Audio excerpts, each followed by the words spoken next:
welcome back everybody to day 2 of the 2022 Annual Trading Conference brought to you by TraderLion. We're super excited to kick things off once again with an excellent lineup of guests. And let's actually dive right into the schedule for today. We're going to continue to build on the momentum that we started yesterday with some excellent speakers. Starting things off today with Ray, talking about the foundations of stock trading, running through some really important concepts. Then we've got Jim Roppel, Scotland, Matt Caruso, Bennett, Amy Smith, and Ermen Abelgas, also known as TML Trader. A lot of my absolute favorite traders to talk to and learn from. So it's going to be a really exciting day, and I hope you guys stick with us until the end.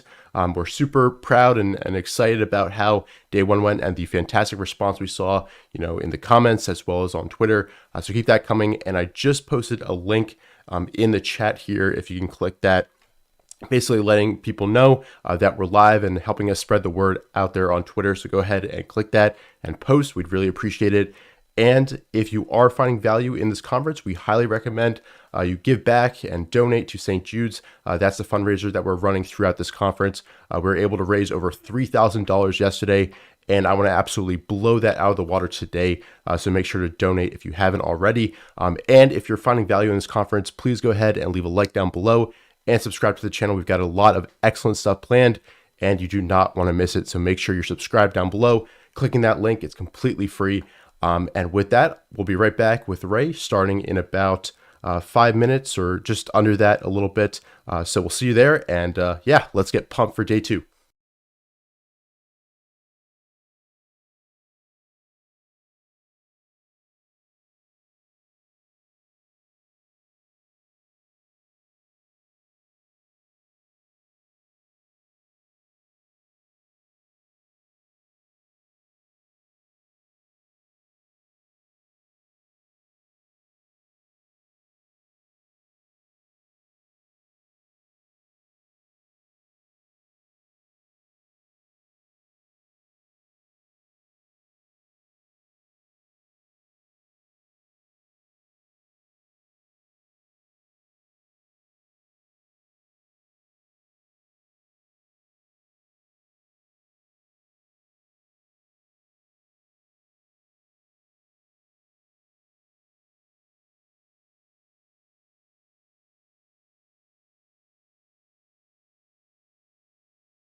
All right, everybody, welcome back to day 2 of the TraderLion Conference. We're super excited to be kicking things off with our very own Ray from TraderLion, who is our head trader and one of the traders I've learned an immense amount from over the past year or so. Ray, thanks so much for being here and welcome.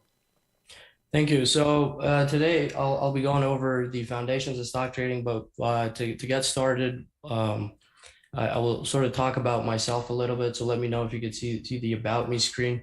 This is a question I get often, and a lot of people are curious. So my background is in electrical engineering. I have a bachelor's and a master's. So a lot of my trading and how I go about things are influenced by that. And a lot of what I do in the markets is it comes straight from a very mathematical, rigid but flexible approach that I've developed for myself in the market. The other thing is I'm the co-founder of TraderLion and DeepView, which I'll talk about throughout this presentation, near the end of this presentation. And a shout out to my mentors, Ross Haber, who's also a co-founder at TraderLion, has had a big influence on how I trade and how I manage my money today. And then the other shout out that I want to give is Mike Webster. So Mike Webster's been a big influence with his IBD courses early in my career. And when I started out as a trader and really took me from that, the boom and bust or the unprofitable stage to a consistent, profitable trader. So, and the last one is the market. The market is really going to be your best mentor in any situation. You could listen to what others are saying, you could absorb what they're saying, you could try to mimic what they're doing, but that real experience that you build is going to come from the market itself when it gives you an ass whooping or it teaches you a lesson, how you take that in and how you incorporate that into those learnings and how you get better from those. So there's really no better mentor than real life experience in the market day in and day out to make sure that you absorb that and you're receptive to that feedback you're getting from the market. So that's a little bit about me to get started. We'll go one back just to cover the agenda. So the topic I really want to discuss today is the foundation of stock trading. So what makes all these traders, Dan Zanger, Mark Minervini, Oliver Kell, any of the U.S. investing championships, William O'Neill, Jesse Livermore's, what makes them successful? What is the common thread, and how did they achieve what they achieved in the markets? So we'll start out with phases, which I'll break down into 3 different stages that a trader goes through. And many of us don't see that stage 3, but how can we get to that stage 3? How can we develop a framework, a foundation of what we're doing day to day? And that would be my next topic, the foundation. Then we'll go over ruthless mastery, which is how do we focus on the right things in the market to get from that stage 2 trader to that stage 3, study the markets, habit, routines, lifestyle. And then I'll share 3 setups that I use on a day-to-day basis, and then I repeatedly execute upon those 3 setups to see a higher equity curve from 1 year to the next year. So evolution of a profitable trader. So stage 1, and you could, in the YouTube comments, probably put what stage, you're in at the moment. But stage 1 is all about you have the small wins and you have these larger losses that take you out, and you see these lower lows on your equity curves. And you may be good at identifying a trade. You may be, good at, seeing these small spurts in your EC, but then you give it all back because you don't listen to what the market is saying. And that's really what stage 1 is about. You're stuck in this downtrend on your equity curve. Really, the equity curve is what tells you, are you making money or are you not making money in the markets? Then we have stage 2, where you have, you're starting to figure out, as the market teaches you lessons, you're starting to absorb that information. You're actually receptive to that information, and you're trying to minimize your losses in the market after you have these big wins. And that's what I call the boom and bust. So we have these good areas where the market is with us. We have an edge we execute upon. But the problem is we keep giving it back because we're still not there. We're still building a little bit of experience. We're good at identifying trades, but we're not good at saying enough is enough in the market. The wind has changed, and we need to adapt. So this stage is all about you know that you're almost there, but you're not really there. And then this is stage 3, where you minimize your drawdowns and you see higher lows in what you're doing. So higher lows on your equity curve. You have larger wins where you make money in large sums in a smaller amount of time, and then you have time spans where you give back just a little, and you know when to stop, and you know when to step aside and let the market be, and you're really receptive to what the market is doing. So how do we build a foundation that takes us from this stage one to, if you're stage one, to a stage two, and how do you move from stage two to stage three? And I think these are really the four pillars for me, which is the EC mindset. So the equity curve that we have, and any major investing platform, if you go, you can see it draws you a line on a day-to-day basis. What does it look like? Have you made money? Have you not? How is your equity curve trending for the year? And that insight is really the only insight that you need. That's the market talking to you and saying, whatever it is that you're doing, this is the result of it. So us being receptive to that will allow us to minimize our losses, to move from stage two to stage three, or stage one to stage two. The second piece, or the second foundation, is what edge do you have in the market? Every trader, you name it, all these 27 speakers have some sort of edge in the market that they're executing upon again and again and again to be profitable, right? Because that's our goal, is to be that stage three. And the third is entry tactics. Once you identify an edge on the chart, you know that you may have a technical edge, a fundamental edge, and you combine those two even better. Then it's about how do you enter that stock while minimizing your risk, right? That's a third piece of the puzzle that you have to put together. And the last one being position sizing. So when we go back and we say stage three traders, there are larger wins and smaller losses.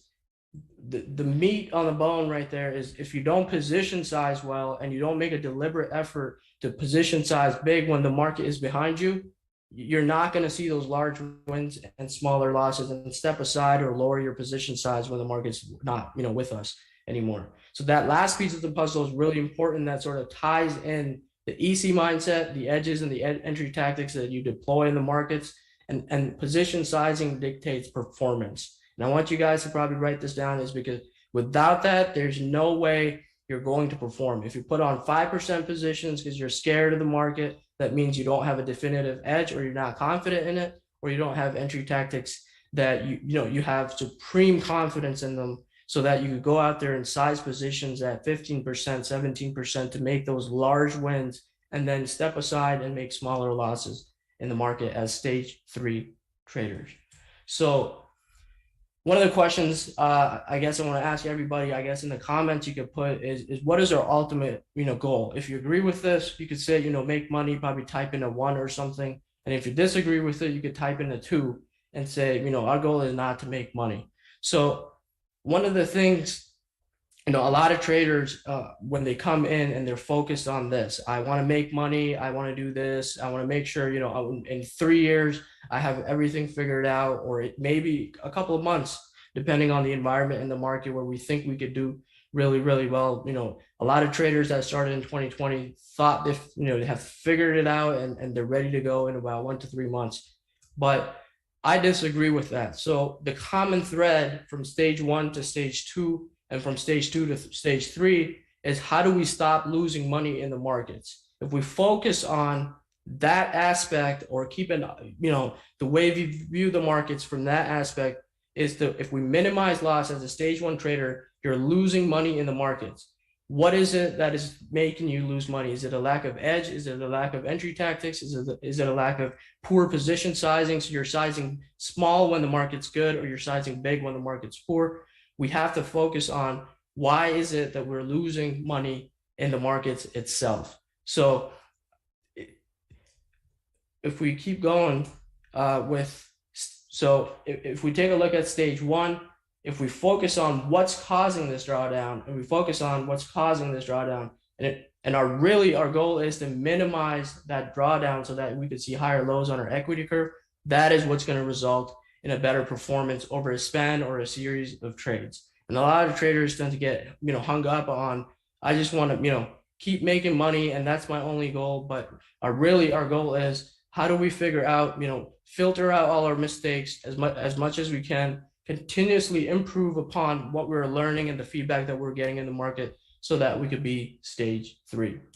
So let's cover the first pillar or the foundation of what makes a successful trader. We have to associate the way we see the market with, if there's no ego involved, it's market giving us feedback that your system's working, and that's when we see these spikes. Right now, the spikes tell us that the market is behind us. Whatever edge, entry tactic, and position sizing we're deploying is working.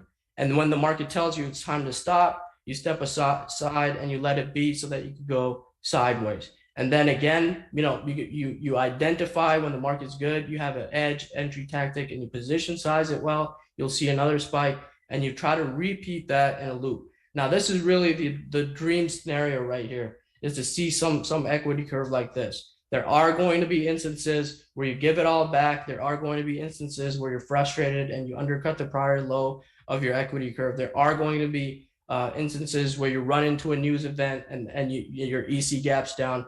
All those are perfectly normal, but the bigger picture, if you were to zoom out and take a look at everything from 1 year to next, from year 1 to year 5, are you seeing that progress that you want to see in the markets? And that's really the EC mindset, is to minimize that loss in the market so that you could be a profitable trader. It's a very different way of viewing things. It's a very different way of looking at the market, and it's for the better.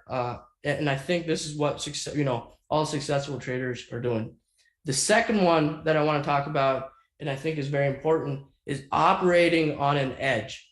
If you're not operating, or you don't have a definitive edge that you've studied in the markets, then what is it that you're trying to constantly and repeatedly execute upon? If you don't have clarity on what you know and you've studied and you have conviction in, and you can position size well, if you don't have something like that in the markets, then what are you executing upon, and what foundation have you laid for yourself so that you can be you can move from a stage 2 to stage 3?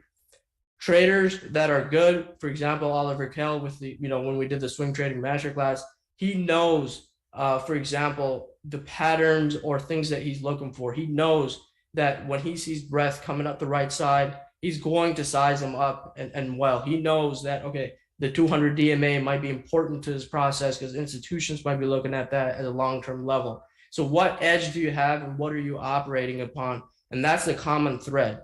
Every trader, or every successful trader, has an edge, and they're repeatedly executing upon that edge to draw an income from the market. So that is one of the things that you have to have clarity about, and really know, just have immense amount of examples that you could see, visualize, look at historically in the markets, and then when you see it real time, you're reacting, or you're executing upon those rather than thinking or questioning yourself. So first, when you're looking for an edge, what are the winning characteristics? So if we go out and study the history of the market, you could do a 20-year study on the PC ratio. You could do a 20-year study on any particular indicator or data point that you could come across.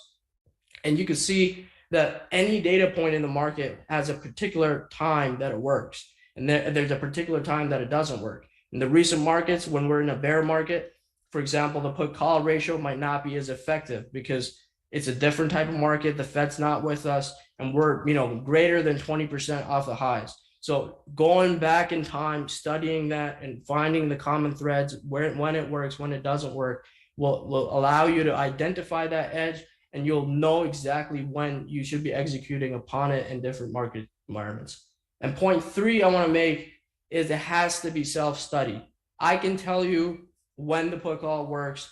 I can Patrick Walker can tell you when the higher low setup is working, like he did yesterday. But if you don't go out and study it for yourself, if you don't go out and visualize, if you don't go out and look at charts and make sure that it's really you doing all the work, then it's not going to work at the end of the day. You can have mentors, you can have anybody on this planet Earth tell you something, but the real doing is actually getting your hands dirty and actually doing the work itself. You could watch videos. We could do everything. Go, read textbooks.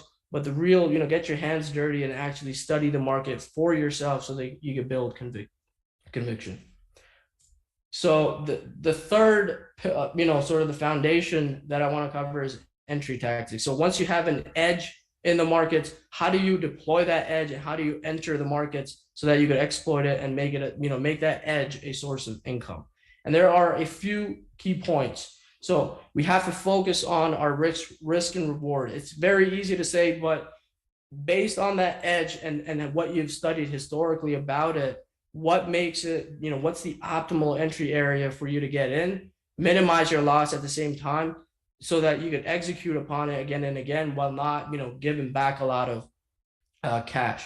So you must be in the driver's seat and you must build confidence in that entry tactic. If you have an edge and you haven't studied exactly how you get in, how do you execute upon it, it really doesn't matter because it's not going to, it's not going to bleed into confidence, and confidence allows you to perform in the markets at the end of the day. So when you have an entry tactic, you've defined very, and we'll get into very specific details later on in this presentation. What you're doing is you're exploiting an edge, and then you're saying, this is what I've seen historically works best within my time frame, within my system, and then you repeatedly exploit that so that you could, be a profitable stage 3 trader in the markets.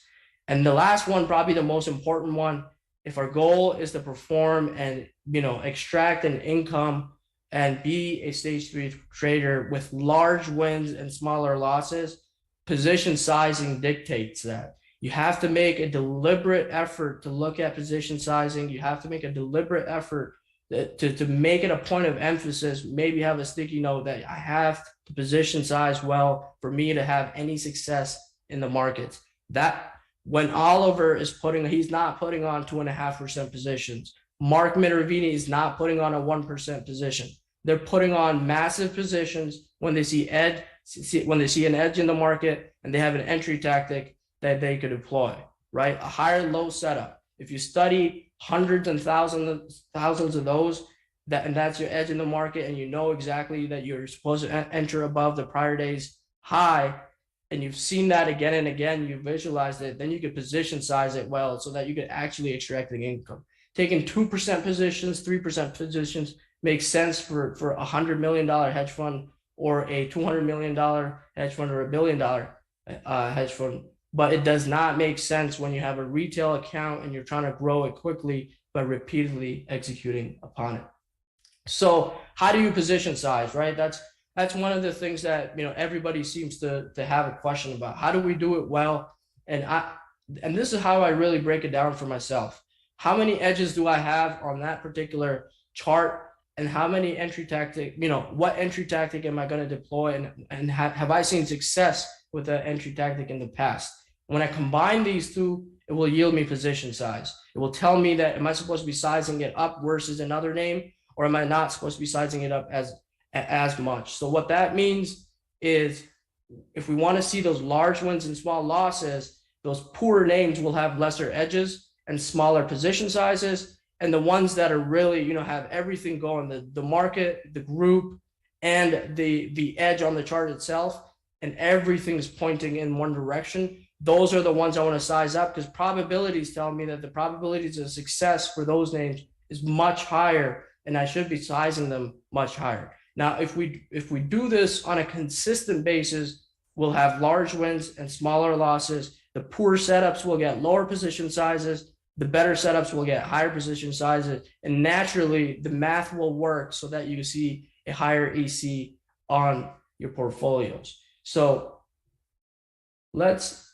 go to the next slide. So how do you do all this, right? It's easy to talk about it. It makes sense. It's really, it makes sense from, looking at it, studying other traders, but how do they actually go about doing what they're doing? One of the first keys is deliberate visualization and charting. So when you speak to Mike Webster, he's done studies with thousands of charts. He's gone back and studied hundreds of different situations. He's, documented what he's doing on a daily basis, weekly basis, or a yearly basis.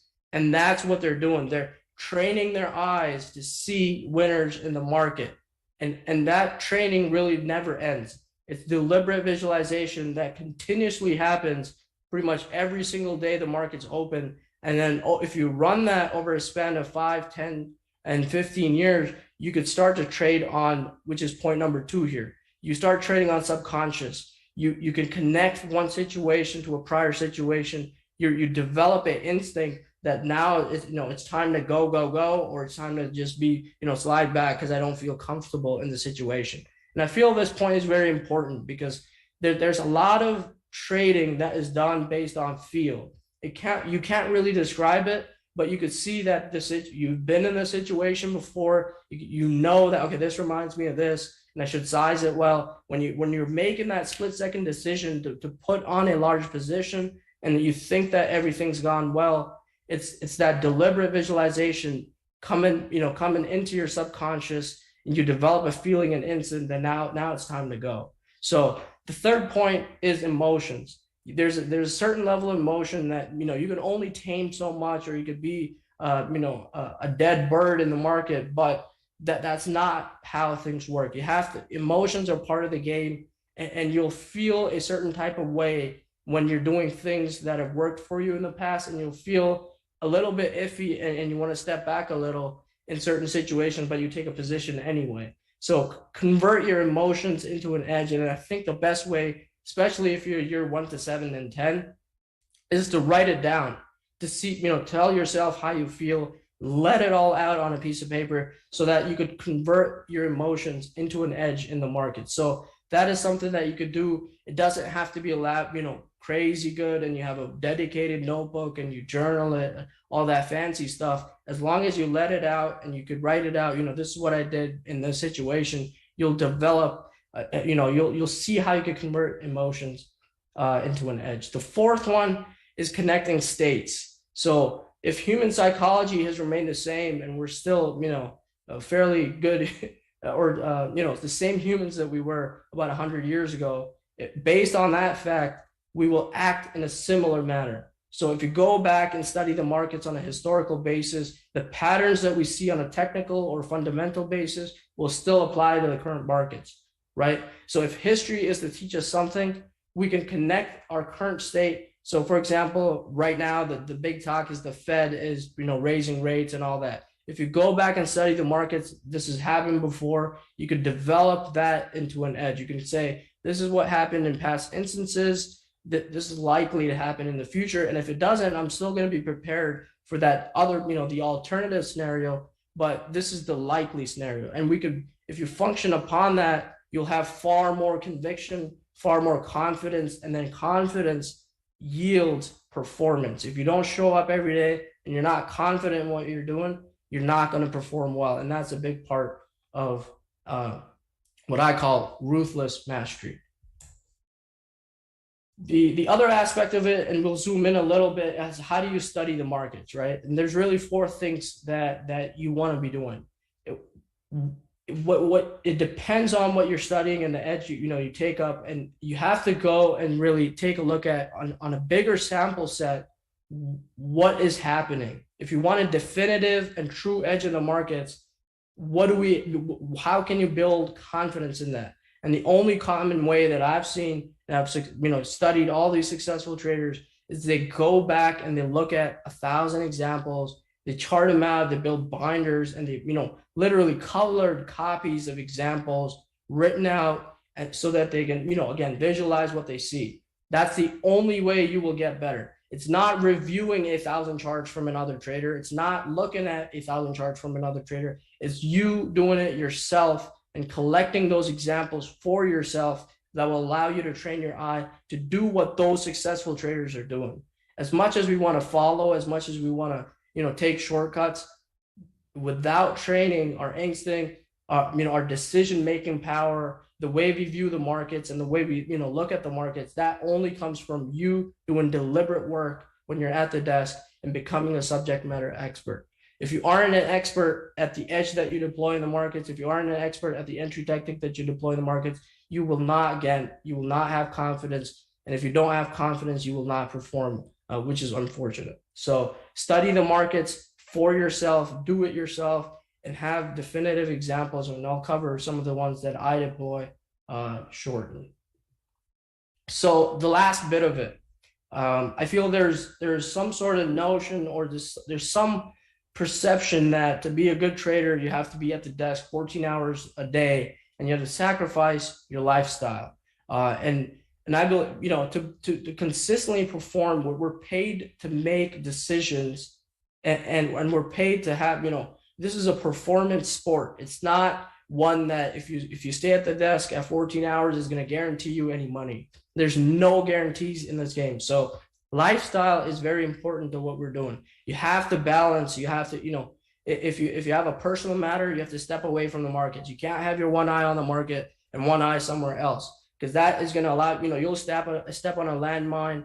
You'll have a drawdown. You'll get frustrated. You'll go into, back from being a stage 2 to a stage 1, or a stage 3 to a stage 2 trader. So balance a lot. There's nobody successful is sitting here 18 out of 24 hours trying to make it happen. That is not how things work. You need your brain and the thing in the middle of your head to really we're basically we're paid to perform, right?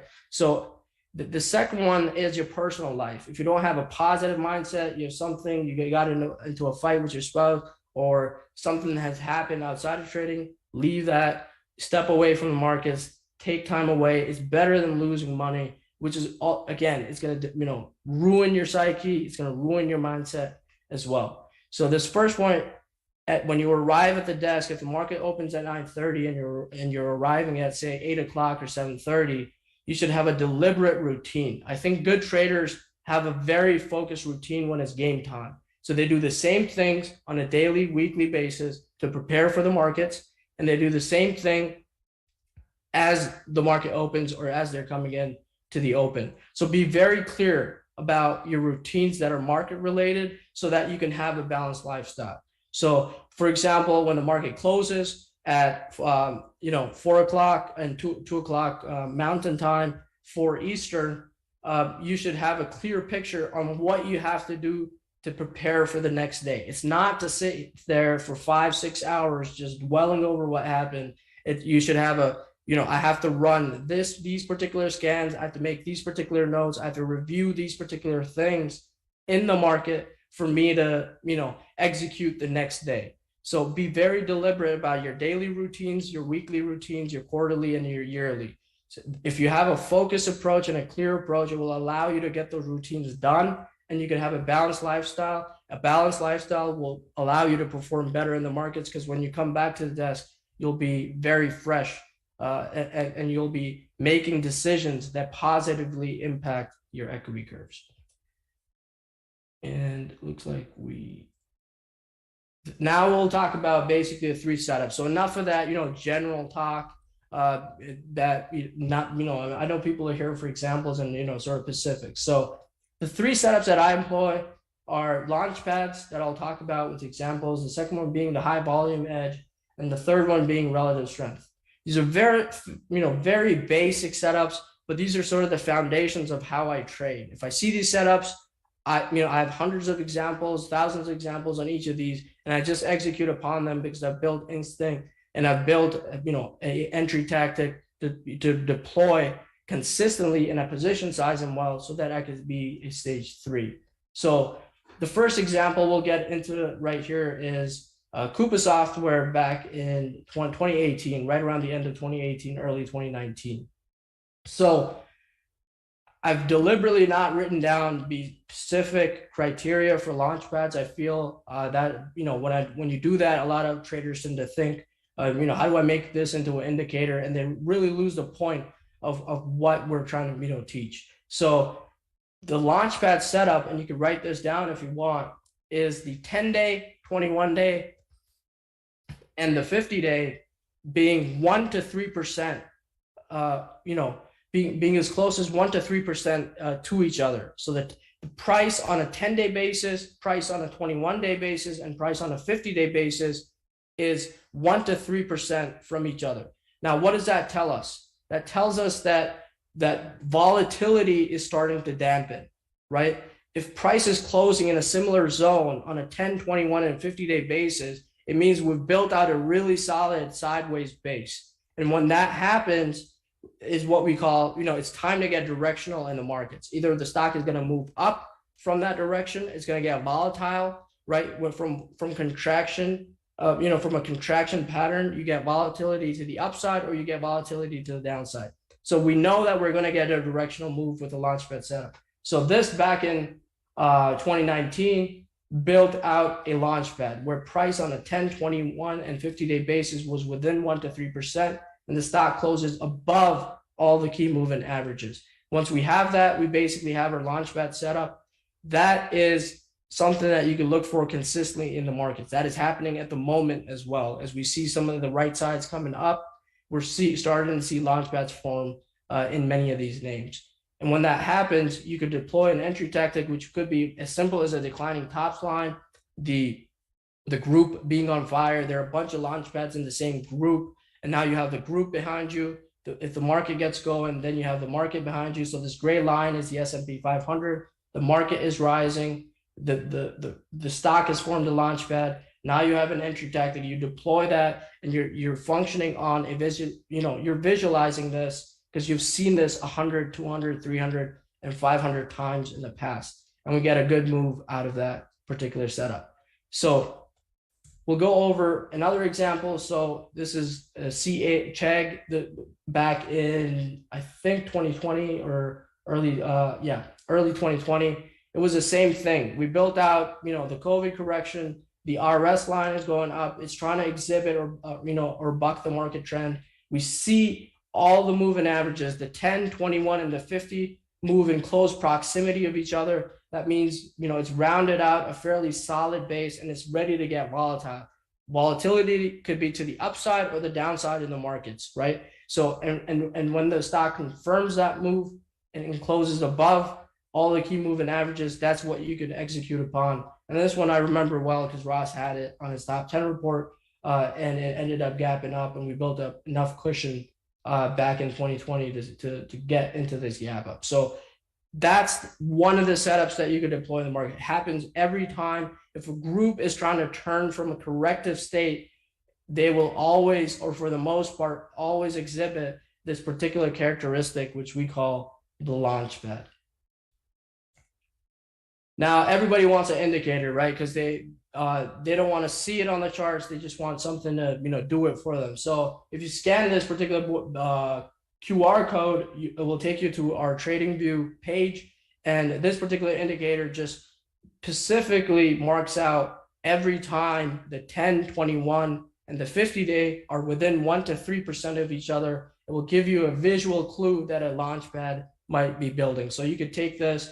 You could go back historically and study this on TradingView, and you'll see this again and again on some of the biggest winners in the market as they build out proper bases.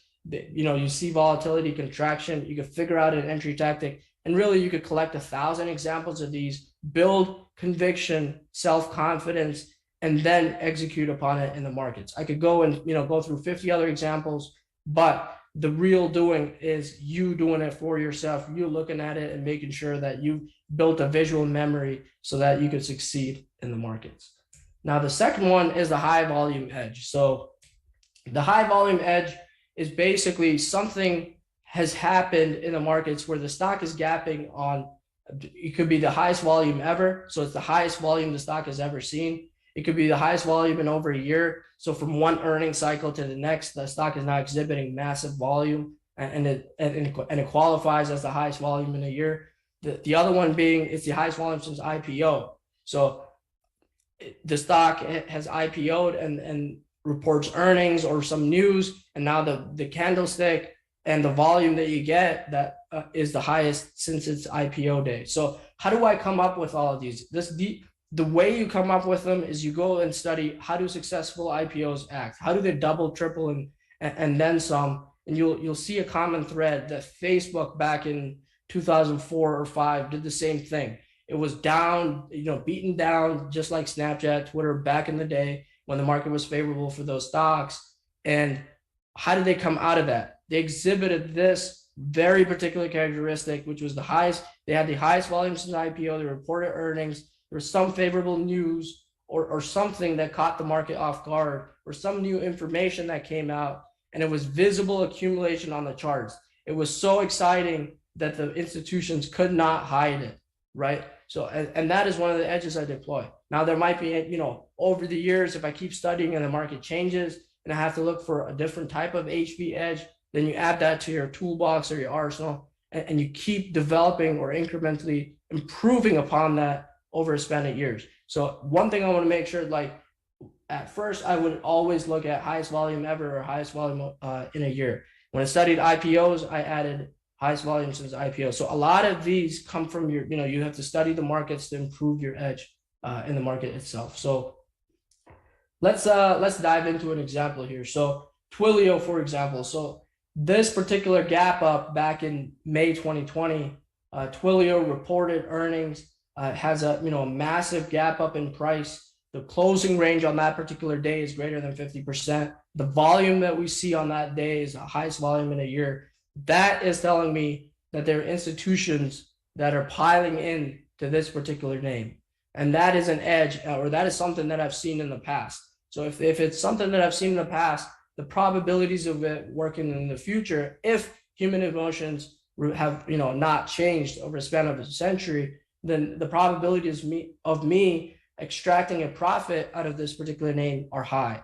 So we get follow-on, follow-through volume the next day. The entry tactic that we deploy, or I deploy, is what I call the HVC, which is the highest volume close. When price moves through that highest volume close and the high of the prior day, I can enter that stock, and I'm looking for instant momentum at that point so that I can build a cushion in the name right away. And then if it were to pull back in, I could sit back and look at it from a larger perspective and say that, okay, there's a lot of accumulation, and I expect whoever bought in this area to come back and scoop up some more right here so that we could keep trending higher.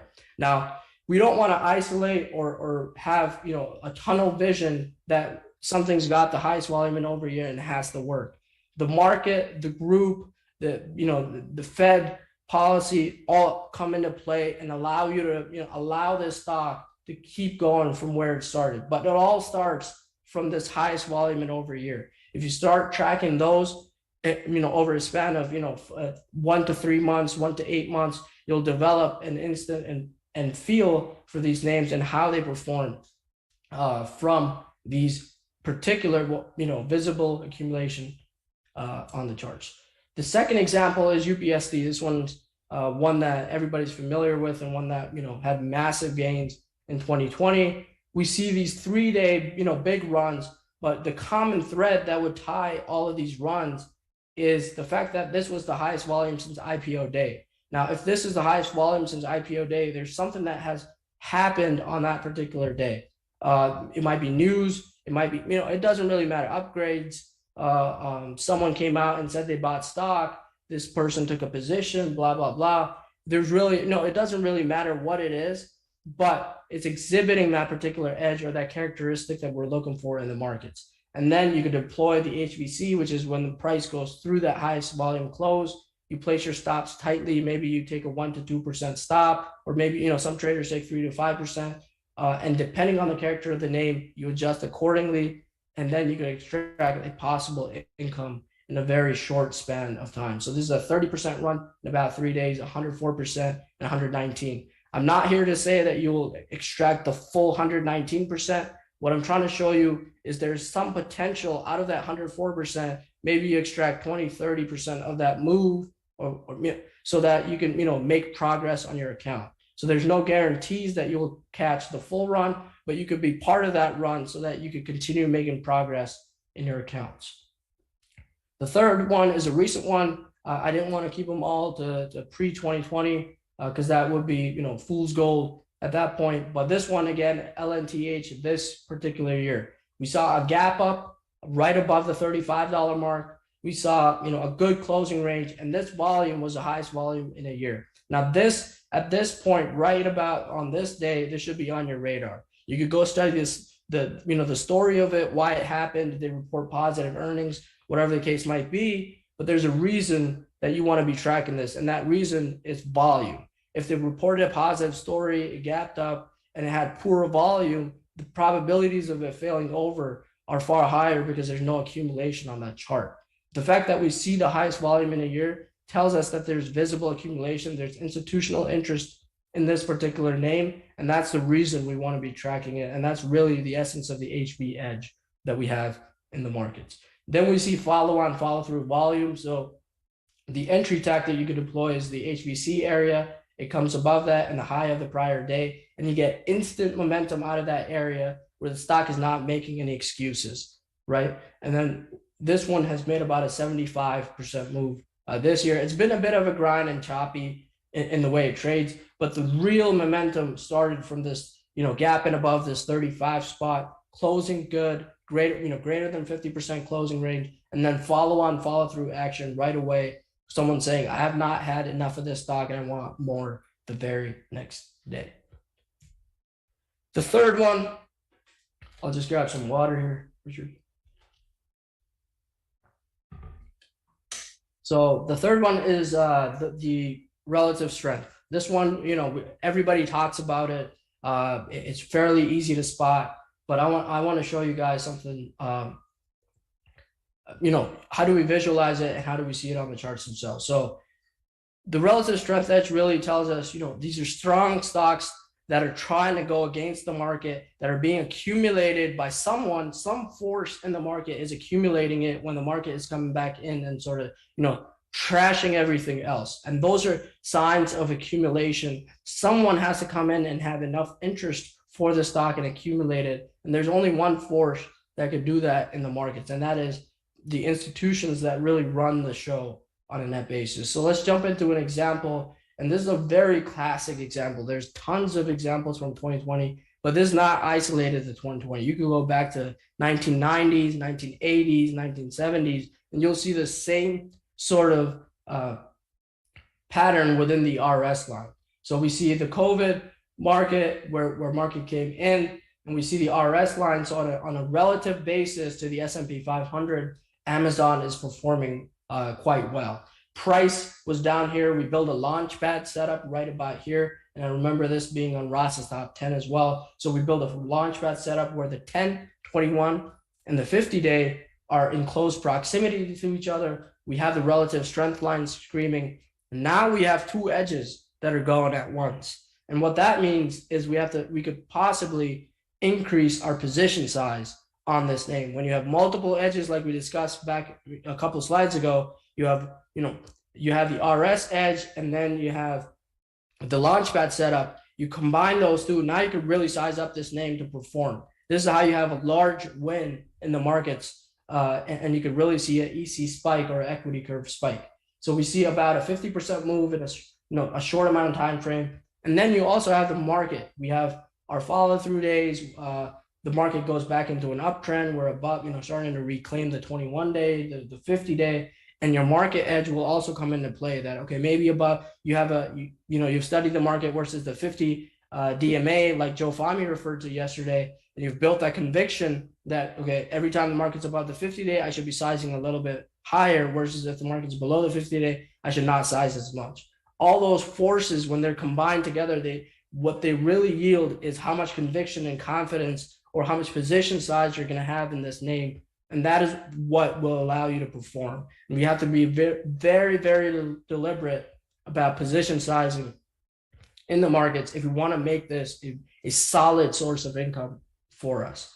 The other example that I want to point out here is AEHR. I really like to pay attention to these younger names or younger stories. And if you go study the market, it's something that is ending up, has moved from $5 to $100 or $10 to $200. There's a common thread in those names as well. And I like to track some of these younger stocks as well, because they can double and triple very quickly in the short amount of time. So here what we have is, the gray area is sort of showing that the market is declining and there's market pressure. And then this RS line is showing that AEHR, it doesn't give a damn, and it's continuously moving up. And it essentially, this name went from about $5 to about $25 in the span of, less than 3 months. So what is it that started the move? The first thing is the HV edge. This was the highest volume in over a year, and this was the highest volume ever. That is our first edge that we have. This is how you get it on your radar. The other one is, you can look at is the criteria of 100% move in less than 6 weeks. That's your high tight flag type of setups, right? This is for you to execute upon these setups. You have to get them on your radar first. And if you scan for these particular characteristics, you have a chance, a very good chance or a slight chance, better than zero, to potentially catch something that is going to go from 5 and go up to 20. So we get our HV edge, we get this on our radar. Then we see massive relative strength as the market is coming in. This stock is continuously outperforming and seeing a rise in RS.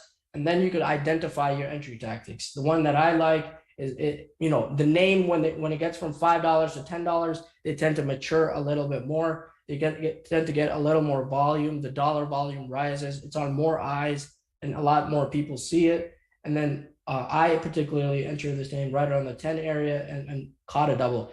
Did I catch the entire move from 5 to 20? No, I did not. But did I catch part of the move? That's really the only goal that we have in the market. So the next one example is a recent one that I wanted to cover is FNKO. So this is a weekly chart in the markets. We see this recent drawdown in the S&P 500 this year, and this is a weekly chart of FNKO. It's built out this massive base. There are no guarantees that it's going to do this again, but it has shown the ability to go from 5 to 27 in the past. And just maybe if it could survive the worst market conditions, it could go, bust out of this bigger base that we're seeing at the moment and sort of double from here. Now, those are, again, all probabilities. We'll have to track how it acts. If it builds, a particular spot that we could, really size up on. But this one has one of our edges, which is the relative strength line, screaming to new highs as the market conditions remain poor.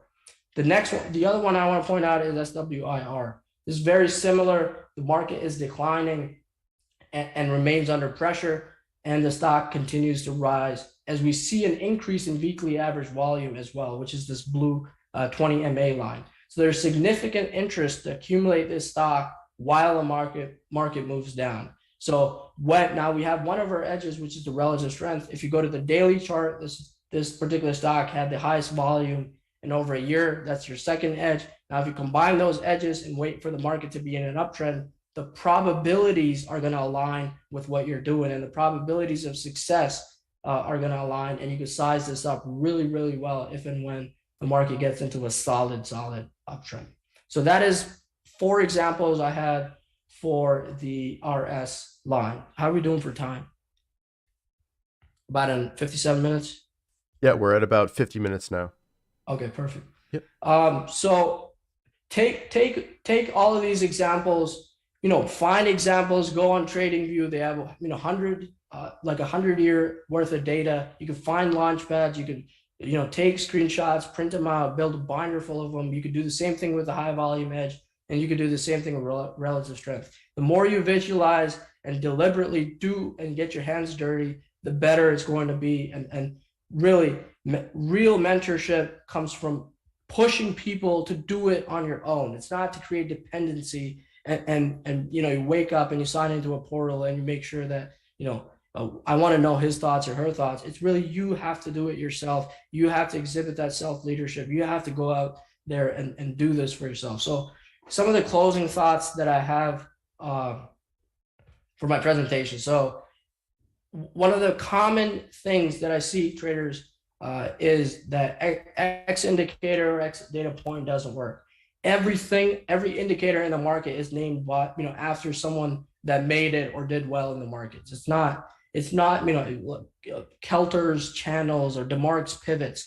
All those people are profitable traders or did something positive that people follow. And every indicator has a point in time or a time frame it works in. So even as something as simple as the RSI, if you want to make that part of your system and you go study it, I know a trader that just looks at RSI greater than 90, runs a scan on it, has done a historical study. He wants to trade momentum in the markets, and all he does is RS greater than 90, volume greater than 100K. He's mastered that setup. So every data point works, and it has its own time frame that it works in.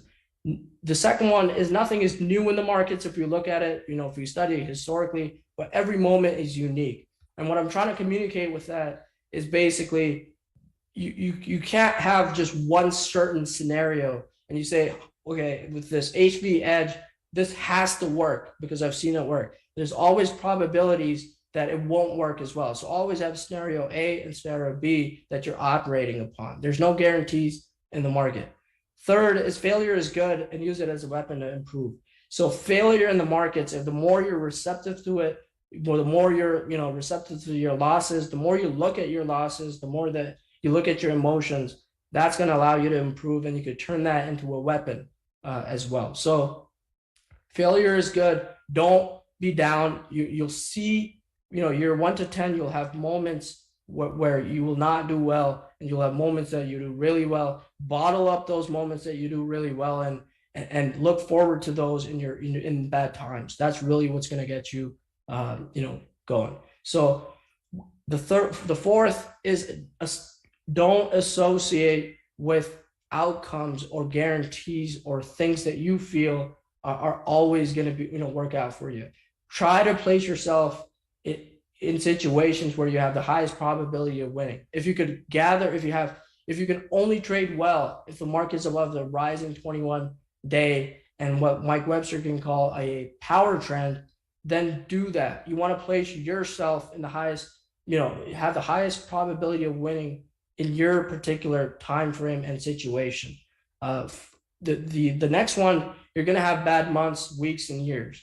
You're going to have times where you make no money for a span of 3, 4, 5 months. There are going to be times where you make so much money in the span of 5, 6, or 7 months that you don't know what to do with it. So you're going to have bad moments. You're going to have good moments. Focus on the bigger journey. Focus on the fact that you will continuously improve over a span of years and years in this game, and that improvement will never end. You'll never be a finished product in this game. You have to focus on, that is really the journey of it is what's worth it. So the next one, never give up. A lot of traders try this and they don't have a proper foundation with how they approach this, and they end up, saying that the market is just like the casino. You're just gambling, and if you do good, you make it, and if you don't, then so be it. So that's really the key. If you build a solid foundation, this is doable. You see people, there are 27 speakers at this conference.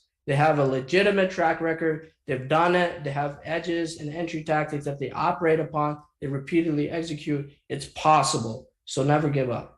The other one, focus on doing.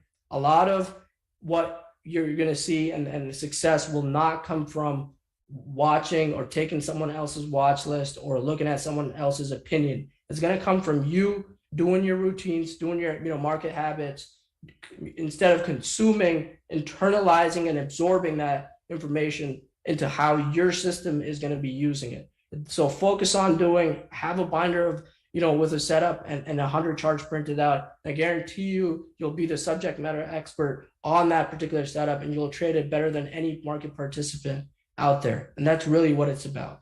And then the last one is, how do we extract an income? We extract an income if we repeatedly execute upon a definitive edge that we're confident in. And that is what a lot of these top triple-digit performers are doing. They're looking for the same thing again and again and again in the markets, and they're repeatedly executing it with the biggest position size that they possibly can while managing their risk to be a stage 3 trader. So with that, I want to close out with some of the projects and tell you guys about, everybody knows about TraderLion. Oops. There we go. My bad. So my project. So TraderLion, we have, very good courses and a service, a mentorship service as well. So you can check out, Oliver Kell's Masterclass. We've partnered up with Stan Weinstein himself to teach the stage analysis course, like an updated, sort of version. He wrote the book that everybody knows about, that's, been around for decades now. If you want to check that out, and a lot of interesting projects that we'll have on the TraderLion side. The goal is to help you move from that stage 1, stage 2 to stage 3. That is what we're really good at, and that is what, I want to have an imprint where I build hundreds and hundreds of traders to be stage three and really build that solid foundation in the markets. My other project that I've been working on for about a year plus now, and really has been a dream of mine, is Deep View. So it's going to be an investing platform where you'll have fundamental data, technical data on a historical basis. It will be, I want this to be a disruptor in the markets. I want this data to be as accurate as possible, and it just works. So that is something that will be coming out this fall. We'll have a full-fledged, we'll start out with a screening platform, and then move to, adding watch lists, dashboards, alerts, and what have you, and build out a full platform over the span of a year or two. So that is Deep View, and that will be coming out this fall. So with that, Richard, I think we can open it up for questions. Perfect, Ray, and fantastic presentation. And to kick things off, I think this would be a good intro question to ask. It's something I love to ask everybody who I interview, and a bunch of people brought it up as well. So basically, what was the turning point in your trading for you over the course of your career, and also you can rephrase it. What were some of your aha moments while trading?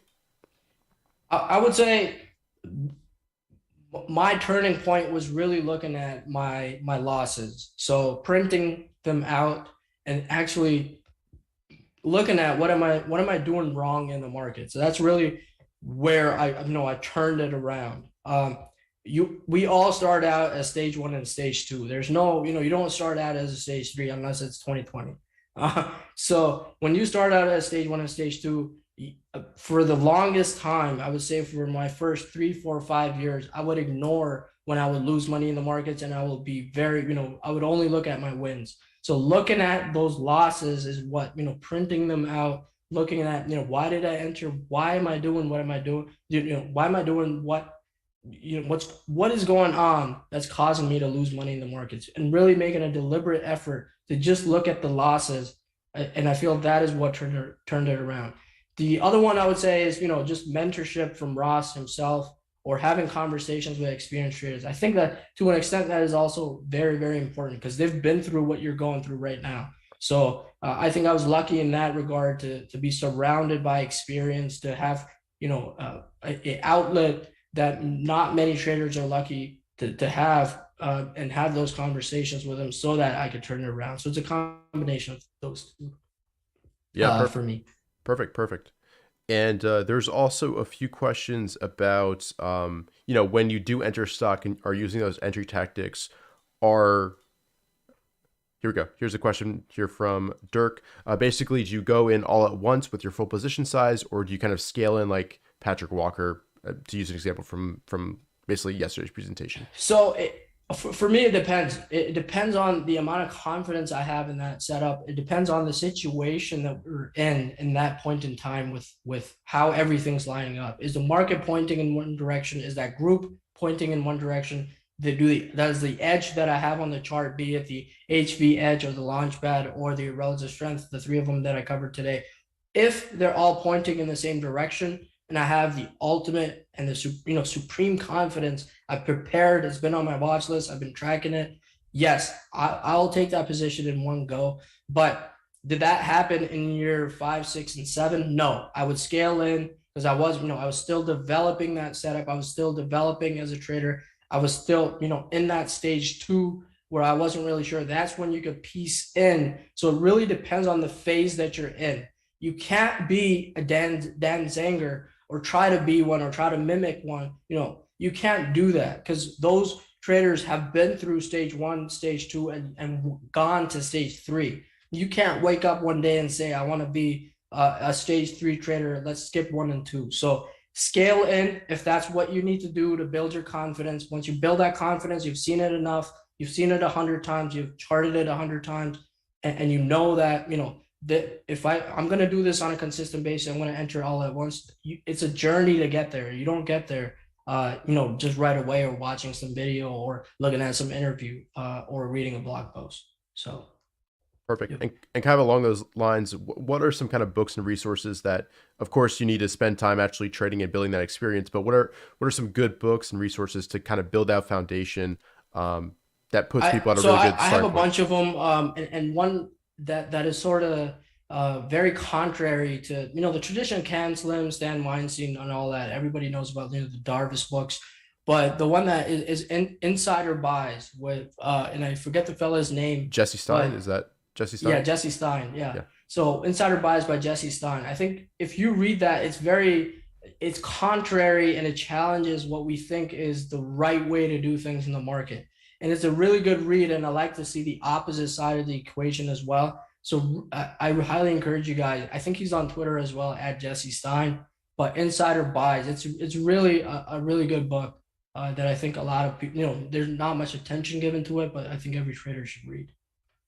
And then other than that, just kind of the standard ones for. Yeah, I mean the standard ones. We have Market Wizard series. You could read that. You can never stop reading. I think Psychology Matters a little bit more. So Mark Douglas's book itself, you could read that a couple of times and you still won't really truly understand what he's trying to say, but it sort of helps your psyche in the way you trade when you're executing. Um, Another one I would say is a lot of things to do with how can you optimize or get more productive. That I think a lot of traders are not productive. So that's again has nothing to do with entry tactics, edges, or setups, or any of that stuff. But productivity, how do you improve your habits and lifestyle? I think a lot of those type of books are far more important at a certain point in time after you read the typical trading books. Yeah. So Atomic Habits is a favorite of Yeah, mine, and I know you've read that. Yep. Yep. yeah, exactly. Yep. Perfect. Getting into some questions. There's some great ones coming in, and keep them coming, everybody in the chat. And thanks for all the participation. You guys have been awesome. Kicking things off, I want to come back to the highest volume edge and kind of what you look for there, because I think this is an important distinction. Do you focus on kind of the first or second highest volume gap up, or does it not really matter for you when that kind of high volume really comes into the stock, whether it's already been trending for quite a while? What do you prefer, basically?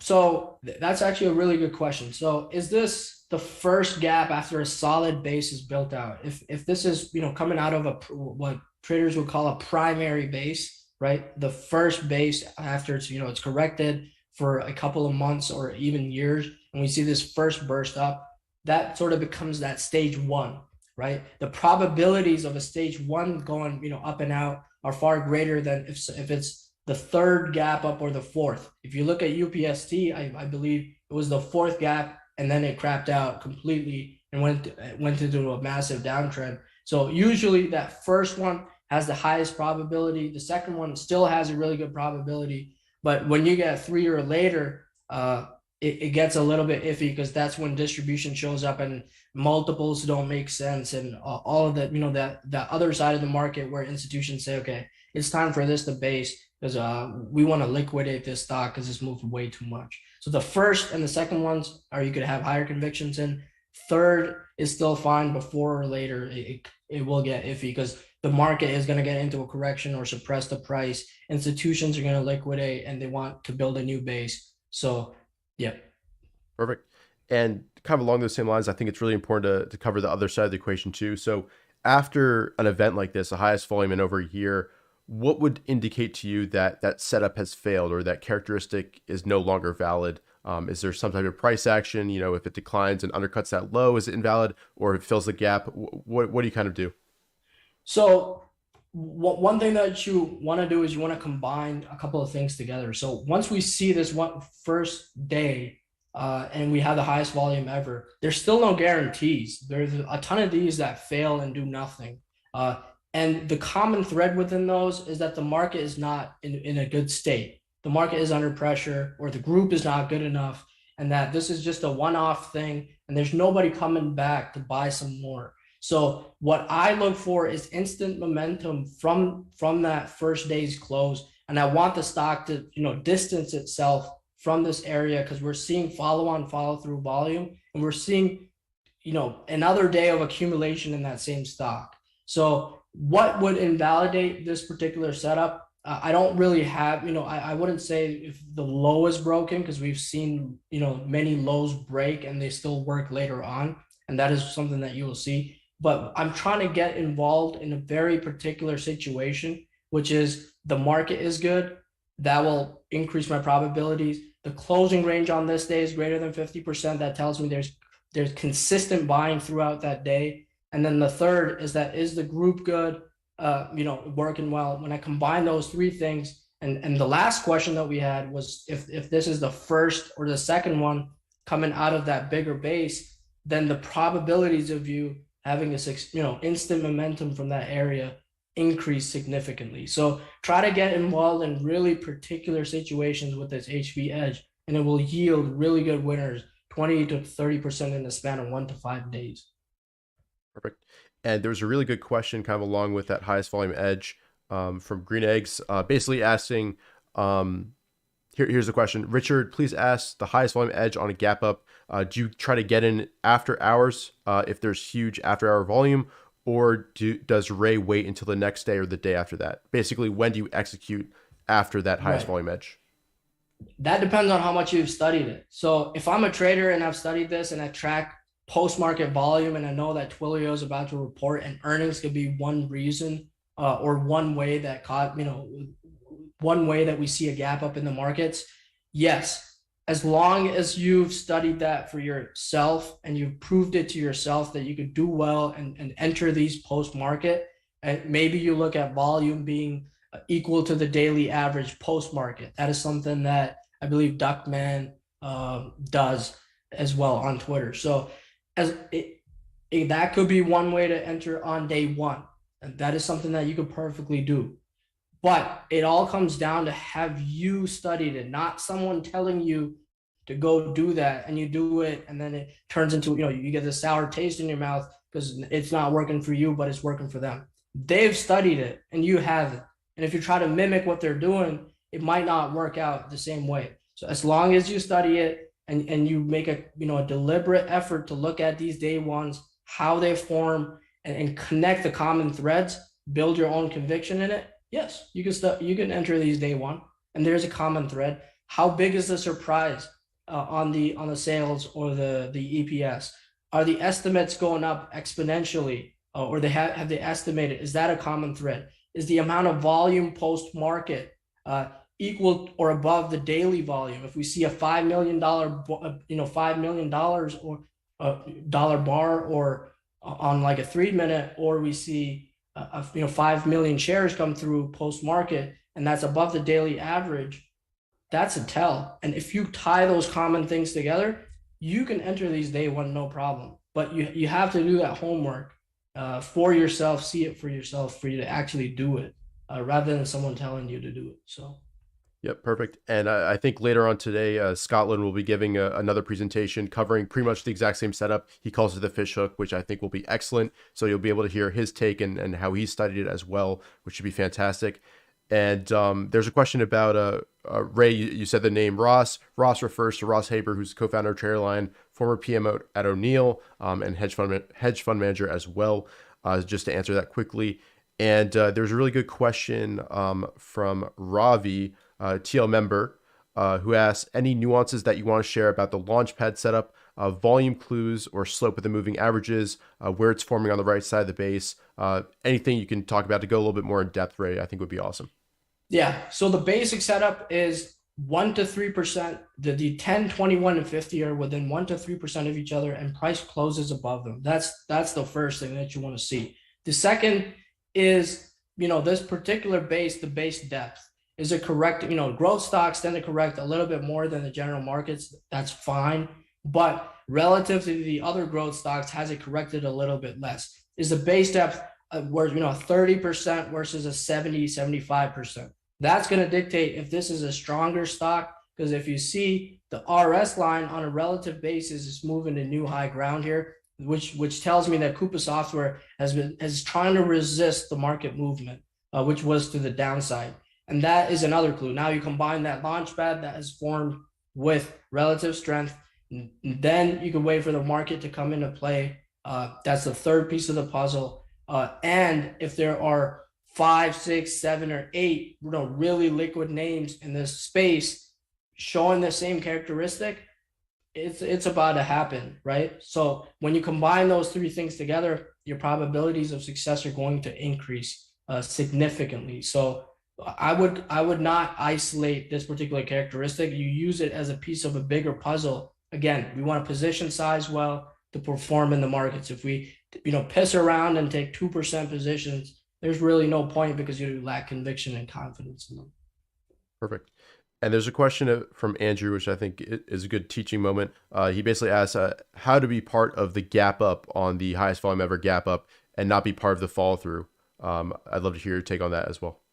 So this day one, so there's a lot of there's a lot of fascination with I want to be the earliest as possible, be the first to enter the stock, and I just want to be first because there's some amount of ego that's involved within us that wants us to do that.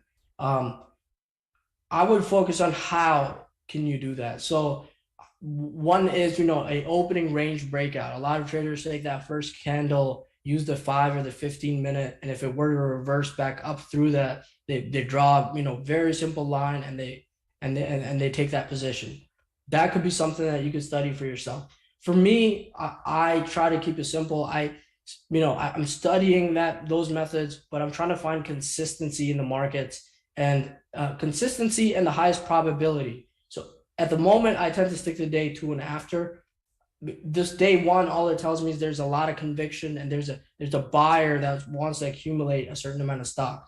Do I want to get to day 0, the moment of earnings, the first 5 minutes after earnings are reported? Sure. How many traders have that proper information for earnings, sales, estimates, and the volume combined together post-market? Very few even look at that.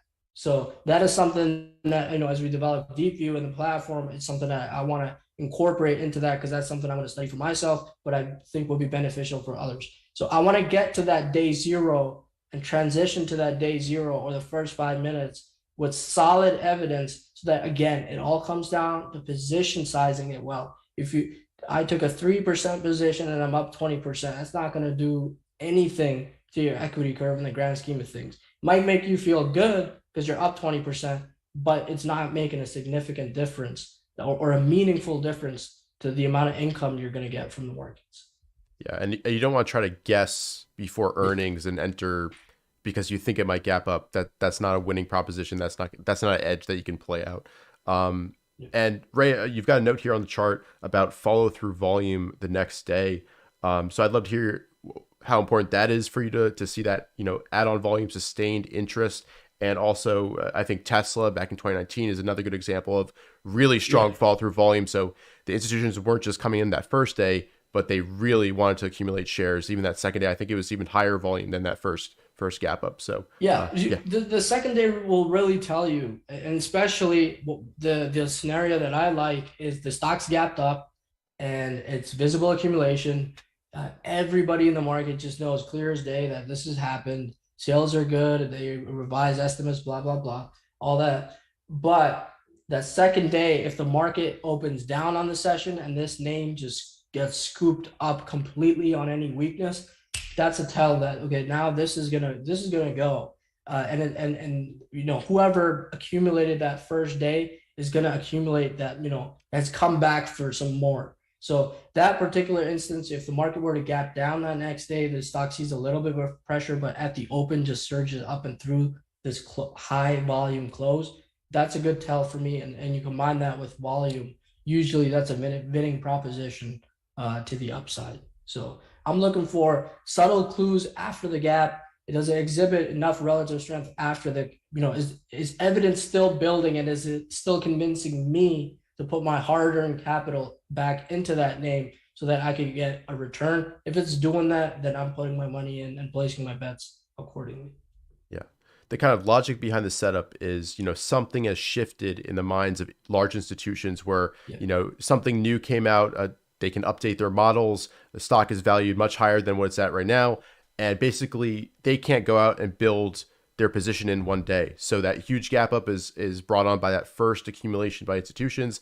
And then that trend that we can trade as retail traders is brought on because over the course of the next few weeks, few months even, they have to slowly build their positions because they can't just go in all at once. That would just, completely mess up the chart and they'd raise their costs way too much. So that's kind of the market dynamic that's at play, the supply and demand dynamic behind that setup. And Ray, I And if wanted to, anybody's yeah, wondering, all these slides from every presentation will be available. We'll be making like a free course on the TraderLion website. You'll be able to log in, review all these applications or these presentations, and have them as a resource forever. And they'll be absolutely free. So yep, perfect. And Ray, I'd love to hear you chat about, mastering a setup and also kind of jack of all trades, master of none, that type of thing, like focusing on one thing, mastering it before moving on to another, setup, entry tactic, all that. So I think that's important because it builds confidence, and we're really nothing in the market without confidence. If we can't go out and convince ourselves that we could find 100, 200, 300 instances of what we're looking for in the future or at the moment in the markets, then it really doesn't matter. Because at that point, again, we can't do what we want. What we want to do is make a large sum of money, but to do that, we have to really have conviction in that particular setup that we're looking for. So, and the only way you could do it, you go historically, look for these things again and again, try to build that visual memory. We're paid to make a decision in the market at a very particular time. That's when we take a trade. That's what a trade is. We're making a very particular and deliberate decision based on our confidence in a particular outcome in the markets. So the more we study that, whatever it is, it doesn't matter. It doesn't have to be HVs or launchpads or relative strength. It could be anything that you study. You can study interest rates for that matter and what happens when they rise. And if you do a study on that and you've done your homework on it, the amount of confidence you'll have in that, when the market does that will be far greater than any other trader. Because again, at the end of the day, as much as we want to get along, we're competing against other people and someone has to lose for you to win a large sum. So if you do your homework and you make a deliberate effort to really have these on paper and do them yourselves, you'll be better than X amount of traders out there. And that's how that's really all that hard work that you put in will show on your equity curves. Perfect. And just a quick thank you to everybody asking fantastic questions, and also the TL members in the chat. Thanks for all those line emojis as well. And Ray, I want to ask you, we've covered, the kind of buy side of the equation, but in terms of sell rules, what's kind of your rule of thumb? Obviously it's different in a trending market versus a market that's a little bit more volatile as well during a correction. So sell rules for me, if I'm operating from a state that I want to go back to a particular slide here. Just give me 1 second. This slide. So if I'm operating from a certain state where I've made progress and the market's making me feel good because I've done well and everything's working, now I have a baseline to operate upon. So if this is, let's say this is $100,000 and you've gone up to $150,000, right? Now you've made 50,000, that's the aggregate sum you've made. Now, for me, I don't celebrate until I take money out of the markets and I draw it as an income. And that is the real way, that's real progress that you're making when you see that check or that wire hit back. And that's, the fruits of your labor. So I'm not celebrating until I'm doing that. So if I make progress, now this is my baseline. I don't want, whatever it is, this is my new 100K baseline. I want to make sure I don't breach that. And I listen to the market when I'm coming in. So that is sort of how I approach the losing equation. Am I going to get the exact top? Am I going to catch 104% the full move of UPSD? Probably not. And is that my goal? Sure, it could be. Is it realistic? Probably not. So I'm trying to catch, a chunk of the move. I will sell some into strength and then raise my stops very quickly. Or if I were to take a loss, I try to limit it to 2%. So I'm very deliberate in what I'm doing in the markets. It's either going to work for me or it's going to stop me out at 2%. And when it works for me, it has to work for me in a big way so that I can, get 10, 15, 20% out of that name. And then when I lose and the market frustrates me, which happens and is perfectly fine, and you can probably see it here where you made progress, but you give all of it back, and it happens often.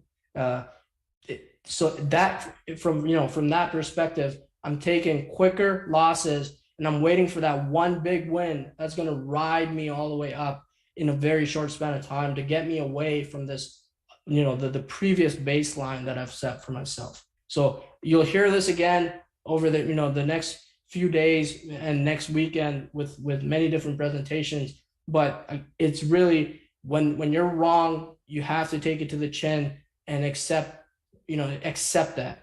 With the HV edge, if you deploy that and you hit, if I hit a loser and I lose 2% on that name, it's going to happen. But if I do that over a span of 10 trades and it's happening 10 out of 10 times, then I don't have an edge in the markets. And that's really what it means. So you're going to have churn in moments. You're going to have market environments like this one that we've had for a while now, where things are not going to work for you. The same things that you did 2 years ago, 5 years ago may not work in this market. That's more to do with the market environment than it does with your edge. So that when you're developing those tactics, you have to look at in what situations are they working and in what situations they don't work. And when they aren't working, you just have to, take it to the chin, reduce your ego a little bit, and just be on the sidelines. And that's what this is showing, is when you have a flat equity curve and you're not making much progress, you're just on the sidelines looking at an opportunity that that you will see that will,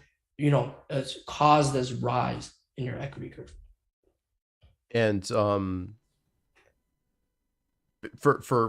and in terms of concrete sell rule, you look for kind of 2 closes below the 21 EMA, usually, in a trending market, right? Yeah. So I guess we could flip to like a really particular example that I think that would sort of crystallize the point rather than talking basics.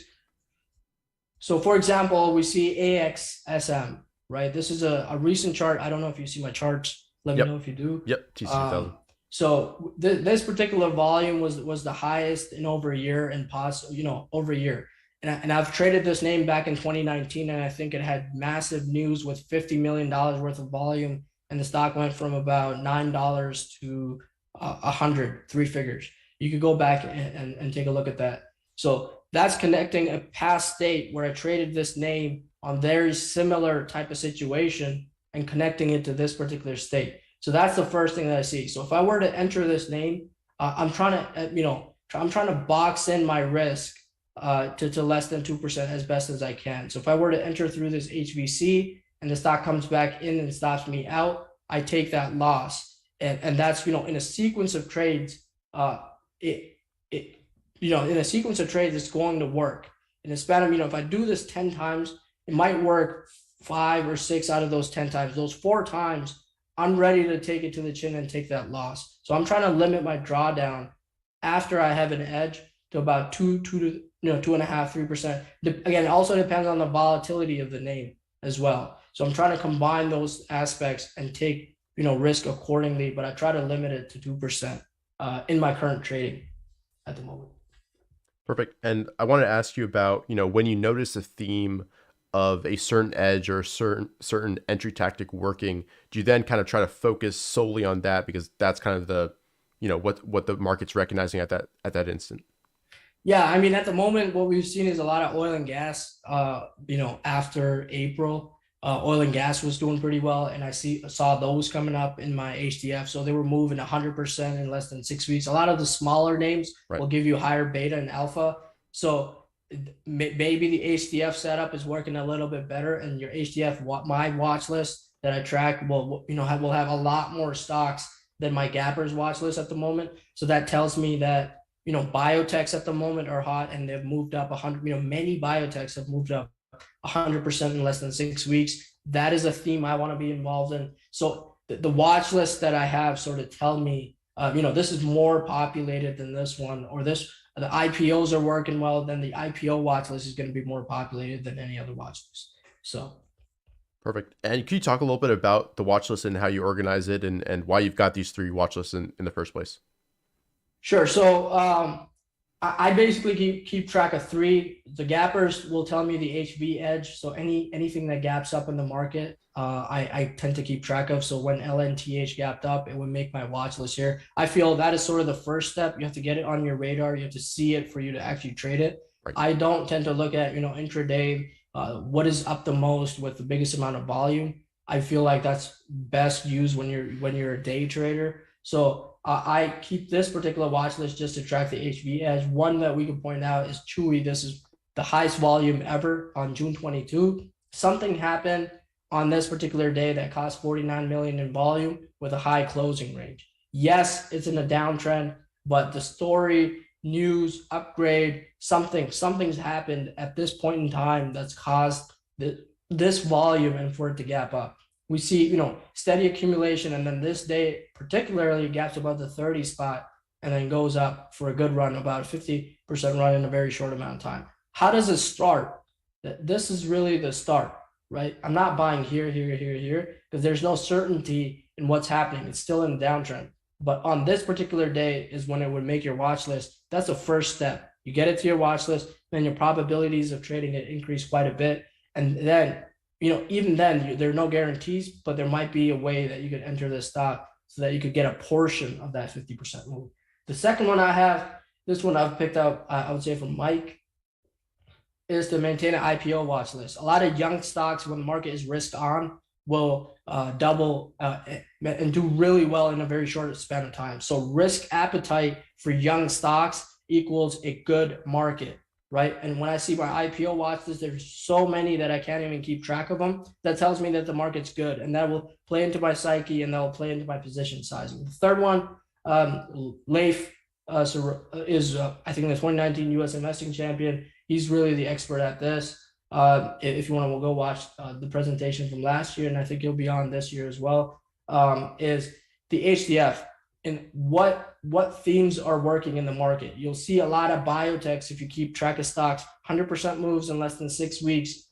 These biotechs are moving and making massive moves. And this watch list will tell me the theme. When the oil and gas stocks were doing well and really moving up the doubling less than 6 weeks, we had a ton of oil and gas. That's the first step. You have to get it on your watch list for you to even have a chance to be participating in these massive moves. So these are the three sort of key watch lists that I maintain, and then I make a focus list out of these three.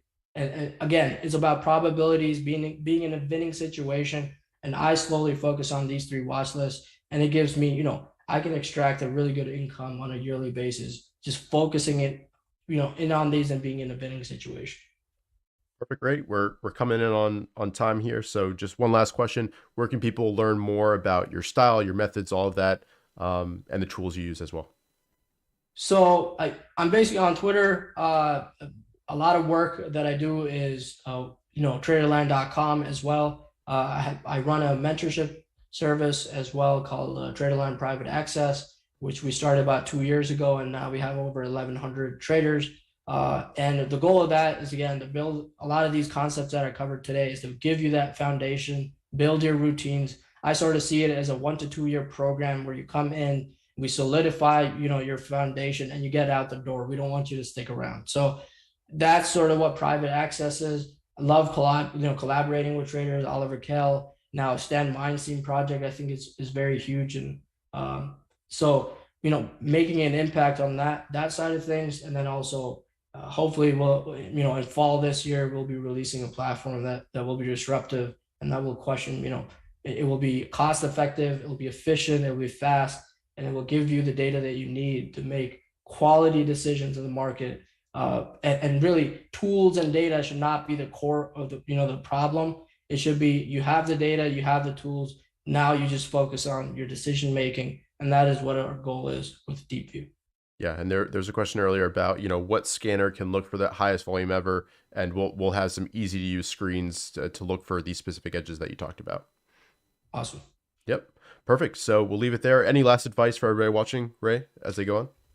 Yeah, I would say my key takeaway, like just on the closing thoughts, you have to be a doer. You have to get your hands dirty. You have to do this for yourself. You can listen, you could watch presentations, and you could do all of that. That's good. You could be receptive to information. But if you actually go out there and find 50 examples of the higher low setup from Patrick Walker, find relative strength examples that Joe Fahmy pointed out, find the highest volume examples, for yourself and you get your hands dirty, you'll get there from stage 1 and 2 to stage 3 a lot quicker than just listening and trying to mimic them or follow them. But actually, it's the real learning is in the doing. Perfect. We'll leave it there, everybody. Thanks so much for Awesome. tuning in. And in just a quick few minutes, we'll have Jim Roppel, who I'm sure everybody's looking forward to. And we'll be right back at around 10:45 Eastern Time. So stay tuned for that. And we'll see you there.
All right, welcome back, everybody, to our second speaker of day two of the TraderLion Conference. We're super excited to have you guys here, and I'm honored to bring on my next guest, Jim Roppel, Hedge Fund Manager, also of GrowStockMentor.com. Jim, always a pleasure to have you on and to speak with you, and welcome. Thanks for having me, man. Glad to be here. Perfect. So this will be kind of a more open discussion interview style format. So if anybody has any questions at any time about what we're talking about today, let us know in the chat there. And if you're enjoying the stream, be sure to leave a like and subscribe as well. And to kick things off, Jim, I'd love to just kind of dive right in with, overall market analysis. How are you, managing things in this type of environment? And what are your kind of thoughts overall on macro, the Fed, anything that's coming into your wheelhouse? Um, it's quite simply cash is king.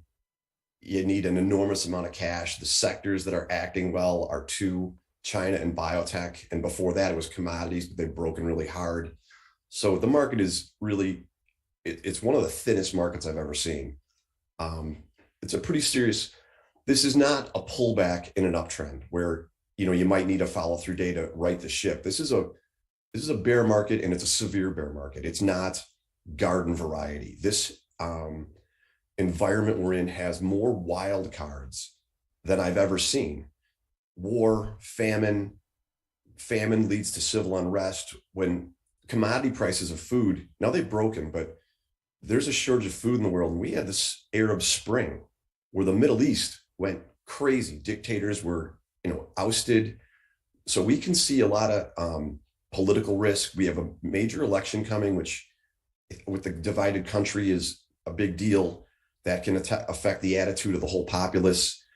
The sanctions on Russia, it's uncertain what the consequences may be. And with the Fed raising rates, we could have a currency crisis. I'm very interested in the currency markets. The Fed, I don't see how they're going to do quantitative tightening. I mean, I think it's around 9 trillion in bloated balance sheet of mortgages. And the mortgage market went zero bid about a week ago on a Friday. I don't see how that's going to get unwound. You got many, many, many things that are going on right now. So yeah, I'm not shocked whatsoever that the market's going down.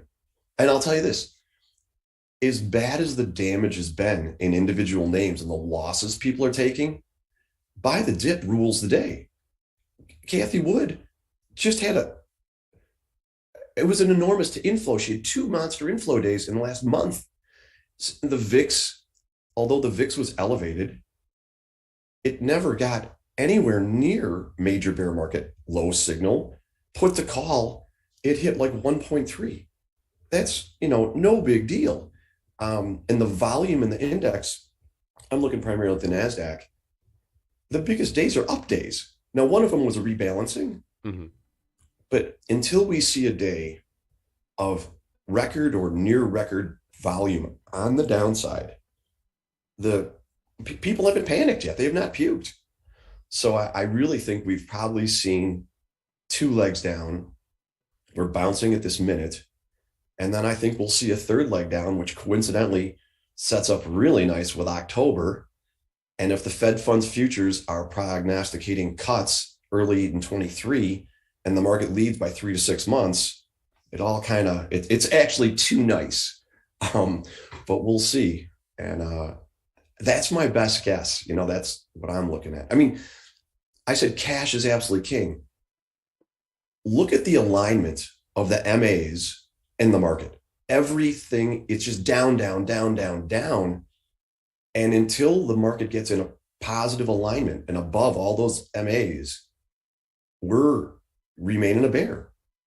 So how about I give you a 20-minute answer to a 30-second question. No, that's perfect, though. It kind of sets the stage. And we will be definitely talking about a lot more optimistic stuff today. We're going to cover, how to find the next leaders finally coming out of this correction, as well as, going through an example of Baidu that you traded way back when. So it's not all going to be doom and gloom today. But Jim, I'd love to kind of hear your thoughts on, how should retail and individual traders be managing things? You mentioned high levels of cash. What else can they do to, make sure that they protect both their confidence and their stake as well during this time? Well, that's critical. I mean, your confidence is as important as anything else. If And when everyone is streaky, okay, people get hot and cold. And when you're hot, your confidence is raging. I mean, the best answer, if I ask you a question, who's the best portfolio manager in the world? Who do you answer? I'd say Stan Druckenmiller. You say Richard Moglen. Oh, Richard. That's your answer. Yeah, Jim Roppel. yeah. And if you really believe that and you have good risk management, confidence breeds. Who's likely to hit the next 3-point shot? The guy who just had one. Yeah. Okay. So maintaining that confidence, well, through success, you can't have delusionary confidence. And then unfortunately for me, a lot of times when the bull ends, my hubris is off the rails. And then, we'll have a follow through day. I'll completely overcommit to it. And then it'll fail right away, which is, we've had 5 or 6 of them. And here's my best trade that I like, and I've made a little bit of money with it this year, is when you have a follow through day and we're clearly in a bear market, let the market rally for 3, 4, or 5 days. Because in bear markets, you usually get a succession of 3, 4, 5, 6, 7 fails. So after a follow through day, it gaps up, it gets a little extended. Watch for your first churning or distribution day and just short the market. I mean, indexes is what I like to do. And I've done pretty well with that. Although I'm down single digits, mid single digits for the year. That's helped me quite a bit. And again, I don't know how sophisticated everybody is who's listening. This isn't like just buying a stock. You have to time it pretty carefully.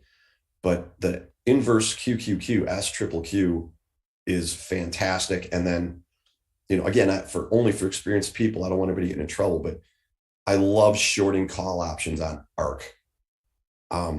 It really, although I had a bad year last year, it was my biggest winner. I didn't even realize it. And I was doing it as a hedge. And Eve was looking over all my performance and all my trades. She was like, do you recognize that you made more money shorting ARC calls than anything else? So I liked shorting the indexes, and I like short calls gives you the time premium and the volatility premium and the time erosion. So you've got a depreciating asset that you're short, and if your timing's right, you can catch the implosion of the equity value of it. But cash, I'm about 90% cash right now. I have a bunch of China names, which we can talk about, and I'm very interested in biotech. But the problem with God, I'm a gloom and doomer today. Biotech is unfortunately asymmetric to the downside because most of these companies are single product research labs. And if they don't get FDA approval, they go to zero and they go there in 3 days. So I obviously like asymmetry to the upside. And if a viable concern that's earning money misses, it gaps down 20%. I mean, I can withstand that. I mean, it's a big loss, but it doesn't go to zero.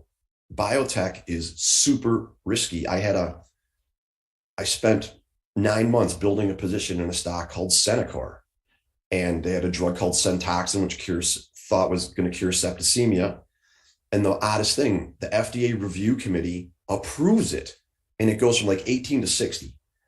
And then the probability of the FDA not taking the recommendation of the review committee is like 3%. Guess what they did? They said, no go, bro. And the stock blew up, So single stock, when you have one product that's too significant of a company and that goes bad, you're roadkill. But the group is red hot. And it's breaking out of kind of a double bottom base. And there's several really good names in there. But if you're really risk adverse, buy the index, buy the BBH or XBI or whatever. Yeah. So there's another 20-minute answer for you. No, that's good. And, given, the overall conditions that we're in a longer term downtrend, how are you handling position sizes right now? Or is it lower than average, or are you handling it like normal? It's super, super, super low. I literally was taking like some 1% positions. Now the Chinese names are working, so I've built those up a little bit to like 5 or 6 maybe, or maybe 4 or 5. I'm not sure. I have 2 or 3 of them. But, paying attention to your streak is going to tell you your position size. Mm-hmm. In the 2000 bear market, I had 13 losers in a row, and I wasn't quite connected with position sizing so well back then. But I was smart enough to just stay out after a while. So look, I'm not trying to make money. I'm trying to get traction to prove that it's a viable market that I can then make money. I'm just testing it. Like I think Livermore would call it a probe, where I'm just, buying. I mean, I'll literally buy a very small amount, like crazy small. But if I start getting traction, I can build that up really quick. Like it's within reason that I would be 50 or 60% long by the end of next week if things really, really gelled. And I'm also very cognizant that I think this is a bounce. I don't believe it's a new uptrend. So I'm in the back of my mind, I've got that. But we'll see. The market doesn't have to give me a put to call and a VIX and a volume spike. And the market's going to deceive everybody when everyone's focusing on that one thing. They're like, I have to have a 90-90 down day before we can rally. And well, guess what? You're not going to get it. And off it's going to go. And everyone's going to be in complete disbelief and it's going to take off. And it is absolutely going to take off. We are setting up not an opportunity, but a thunder opportunity. Like this is going to be, I think it's going to be a major bottom where you're going to be able to buy some killer new names that no one really knows that make a new high before everything else. You're going to be able to hang on to them for 2 or 3 years and make 5, 6, 8x. If you get the right name, but that's what we're setting up for. It's again, this is no garden variety bear. This is the real deal. This is the one where we're going to lose all these DraftKings guys who got a stimulus check and went to Robinhood. We're going to wipe all of them out. They're going to be gone. We're going to lose a whole decade of new investors. They're going to get whipped out. And unfortunately, I don't think this is going to end until they are blown out. And I see no signs of them out yet. Perfect. And Jim, I wanted to hear a little bit more about how the actions of the Fed and what they are doing come into, how you trade and how you invest, and what you specifically look for and what maybe you're looking for to indicate a shift that they're becoming a little bit more dovish and that could lead to the new uptrend. Well, we absolutely have. We have a liquidity crisis right now. When the bond market seizes up, that's critical. That's a major underpinning function of the U.S. economy. It's way bigger than the stock market. Way. I don't know how big it is, but it's critical that operates and remains liquid. Mm-hmm. And Buffett says, you see who doesn't have a swimsuit on when the tide goes out. That's when you get a long-term credit, a WorldCom, an Enron. And we've seen that in crypto. The liquidity crisis broke crypto. And then that Three Arrows fund, listen, I would back up.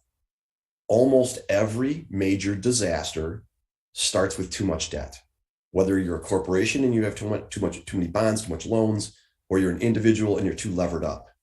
When cycles change and rates rise and there's a liquidity shortage, that's when the bodies float to the surface. And if the Fed, the unintended consequences of these sanctions on Russia, which oddly, the ruble's higher now than before the invasion, in case you didn't know, but the capital controls they're trying to put in there could really cause a currency crisis. And so when cash is dear, let me back up. What I'm trying to say is crypto's had its Enron moment.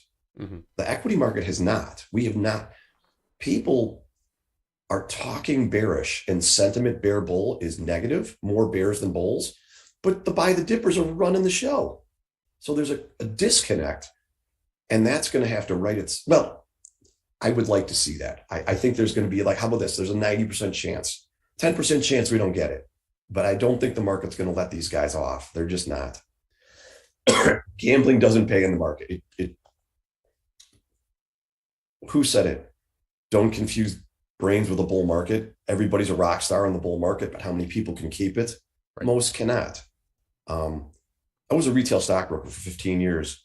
And when other brokers would blow out, I'd get their book and I'd look at all the positions they had for these customers. I'm like, 95% of these people are losing money. You don't get away with that. The market doesn't let foolishness, over trading, not cutting your losses, buy the dip. The market roots all those guys out in the end. They're not markets. If you're married or a trader, you are humble. It's impossible to be arrogant and be a great trader and have a great marriage because you get beat up all the time by that stuff. So can I take this 3 tangents away from what you asked me? Yeah, so what I was talking about is the actions of the Fed and how that you incorporate that into, you know, your decision making and maybe what you're looking for a dovish pivot. I mean, this market's not going to go up until you see a Fed rate hike and the market rallies. Like this is another maxim. It's so simple. Don't fight the Fed. I mean, it couldn't be any more clear. You know, we're in a major bear market because of Fed tightening. And until that reverses, the market's going to have to see through these rate hikes. So the market will start to rally probably before the last hike, but something's got to change. It's not something material is going to have to change. And listen, capitalism is the solution for this problem. I mean, the market's going to figure it out. The free market rules, it's perfectly counterbalancing and allocating, and the market's going to right the ships one way or another. The market's going to figure it out. It's a beautifully well-oiled machine as long as the bond market doesn't seize up. Perfect. And what are some metrics that you look at to determine kind of the strength of the economy, or just some important metrics that you're watching pretty closely that can give you an indication about how things are doing? Well, the market itself, the equity market is the most forward leading indicator. Mm-hmm. And when you have Procter and Gamble and Heinz and Hormel and all these stocks that have like a 1% dividend and 2% earnings growth making the new high list, there's your leading indicator. Now, when you see biotech start to bubble up, that's a green shoot and like China, after a huge bear market, in some sectors 70%, and it's also the US market doesn't have duration of a bear. It's too short. It's very short. Mm-hmm. China has the duration. They have the drawdown, so they qualify. I'm looking like I want to see action like I'm seeing in China here in a more broad fashion. And, you know, I like to see the 3-month bill below Fed funds, because that means that the market sniffed out the Fed's wrong, which they almost always go to the wrong extreme. But the bond market will tell. The bond market's really the new high list is always your leader. Mm-hmm. And the bond market is even more sensitive to future earnings growth and equity prices. So when you see the 3-month bill below Fed funds, you're going to know the Fed's too tight and they'll be cutting soon, which is in the paper every day. Yeah. And I want to pivot now to, you know, the more positive topic, you know, finding the new leaders eventually when we come out of this. So what are some key things that you look for to potentially identify, you know, those unknown names, which have those tremendous characteristics that could, you know, do 6 times, 8 times, as you mentioned? You know, Bill O'Neill created this template based on history of great leading stocks. And it's quite simple. Pre-tax, after-tax, ROE, sales growth, earnings estimates, earnings surprise. The leader's going to have almost all those. Now, Eric Kroll did a study and he proved that something like a very high number, 20 or 30% of stocks have no earnings that lead. But the real security institutions like earnings, okay? You know, listen, in a bear market, no earnings growth stocks get obliterated. There's no value. It's hard to value them. But the true liquidity-driven leaders are going to have all those metrics. They're less risky. All stocks are very risky. But when you have earnings and all those beautiful metrics, those stocks tend to trend better, are more durable, less volatile, because you have the big players, the monster institutions. You know, quick quiz, 2 companies, both growing at 30% a year. One trades $8 million worth of daily dollar volume and one trades $1 billion. Which one's going to have a higher PE? $1 billion. Correct. Because Fidelity can't buy an $8 million daily average daily dollar volume. So the PE on the $1 billion stock is going to be 60, and the PE on the 8 million daily dollar volume stock is going to be like, 12, because no one can buy it. I can't even buy it. I mean, when you look at the liquidity in the market and the number of names out there that are truly liquid, where I can go buy 10, $20 million worth, it's about 200 stocks. That's it. So you're screening for those variables. And like the beauty, we were talking offline before this about Kathy Wood and how she's the poster child for the big rally. And like I rambled off, like there was a Lane Garzarelli and Ryan Jacobs and Don Wallenchuk and Robert Prechter. These were your gurus of every cycle going back to the 80s when I started. They were all pretty brilliant people, but focused on a specific niche. And when that area came into favor, they were rock stars, not because they were rock stars, because the market treated that sector perfectly. And when that rolls over, it goes dormant for 10, 20 years. But Can Slim is predicated on the new, like Bill says, what the golden list is the new high list. So it's always going to keep you in tune. And you throw in fundamental analysis with all those metrics and then trend following. So, your leader is not going to have RS of 12 and be below the 50, the 200. It's just not. So we need to get those MAs in a bullish alignment with the indexes. And your new leader is going to be a basketball that's just going to spring up because it's been held underwater for 9 months. And also, I've really been fortunate with some IPOs that came public at the end of bears.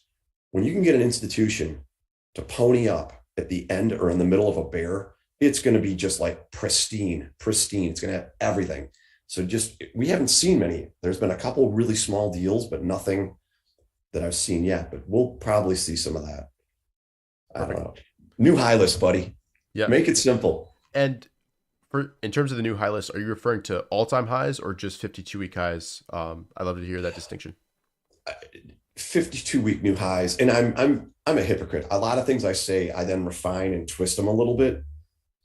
In a bear market like this, the damage is so enormous. I'm looking for great action, maybe 20, 30% off the highs. Mm-hmm. But when you look at LI, the auto EV manufacturer in China, it's at all-time new highs. It's right there. So that has a very unique signature telling you that it's rare merchandise. Okay. I mean, why would you buy anything that has massive overhead when a stock in the same group is within 2% of the all-time high? It doesn't make any sense. You're fooling around with the second best player. And I did a study and I proved that the difference between the number one stock in a group and number two is 50%. If the leader goes up 300, the number two stock goes up 150. Right. So I want that. Now, the problem is this. If you miss the leader, now you're aware of the sector. Mm-hmm. And the number two stock's going to set up and you're going to go for it because number one's extended.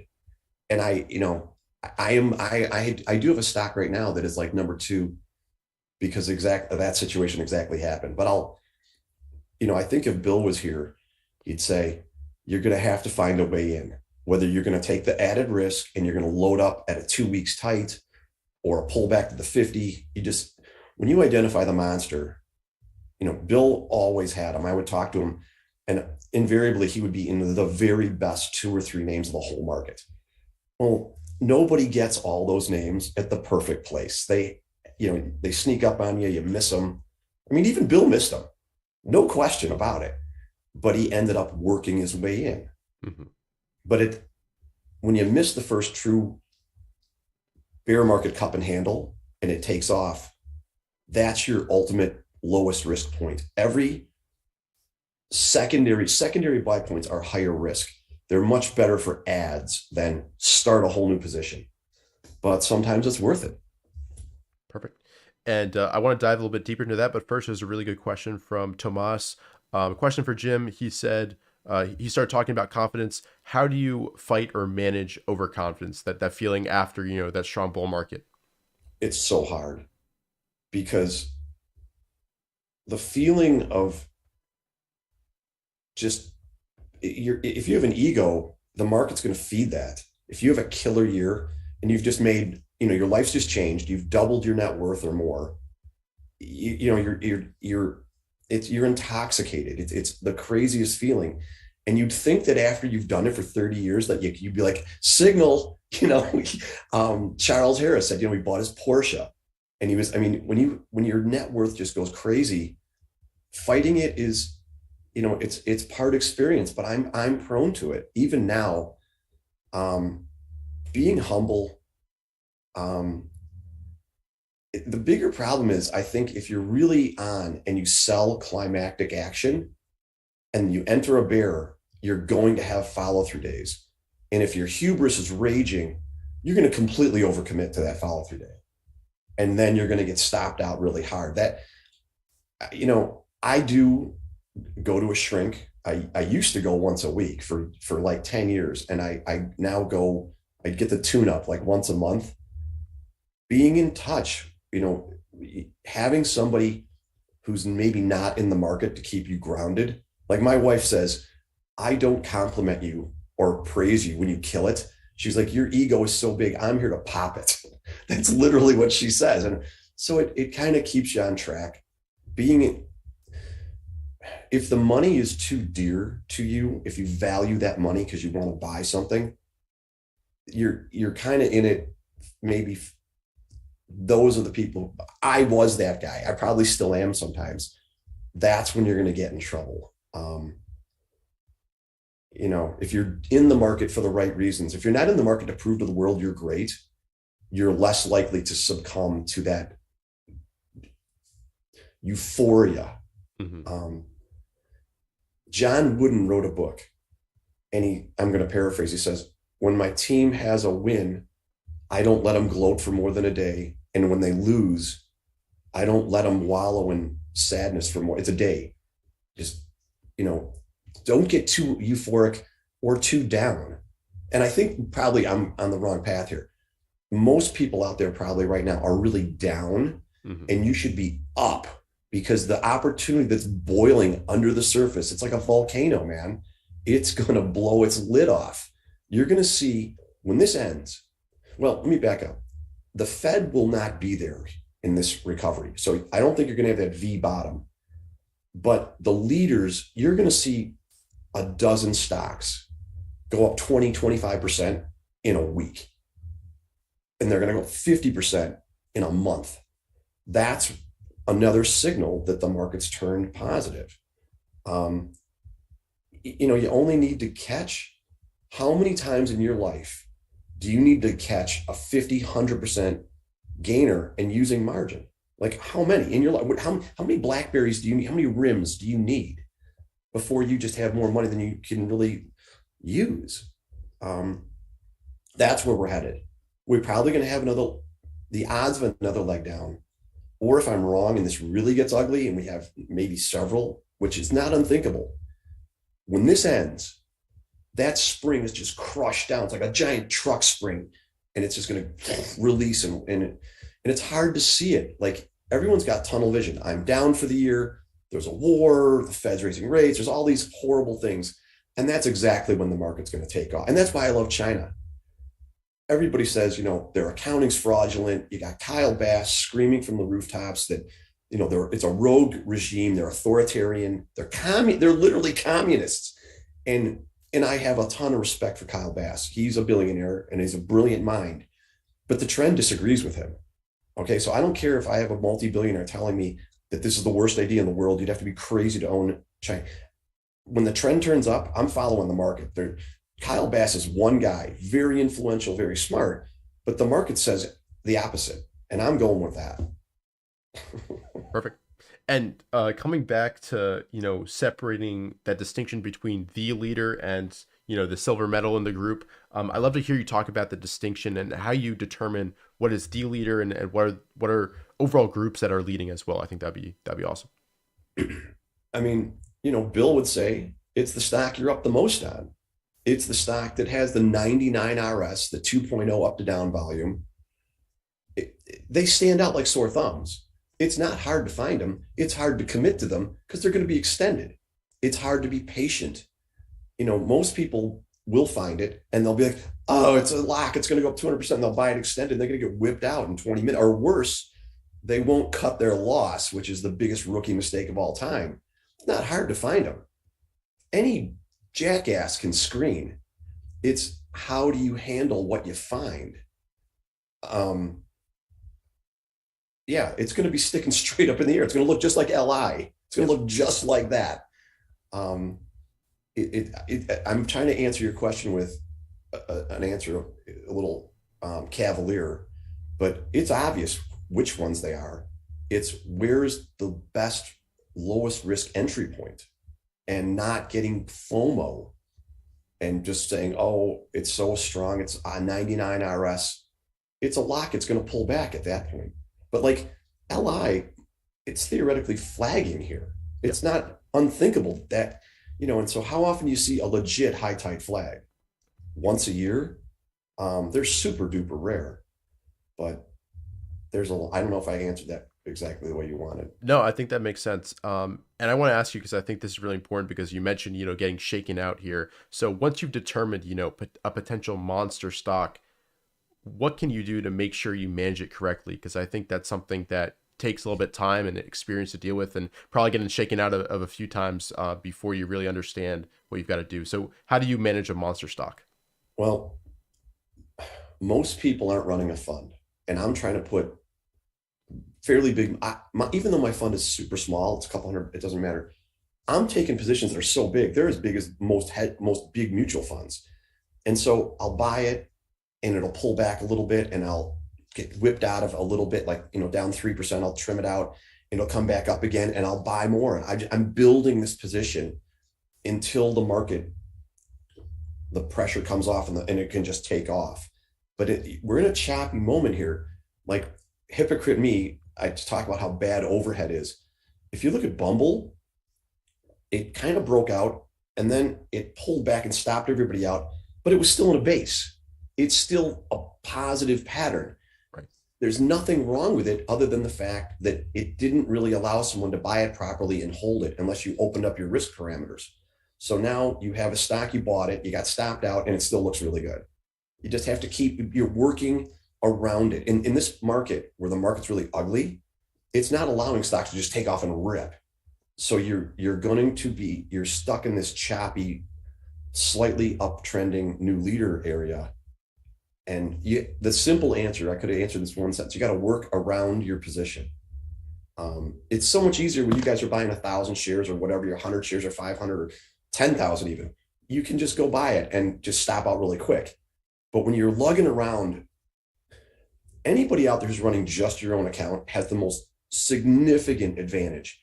Size kills performance. Every manager, even Peter Lynch, his best performance was all when the fund was way smaller. As soon as it got to like $1 billion, it's like an Olympic athlete running around with cinder blocks on his leg. You're lugging around all this money. It's a huge advantage to be running your own account. And here's another thing. When you're running your own account, you don't have to, answer to anybody. They don't understand. What are you doing, selling this stock you just bought 2 days ago or 20 minutes ago? They think you're crazy and they don't understand. And I have to bring this up. The Fed made risk management, great risk managers look stupid because the market would roll over 3, 4, 5%, 6, 7%. And all the people who had great risk management, who were going to be in the game for the rest of their lives, they started trimming and getting out. And all of a sudden the Fed had come in and just turned things straight back up. Now, the guy who retired from some big company with $2 million and he bought the S&P, he's out fishing. He's out, hanging with his grandkids. He has no clue because the market just saved his ass and it just went straight up. So those guys, now that the Fed is not going to be at the back of this market, we're going to have real digestions. And those people who just set it and forget it, they're going to get killed. Okay. Risk management has made brilliant fund managers look stupid for 15 years. And I think the Fed has learned its lesson. From 1982, when Volcker broke inflation, the Fed was very, very vigilant on inflation. The Fed was a tight Fed. And then as things changed, they got looser and looser and looser. And now we're 3 or 4 Fed presidents past, and they forgot about that, and they let inflation get way out of control. The pendulum just went completely to the other side. Well, guess what? When the Fed eventually kills this inflation, they'll remain tight for the balance of my life. They'll remain tight for 20, 30 years, and they'll screw it up down the road. They'll forget the lesson. But the point I'm trying to make is risk management is going to become it's always job one for me, but it's going to be effective. Yeah. Perfect. And coming back to kind of, finding those next leaders, I want to hear your thoughts on kind of focusing on new stocks like IPOs that are just forming out their primary base. Is that really where your focus is? The newer names that maybe came public, then got hit pretty hard, during this bear market, and then are starting to kind of show some type of bottoming action and maybe could lead? Or is it more on just, you're just casting a wide net and whatever meets your screens and meets your criteria, that's what you're looking at? So here's the thing. I don't look for IPOs. I'm being a complete hypocrite. If I notice one that's brand new and it comes out in a bear market, that throws up a green flag. I'm watching that. But in general, if you're screening for leading variables, whether it's a 200-year-old company that changed their product or a company that was founded 2 years ago, it's going to come up on the screen. You don't have to look for IPOs. They're just going to show up on the screens. The screens are going to pull up all the IPOs that are worthy of your time. And then I've been in some of the biggest IPOs ever, not because I was looking for them, but because they met the criteria. Right now it's far more important to focus on process more than ever in a bear. I'm not saying you should get lackadaisical in a bull market, but when the wind's at your sails, it's going to kind of save you. In a bear market, if your process isn't like razor sharp, you're going to get pummeled. So if you're just focusing on process, you're running your screens, you've got your position size right, or you're just waiting for the upturn, focus on your process, stay aligned with those MAs and the new high list, and you're going to be good to go. That's a 20-minute answer too. I don't look for IPOs very much. Perfect. But when I do see one that's profitable, and Bill told me, he's like, I had this stock and I had triple-digit sales and earnings, and he goes, Jim, when you have triple-digit sales and earnings, you cannot sell that name until it meaningfully breaks the 50-day. And he wrote it out all on a chart because I screwed something up really bad, and he hand wrote all these notes on it. And he said, you sold it before it broke the 50. This is a 30-minute answer to just focus on your screens and on your process, and you're going to catch these leaders. But that's the easy part. Again, I'm going back to what I said before. It's your mental game and how do you handle these things. And the biggest issue right now is cutting your losses. But the biggest issue is going to become FOMO, because they're going to come, you're going to have a dozen stocks that are going to look like LI when the real bottom's in. And you're not going to know, another problem is there's probably going to be so many powerful names that you're going to have to do a lot of research to really figure out which one's market, the TAM is the biggest, it's the best with the best management. You're going to have to, how about this? Stock envy. How much stock envy do you have right now? You envious over 1 or 2? Well, we need to be envious over 30. That's going to be, when there's so many names ripping that you don't know which one's the leader, that's a signal. How about this? Are you making money? Has the last 3, 4, 5 names you bought shown you a profit right away? Anybody can screen, but it takes time and experience to handle these names properly, to get positioned. And here's the thing. A lot of people have been scared, but we haven't had the duration. A lot of people have not been worn out yet. In the end, people are going to give up. They're going to go whatever other hobby is going to be. I'll be there. Every bull cycle that starts up, I'm going to be there. Today's Sunday, and I don't have a lot of great info for you because I didn't do my 3 or 4 hours of chart work yet, but I was upstairs showering to do this. I go, God, how many Sundays have I missed of doing the 3, 4 hours of chart work since 1987? How many? And I'm like, I'll bet you it's like 4 or 5. So that's staying in the game, knowing it's easy to quit when you don't have confidence, or the market hasn't proven to work for you yet. So staying in the game, staying patient, knowing that the turn is coming, and having confidence. I mean, but it's kind of sometimes hard to have confidence if you're new and you haven't had a great upcycle yet. So staying in the game, bud. Perfect. And say we do have, one more leg down or a few more legs down. What will the kind of leading stocks, how will they act, the ones that are developing when we've got those legs down? Are you looking for, what kind of signs of relative strength are you looking for if we do see another downturn?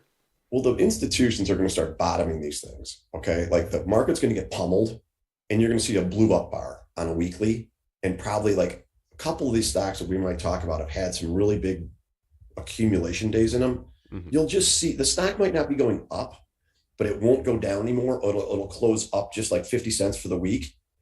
And there should be several big volume bars supportive at the bottom. And they're gonna, I've mentioned LI 5 times already. Let's bring it up, look like that. Yeah. Why is this thing a geyser going straight up against the market? Now that's in China. If you see that start to happen in the US, which we have not even come close to, that's going to be a major signal. They're just, dude, RS is going to point you, you know what a divining rod is? Like how it's like it finds water. Yeah. It goes right to the water. Yeah. Well, your relative strength, RS line in new high list is your divining rod. It points you straight to the leader. Like you can't, the data is there. And I almost said, you can't screw this up, but the data isn't your emotions. It's really the emotional control.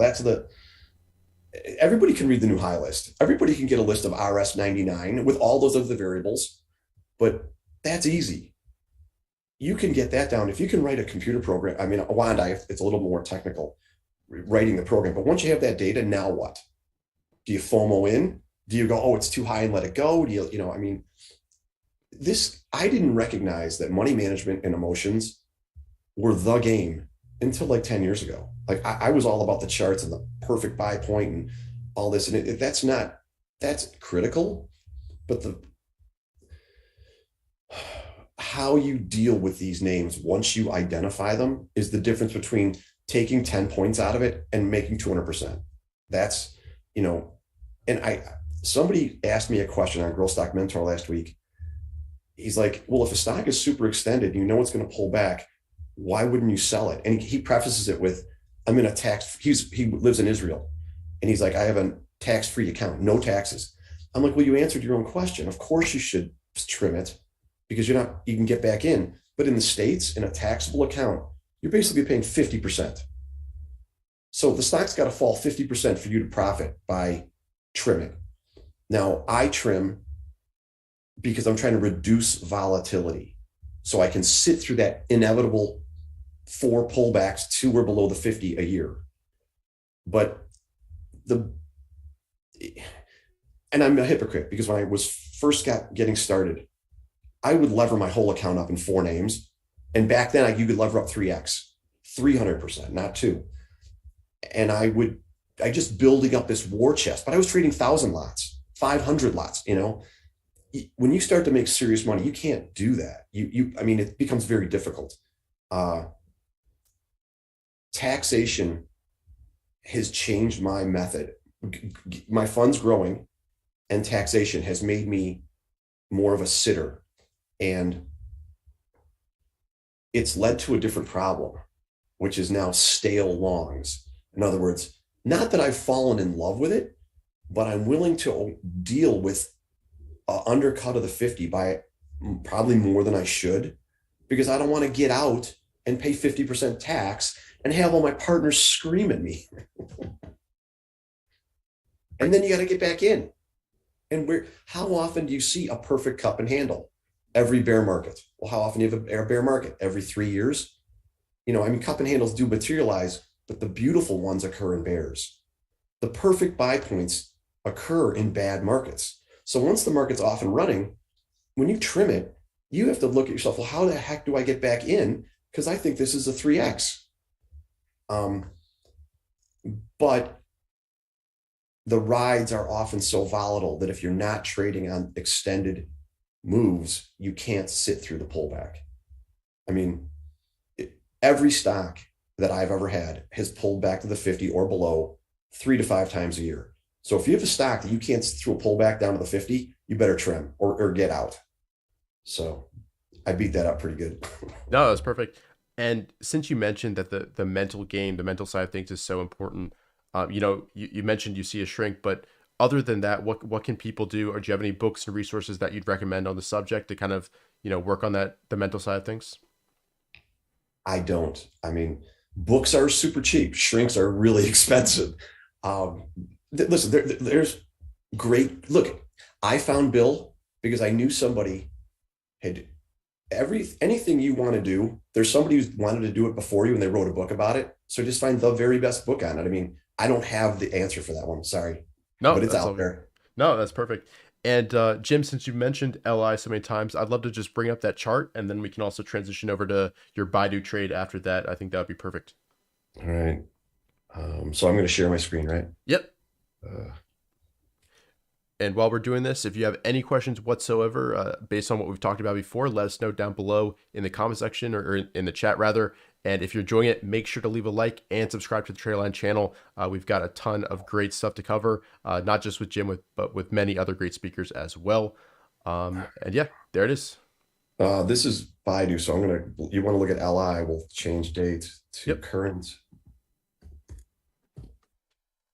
And I mean, guys, oh my God. Yeah, you want to know what the next leader is going to look like? Take a snapshot of this. Relative strength actually fell 1 point because it was 99. Look at the rate of ascent of that RS line. And anybody who doesn't understand the significance of how superior an EV is to an ICE internal combustion engine car is just, they haven't looked at the facts. Okay. Now, I bought a car not that long ago, and my ego needed that Mercedes logo on the hood. Like, I knew the Tesla was the better vehicle, but at least I knew it.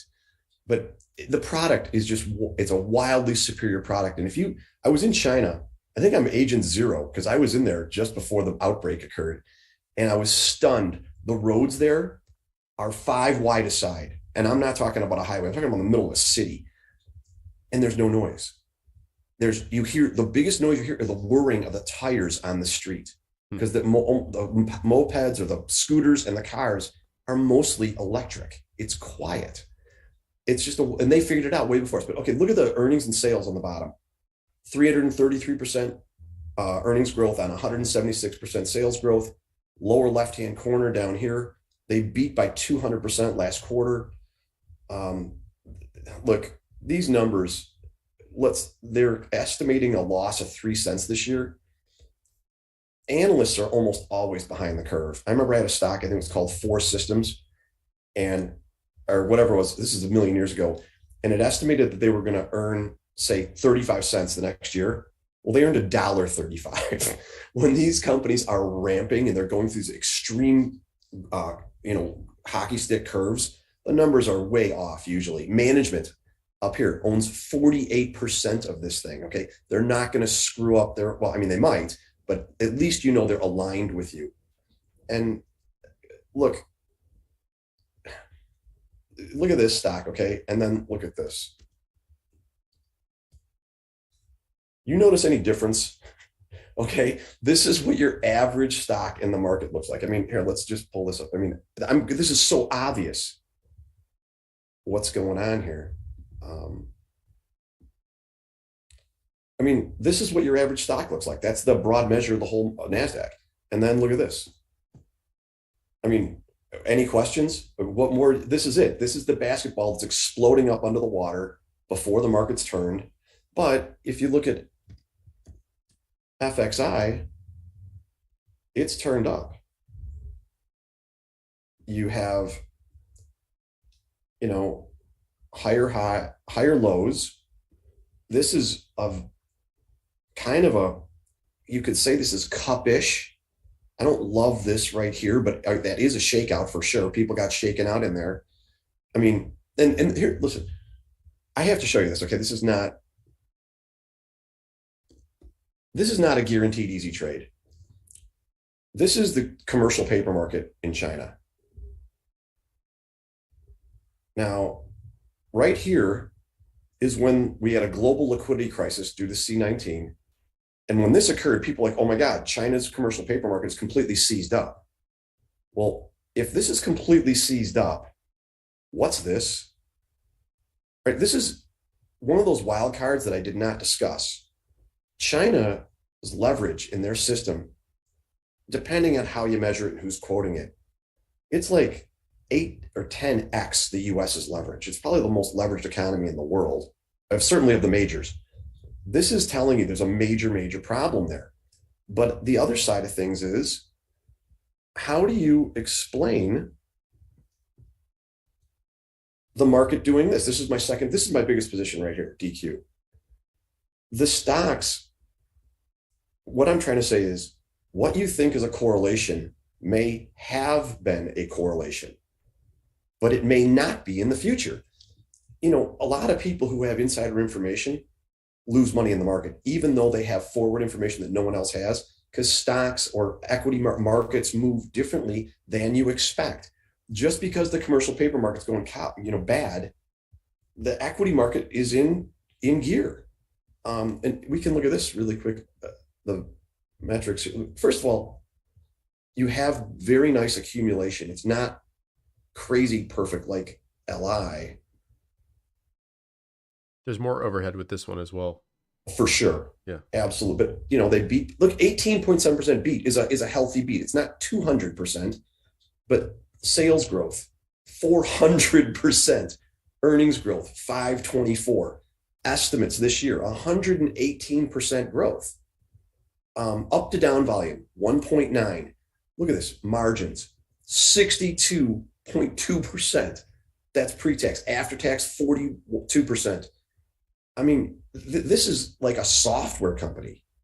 All right. I mean, you know, like retailers are running at 2-3% margins, 4-5%.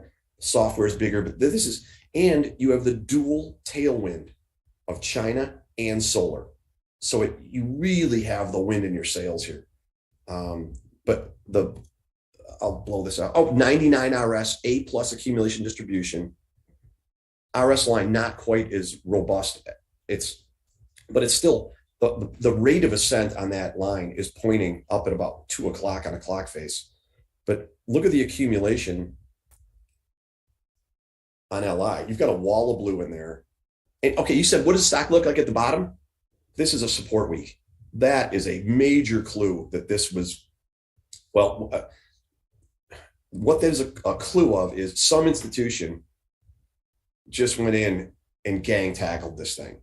Now, they had done their research. And they ran it up. That's what that means. There's at least one guy, at least, who said, it's too cheap. We don't care if it's a bear market. We're going to take a position here. Value players and big institutions bottom stocks. It's not guys like me. Okay. It's not, you know, it's not your mailman or the guy who owns the dry cleaners buying his 100 lot. It's some guy coming in and buying 143 million shares. That's what it traded right here. The big problem is this, though. Wanda's slow on institutional sponsorship, but there's now this is a little old. These were Bill's favorite. Wanda was designed by Bill. So these were Bill's favorite funds at the time. Now, it is good that Fidelity started a position back 3 quarters ago. So at one point, they deemed it quality enough to take a position, but subsequently they've gotten out. And like, let's compare this to, I hope I'm going to get this right. Look, there's Fidelity's loves this thing. Okay. If you look at, now they've probably been reducing. Look at that. I mean, this is so rare. You never see this. Okay. This is uber rare.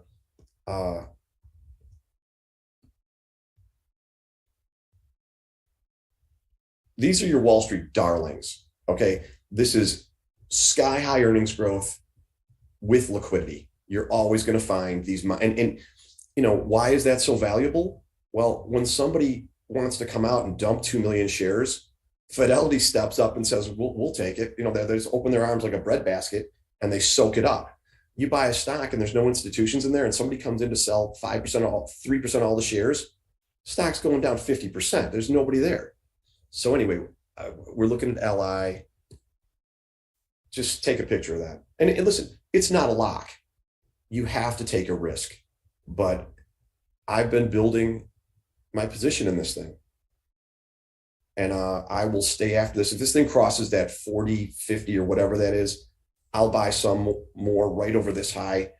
And by the time it crosses 42 or 41.70 or whatever, I'll just add the last 20, 30% and, you know, hopefully off it'll go. But this, because I'm raving about this, don't go buy this tomorrow, okay? And don't think you can't cut your losses. Anything can really go sideways.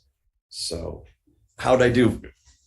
Yeah, that's perfect. And I want to ask you if there's kind of any sister stocks that you're watching that, you know, contribute, you know, obviously you want to focus on the leader, but, you know, add conviction that the theme is working pretty well. XPEV, I think NEO. These are both auto manufacturers.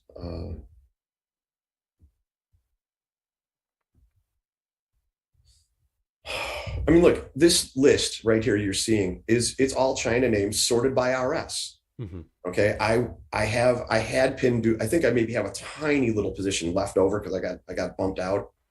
But look, this whole market, it's just look at that. And listen, there's no question, okay? The Chinese accounting is not the same as it is in the US. There's, you know, DD and that coffee, Luckin Coffee, that kind of crap doesn't happen too much in the States. And if you're worried about the single stock risk, just go buy this. All right. So if one of these things blows up, the index is going to go down 5-6%, but you're not going to lose 50% of your money in a day. And if this works, like LI might go up. Let's assume it works and it goes up 100%. This is going to go up 50. 50 works. That's plenty. Yeah. Here's the thing. Everybody, this is a Wall Street darling. This stock will be talked about for 10 years.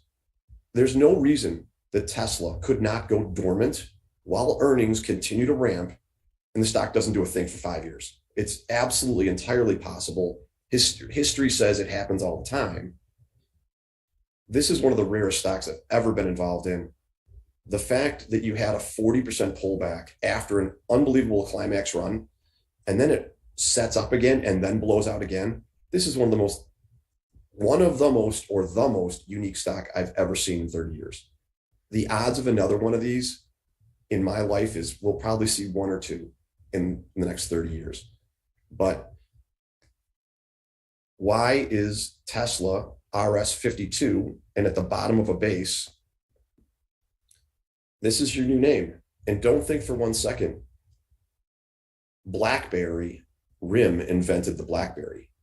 Apple, I think they had a phone, but they didn't incorporate the iPod into it yet. BlackBerry was one of the best stocks I ever had. And along comes Apple and just crushes them. Now, there was a period where they moved together for a year or two, but in the end, the innovator, the developer of the market, doesn't necessarily control it forever. There's an up, like in cryptocurrency. I am not convinced that the leading crypto platform is even a coin yet. It might be a bunch of kids in a college dorm, and they're going to come out with this much better protocol that's going to destroy Ethereum. I think Bitcoin's kind of here to stay. But the point I'm trying to make is follow the strength. Don't get stuck in a name that you think is controlling the market when this upstart called Li Auto comes out and like, well, what about Tesla? Yeah, well, what about BlackBerry? So, yeah, no, I think that's fantastic. And I'd be curious to hear, you know, on the biotech side of things, what are a few of your top ideas and what's your top idea in that space as well? I like Halo a lot. Here's your market. Okay. So you kind of have Bill was kind of a marketer salesman. So to make it easy for people to understand, he called bases names. He gave them titles. what it is a digestion area with a shakeout. This is he called this, well, double bottom's been around for a million years, but you just had this double bottom with this handling area and then a breakout.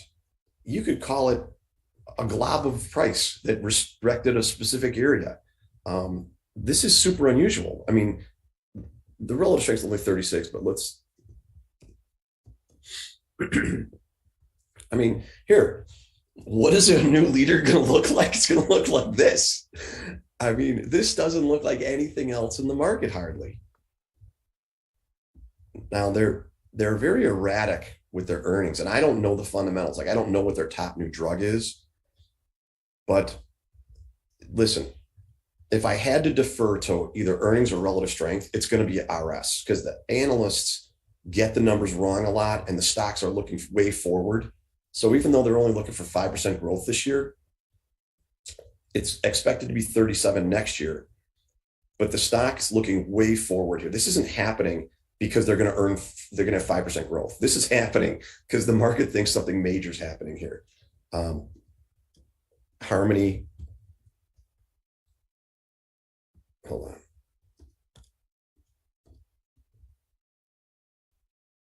This is a lot choppier. I don't like this space as much, but I like this one. See, this shakeout, I don't know how you want to look at that.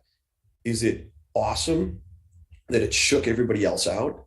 Or is it crappy because there was no institution that would sit in there and take those shares?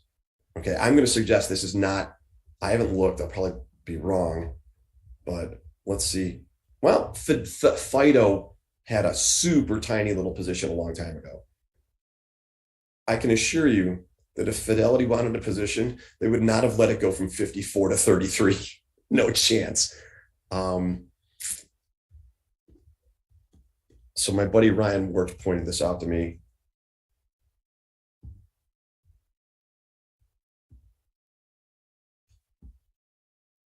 Oh, this isn't the one. Clovis. What's the symbol? CLOV? I'm not sure. Look at Clovis. I don't know the symbol offhand, but listen, these are your only two areas, China and biotech, that have any merit at this minute. Look at this is actually extended now. I mean, this could pull back right to that black line and it's completely healthy. Right. Ideally, you'd like to see it move up to maybe 160 and then go dead tight and sideways. That would be really ideal. If it rallied a bit more and then went dead tight and volume dried up. If it did that, like, again, I can change from super bear to super bull super quick. If this thing, like if LI comes out, okay, see, like it runs from 18 to 41. It barely gives hardly anything up. And even in this digestion, the volumes kind of dried up, but the big volumes on the up days, this is just telling you that it's under accumulation. And it's a signal. Like, I keep going back to the same 3-4 stocks. That's really, really a thin market. And I think the danger here is that people are going to grasp at just molecules of information showing that things are improving, and they'll overcommit on too thin of data showing, or leaders. Like, the market's not going to be healthy until you have stock envy over 30 names, and we're looking at 3 or 4. That's not enough. You cannot, like I said, with as excited as I am about these names, you probably can hear the tone of my voice is ramped up a little bit. I'm 10% long. All right. It's going to take a good bit more. The breadth of the market is terrible. We need new highs to be 5x, 10x new lows. Okay. Until we get there, I probably will not ramp up my exposure too much. So I'm trying to temper my enthusiasm for these 4 names. I don't want you to get too fired up. There'll be a dozen of these when the market turns for real. And maybe we won't have a third leg down. Maybe it's in the VIX won't spike, the put to call won't spike, and things are just going to improve. But at this minute, I'm treating China differently than the US. I think they've done their time in jail The duration in the penalty box is enough, and the amount of pullback in the market's enough, and we'll see. For LI, what type of price action would get you to sell it here? What would say something's wrong? The setup right now, the chart pattern has kind of failed. Well, I'm on a razor's edge, and this is another reason I hate day trading or short-term trading. Like I'm on the sell key all the time and on the buy key. I'm building the position. I don't want to live my life like that. But if this thing undercuts that black line, I'll be out of all of it. Let me back up. If it undercuts that black line 30 minutes into trading, I'll trim it a little bit. But if it closes below there, or especially on a Friday closes below there, I'll be out all of it. But I'm also my cost is high, so I don't have a lot of leeway. I mean, my stop losses are going to get me out of it. It might not even have to break that line. Yeah, but say we have another leg down, it could build a base kind of up here, just barely undercutting that line, and set up once the market's healthy again. So if we have a third leg down in the market, there will be contagion around the world to other global markets. I mean, we are the dog, okay? Everyone else is the tail. And if the US has a bad leg down, this is going to break.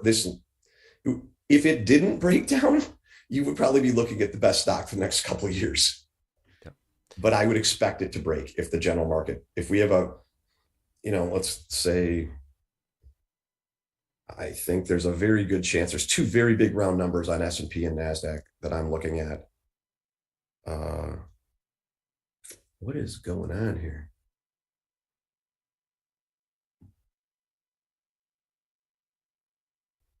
Oh, man.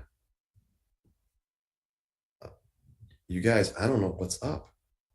you looking just for SPX, or Yeah. can you This type it is in? so odd. Do you know the O'Neill's? This is sorting peculiar. I don't get it at all. The O'Neill symbol? I'm not sure. Hold on. Do you know?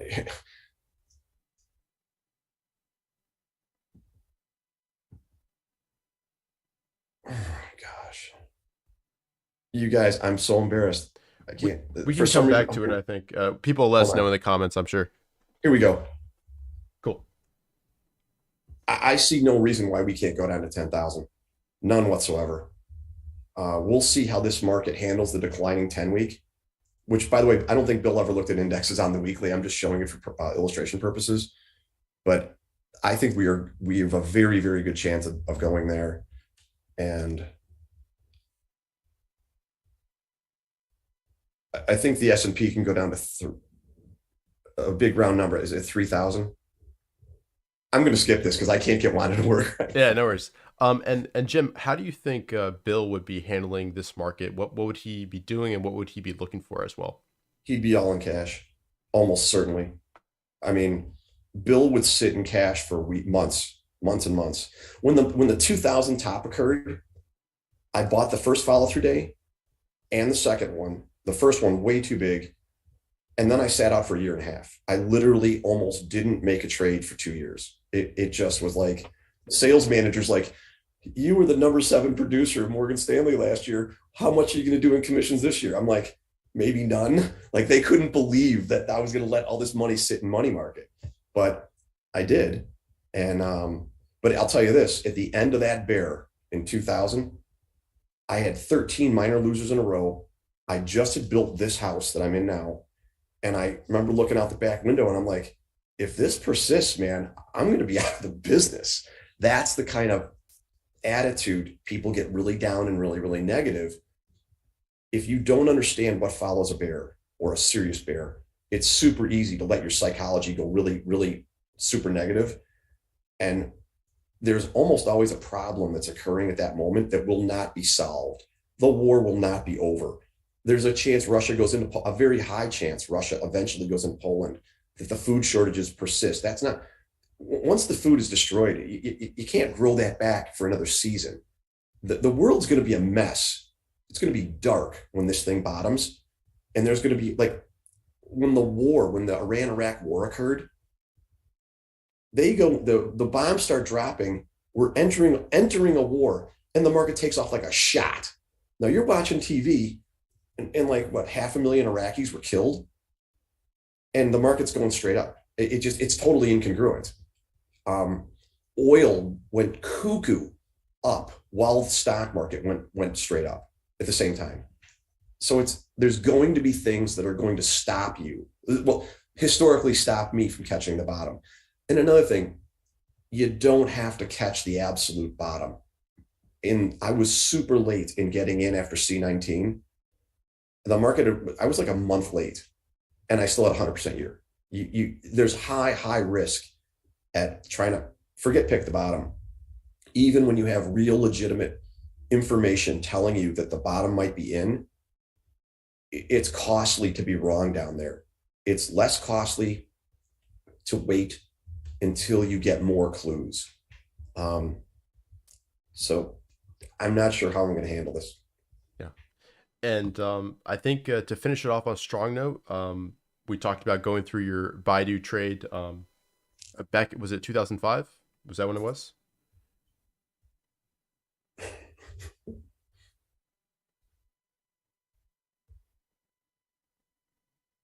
Sorry. Yep, no problem. So we'll cover this trade, and while we're doing that, if you have any questions for Jim, drop them in the chat box right now. That'd be perfect. And make sure you leave a like and subscribe to the channel.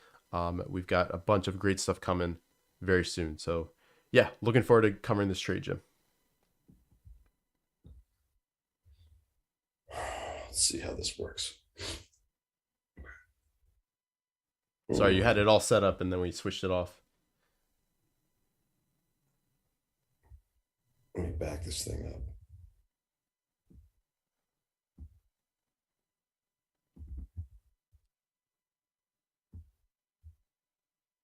All right. So Baidu, when it came public, I'm trying to move this box. We see that circle. It's not allowing it. There you go. So it comes public, and it has this monster day. And I was just riveted to it. Like, I was fascinated by that move. And then it just went dead. And I obviously hadn't read Eve's book yet. And I didn't know about the institutional due diligence phase, but I just kept watching it. Palo Alto did the exact same thing. And I'd read a couple of articles about the CEO and what a supercharged guy that he was. And the whole thing was coming about very much like this. What I realized was there's 1.6 or 8 billion people in China, but something like when Baidu came out, 30 million people a day were coming online, or 30 million a week or something. And let me just, oh man. The government, well, I'm talking about down. I just kept following this, all right? And the government, in the desire to keep the public in the dark, banned Google, or they censored Google. And Google's, their credo is do no harm, do no evil. So they pulled out. So if you go to Google, the Chinese government rerouted you to Baidu. So now I know the government is supporting these guys. 30 million people a day or week are going online, and there's 1.8 billion people there. I'm like, the total addressable market, I understood this deeply. And you have like, I don't know, what do you have, 15 weeks in a row up here? And I think I started buying it like right here. And Bill has a rule, 5 weeks up in a row, you have to add. So I really kind of went, and by the way, this thing was $1,000 a share. It's split 10 for 1. This is post split. And I had like 80, 90,000 shares, and it just takes off, and it's just working perfect. It's respecting the 50-day beautifully. Even when it undercuts, it closes the week above it. Now, there's a big snag in here, and it happens right here. This is an earnings report. Again, this is like 15 or 20 years ago, so I don't remember it exactly that well, but I'll tell you this. This is what I remember. They have an earnings report, and in the call, they say, oh, by the way, the platform that you all know and love, we're changing it to this new thing called Phoenix Nest. And it had just split, and I had 800,000 or 900,000 shares. And this thing gaps down 28%. It was the biggest loss. I had like 30 million bucks into it at that price. I had like 30 million in. And I think on that day, well, I don't know, I lost like a lot. It was the biggest single day loss I ever had. And here's something else. You got to know this, okay? People go like, Kramer has that thing. It's called, are you diversified? That's complete crap. Okay. If you're in growth stocks and say you have Tesla and Vertex and Li Auto parts, if one of these, or Li Auto, if one of these things blows up, that one's going down 20%, but everything else you have is going down 5 or 6 because they're all growth stocks. They're all the fund managers are going to have to sell off other things to rescue the one that's getting killed. So they're all going to get killed. So don't think because you have an auto, a food stock, and like a whatever, that you're diversified. If you're in growth and there's a horrible day, you're going to get shelled. So I have this thing down 28%, and the whole rest of my fund is getting obliterated. And I trimmed off maybe, again, it's a long time ago, but I trimmed a bunch off, like 20, 30% right here, but it caught support immediately. And I'd screwed up Apple on an earnings report not that much earlier. And Bill's like, Jim, you have got to get right back in there, build the position back up, and add 15%. So I did. And it was acting beautifully in here. And then it just took off and went bonkers. Now you're going to ask me, where did I sell it and why? And the simple answer is, I only remember the bad stuff, like the gap down. I have no idea why I got out of this thing. I think it's in the book that, here's the thing. Eve did the post analysis on this for me. And unbeknownst to me, I'd made 30 million on this thing. And I didn't even know it. I knew it was really good. But if you read the book, I think it'll tell you why I got out of it. I can listen. I guarantee you this. I was trimming in here for sure. And by the time it did this, I was probably out of it. At this point in my life, I was not selling extended. I just was, I was willing to endure that crazy volatility. But this is see the red bars in here? That would certainly be a little bit unusual. And I wish I had a better answer for you when I got out of it. It's funny. Some of these names are 20 years old that I had a good run in, and I honestly don't really remember exactly. I'm only guessing at why I got in and out of these things. What were some of the key lessons that you learned for this trade? I think that, buying it back, I think is obviously a key one, a nice tidbit, but were there any other key things that you took away from this trade? This was the first stock I ever had that I had a monster gain in, and I paid 20% tax. And I was like, my God, that's $15 million less that I have to pay to the federal government. Or the fund, not me. Okay, the fund. And I was like, holy cow, this is a big deal. And that kind of changed me. But I didn't learn. I learned from screwing up Apple when you have earnings. And also, here's the thing with Apple, I puked it in after hours. And Bill yelled at me the next day or 2 days later. He's like, you got to get right back in there. He's like, and you don't sell too much in after hours. He goes, you should have been right back in there. So it was the Apple screw up that helped me deal with this a lot better. I got to okay, so here's the 10-for-1 split right there. Right there. So I might be off on this. I don't know. Look, here's the takeaway. Oh man. When you have a general market turn up, and you see this right here, that is a massive, massive clue. And also, I was watching the institutional sponsorship, and Fidelity was just gang tackling this thing. I mean, they were buying it across the board. And I mean, that's really one of the only complexes that can do this. Okay, they're in there buying that every day, every week for a couple months. Fidelity doesn't take positions like that to hold for 6 months. They were planning on holding this for years. At least that's my interpretation. And when you have a run like this, and then the first digestion looks like this, now this is compressed because it went up so much, but that's tight action in there. When you have a move that's unbelievable, wall of blue with skyscrapers, and then it just goes dead tight. I mean, almost dead tight down to the 50. It remained accumulation. What happened was The guys who were lucky enough to get it down here were puking, causing it to stop going up. The institutions are just with a breadbasket taking, we'll suck this up.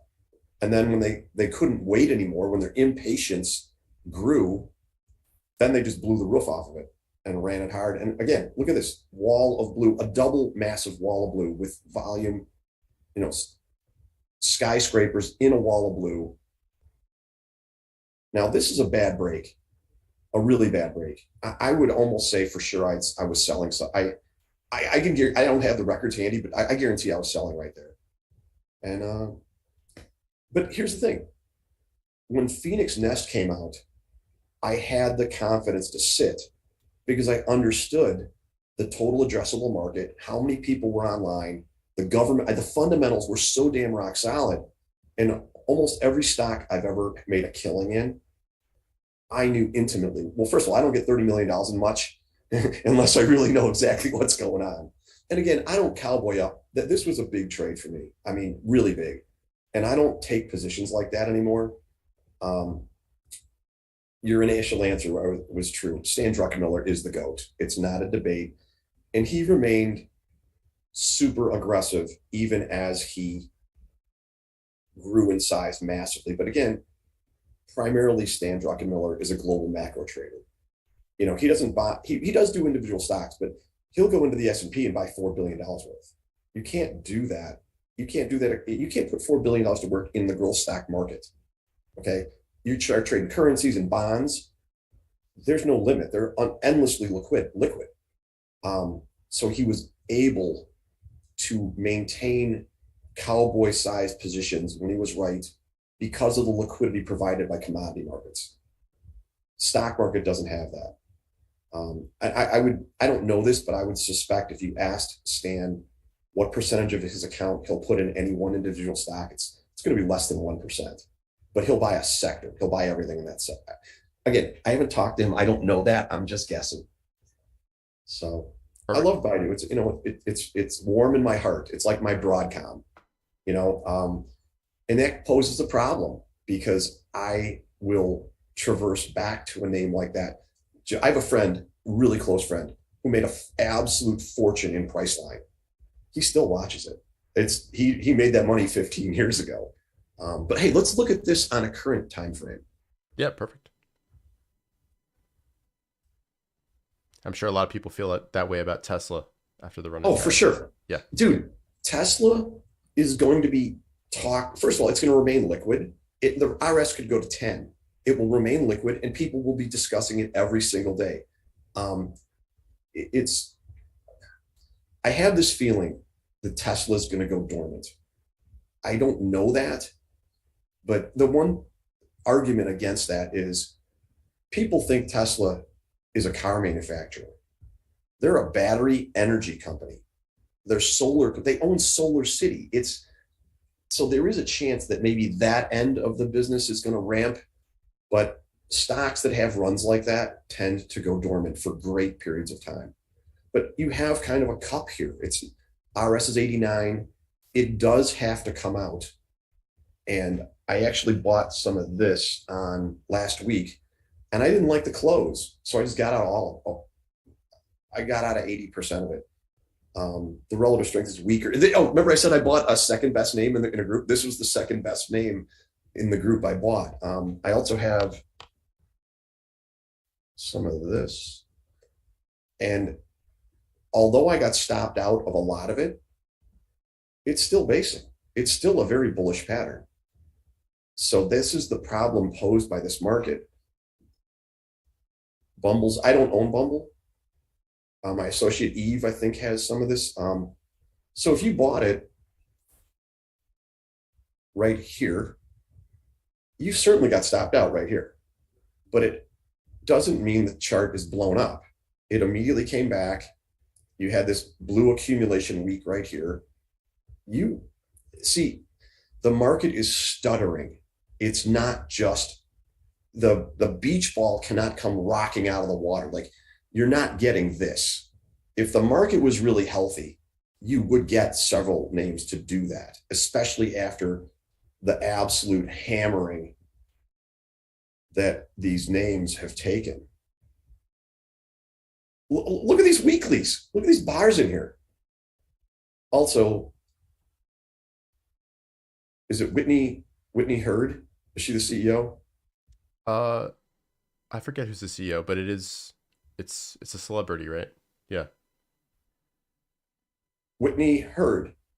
She went to SMU, lived in the same sorority house my daughter lives in. So anyway, Mr. Big, what do you got for me? Yeah, I've got going back to, managing a winner. I think I've got a good question.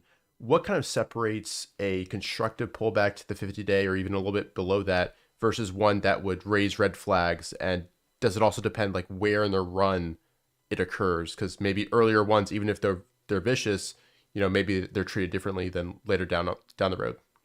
So I mentioned about the relative strength line and a clock face. If a stock, like I showed you in Baidu, I went up huge and then it kind of went sideways to down. It's the rate of descent, the angle on a clock face. Is it going straight down? Like I sold SanDisk when it broke the 50-day because it just went straight down. It went down at 6 o'clock and the volume went to Mars. So it's volume and rate of descent. And in the descent, is it closing at the low of the day or the high, the low of the week or the high of the week or mid-range? Volume, because of quantitative easing, Bill was feverishly discussing volume all the time. It was one of his one of his top two indicators, or he really weighted volume massively. But the advent of quantitative easing changed the market. So fear remained in people's hearts. So when the market rolled, volume ripped. But because of QE, we would have stocks and indexes go up on lighter volume. It was that the historical correlation was broken by the Fed. So volume was less valuable of an indicator. But back to the pullback to the 50, how the volume materializes in the pullback is critical information. And the close of the week, and is it a sideways, like is it subtly going down like this, or is it going like a hot knife through butter? Is it going straight down? There's a problem when you see that, or a climax has occurred and it just people are getting out at any cost. The dumping. So I hope that's a good answer. Yeah, it's a good answer. And is that ultimately what usually gets you out of a stock you've been in for several earnings cycles? Is it a break at the 50 or Yeah. yeah. A bad break. Yeah. A bad break. And I have another rule which is hard for me to follow sometimes, especially in crypto. When you make life-changing money, you can't let it go. So I might be more, I don't know, I've changed from being greedy to capture profits to more patient as I've aged.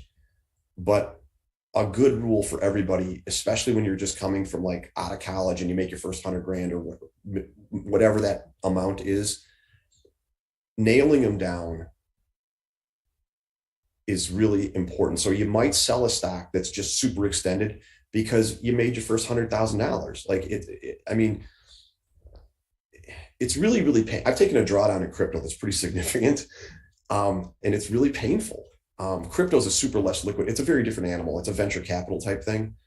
But the answer is I might get out of something. I might have gotten out of something when I was much younger on signals that were not uber strong, but on super strong signals, I've gotten out for sure. And I'll tell you, this is another thing. Don't make this mistake, which I made. Well, that's not true. There was a stock called, it was like a consulting firm in Chicago, Whitman Hart, and they get a takeover bid. And I go in the office, the thing's up like 30 or 35 points. And about an hour later, it's up 15 and then 5. I go, what's going on here? And I sell off a bunch of it. And I look and it's down 25 points from up 35 to down 25. And I just went and I just dumped every single share I had down in the hole. And a lot of people, I think most people will go, I can't sell it here. The damage is already done. Well, it went down to like the single digits. So when you have a climax and they really, really come unglued like that, and they're up big and then they're down, you slam that thing, you pound that bid, you just get out because it's over. 90% of the cases, it's over. It's not always over, but I'll take the 90% probability every time. Perfect. And just a few last questions here. What are some of your favorite lessons that William O'Neill taught you over the years? I already talked about one. I'll tell you this. What made me better was my losses, my stupidity, my accidents, my carelessness. I learned. The winners, it's like the Baidu. Where did I sell it? I have no idea. But where did I have a major problem? When that Phoenix nest, that's what you remember. That's where you learn how to deal with Apple. I learned that when it breaks in after hours badly, and you got to buy it back. I mean, that was one of the big lessons. I mean, look, there's two classes of mistakes. There's rookie mistakes, not cutting your losses, FOMO, over trading. Everybody should have that corrected in 6 months or a year. If you can't get past that in 6 months or a year, you're probably never going to be successful in the market.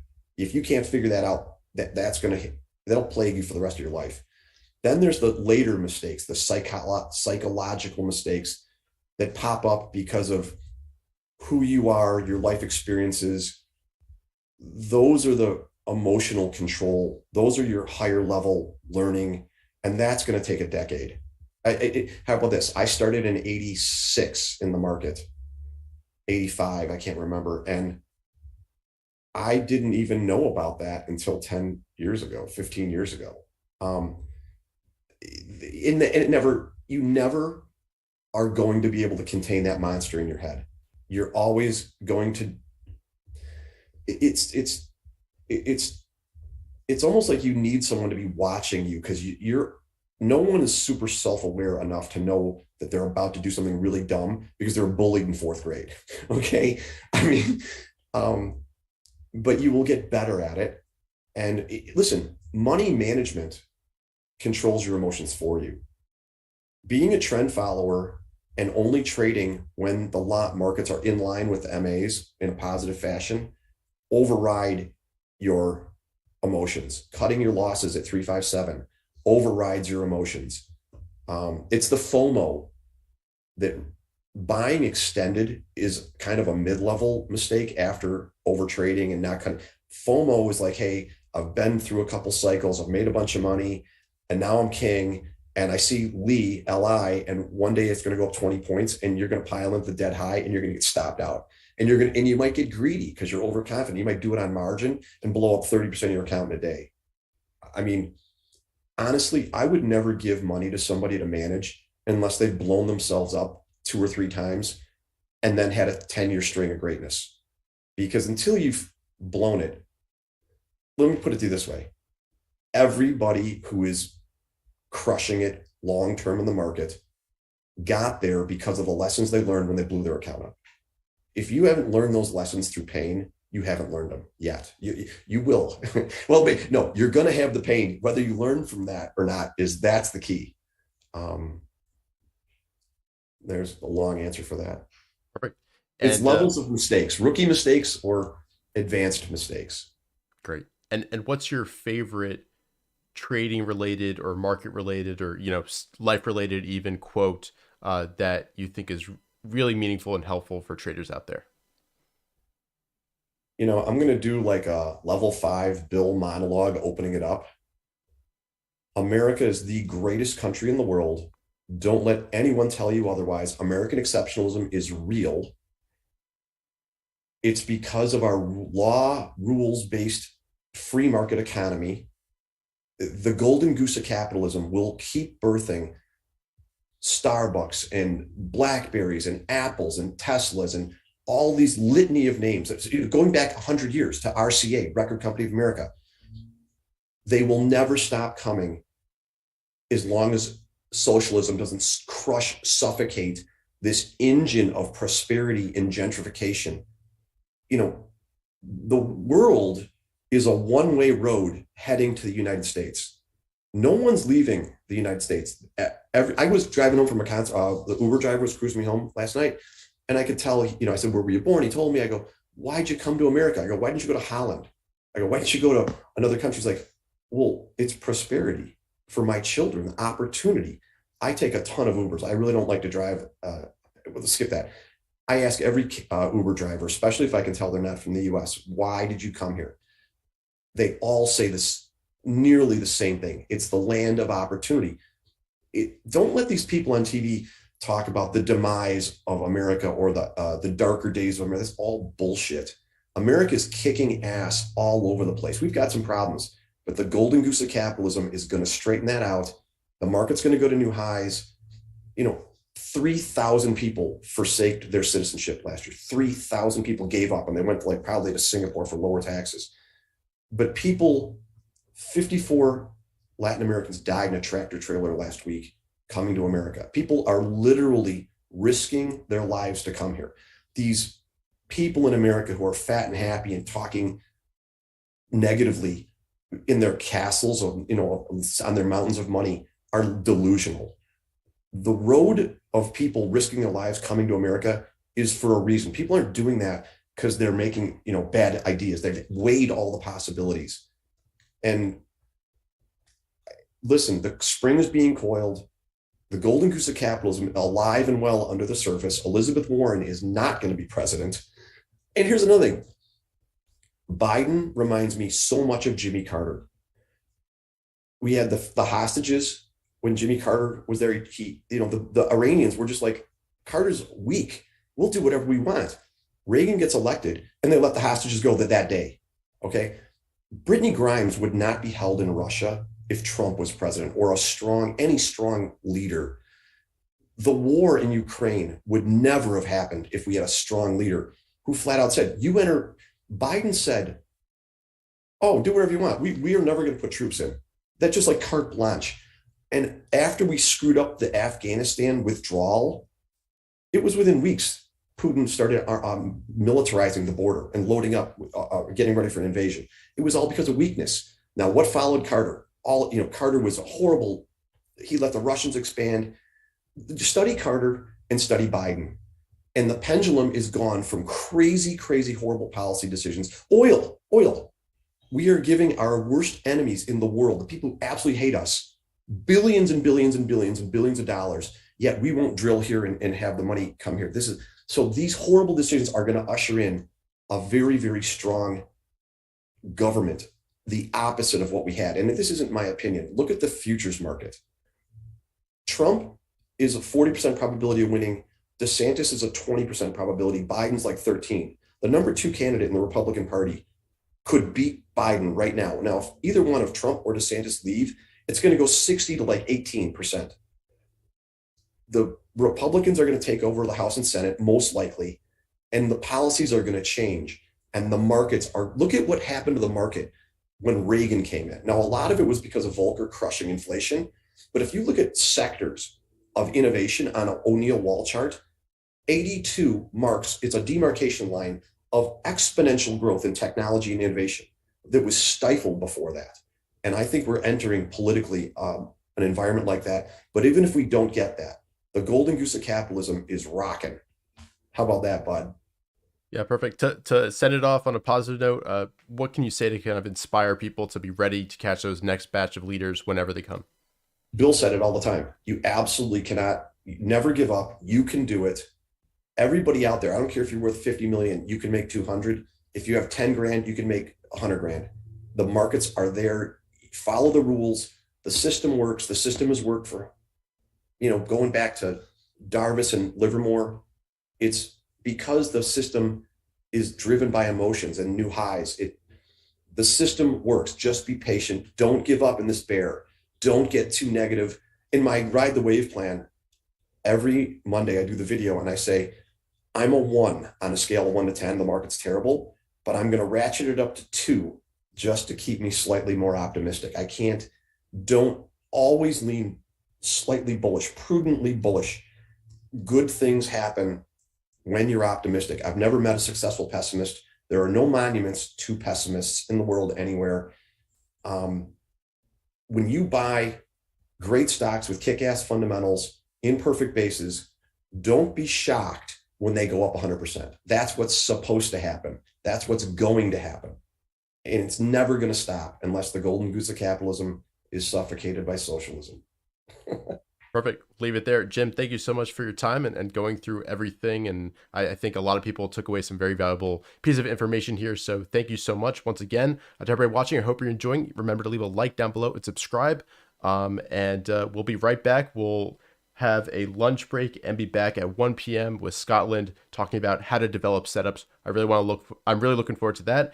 And over lunch, I'll be playing one of my interviews with Larry Williams, just so if you really want to learn more and you want even more than the conference is giving to you, you can go ahead and watch that. But other than that, we'll see you at 1 p.m. Eastern. Take care. I'll be right back.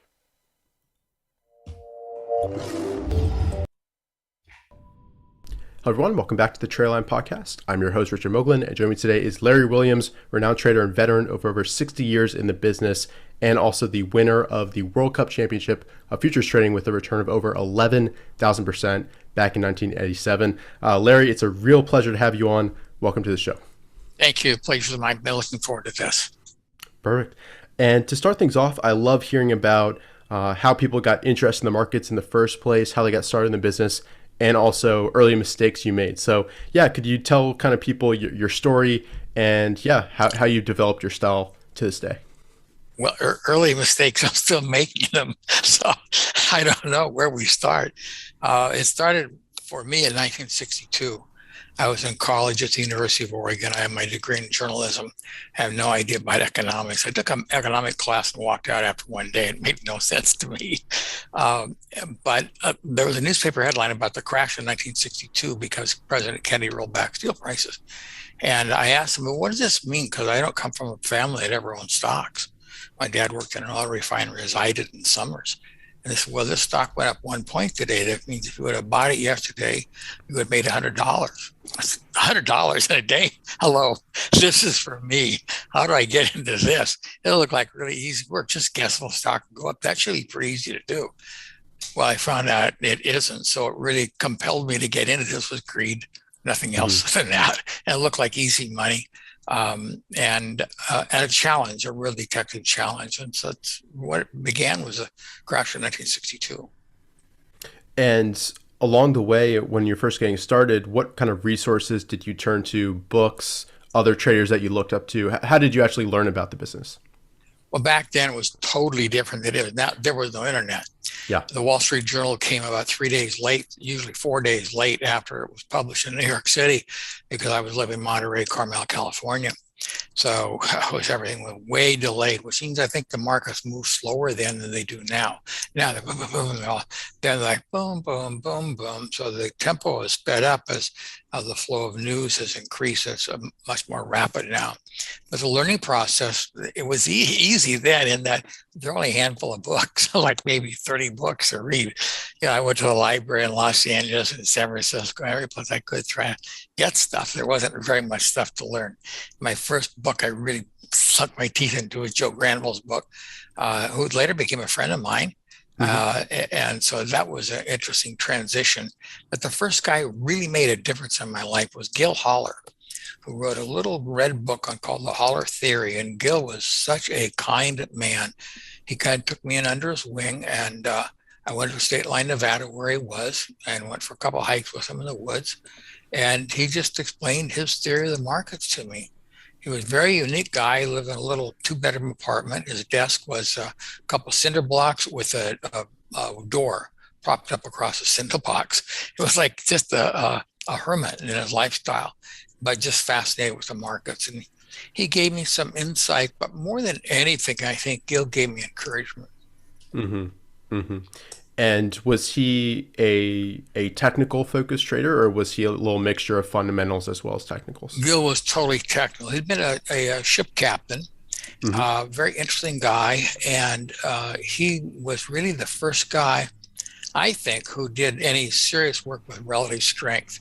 Yeah. Even before Robert Levy, Gil Holler had written his Holler Theory, and he was really looking at relative strength. But he also did a lot of technical work, the advanced decline line, new highs, new lows, that later on Norm Fosback, Stock Market Logic, picked up on and kind of updated Gil's work. So Gil was a revolutionary for his time.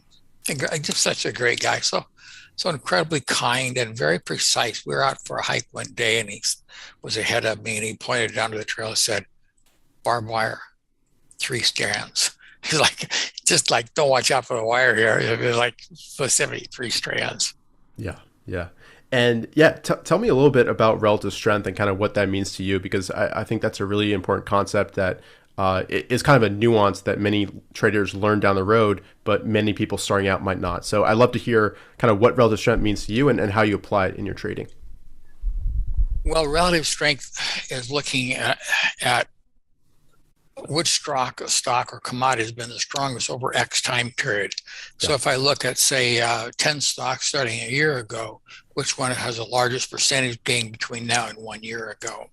There's a problem with that. I'll get into that in a moment. The opportunity is, well, what's the best time frame? 6 months, a year, 2 years?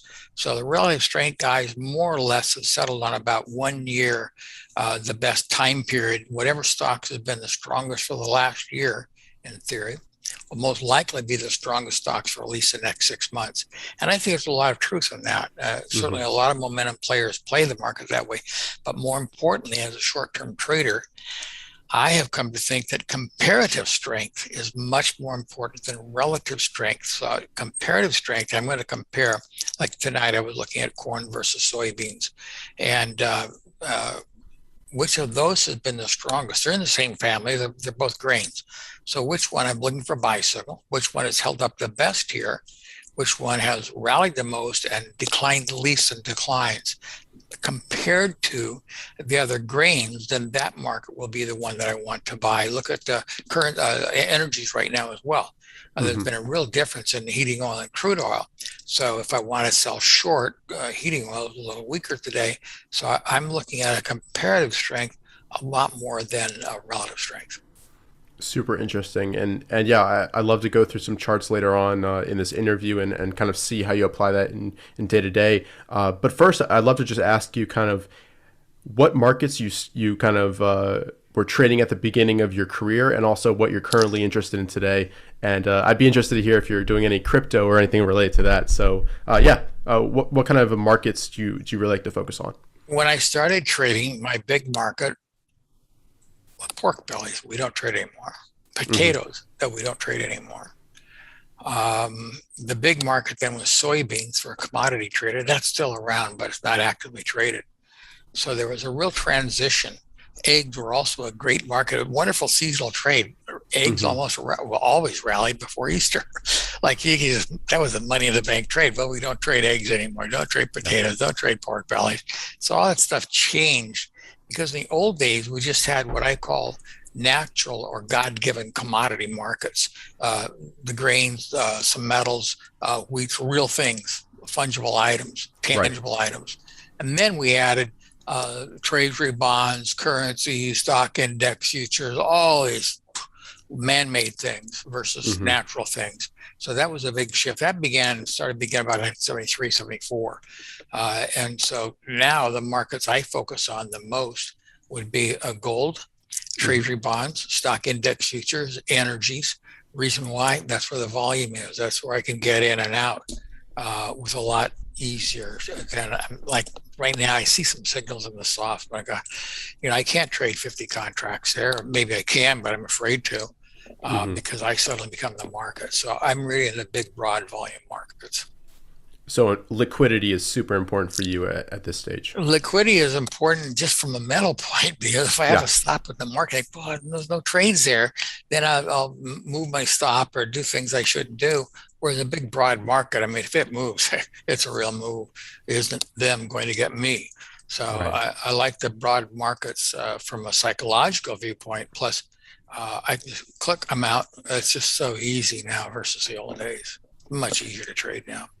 Yeah, makes sense. And going back to your early days of trading, what were some really specific learning moments and kind of turning points in your experience and also your performance? How did you go from just starting to learn how to trade to getting 11,000% that year in 1987? Well, there are a couple learning experiences. One, there were three of us that were tutored by a guy by the name of Bill Meehan. Bill did myself, Chet Conrad, and the Campbell brothers, that owned the Campbell funds in Baltimore. And Bill really taught all of us separately I paid Bill a lot of money to come to Carmel Valley and teach me what he knew. He had been a former member of the Board of Trade.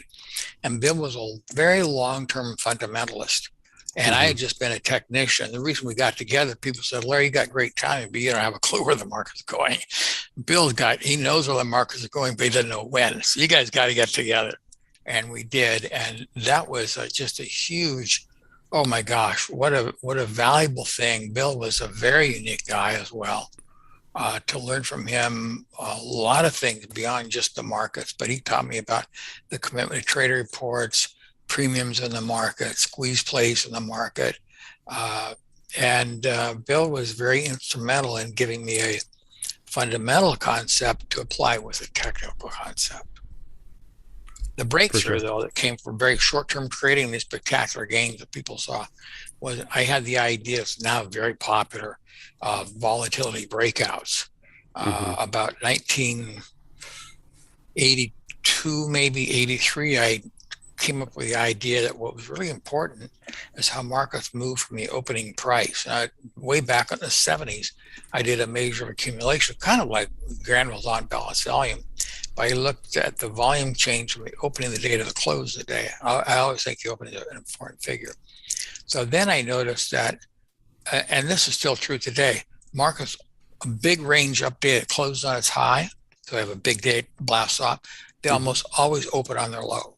A big downrange day almost always opens on the high. So my theory is if we have an opening price, we just bracket that a little bit above and below the opening, and whichever way it goes, for a big range day, we're going to catch a big move. So that volatility breakout was a huge. I did a paid system that I taught some people, and a lot. It's really interesting. Made over $1 million trading it, as I did. The bad news, the electronic markets came around where you don't have opening ranges anymore. They're not important because in the old days, we would close tonight and open 8 hours later in the morning. We'd have these big gaps.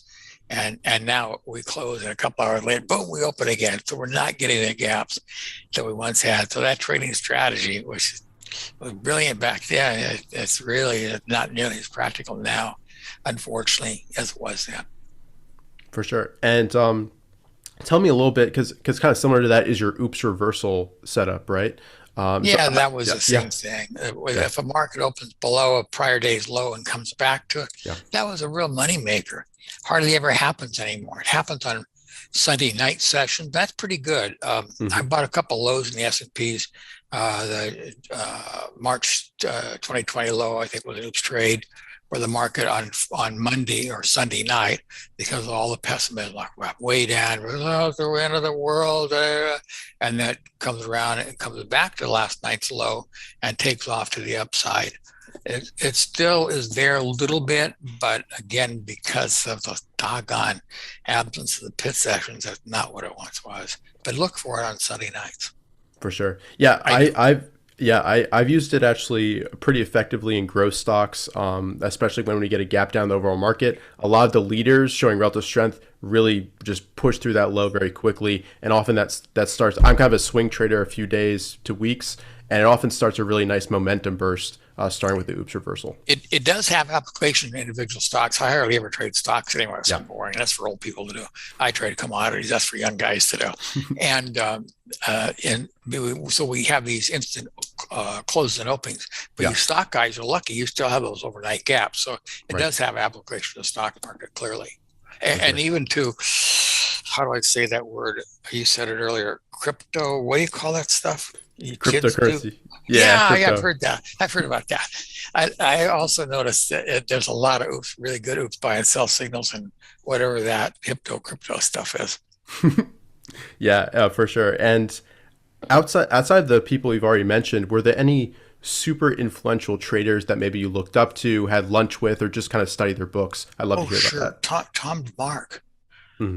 Tom and I have been dear friends, I don't know, 50 years, We've gone to each other's families, kids' weddings, and Tom was very, very technical and taught me a lot about how to look at charts. I think I have a pretty good eye to look for things, but Tom always saw things weren't there. We developed a couple strategies together, one called sequential. Tom and I developed that. Really interesting. Still works. he was in Racine, Wisconsin. I was living in Kalispell, Montana. No computers. We developed it all over the telephone. Two guys at night calling each other up. Tom, I would always have to give great credit, because Tom, I learned so much about the little minutiae of the market. Tom's the very best ever on that. For sure. Other traders, Charlie DeFrancesco was the largest bond trader in the history of the world. Taught me an important lesson one night. So other, it's like bits and pieces, you pick things up. I've been around Steve Cohen a little bit. I think I picked up some wonderful lessons from Steve. He's not a mechanical trader. I used to think, we just have a mechanical system. I got real clear. Steve's house one night, we're having dinner, and on the wall is a Rembrandt or Van Gogh, I forget which. That was my art books when I was an art major my first year in college. I go, he owns it. It was in my books. And he's not a mechanical trading. And at that point, I threw away most of my mechanical systems and thought, it's probably more money in the art of trading, because that's what Steve does. I don't think he falls in a mechanical system. He has a phenomenal sense for the market, despite what you've heard. This guy really has a sense of the market. That was a big wake-up call for me as well. Like, you know what? Mechanical systems do make money. I've got several that we've been trading for 4 or 5 years in a brokerage firm. They've made money consistently. But big money, no, they do really well, better than most funds do. But if you want to really knock the ball out of the park, it takes more work. For sure. And what were some of the insights that Steve kind of passed on to you, or that you learned from Steve? The big one was just, he's not a mechanical trader. That was just a huge lesson. You know what? What can I learn from this? He's not a mechanical trader. Gotcha. And outside of traders that you learned from and knew personally, were there any specific books that you think are really good at explaining the nuances of trading that would be good for new traders? All of my books. My books are great. My books are the type of books that once you put them down, you can't pick them back up. So maybe my books, I don't know. Tom DeMarc's books are good. They're very detailed. The Granville book still has some value to it, though so many things have changed. I think, though, the best learning experience is, first of all, you can buy almost all these books cheaper on Amazon, or on eBay, than you can directly on Amazon. That the best lesson really is just looking at the market. My belief is that the market's trying to teach me something every day. And when I see that my trades are not working here, hello, Larry, what is the market trying to teach you? The market's the best teacher. So if you look at your trades and say, what went wrong here, the market will tell you what went wrong if you just look at it. So there's a lot of great books out there. Jake Bernstein's, Tom DeMarc's, John Bollinger, on and on. Linda Bradford Ratchey, oh my gosh, she's written an interesting book. A lot of good books, but ultimately, the market is your teacher. If you just let it teach you, if you want to say, tell me what I did wrong here, learn. It will teach you what you're doing wrong. For sure. So it's all about listening to that feedback, and not getting too much stuff. I look at people's computers now. In the old day it was charts. I go, what do you think? I have 35 indicators on here. And they have my percent R, Bollinger percent B, stochastics, MAC. They're all the same thing. There's not an ounce's bit of difference between these indicators. So the secret with indicators is this: A, the indicator must have the time frame of the commodity you're trading. So most indicators use a 10-day or a 14-day look-back period, and pork bellies aren't in our pork bellies. Hogs are not in a 14-day time period. Neither are the S&Ps or crude oil. You better adapt it to the time frame of the market you're trading. A, B, each indicator in your chart should serve a different purpose. Right. So to have an oscillator on and another, they're all the same thing. They're all Roboto Russell oscillators. So what? You just need one of those. I think you need one to measure accumulation, one to measure Roboto or sold, one to measure momentum or trend, one to help you understand the patterns of the market. So each tool should help you in a separate, different fashion. Otherwise, it's just all redundant. It's all 35 indicators, but you're going to have one on there. And it's almost like noise overload, and you can't actually see what the price action is actually doing. Yeah, we get way too much noise overloaded, especially by the time you're watching television, talking heads and emails and all this. Like, way I hate to pull back, make it simpler. For sure. And I'd love to ask you, Larry, about the biggest loss you've ever taken, and then kind of what you learned from it. And this can be a dollar amount, percentage amount. I'm sure there's some really interesting stories here. Yeah, well, it was about $1 million in a couple of months. And it goes back to my friend Bill Meehan, who was the guy who really taught me so much. Bill thought cattle would go up, and I really believed in Bill, so I bought a lot of cattle. And then went down, and I thought, well, hey, I even better deal now, so I bought more cattle. And then went down again, and I bought more cattle, and finally didn't have any more money to buy cattle with, and they continued going lower. And it was a time when I'd made a lot of money in the market. So, I mean, it was very painful, obviously. It was a big equity drawdown for me. But the lesson from that was, A, don't ever trust anybody totally. Mm-hmm. And B, the lesson Bill always taught me and that I try to teach people now. This is the whole secret to making money in the market. There's two phases of it. One is trend is the only way you're going to make money in the market. If there's no trend, you're not going to make money. It doesn't matter if it's stocks or real estate or whatever it is. Okay, so let's analyze trend. This was what I thought about. I thought, well, okay, what's the function of trend? And clearly the function of trend, there's just one thing, time. So the more time you can have in a move, in a position, the bigger the trend may be. It may not happen or not, but you have more potential for trend if you can give the trade more time. So that's huge, because the other point Bill always made to me is that the way you make money in this market is to have small positions, never bet big. So if you have a small position and you catch a big trend move, you can make a lot of money. Mm-hmm. But if you have a big position and try to catch a little trend move, well, by the time you're stopped out, you probably lose more. So it doesn't work. So to me, the ultimate money management secret, there's a lot of formulas out there. Ralph Vince has written some great books on it, but the ultimate one is bet small and catch large moves. And that's a money-making a way to trade stocks or commodities. Never put all your chips down in any one trade, which is what I did in cattle. And that's why I lost. I should have. Mm-hmm. And what's kind of, and it obviously might be different now, but what's kind of your position sizing guidelines? How much of your portfolio would you put into any one idea? Well, I'm an old man, I'm looking at 80 years now, so I only risk about 40% of my money in every trade. No, that's a little high. My average risk is higher than most people's because I've been doing this and I think I will survive.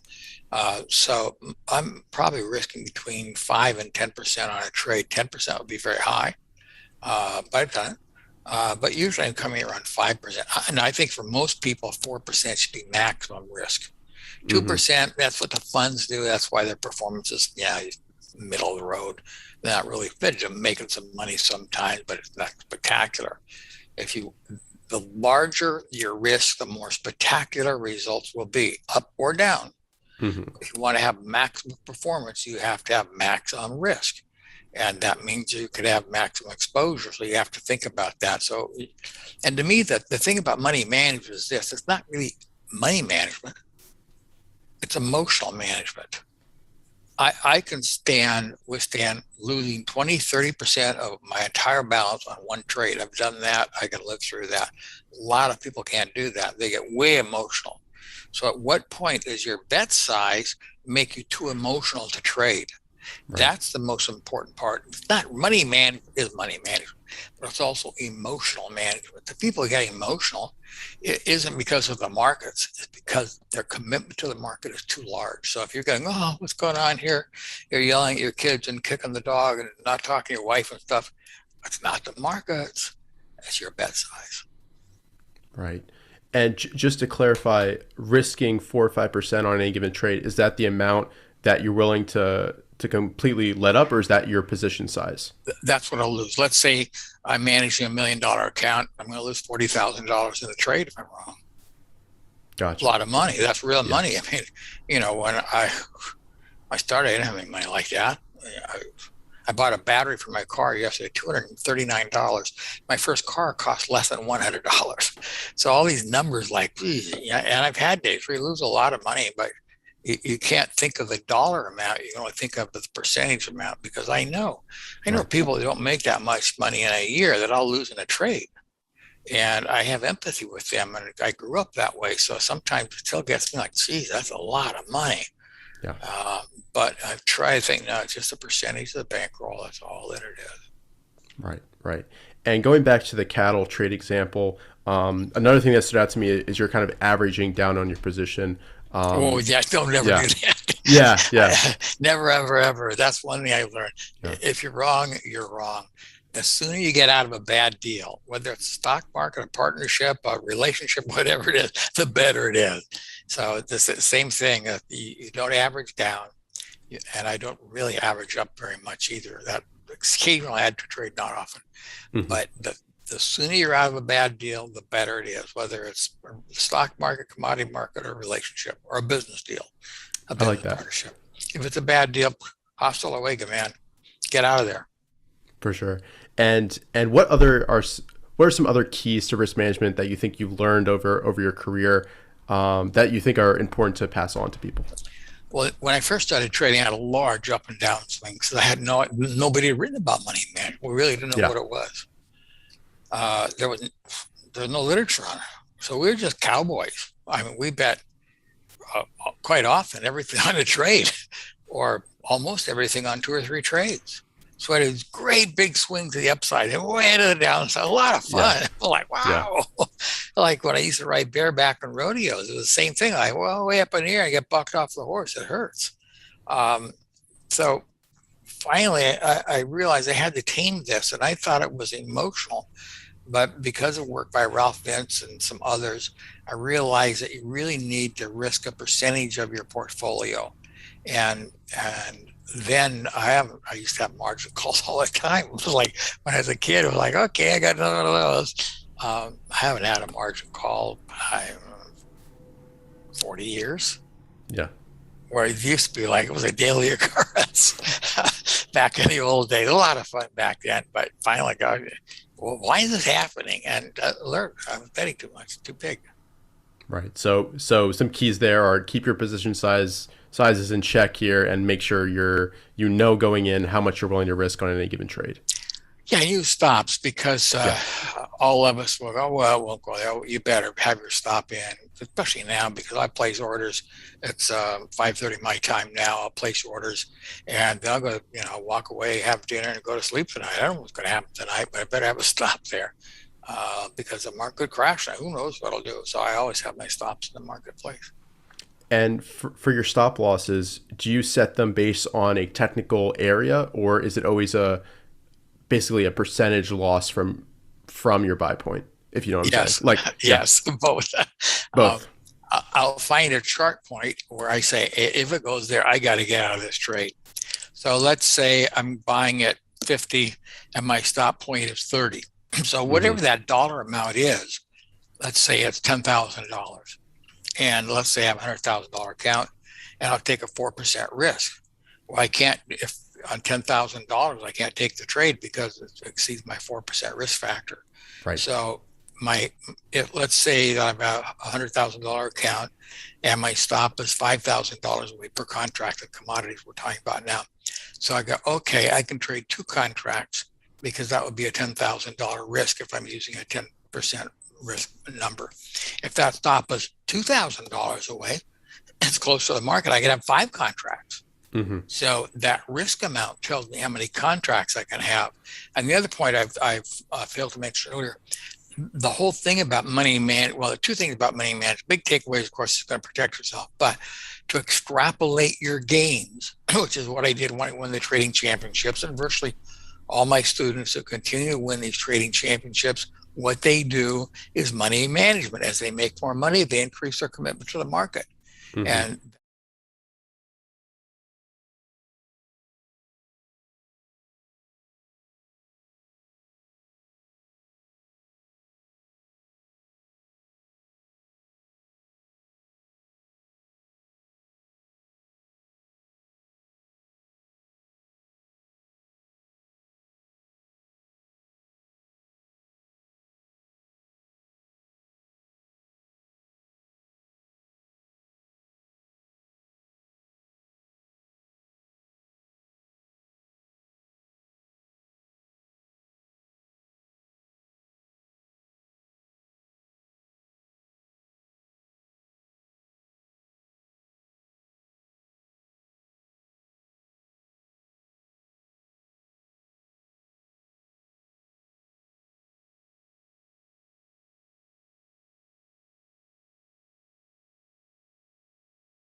All right, welcome back, everybody. After your lunch break, we've got another speaker, Scotland, who is a veteran trader and someone who I've learned a lot from on Twitter. And he's going to be discussing how to develop setups and going really in depth into that process. A little bit of a different approach than some of our other speakers.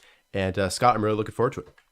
Well, thank you, Richard, and thank you to the TraderLion team. It's really an honor to get up here with these just absolute pros and all the people that the resources that we have. And I've been listening to quite a few of these and I'm learning a lot. So thank you for that, and thank you for having me. When you asked me to give a presentation, I thought of a lot about what I could add, amongst these just absolute superstars here. And I thought, we all talk about how to develop, or how do we need to have conviction in your trades. And, we get questions, if anybody that's been trading for a while, we get questions about, well, how would you handle this? How do you handle that? But really, that's kind of the wrong question for a developing trader. It's really the question of, how do I develop the confidence? How do I develop my own setup and take ownership of that to where I am able to, I don't need anybody else. I'm independent. I don't need a tweet from somebody to say, buy this stock. I understand why I'm buying it, where I'm buying it, how I'm going to manage that. So although I'm known probably on Twitter primarily for a couple of setups that I trade, I wanted to expose I came up with those setups, the thought process, and let's think about thinking. Let's think about how we are going to develop our own setup, and it can be anything. And I'll go through some of the methods that I've used and that you can use, even if you hate my setups and you want to develop your own. You're a different type of trader than I am. Then by all means, that's fine. But let's take it back and find some of those commonalities. Now I think it's funny. I tweeted this out in June. I love Jim Roppel, and I just hope I didn't have to follow up on today's presentation. And I feel sorry for whoever does. So, he's inspired us all. He's certainly a hero of mine. And I guess I put it out in the universe, and here we are. So thanks for that, Richard. I didn't do that on purpose, just letting you know, but I think it's a great coincidence. It is a great coincidence. So a little bit about me, kind of where I'm coming from. I started trading when I was in college, and that was the .com era, to date myself. That was trading breakouts, and it was an environment very similar to the 2020, 2021. Where you're seeing these very outsized moves, and you're seeing a lot of things going on in chat rooms, and certainly that was kind of there wasn't Twitter then, so we were using Yahoo. Trader, Yahoo chats or the Yahoo message boards, and I try to learn and absorb all that I could in that area. And I was a psychology major, so the charts were fascinating to me. There was something inherently simple about a stock. If it's at an all-time high, everyone's feeling good about it, so why would I sell it? So I was primarily a breakout trader in micro caps. I didn't have a lot of money, and you're trying to. So the stocks my stock universe was. I'm trying to these sub $20 stocks, and it was really, really easy to make money back then. You could buy a stock, hits a new high, and it's going to gap up 30, 50 percent or more. And you started running up, my account. Started getting very interested in trading. And figured this is just absolutely this is way more interesting than psychology reading textbooks. And so I'm skipping classes to sorry mom to trade, organizing my schedule. We didn't have phones where you could get the quotes, and so you'd run to the library between classes, see how your positions were doing, so you can log in and do all the stuff that I suppose the people trading in 2021, 2020, were doing around their classes. So I have kind of a kinship for the people that are coming up in that environment, and but now things have gotten a little bit more difficult, and how do we move from there? But I guess to go back to that. My trading, my professional career as a trader was brief. I did get hired out of college to work as a options market maker in a firm in Chicago, and they had a full training program, and we're doing mock trading every day. Unfortunately, the market, I bought the top of that market, and everything, it crashed. You could see the trading floor thin out every day after a certain, period. There were layoffs across the floor, and we made it a year before they cut the program. But what was interesting, and I could see that I didn't think there was a futures as a floor trader. You could see that it was going to go electronic. So I did, essentially what a lot of my peers did, and we went to law school and gave up trading for a period. But it always comes back to you if it's a passion. And then I picked it up again. We picked it up again, and but it wasn't the same. The setups that might have worked in 99. 2000, these breakups in microcaps, I was getting chopped up. I was trying to find a new methodology. I tried commodities, I tried currencies, and then if things started, I didn't really have a clean methodology for trading, position sizing or the risk management type of stuff that you really need to have be a successful trader. I started reading some books. I thought Alex Elder's Step Into My Trading Room was really the kind of a pivotal book for me, in the sense that it gave you a kind of a way to manage risk. That 1% of your account or no more than 2%, and then there was at least some rule of thumb metrics I could apply when I'm position sizing a trade and figuring out. But I still didn't have really a methodology for finding stocks that I'm going to trade or have a style. I've since have come through into that over the last, what have I been trading off and on at least for 20 some plus years. But my philosophy on trading is I am more of a momentum trader. I believe I'm more of a chart purist. I believe that it's more worthwhile to see what the institutions are doing than to try to outmaneuver them and out predict them. So, I'm not one of these value investors. I'm probably more into growth, type stocks. I believe, the chart is going to show you everything you need to know. Certainly I like the accelerating earnings and everything, but I feel like the volume, the price, it tells me what I need to know on that. Do I have to look at and is there a difference, if you're buying a growth stock, if it's 200 versus 250% earnings growth? Probably not. I don't know. I feel like, the institutions, if they're buying the heck out of it, that's good enough for me.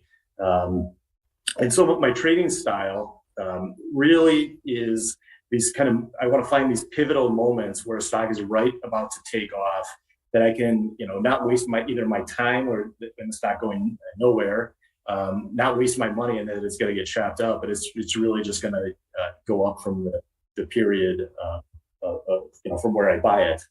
I prefer to be in longer moves, but that doesn't happen. I'm willing to sacrifice that in certain equity classes, and trade shorter time frames as well. A day, 3 days, 4 days, particularly in this environment, if you're buying dips, you've seen me get in, get out, and I'm not overstaying my welcome, but, in 2020, 2021, I was willing to let positions run quite a bit more. So that's essentially about me, and so take what I'm grain of salt. I'm not a quant. I certainly have followers that are really into kind of the quantitative, and we'll find, pricing and setups based on that. But that's not me. I'm a psych major, so my math skills are probably a little bit more rudimentary than some others here. What do all successful traders and investors have common? And I assure you, it's not they're waiting on some tip out of Twitter, or there's some newsletter subscription. It's rather that they've developed their own process, their own rules for how are they going to have a successful approach. And that starts really with a setup. And here's how I define setup. It's a repeatable condition or set of conditions that provides a positive expectancy. In other words, it's something that occurs, it's not just a one-off. It's something that you can constantly use. You can define it, you can have the rules, and you're going to be able to exploit that for an edge when that happens. as technical traders, we think of like chart patterns and that, but let's be honest, a setup can be anything. It can be fundamental. And, you've got Warren Buffett, there's, his setup might be these well-run companies at reasonable prices. And we know he's got, certain metrics of what he's going to define a reasonable price. Maybe it's, book price to sales, price to earnings, book value. And that can be an entirely fundamental setup, and the best fundamental investors certainly have very stringent rules that they're not going to look at these high flyers, and they don't care. It doesn't meet the rules, and they're going to avoid them, but they're going to be still successful in their own right. Now, I just mentioned technical before that, and technical setups can be all these chart patterns that we think of, and there's these naturally occurring chart patterns or formula, or these kind of fractals that we look at, that you can find them, you can search for them, you have a process in place that you're able to trade them. It's an options market maker when that's goal, it could be quantitative, and if you've ever listened, and Ed Thorpe, the man who beat the markets, or Jim Simmons, and it's amazing what they were able to accomplish over their trading careers. Ed Thorpe, if you've listened, Tim Ferriss has a great interview with Ed Thorpe, and they talked about how he had developed a Black-Scholes model that he kept kind of proprietary, and his hedge fund was trading. But essentially, what they're doing, their setup is they buy below the theoretical value of an option, and then they were able to find these mispriced, quantitative stuff. The chart patterns didn't really matter. It was like these total arbitrage plays, and they've been very successful. And so, in fact, they're probably the most successful people over the long term, that there have been. And it can be a combination. Canceling is the best example that I can think of as a combination of setup rules. We have, the certain chart patterns that Canceling runs, but there's earnings growth that they require the market, and they'll get into kind of all those things. Now, I'm not going to get into all the Canceling factors. There's certainly people here at this conference that know it inside and out, and they can tell. But I find a lot of the stocks that I'm trading tend to be there's a lot of overlap with Canceling. But you can have an illegal setup. There are Blue Horseshoe is once Anacott Steel, but I would advise you not to go that route. Or you could just get elected to Congress, and there are people that think that there's such an edge that they're actually finding funds to mimic Nancy Pelosi trades. So, that's out there. But is that a sustainable setup? Maybe if you're Nancy Pelosi and you're in Congress and you get the constant source of information, it could be. But for the rest of us, we're just following. I think the general types of setups that we have is there's a continuation. There's really four. There's a continuation setup. In other words, there's an uptrend that we're moving up. It pauses, bases, and then it resumes the uptrend. And that's a setup that I personally like trading, and I'll get into that later. But there's also mean reversion setups, and there's pluses and minuses to all these types of setups. So a mean reversion setup, that you think of like these parabolic setups and people will short them, and they'll short them very successfully.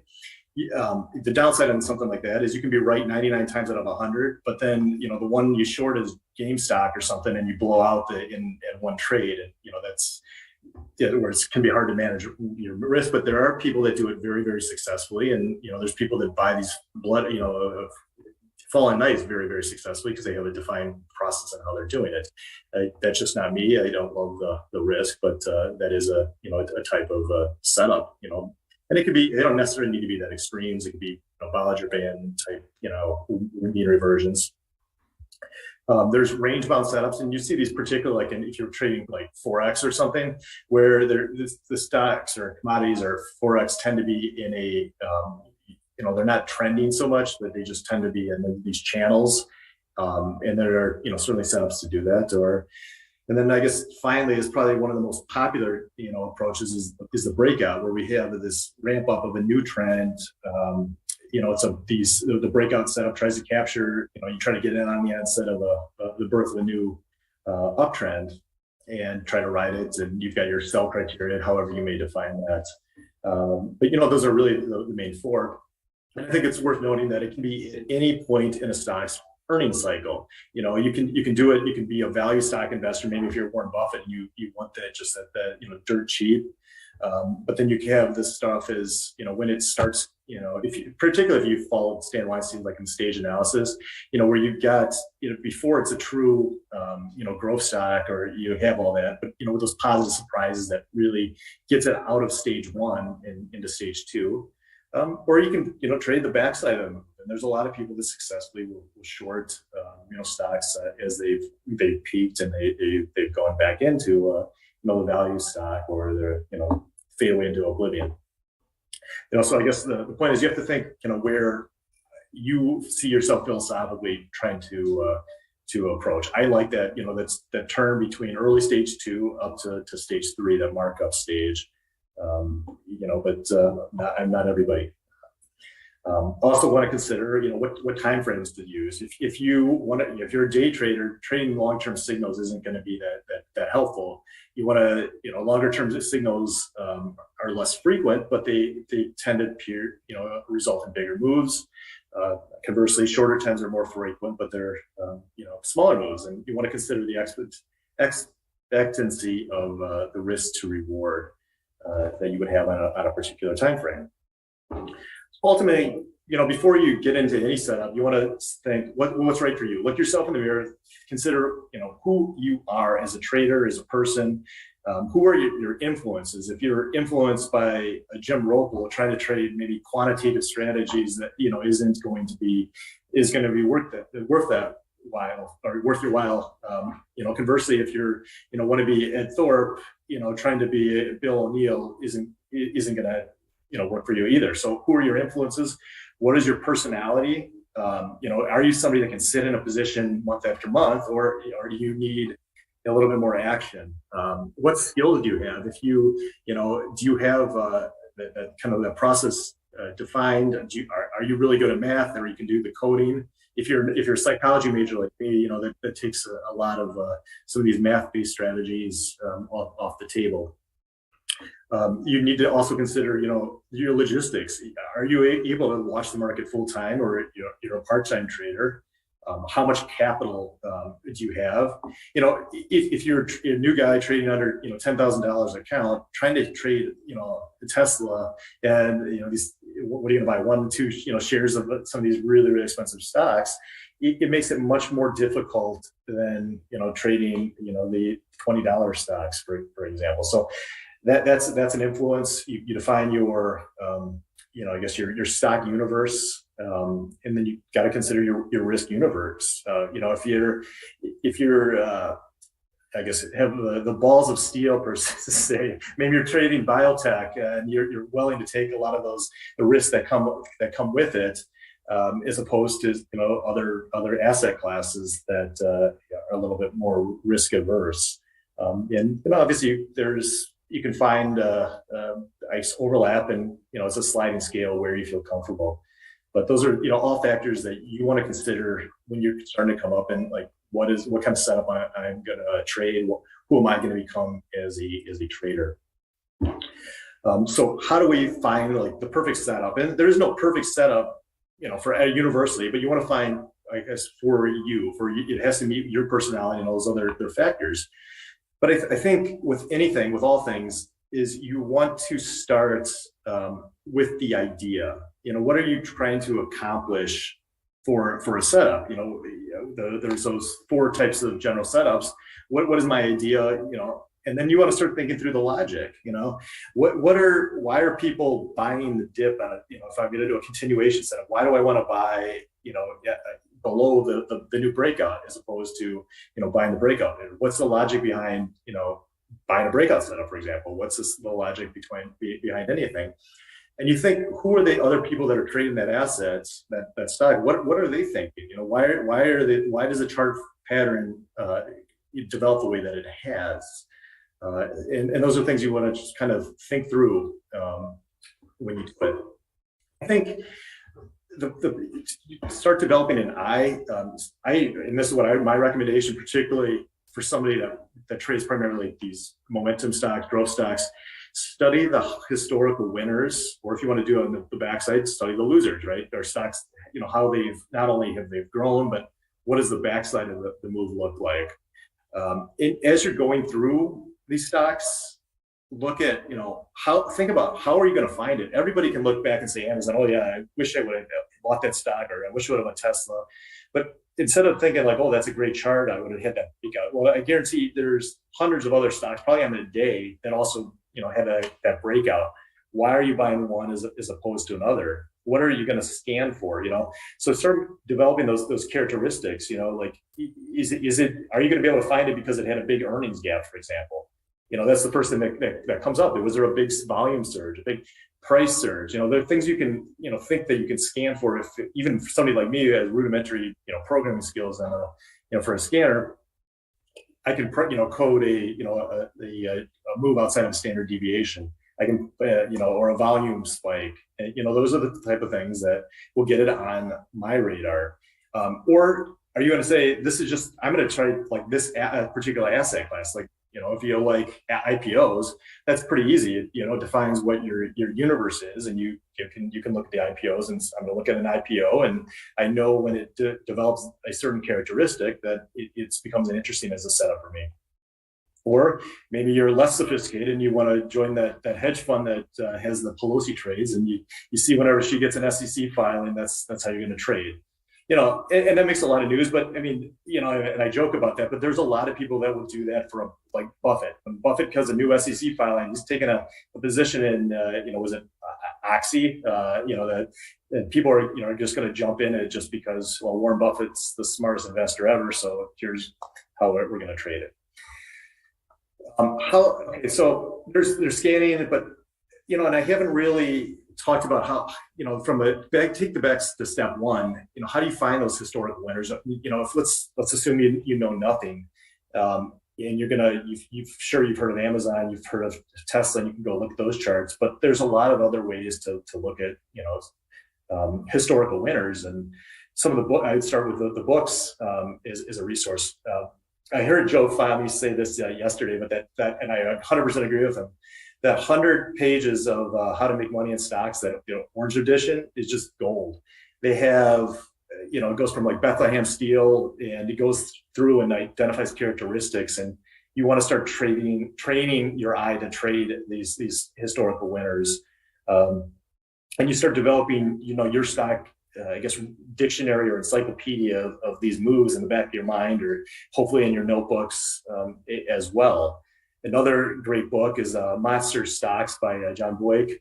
And what I love about this book is it takes kind of like a market cycle, and it talks about, here, and I think Jim Roppel was, he talked about how Jim traded a number of these stocks, and, you take the first wave that comes in, and this is really how a market cycle it develops in a bull market. You have the ones, and they're not the biggest winners, but things start changing, and then those kind of top out, and then there's another wave that comes in, and and what I like about that is you're not just going one stock this year and then 5 years later, but it talks about kind of how the best winners develop as a wave, and we certainly saw that happening over the last few years, where the first stock would going to be Tesla, and then some of the more other names that would come in, and we've all traded until UPST, right? And then they all come in, and then I'll give a shout out to the TraderLion folks on their model book here, and you guys have done a great job of putting kind of that together and show kind of the stocks over that period.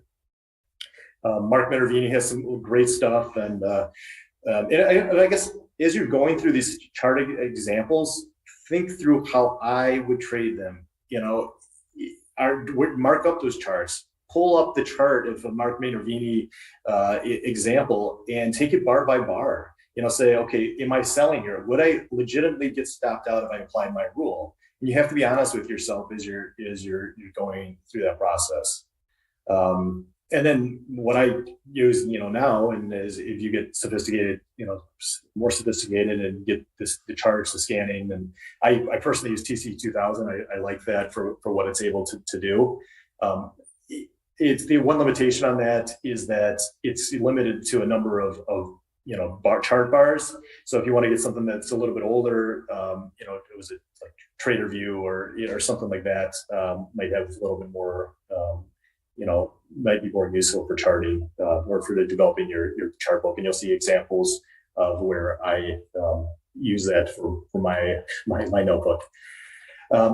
So as you're doing this deep dive in, trades, and I certainly recommend, use Microsoft OneNote, Google Docs, Evernote, some type of, document. You can go through and create your own encyclopedia, go through year, there's a lot of ways you can do it. You can go by, year, what are the best stocks in that year, and think, well, how am I finding this? Why did I miss this? How could have I found it? How could have I traded it better? And as you hit repertoire, you can start thinking. You notice commonalities in the setups and the stocks, and eventually you can say, well, how would I find? If I wanted to buy the stock here, how would have I done that? So let me start with like my first example here, and give a drink of water here for a second. And I'm going to talk about, I trade IPOs as one of my things that I go to, and there's quite a few reasons for that. But I want to go through and how I came to trade IPOs. And I guess the first thing is I identify the why. There's a great book for it calls it start with why. What is your reason for getting anything, instead of just talking about how, or and why did I want to trade IPOs? And I've noticed that they tended to make very outsized moves comparative to like older, more established stocks. They were showing a lot of power. There was a lot of common knowledge about IPOs, but a lot of people that will say common knowledge, do they ever test it? You hear stuff like, "Oh, don't trade them before there's enough chart. You should never," if anyone says you should never trade, like, why? Maybe they've done the research, maybe they haven't. But make sure that you've actually gone through. And I found that there was a lot of people avoiding IPOs because they said there's not enough chart, I don't have an edge. So as a result, the crowd would often miss them unless they became, something that was really popular, and then it had their own dynamics. And so I wanted to see, well, is there an edge to this? So what here's a resource I'll give you guys. Before this book wasn't out when I did my own IPO study, but it came out shortly after, and it's incredible. It's kind of some of the statistics. 20% of IPOs gain 100% or more within their first year, but over 90% of them eventually trade below their first day low. And you start thinking, well, what does this mean? We've got, and this is certainly consistent with my study too, that Kathy and Eve and Eric, they went through and they came up with the rules to do it. But what it suggests is like 1 in 5 IPOs are going to go over 100% from that during that first year. That tells you that there's an asset class that has a lot of power, but because 90% of them go down, you're going to get kind of a fly and die type of chart pattern. And for a lot of that reason, I think a lot of people avoid them. They see that well, they're all going to go. It's too early, but I figured I wanted to see a little in more depth. So this was the stock, Acacia Communications, and I traded it pretty poorly.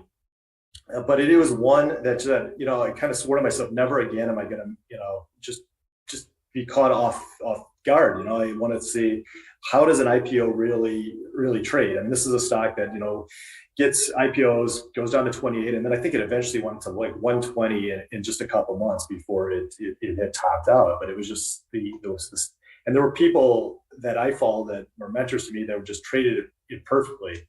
And I thought I need to understand IPOs and how they trade, and why would I try to scalp it here for a couple bucks when you've got a year making move in this type of environment.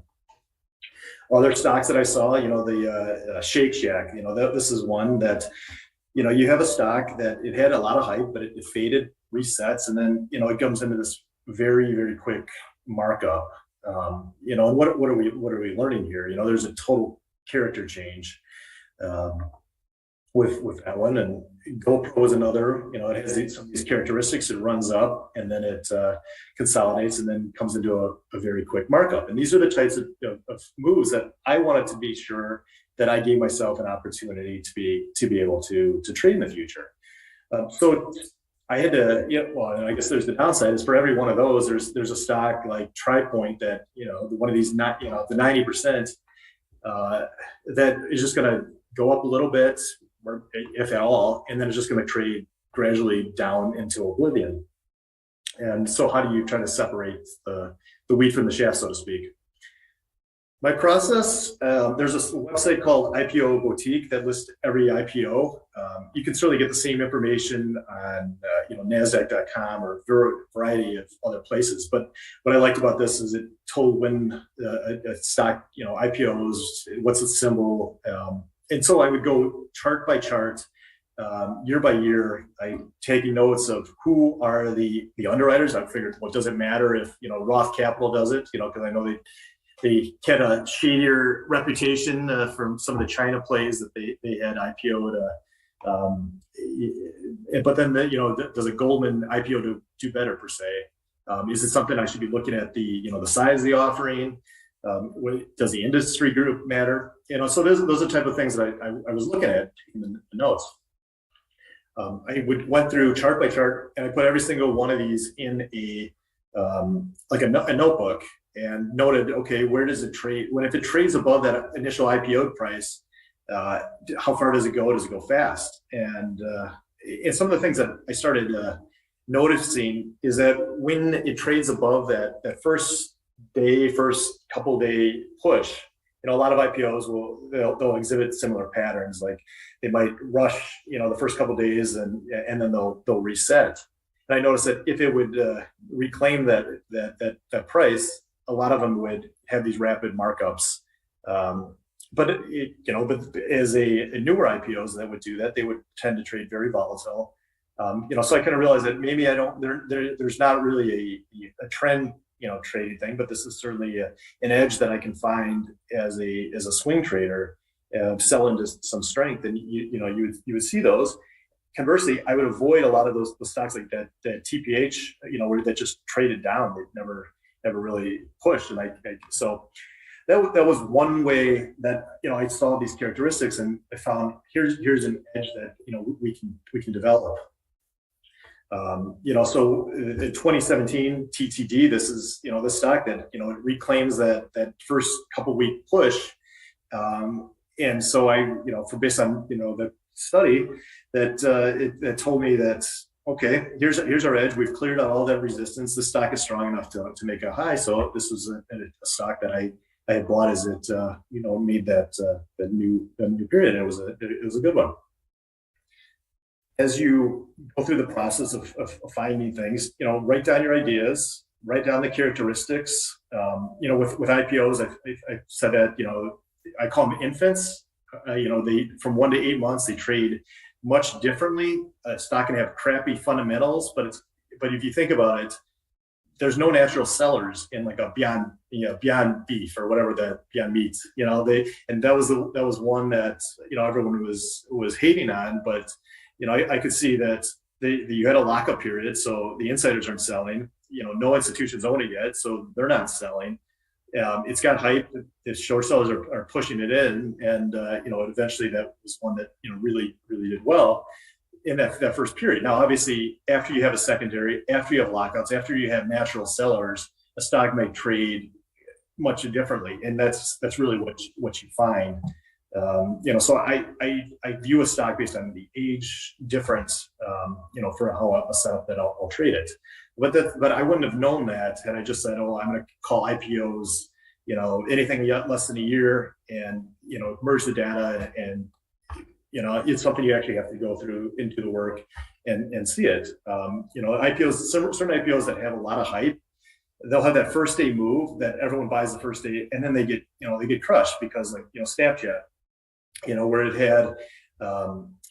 It was the hottest IPO, at least of that quarter. It runs up and then it kind of phase down.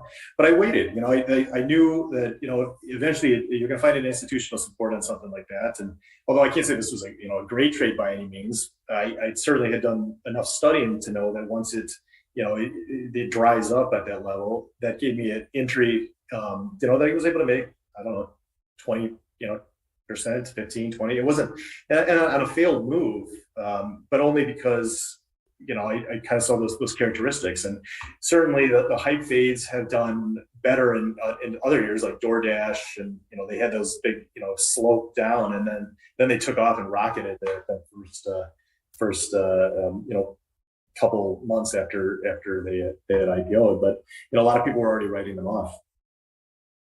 So then after you put all those together, you've got your notes, you start annotating charts.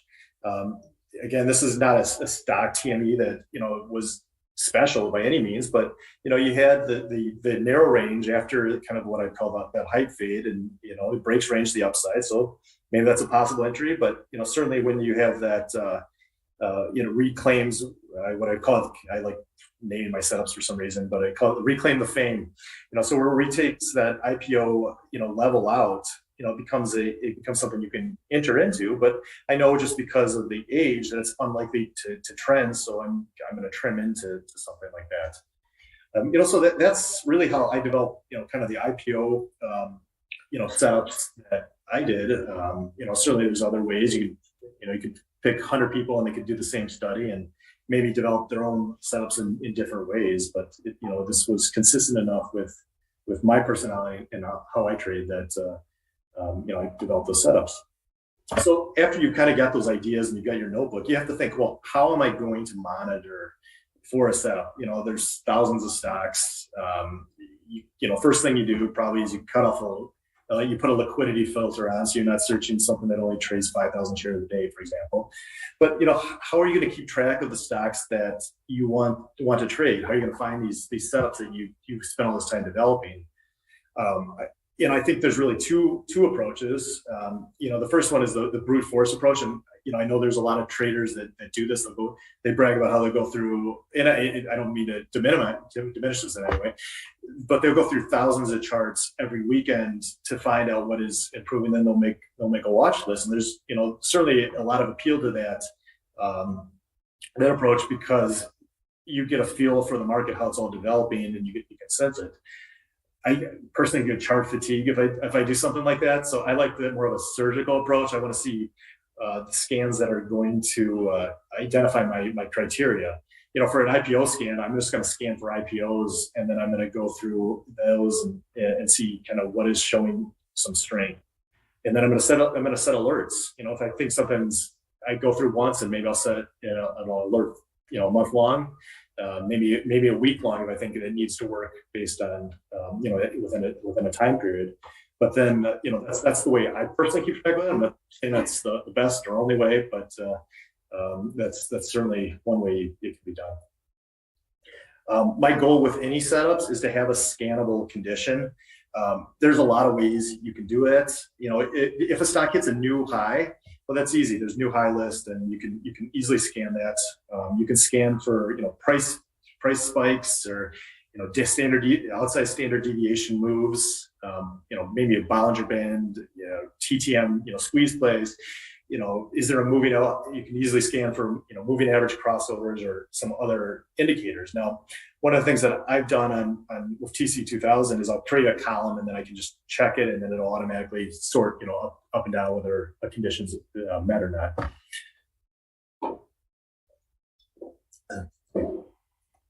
So after you've started creating your setups, you want to next see, well, is this actually working? Do I have an edge? If a setup fails, is it because the setup was bad? Is it because the market was bad? Was it user error? So you start using, documenting that. I think it's you want to track all your trades in some manner that makes sense to you. There's some people that I know they like a spreadsheet approach, and they'll have their entries. I'm more of a visual person. I like to use TraderView. I can import all my trades from Interactive Brokers, and it'll put it in. And then I can tag them if I want to say, look, I'm going to trade IPOs. Here's for example, this bottom chart, that's the ticker is Big C, BIGC. But what did I have here? This was a newer IPO. It was a stock that had shown some power, reclaimed that first day or first couple day range. So I bought it there, and it gets some crazy move that I knew I'm going to fade into because it's so unlikely to actually be a trending stock at this age. So I'm selling it the next 2 days. And it turned out to be, hell, if you get 40-50% in a day on a stock, you better think about running the ringing the register there. So, but those are the things that become your body of work. What is the characteristics? If this was what have I taken this trade in this environment? Probably not. I think you need to look at when you're doing your journaling. What is the market? Have a way to rank it. There's certainly, IBD has, the various market and, conditions where they'll characterize, how workable a certain environment is. The market under pressure, probably not going to be trading the most speculative names, or should be trading the most speculative names. So that's really how I came through, and it came with the IPO and a setup, and that's just one way. You can use that in any asset class. If you have an idea, you want to figure out something, whether I want to try spinoffs, go through the same process and say, I'm going to look at every spinoff and how well they worked, or if you want to do growth stocks, or pull the stocks over certain earnings criteria, and you can do it. Another setup, and this is probably a setup that I trade. This is my bread and butter. This is a slingshot. This is what we've called it. My objectives for the slingshot is I don't like breakouts. I've grown not to like breakouts because of the failed breakouts. Anyone ever buy a breakout only to get hammered the next day on a reversal, or even that day? I found trying to chase breakouts, you get a lot of slippage because everyone else saw exactly the point it was gonna run. So you get, your fills weren't that great. So I guess I wanted to develop a pullback setup that also gave me a low risk entry.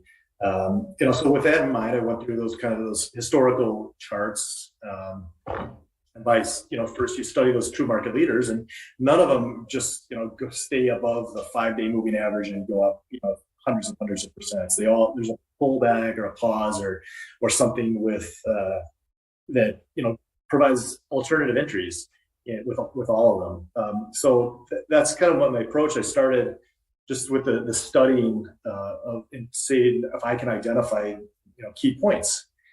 Focused on, I'm not really focusing on where they break out. I'm like, well, where's the alternative point? Where do they stop pulling back and start resuming the uptrend? And it wasn't where they re-broke out. It was at a lower level, which is exactly what I was looking for. I started making my notes of characteristics. What is it moving averages that they're pulling back to? Is it price levels? Is it where volume has come in? And I started thinking of trying to develop setups where I can take I guess find an advantage, that repeatable set of conditions that I would have a positive expectancy.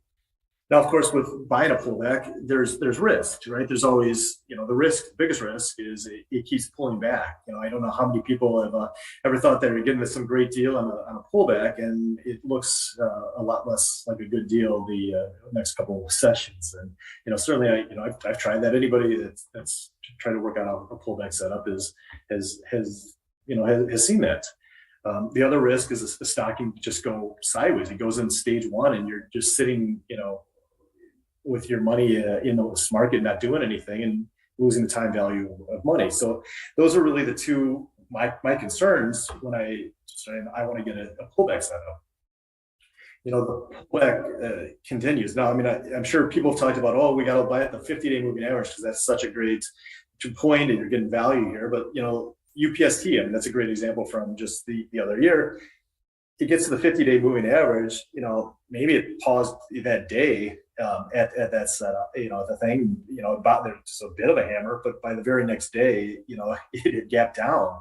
So anyone thinking, I'm getting a great deal here on a UPST, it's at the 50-day.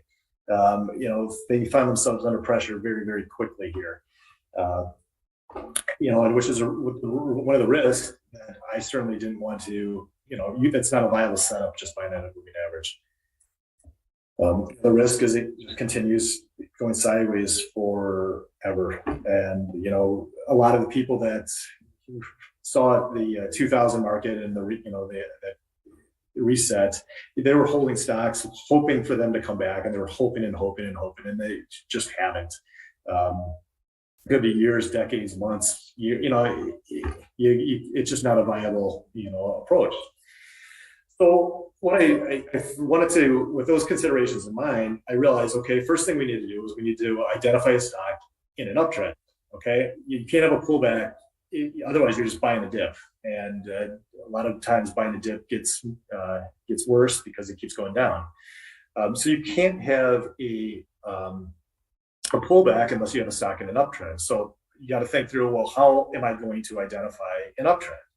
There's, I don't know, infinite number of ways to do it, right? You can have a moving average if it's above a certain moving average. You can do indicators, whether a certain indicator is made. And I think certainly as I was thinking through it, if you have too long of a moving average, you're going to miss newer stocks. You're going to miss a lot of the move. Like if you're going to say I'm in a 200-day moving average, well, a stock, a lot can happen in that period while a stock is still over 200 days. So I kind of, my resolution is the brute force approach.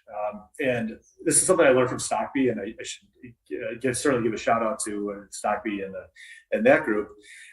When I was learning, I guess relearning how to trade, that was something I joined. And what I really appreciated about it is we worked in how to certain setups and how to scan for them and have those criteria. And he came up with a approach called the MDT, which you take so essentially you take today's price versus an average over the last 65 days for the quarter, or you can go a half year or a year, whatever criteria you want to use. But then that gives back a figure that you can sort. So the higher number that is returned is going to have the most momentum. Lowest stocks are going to have the least momentum. So by sorting, the highest, you can just go down one after another and find the strongest stocks. Now, certainly the stocks that are the very highest haven't pulled back, so you want to start filtering through that, and you can do an offset if you want to start your review, like look at last month's, for example, the highest momentum there. That might be another way, and I certainly have used that approach before. But what I like about it is it shows you the most momentum right away, and then you can quickly scan through with your scanning software, your charting platform to look at it. So that's what I personally use to find stocks in the uptrends that are strong. The risk, of course, is you want to avoid the risk of the deeper pullback. You don't want to be buying a UPST off the 50-day moving average.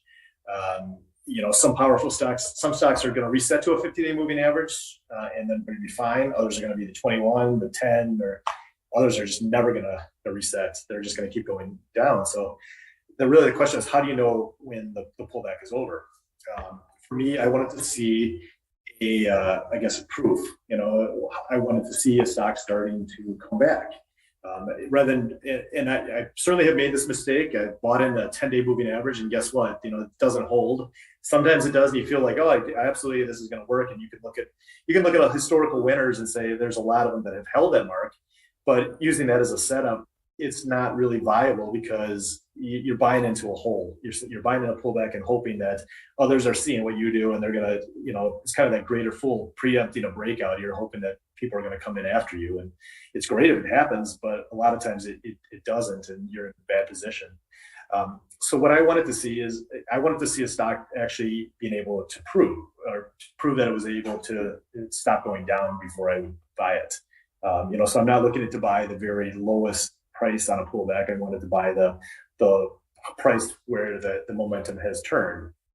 Is that buying a moving average? And that was certainly something. If it retakes the 5-day moving average, is the bounce over, or is the bounce started? Is it and I don't know.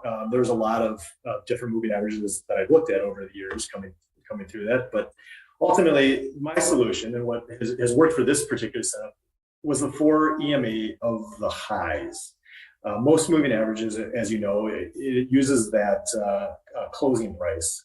But by changing it to the highs, we're saying this stock has now been able to recapture the more momentum than the last prior 4 days. So that lets you buy it as a stock, comes down, and then it's showing it has more momentum than the, so it tells you it's on the upswing.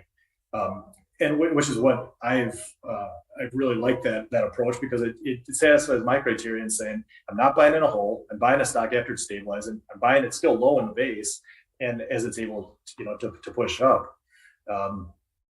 So that's kind of what I found. I've been able to code that, and it creates a scannable condition. One of the goals for any setup is to be able to find it again. It's like you find the great book at the bookstore, and the next time it's gone, you go there, it's gone. That doesn't help you unless you can the way to relocate that condition you're looking for. So with any scanning software, it becomes pretty easy to find that condition. But of course, it's not 4 EMA in itself isn't going to be sufficient, because any stock that's at a new high is also over the 4 EMA. So I had to put on a minor filter just to say that that condition hadn't been satisfied during the previous 4 days. So what I'm basically saying is this is a new trigger for that. So my formula, if you use TC 2000, is below. That's what I used. I'll go through a few examples. U.S. Steel, and this was just an excellent example, an excellent slingshot. It's a good slingshot because we have a stock that's in a prior uptrend. You can see it's trading above the moving average. It's got this controlled pullback. You're not seeing the wild action, which tells you people are trying to get out of it. And then it sets up, and it's very look how tight it gets. So back up the white bar on the moving average is a color bar. So I've coded it so whenever that's hit, that's the slingshot condition. And you can see how tight it got before that slingshot had set up. I didn't need to wait till it gets to that new high. It's already set up that condition. It broke range, that's your slingshot. And you get a big price spike out of that. So that would be an excellent condition. And obviously, because it is traded so tightly before the slingshot, it allows you to really manage your risk pretty effectively here. There's a consolidation zone, so there's a few different ways that I'll manage risk on this type of trade. But if there's a clear consolidation level, that's really what I like to kind of base my risk on. And then if it works, then I can adjust such stops. But there's kind of advanced tactics that for this setup that I'm not going to go into all of them, but that's something you should think out as you are working through a setup and how you can adjust your risk. Setup might not be great if you have to put on 30-40% of risk on setup. And I know there's option traders that'll take that type of risk, but that's certainly not how I see myself. That's not my personality.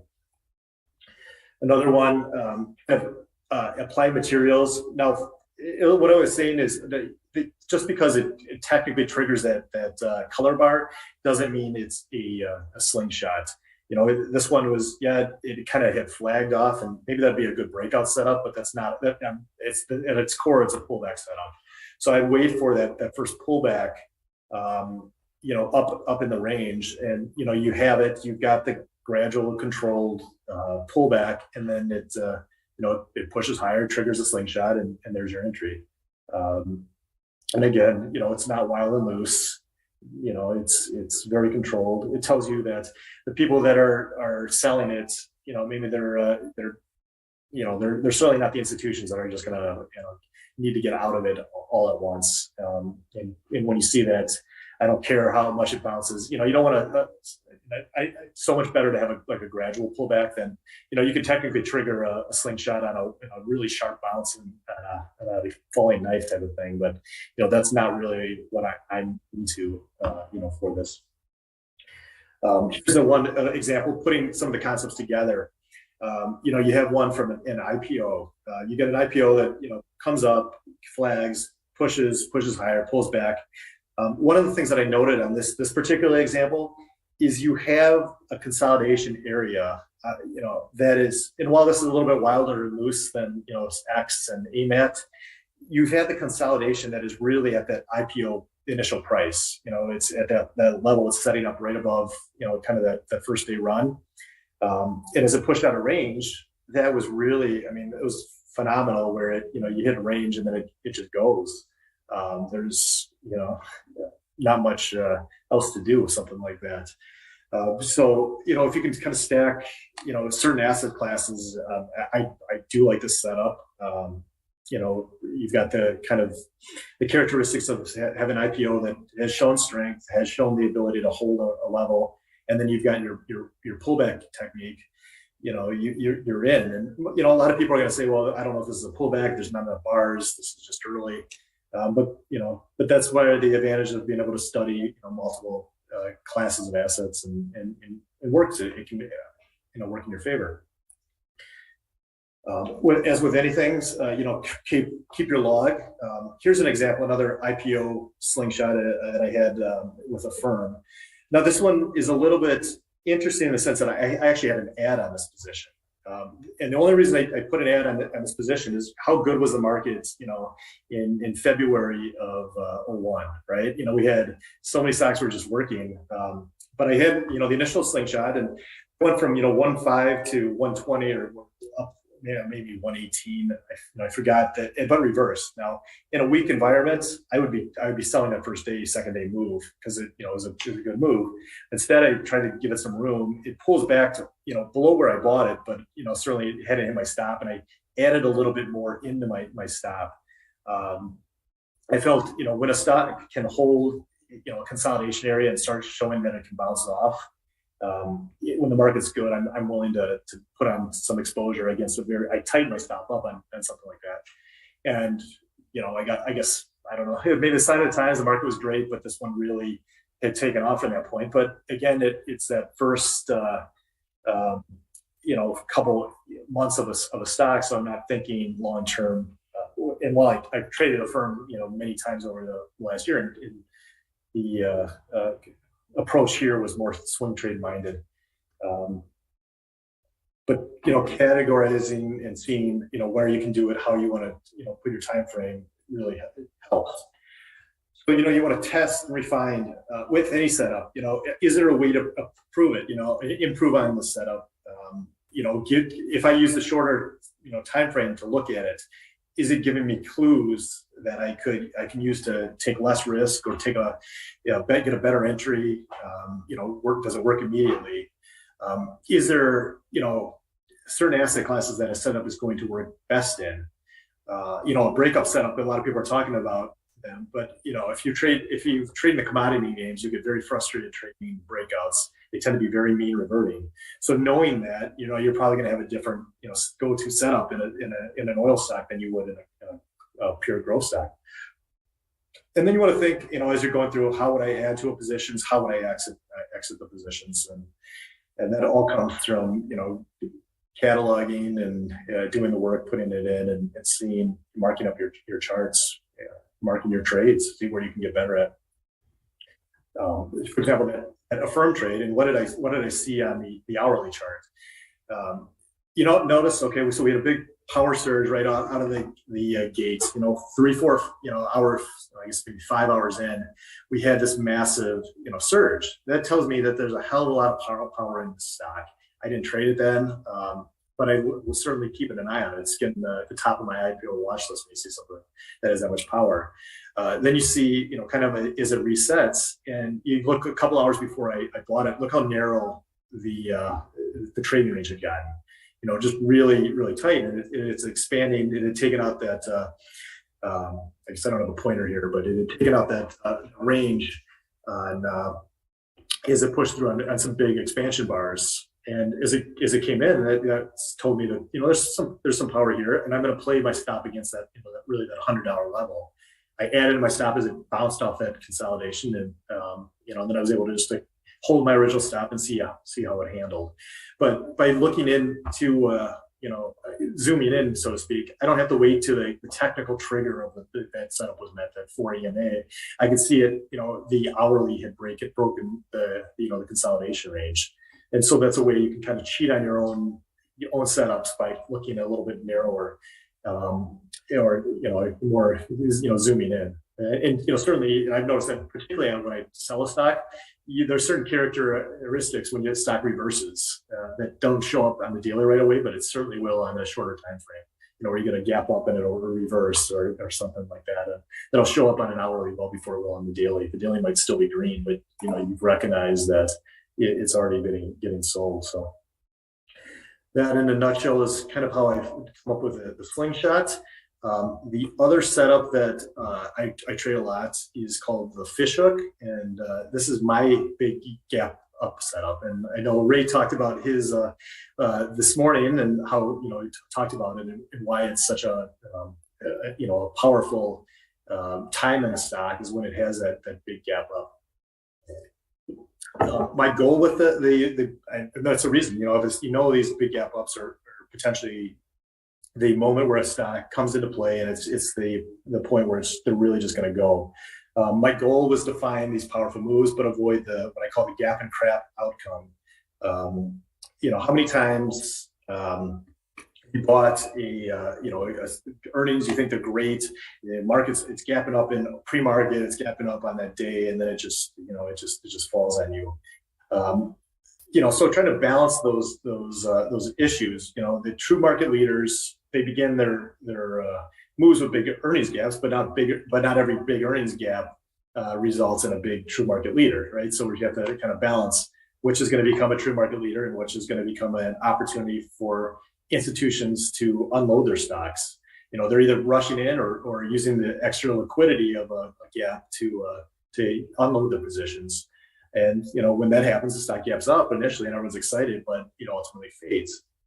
And for example, we saw that in KBH earlier this year. I had a big gap up, and a lot of people were thinking, well, this is a redo of the 2000 environment, and housing did really well after the internet stocks crashed. So maybe this is the moment. So they're coming in, and biggest volume, it blows out a trading range, and people are thinking, well, maybe this is going to be the start of a new move, and the exact opposite happened. It was the gap and crap type situation. But if you're chasing those type of moves, and any big move, maybe you're buying in pre-market, you see it up, and there's so much interest, there's so much volume, but ultimately, if you relied on that got you nowhere, it got you a loss. So I kind of going through these true market leaders, you realize that a big move takes a long time to develop. It doesn't happen in day one. It's going to happen over months. And, those are the periods where, if you can hold the stock, you're going to make a lot of money. You don't need to be in that first day. So I was asking myself, well, if I miss the first day, so what? What am I really giving up? Does it balance that risk of the, gap and crap situation to something where I'm able to avoid the risk of going down, but still take all the reward of going up. And is that trade-off worth it? Certainly, if I had a crystal ball and I knew what's going to go up on the first day, I had any ability to predict what was going to work from an earnings release. There's people out there I know that are very good at it. I know myself, and I know I'm not very good at it. So how to work within your personality. I wanted to figure out how I can still take advantage of the move that's going to develop, but avoid the risk of it if it doesn't. My solution is a setup that I call the fish hook.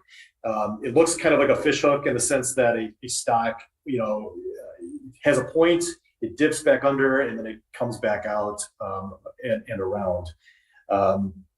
And what I've noticed, and there's a lot of common wisdom where people will say, well, gosh, if it doesn't close in the top half of an earnings day, it's not going to work.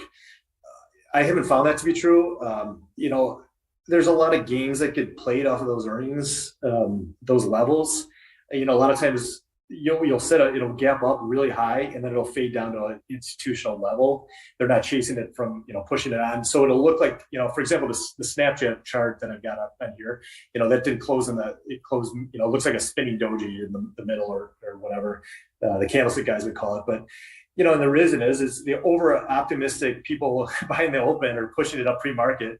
The market makers are happy to take your money and then take it to a price support level. So that doesn't necessarily indicate the strength or weakness of a stock, depending on if it closes on the bottom. But you would find these kind of consolidation bands if you're looking at an intraday chart. But what I read, the way I reasoned the logic behind this is if a stock could basically trade under that first day price and then get pushed back above the consolidation area, it tells me that the institutions are willing to keep supporting and keep accumulating the price in the stock, and often that's what I would found.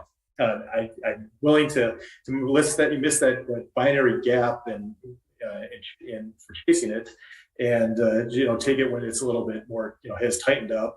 You can put more size in, obviously, if you got something you can play off of, than if you were trying to chase an earnings in after hours. And I found that how a stock acts the days after a gap is more important than that first day move. Ideally, it undercuts, and then there's you get like a consolidation level where volatility on an hourly chart or a half-hour chart shows that it's just really not moving after that big move. After the gap, it's tells the institutions they're going to kind of hold the line.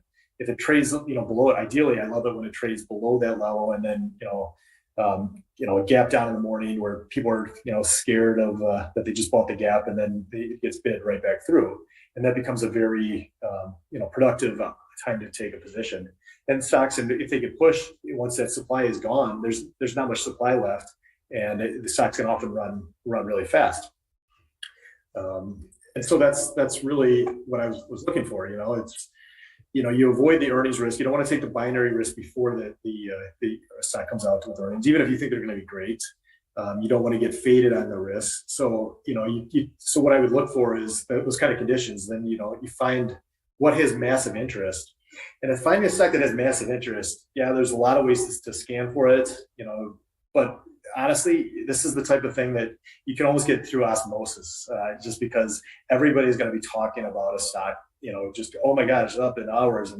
But a lot of people, like so few people, even when they see the stocks going up, they don't know how to trade them. And they wind up missing the bulk of the move. A little, chasing it on day one, you're buying because it's up. Everyone's talking about it. You can get shaken out very easily.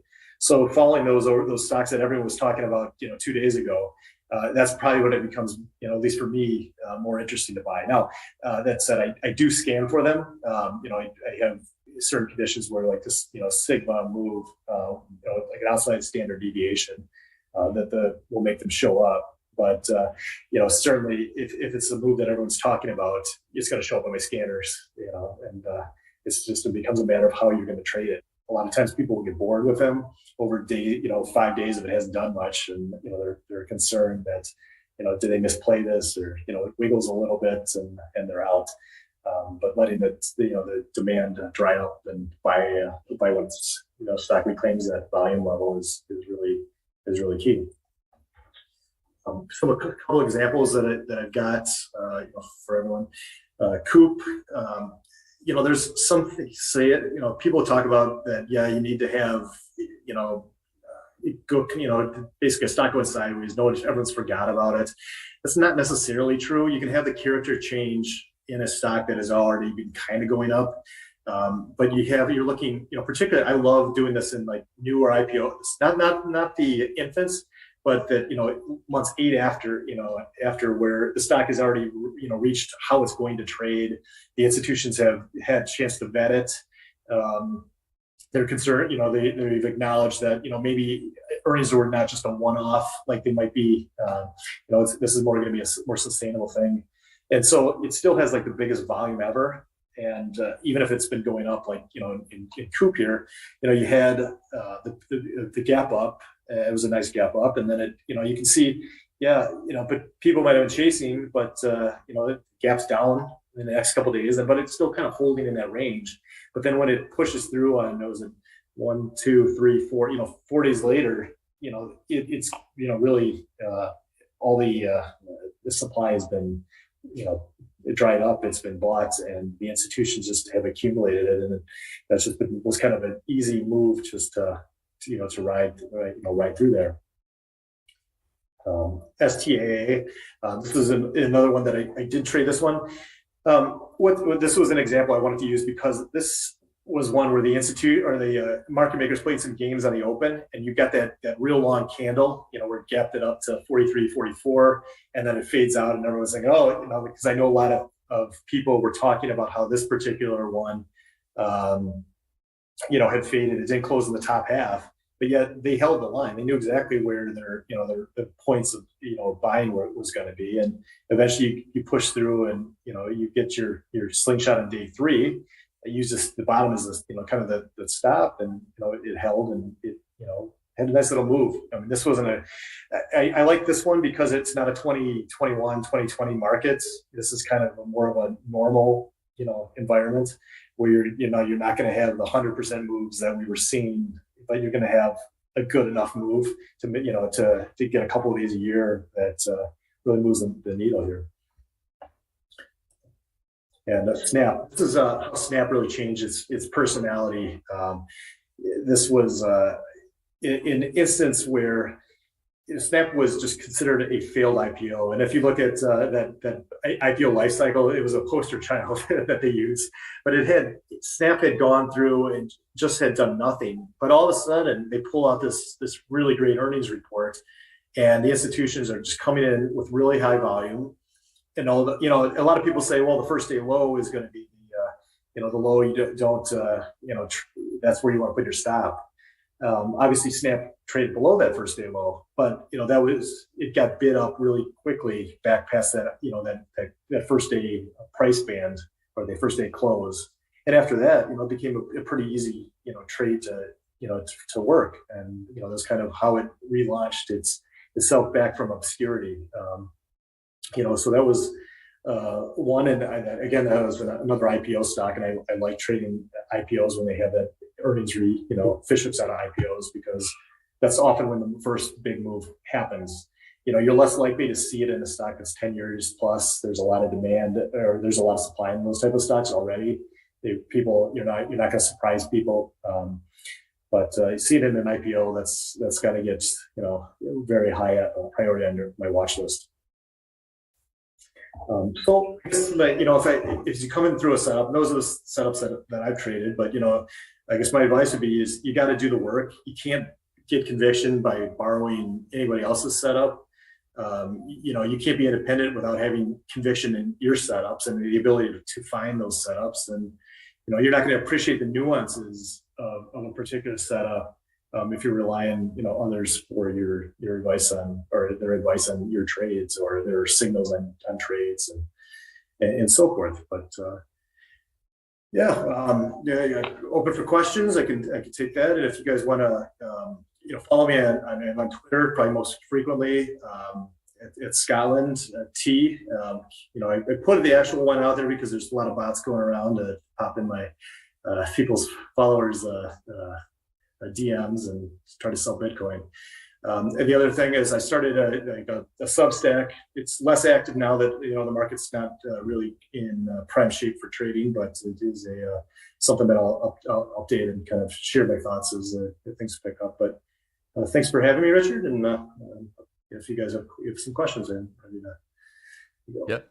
Perfect. Scott, thank you so much. That was a really nice deep dive into the process. So I really appreciate that. And I think everybody watching did as well. As we go, if you have any questions for Scott, drop them in the chat. I already see some coming in. There's a lot of that was excellent comments coming in as well. So thank you. First things first, Scott, I wanted to ask you, when you're going through and looking back at a setup and looking at previous market leaders and trying to see bar by bar, how would you trade it? Are there some things that you do to make sure you're kind of being intellectually honest with yourself, or you just kind of do it, as you go? No, absolutely. And you have to be intellectually honest with yourself. You have to, identify, where you would buy that stock first. Okay. And what, to do that, you have to say, do I have a process that's going to let me find that first off, right? Then do I have a setup that I would trade, and where am I legitimately going to get stopped out? Right. I've gone through like Amazon from IPO and have done that process, and a number of other stocks. And some of these moves that people are saying, just buy it and hold it, and you're going to be wealthy. I look at them. I'm getting stopped out here. I'm getting stopped out there. I'm rebuying, higher. I'm rebuying, but I'm legitimately, or it might be in a situation where you see a big price spike too, and you have to be honest with yourself. What have I trimmed or trailed out of that position right there too? If it really ramps up and you get a 10% move in a day after a 20% the day before, are you really going to hold through a pullback? And I think you need to, be honest with yourself. You got to know kind of who you are, and the way to do it is, do that bar by bar analysis. Think buy, sell, hold at every bar. And holding can be doing nothing too, right? So that's certainly the way I recommend. I think that's the best way to get trading expertise without actually putting the money on the line. Doing the bar by bar type analysis. Perfect.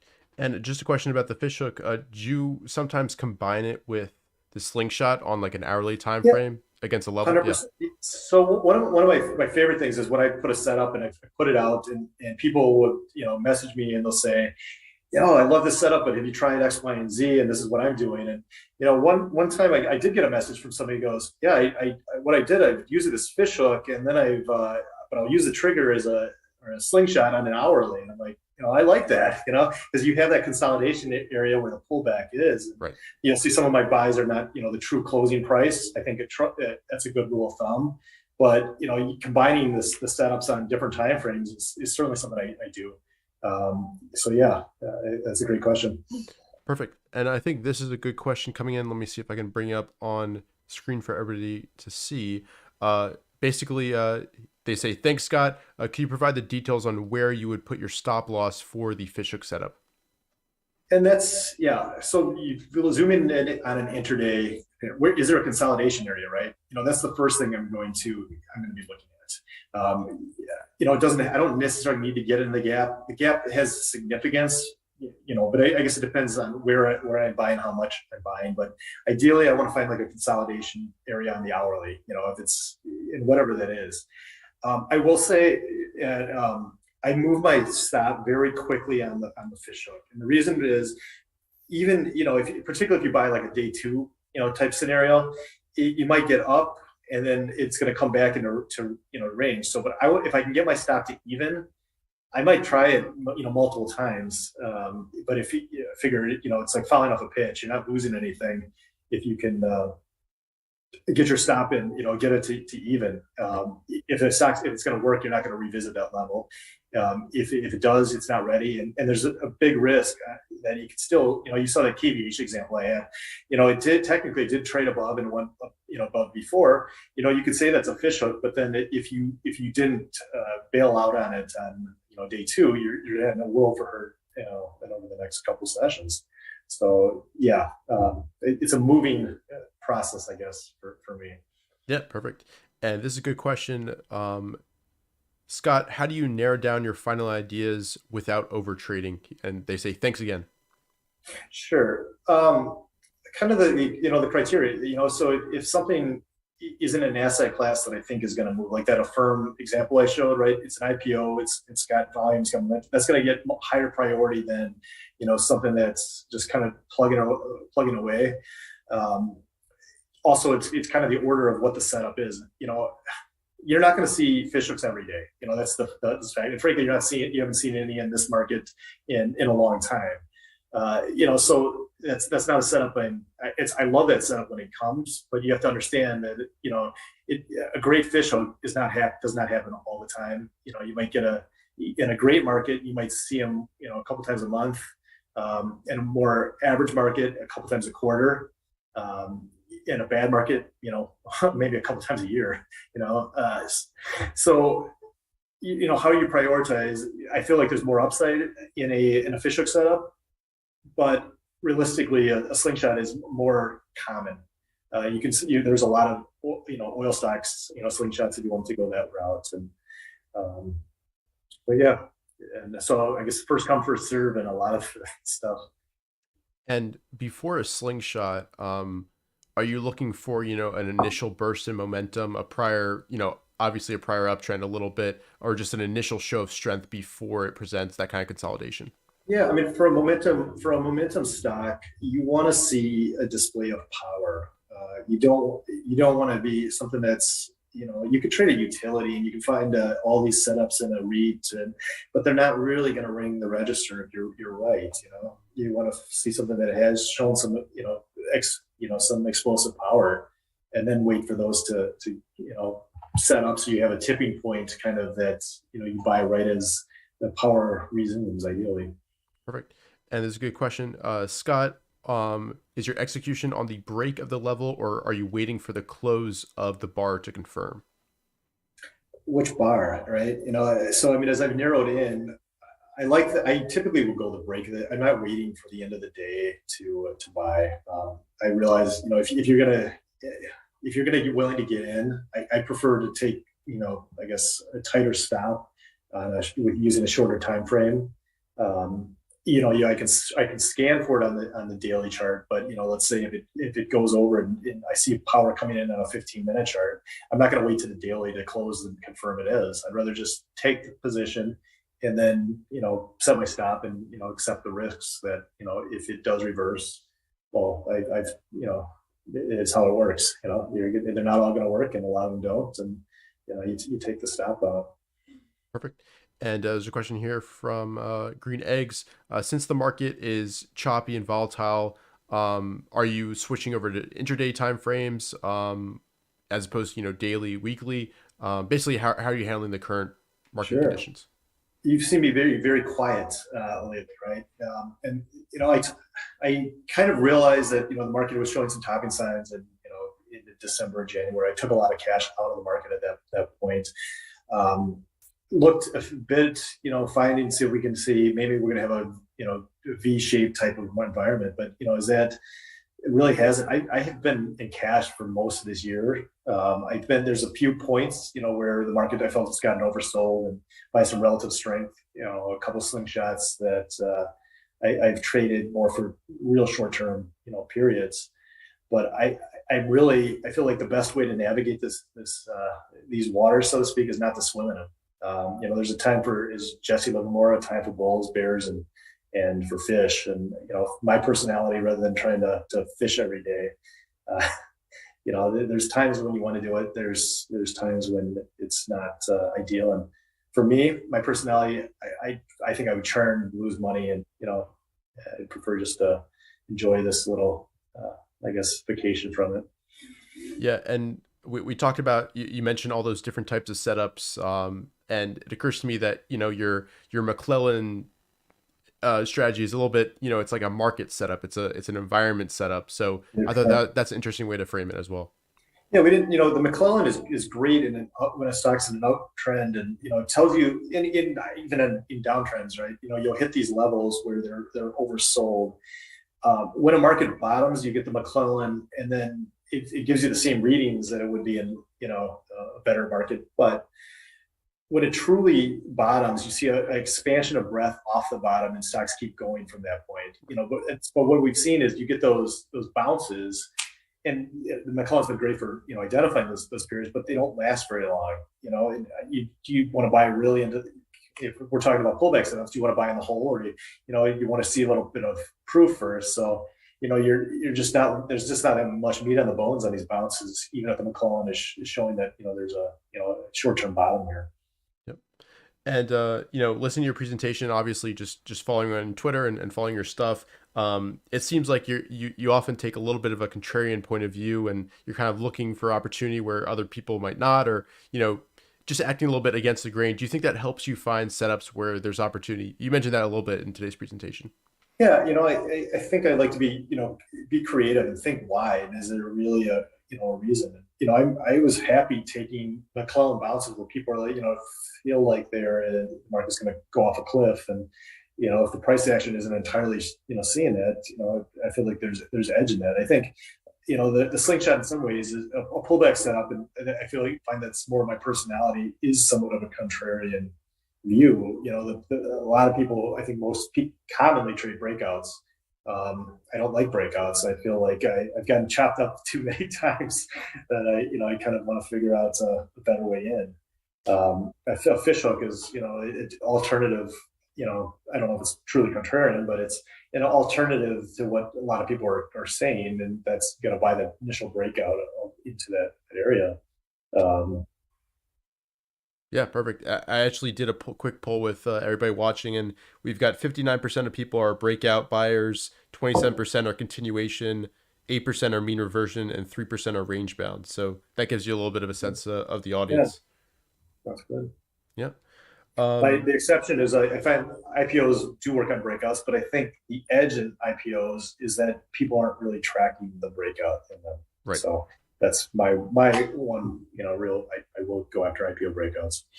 Perfect. Well, Scott, this has been fantastic. I'm going to rewatch this one for sure and take some notes. What kind of last bits of advice would you give to everybody watching about developing their own style, developing their own setups, and also researching them and diving deep? Sure. You have to put the work in. You have to sit down and kind of go to the woodshed and go chart by chart. And once you have it, don't get discouraged if something's not working. It's always a work in progress, and constantly strive for that constant improvement.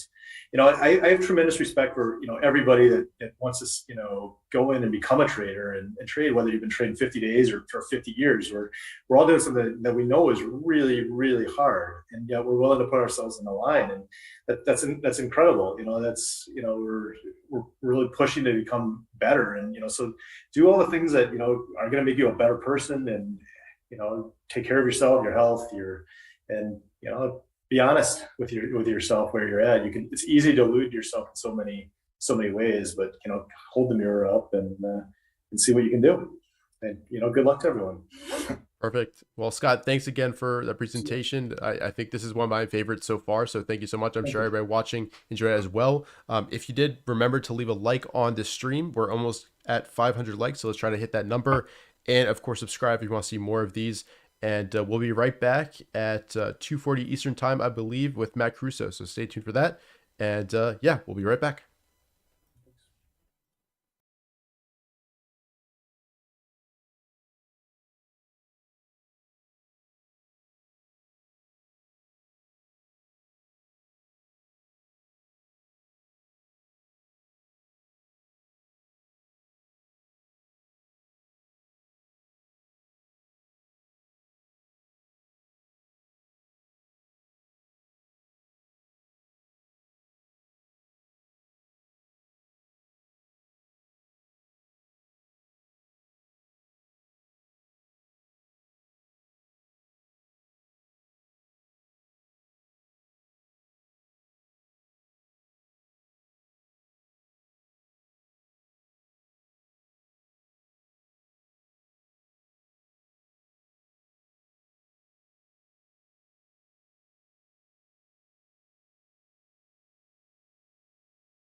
All right, welcome back, everybody.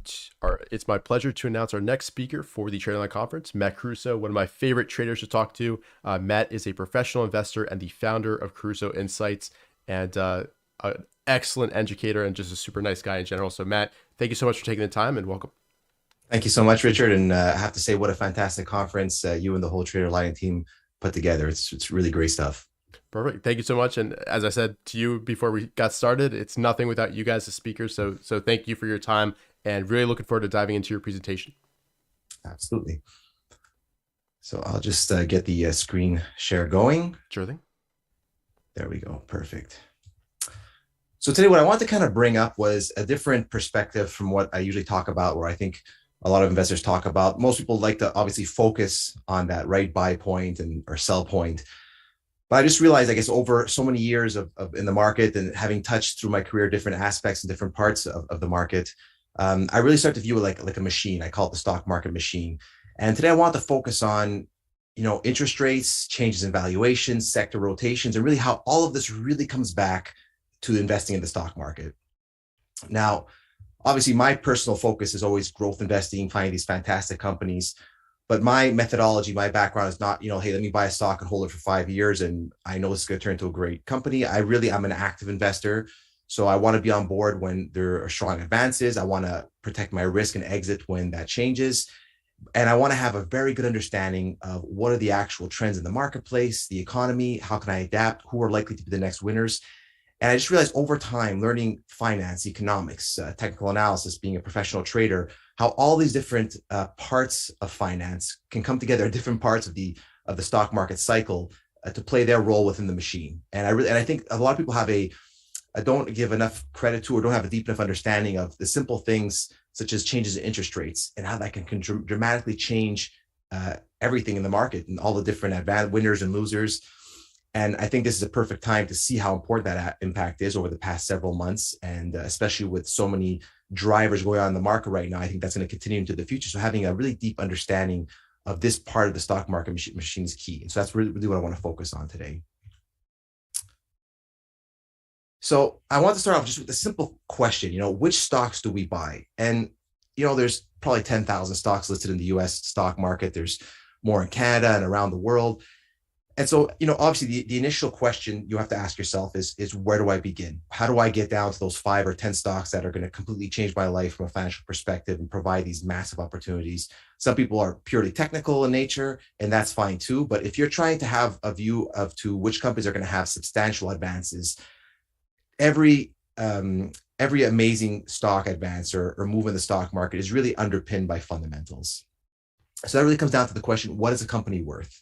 And in reality, it's not so simple in real time, but every company you can calculate similar to a bond. I mean, a bond, no one ever questions what the value of a bond is. It's really, you take all of the future payments that are going to come to you, add them all up and the present value adjusting for inflation, opportunity cost. And there you go, that's your bond price. So the same method does work with stocks. The problem is, unlike a bond, it's not simple, it's constantly in flux, and companies are dynamic.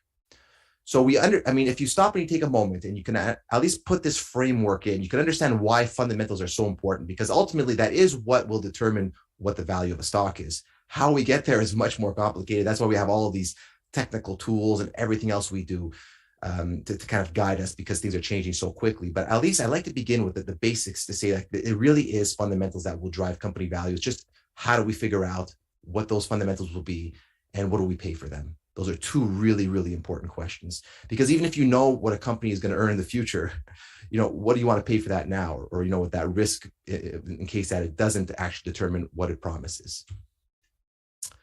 So I want to start off just with a couple of math things. And like I say here at the bottom, hang in through these few examples and you'll be blown away by how this impacts your stocks. And I wish, someone would have probably showed this to me when I started. It took me a long time to kind of put all this together. But, what should we pay for future earnings per share? So what is $100 next year worth today? Simple question. This is really finance 101. I mean, I know some people didn't study finance, but it's just a present value of things. But this, you're going to see, as I build up, this really underpins everything, and changes in interest rates are going to dramatically impact all of the valuations and all of the different movements, all of the sector rotations, all of the trends, and it really is going to determine these bull and bear cycles in the market. So to answer that question, you want to use the vital present value formula. So if you want no risk and you have no opportunity cost, you can earn almost 2% with the US government. That changes every day. So basically $98.10 today or $100 next year is the same thing. You should say to yourself, if I want no risk, it makes no difference if I have $98.10 this year or if you promise me $100 next year. So that's critical because now you're able to actually put a value on what your opportunity cost is and what money is worth this year or next year. Now, what if we look out 5 years? And this gets a little more complicated. Well, we have to discount that future money by each year's opportunity cost. So in this case here, we're assuming that 1.95%, which is the government bond. So by discount, that's the kind of a financial term for, accounting for the interest rate each year. And so this is the formula right here. And basically that same $100 5 years from now is worth only $90.80 today because there's all that opportunity cost. So you say either I'll have $90 today or $100 5 years from now. Doesn't make a big difference to me. But what rate do we use for stocks? So obviously stocks are not risk-free. Stocks are always moving. There's a lot of risk to stocks. There's different quality companies. There could be Apple. There could be a small new upstart. What interest rate do we use for our opportunity cost to make this calculation? So stocks, especially growth stocks, carry higher risk. High yield debt, usually call it junk bonds, junk debt, is a better comparison. Today, that yield is 8.5%, so substantially higher than what the government can borrow at. So that same $100, rather than being only, being worth $98 today from $100 a year from now, that if you use the 8.5% as your opportunity cost, it's $92 today. So given the bigger risk, the bigger opportunity cost, that automatically reduces the value of your asset. And that's only looking 1 year forward. If you take, and just to give an example of a real world pricing, Roblox last year when they came to market, they borrowed money, and Roblox is not a small cap either. It's at least a mid cap. And they had to borrow at a junk bond rate. So the 8.5% yield, which is, I'm using the index for high yield debt by Bank of America. It's available on the Federal Reserve website, is currently at 8.5%.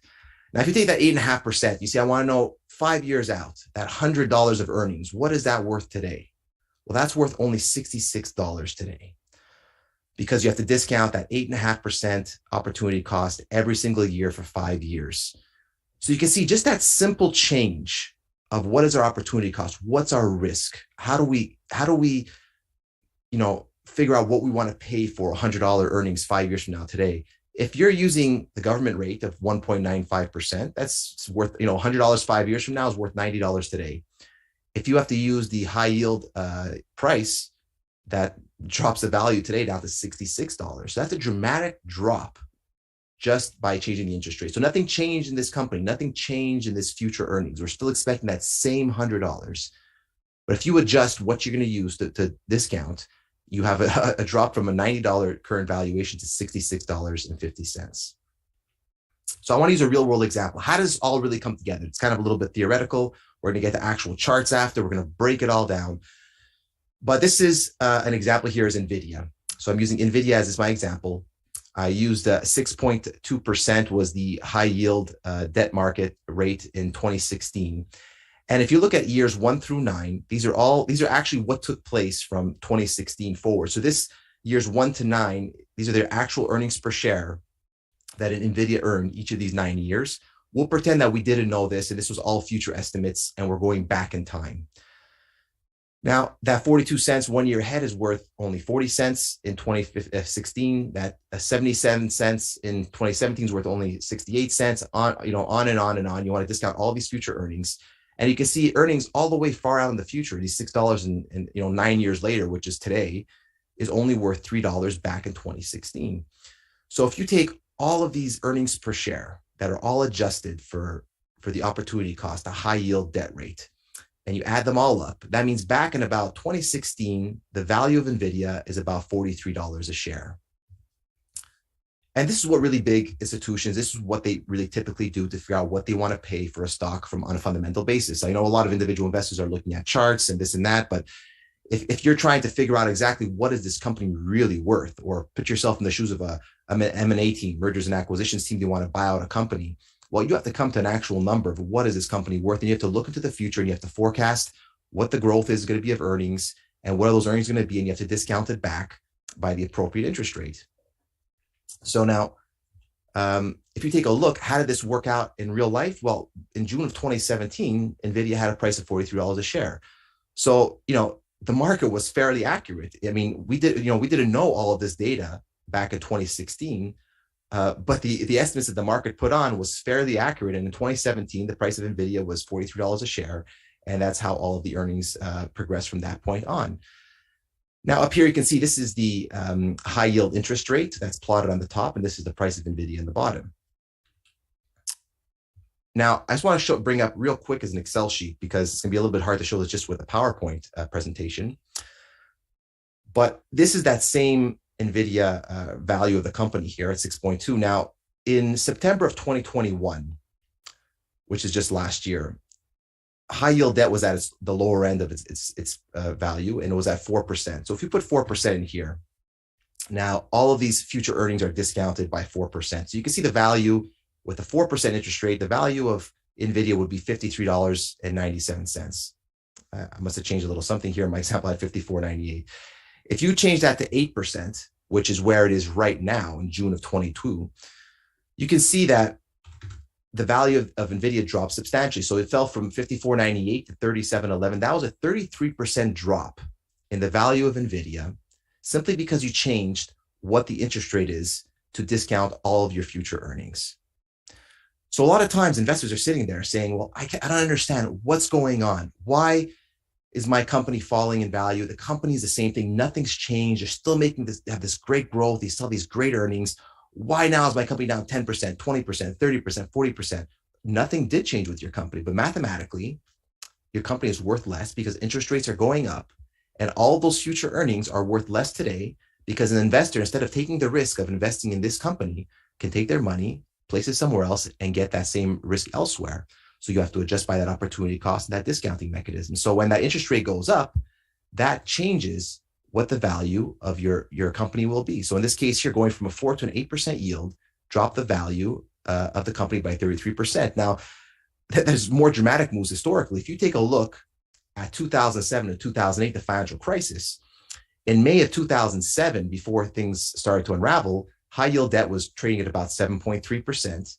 And in the height of the financial crisis, December of 2008, it had climbed all the way to 22.5%. Now, if you were to take these same NVIDIA earnings and just imagine that there'd be a change from 7% to 23% in the cost of the opportunity cost in this discounting rate, well, you'd have a drop in the value of the company of 71%.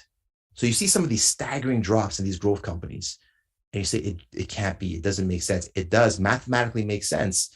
And the more dramatic the increase in interest rates, the more the impact will be on the value of your company.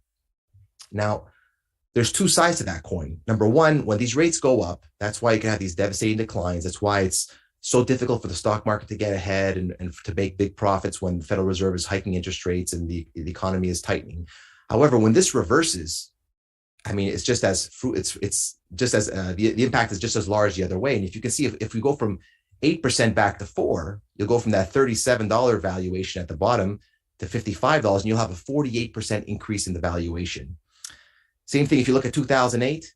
If NVIDIA, rather than operating at a 23% interest rate, let's say you put 23% in here, being worth about $11, if it were to go back to the 7.3% yield of 2007, it would jump back to 39. That equates into a 247% increase in the valuation of the company, solely because the interest rates fell. Let's take a quick look here, one moment. If we bring up a chart of that, here you can see how that is it's how pronounced it is by looking at, this is what the high yield index is. You can see currently high yield debt's around 8.5%. This is right now. You'll see whenever there are significant drops in the high yield index and interest rates affecting growth companies, this is NVIDIA embarking on these massive bull market trends. And these arrows perfectly line up. So my software I'm able to line up so the start and end points are equivalent. That way you can properly compare it. And you'll see really every time you have a spike in rates, that's when you get these bear market declines. Whenever you have this decline in rates, you get these nice uptrends and back and forth. And similar in 2021, you had this spectacular advance in NVIDIA because you had this huge drop in yields. And now what happened to NVIDIA? I think we topped out about 340 or so and change. And since then, we've dropped all the way down to $158. So a significant drop. NVIDIA is still an incredible company with great products and the rest. But the fact that the market advanced so much in terms of interest rates, especially for these growth companies, that caused a significant bear market in NVIDIA. And so unless you understand the stock market machine and how it really works and how everything is interrelated, you'll never be able to understand what's going on with your company, despite nothing changing in earnings and sales. And anyone sitting there saying, oh, don't worry, it's a great company, it's a great company. That may be true, but the value of that company will be worth a lot more or a lot less, depending on factors completely outside the control of the company itself. Now, this could be even much more dramatic. I mean, going back to 2015, NVIDIA is actually a company that has experienced tremendous growth in terms of earnings. And so despite these advances and declines of yields, you still had overall significant progress. But if you have all of these changes in interest rates and the company is unable to have that fundamental growth that NVIDIA has, well, the performance will be even that much worse. But let's go on to another example, Consolidated Edison. So this is a very boring type of company, utility type company, electricity generation delivery.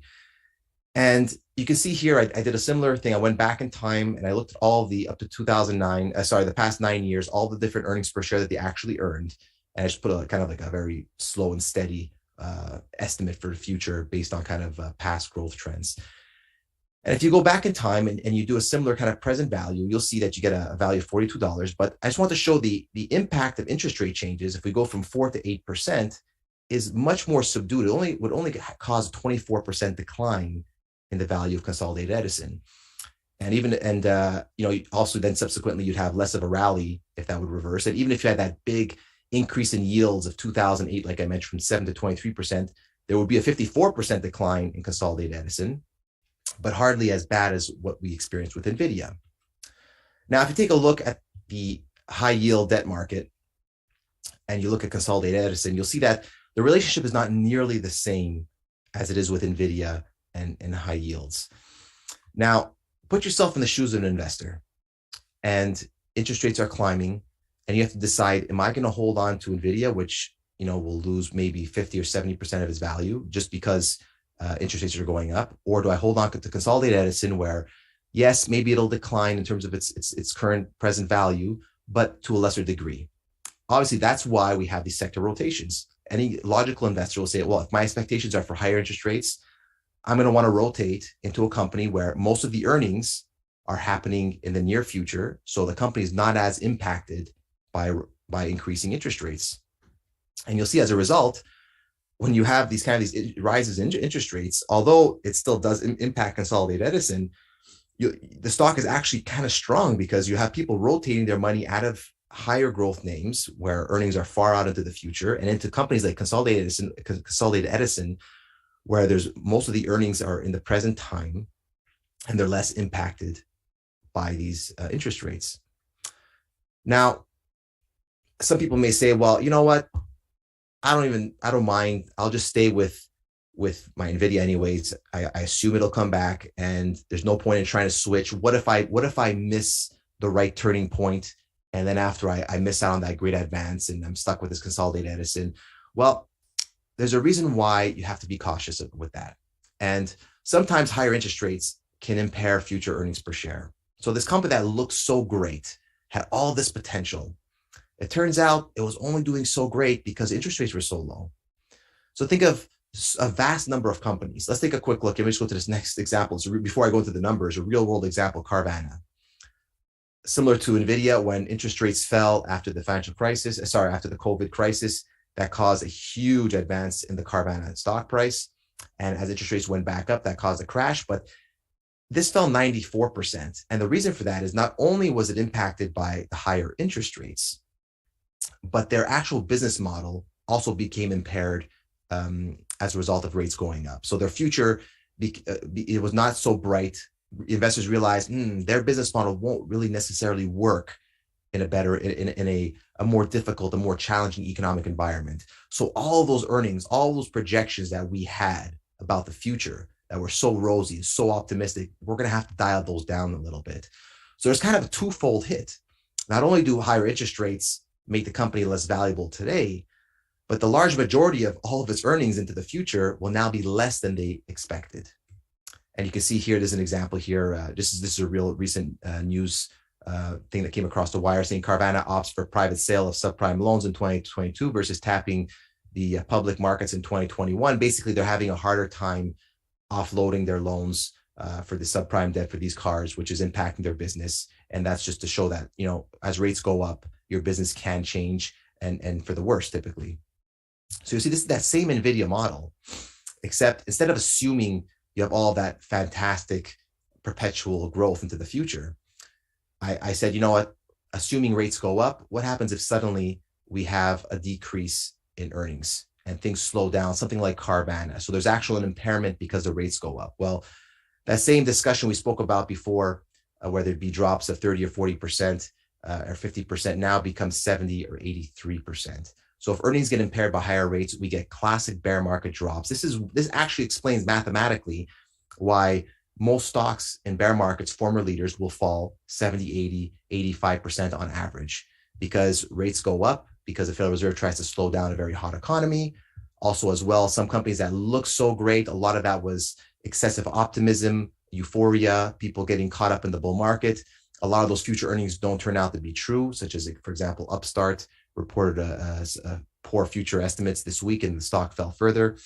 And so once you reduce your future earnings and you add in the fact that interest rates have gone up, you get these substantial drops in the value of your company.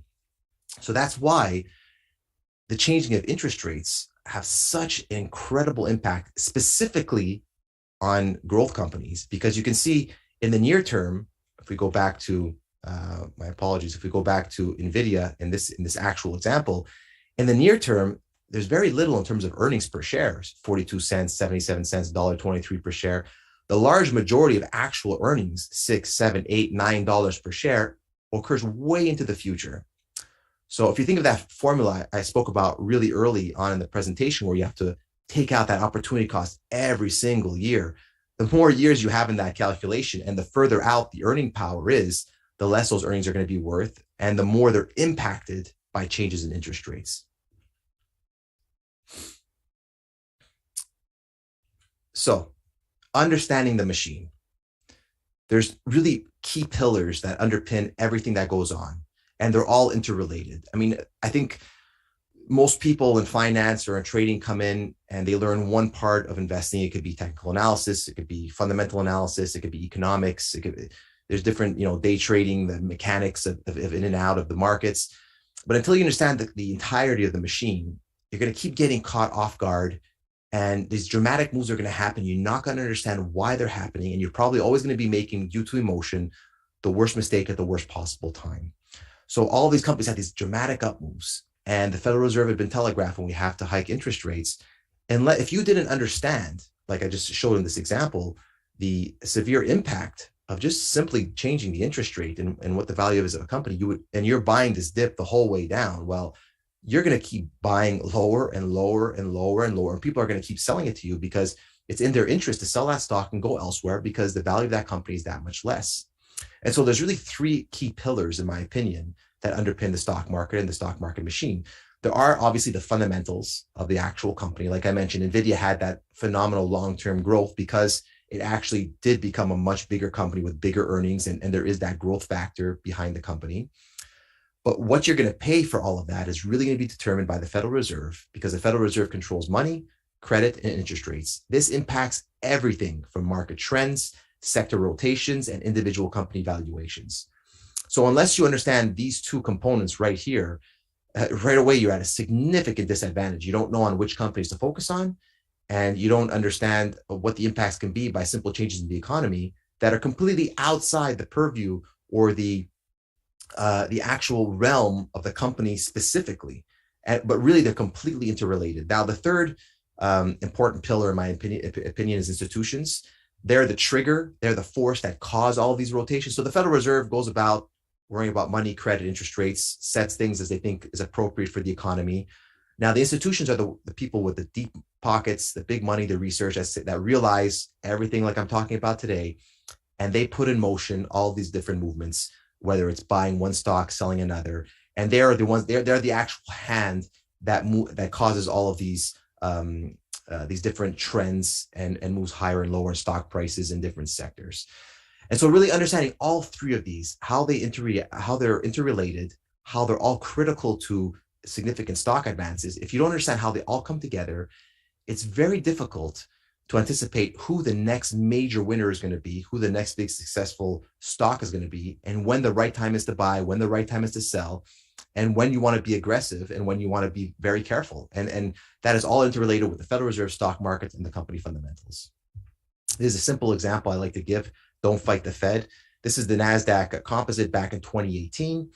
And these are actual tweets. And the nice thing about TradingView is you can kind of paste a tweet in and it automatically shows on the chart the day it took place.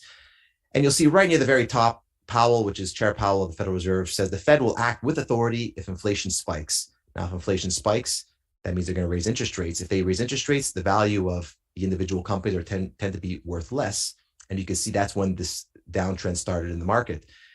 And then a little bit later, the Fed points to more rate hikes amid criticism from then President Trump, who felt that they were hiking rates inappropriately for whatever reason. That goes into another whole economic discussion. But you can see really when the Federal Reserve became a hawk, so hawk is kind of market jargon for wanting to raise interest rates, that's what really set off this basically 20% decline in the stock market. So you can be investing in the stock market, and now everything is so very COVID focused and supply chain because of COVID. But regardless of this current situation, that's why I want to use an example from another era. Everything was kind of just fine in 2018 until the Fed decided to really act with authority, like they said, to hike rates to tame inflation. And that caused this very quick 20% drop in the NASDAQ. Now, I'm sure as you're all aware, if there's a 20% drop in the NASDAQ, individual growth companies or companies that are a little more mid-small cap are going to have drops far in excess of 20%. It'll be 30, 40, 50%. And that is, again, all being triggered simply by the fact that the Fed wants to start hiking interest rates to cool the economy to stop inflation. Now, look what happened right here. On this day right here, is the Fed says we'll be patient after the stock market took a bear market pause. We'll be patient with monetary policy as they watch how the economy does. And Powell says we won't hesitate to tweak the balance sheet reductions if it's causing a problem.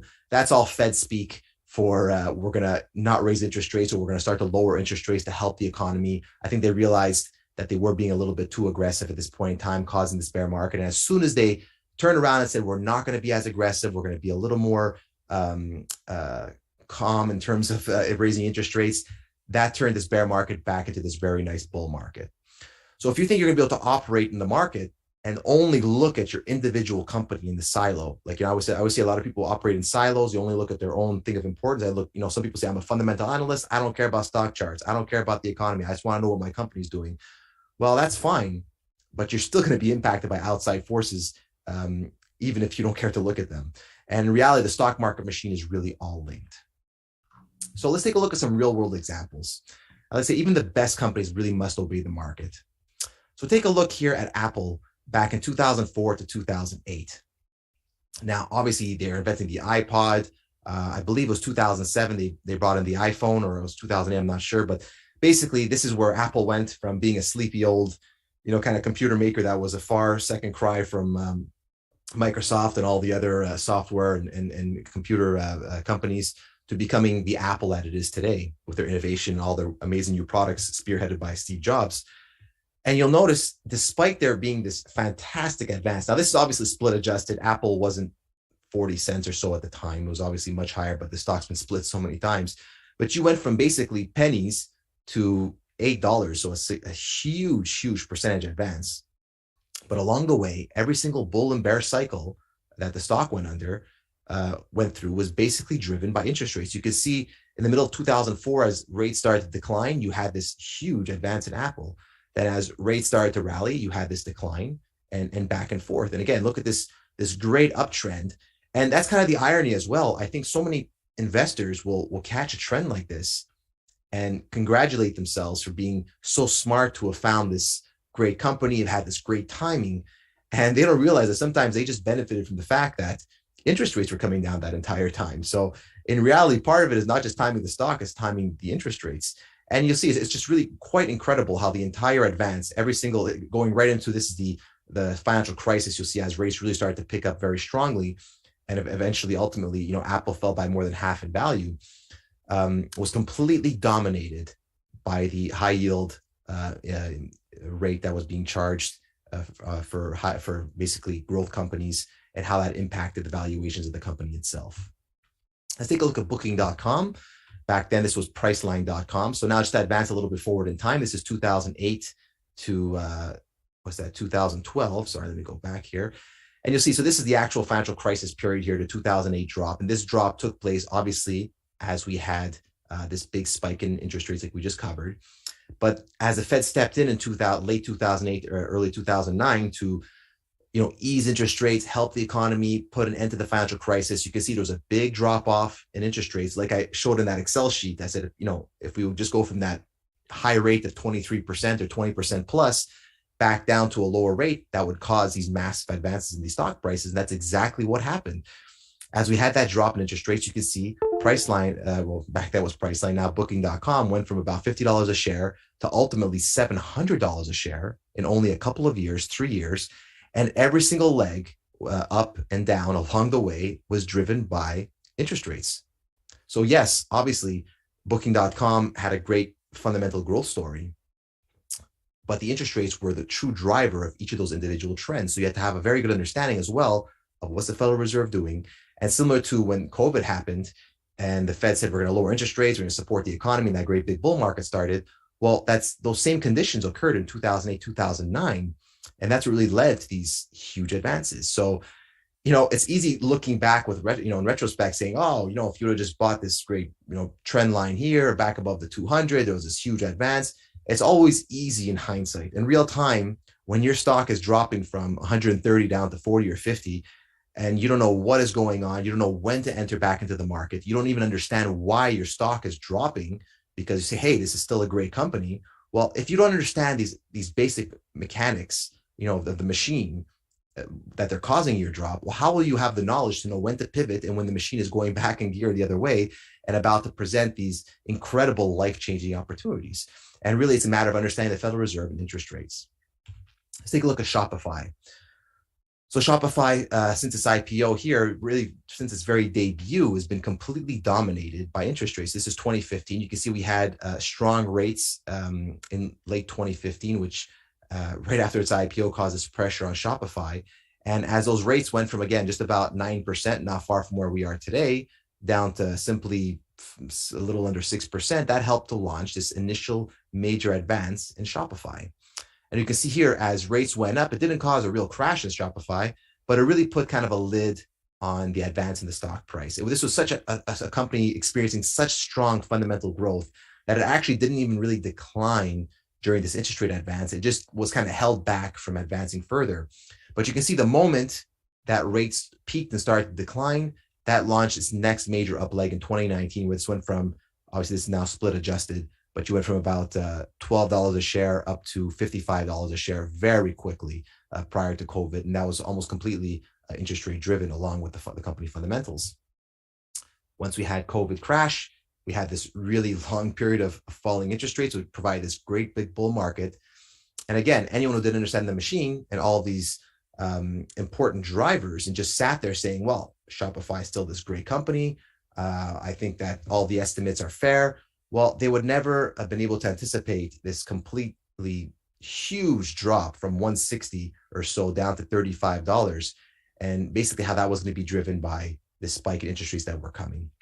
And there was actually quite a bit of time, if you understood these dynamics, you could see rates actually started to rise for several months where the stock kind of went sideways. And it was only when I think market participants became a little more certain that we're going to live in a higher interest rate environment, that's when the significant part of the drop took place. So by having this kind of knowledge, you can really defend yourself against these major declines and really know when to step in and be very aggressive to really catch these significant advances, these life-changing returns. So how do markets bottom? Right now, we've been talking a lot about individual stocks, but like I mentioned, everything is absolutely interconnected. It's one big machine. And you can see yields in the S&P 500 are also incredibly related. So you can see here all of the significant market bottoms going back to basically .com. Every bear market bottom happened when rates finally topped and decided to come back lower. Now, historically, you had periods of time where you had much higher rates here, like in 2009 and also in early 2000s. Right now, at about 8.5%, we're actually kind of hitting the upper barrier of where it's been since the financial crisis. And we actually came from a much lower level than in the past. So this has been a significant amount of actual tightening that's coming into this market. And it's a significant increase in interest rates based on where it began.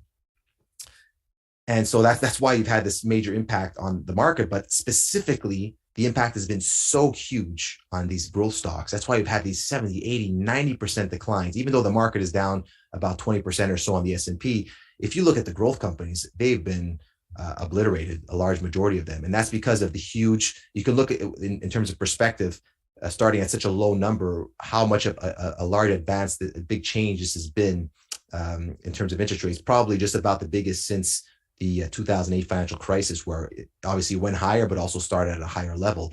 And so for growth companies where the majority of their earnings were far into the future, like I mentioned, or some companies that are cash flow negative and just financing, staying alive in this environment because you have to borrow money just to pay for all of the cash burn because your earnings negative, it makes it extremely difficult to operate the company.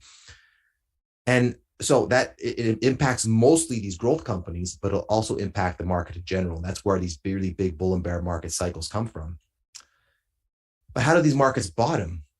So it's interesting. Sometimes it'll bottom right in line with interest rates, but sometimes there's so much pessimism and it creates these interesting opportunities where you can see back in 2003, the markets actually did bottom here in late 2002 with the peak in interest rates, but rates really started to fall off a cliff at that point, and it fell significantly, but yet there was so much pessimism and still concern about the economy that the market actually fell and had another leg lower, almost taking out the prior low, despite this big drop in interest rates. And that was kind of like a little market anomaly. And once that, I think that worry passed and the last of these sellers who were completely washed out from .com were finished, and you embarked on this real breathtaking advance for the markets. And so there really was a point in time here where there's actually going to have this very interesting divergence where someone who was watching and was a parent, aware of what was happening, had a significant opportunity. You'll see 2008, 2009, there's a financial crisis. Again, very similar situation. The Fed was already trying to take action to lower interest rates. That was already starting to come through in the high yield market. Yet we had lower lows in 2009 instead of 2008. So you have this very interesting divergence. But we call most of these growth stocks leaders because they lead. And the reason they lead is because they're so tied to interest rates. Interest rates will typically lead the market in general. So you can see here, this little blue line is that same S&P 500 line in 2009 that we showed on the prior chart. Yet this is the Amazon stock price. And as a very strong growth company, again, very impacted by interest rates. And although the market bottomed in March of 2009, Amazon actually bottomed in the fall of early winter of 2008 and really embarked on this advance. So all of that, those concepts we learned, like relative strength and higher lows and changes of trend, that's really driven in the end by the interest rate changes. And so that's why these leaders will typically top first, like you saw all these growth companies really topped in February, March of 2021, and now they're down 80 and 90%. Similarly, by the time everyone is so utterly disgusted with all of these growth companies, it's the end of the bear market, and they're so concerned about a recession, and the market keeps making lower lows. Well, a lot of these really great companies are already responding to changes in interest rates as the Fed is trying to soften the upcoming recession, and they bottom early, and they're already up and running, and these life-changing opportunities are happening before everyone's eyes, but everyone's so fixated on the general market and worry about the future that they're missing on this opportunity of all these companies that are now benefiting from a falling interest rate cycle. And so that's why not only do interest rates impact valuations, not only do they impact sector rotations, it also impacts relative strength, and it also is what makes growth companies leaders. It's why they lead the general market up and down. It's because of the impact, the interaction with interest rates.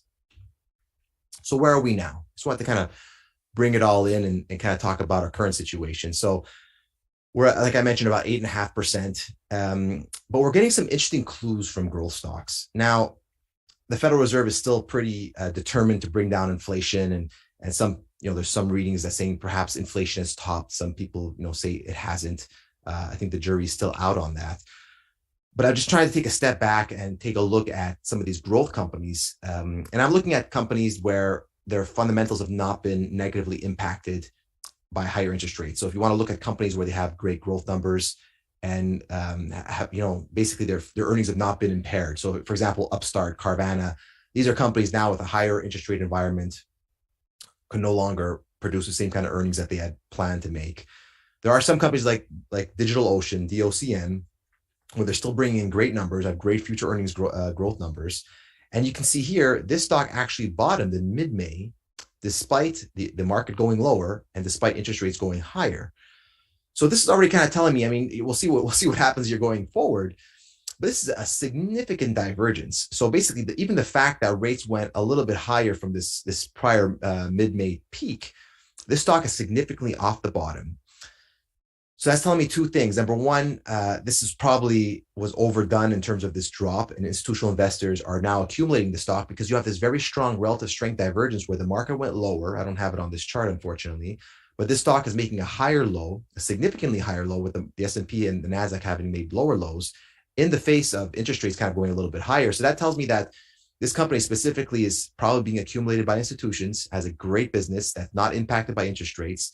And it's also a clue that potentially the markets are already starting to react to the fact that it thinks interest rates may have peaked or are within a topping process. If inflation keeps coming in higher and surprises people and shocks and rates go higher, obviously that'll change the math of the entire situation.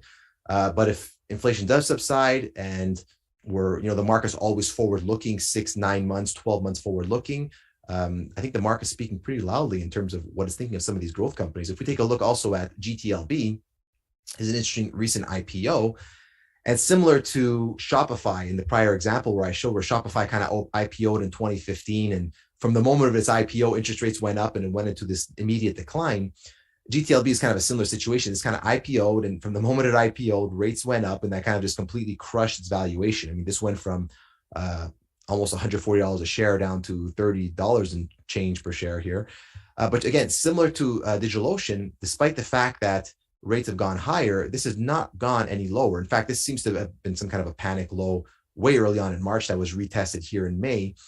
And since then, we've actually started to push higher. So this looks like institutions are starting to step in and accumulate these growth stocks, which I think is promising. And it's interesting, it's probably coming at a time where everyone is so disgusted by all these growth stocks, given their incredible drops, that they're telling themselves, I'm never going to buy those things again. And that's just why the psychology of the market tends to always operate the same way, and why so few people can benefit from the market over many cycles, because they don't understand the interrelations and they kind of get frustrated and step away at just about the time opportunities are coming back to the market.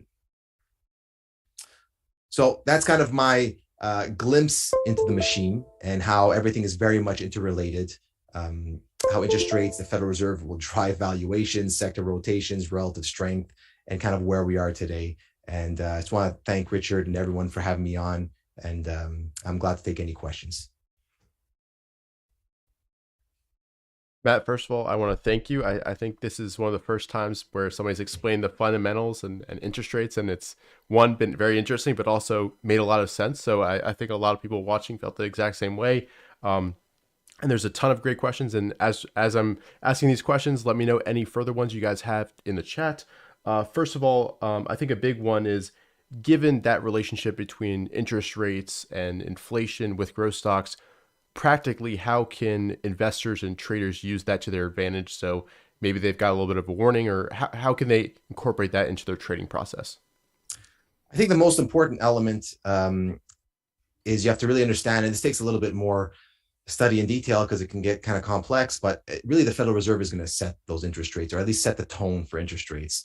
So one of the simplest ways, if you want to have at least an understanding of where things are going from here, is you want to listen to those Federal Reserve talks when they have their FOMC meetings where they discuss their plans for interest rates in the market.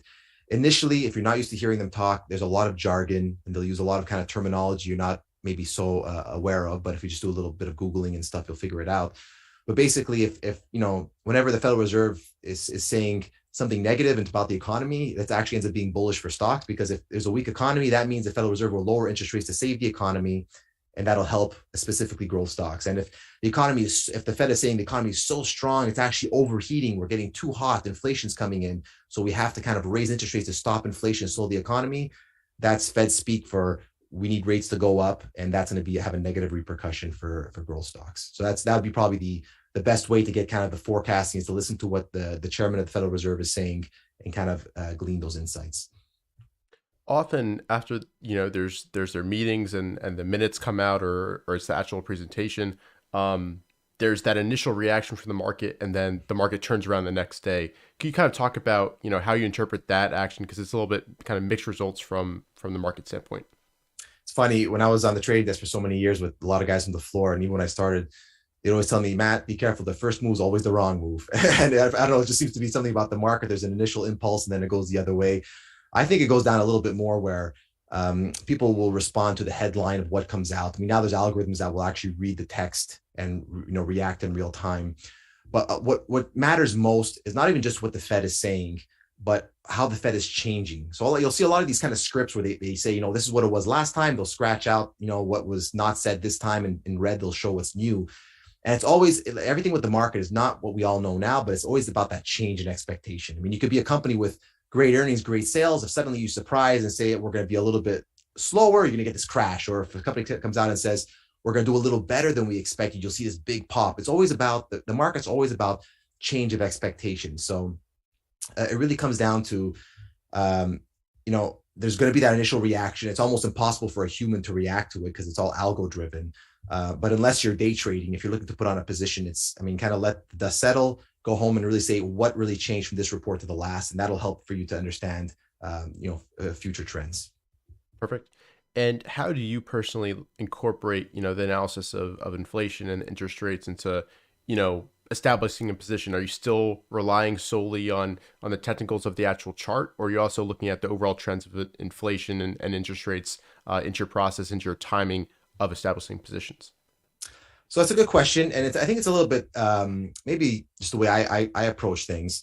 It's something I've always done, and listening to a lot of Ray Dalio videos recently, and he's great. I always recommend people hear everything they can from Ray Dalio. The way they operate at Bridgewater, which is the world's most largest and arguably most successful hedge fund, is that he's basically encoded all of his thoughts and thinking into algorithms to guide what their investments should be. But he's a macro investor, so he likes to understand what's going on in the market. So he'll come to his own opinion, compare it to what the algo says. And if there's consensus, they'll take the trade. And if there's a disagreement, they'll try and understand why.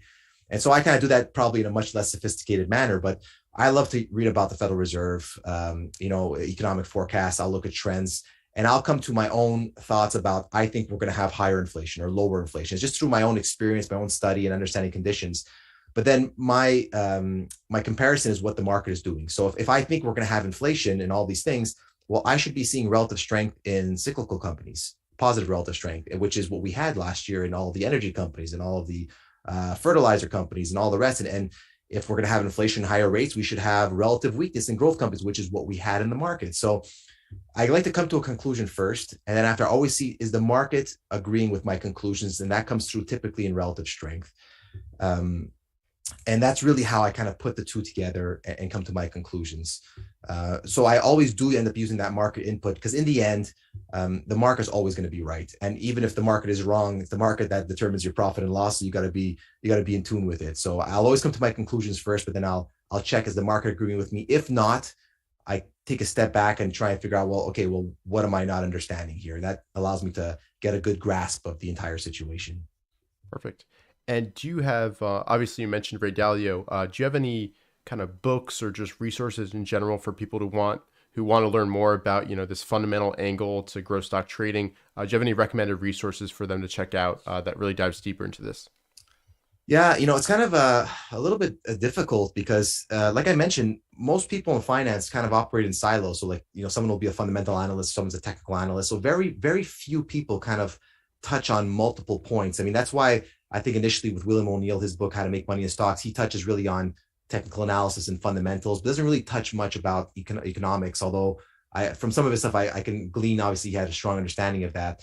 But for, I think, economics, I like Martin Zweig. He has Winning on Wall Street. He covers some interesting aspects about the Federal Reserve. Ray Dalio is great for that. He has his YouTube video about economics, his book, The Big Debt Crisis, how to navigate the big debt crisis, which gives a lot of these different terms. It's difficult because as an investor, you really want the information that's important to you. And if you just pick up an economics book, 99% of it is not going to be really applicable. So you kind of have to find these little gems where they talk about this information, but in a way that's applicable to you. So I think Ray Dalio is great, Martin Zweig, obviously William O'Neill. And then it's just a matter of trying to keep learning everywhere you can on these different subjects. And was the dramatic action from the Fed back in 2020, back in the COVID correction, was that something that you looked at that, oh, I'm going to be really aggressive coming out of this because you were looking at, the macro conditions, and that kind of added to your conviction that this could be, a tradable rally coming out of that? I think that's why I was just so kind of proud for myself about my performance in that year, is because it's always great. The primary concern of every trader is to make money. But here I just finished reading Martin Zweig's book, actually. And I remember the Fed came out, it was the midst of COVID. I mean, people had no idea what was coming our way, and we had such little information. And the Fed said, we're bringing rates to zero. We're starting quantitative easing, basically buying bonds to lower interest rates. And we're bringing bank reserve requirements to zero. Banks can lend out as much as they want. And I remember I had kind of like a Sunday dinner at my family's house, and I turned to my wife and said, and it was like the Sunday night news, the Fed spoke, and I think it was an emergency meeting. I told my wife, that's it, the bear market's over. She's like, what are you talking about? Like, we're even scared to go outside. I'm like, the bear market's over. They've never done anything like this before. And Monday morning, first thing I did, I said, well, this is a health war. What did past wars, what did the winners do? And I was studying kind of like steel stocks from World War I. And so I said, I have to find a similar kind of, benefactor in this. And that's how I found like Livongo, which we spoke about in our first market chat on your channel, Richard. And also it was just an amazing case study where kind of all of my economics, fundamental and technical tools came together to be able to buy all these great companies at the exactly right time. And that's how it kind of all came together for me. So it had a really big impact on my year. Perfect. And would you mind actually bringing up a chart, I don't know, in TradingView, if we can take a look at, what inflation and interest rates were doing during that time? Because I think it's an interesting case study for sure. Let's bring up TradingView real quick. Yeah. And while we're doing that, if you have any questions whatsoever about Matt's process, either about this presentation or related subjects, make sure to drop them in the chat. And, that was a fantastic presentation. Make sure to leave a like down below. And also, Matt is a highly recommended follow on Twitter. You definitely follow him. I've learned a ton from Matt over the time I've followed him. Thanks, Richard. I appreciate that. Yeah, of course. I have to remember the code that I use for my high yield index. 1 second. Yeah, no worries. It's a weird. I'll take a look if there's any questions here. Here we go. So this is the same yield that I show in the presentation. So it's kind of like a long code that you have to put in there. I just kind of search high yield index. It's a Bank of America series. And so you can see this is really the market. This wasn't a result. This yield increase was not really a result of the Federal Reserve hiking rates. That was just the market reacting to this panic situation, saying, oh my God, I need to get out of everything that's risky. I'm selling all of my high yield debt. I don't know what companies are going to even survive after we're all locked down. And so the Fed basically is looking at this and saying, whoa, we have to calm this situation down, or all these companies are going to go bankrupt because they can't operate at 11% interest rates when it was just 5% like a couple of months ago. And so you can see basically we had this huge spike in yields, and the very peak of yields actually overlapped with the absolute bottom of prices. And so we had this first drop off right here. And then actually we had a move higher in yields, which had made this little higher low. And this was the follow through day right here, as yields kind of perked over one more time. So that's kind of how it all kind of comes together. Follow through day is a concept by William O'Neill, where it's a very sizable update to signal potential of a new uptrend.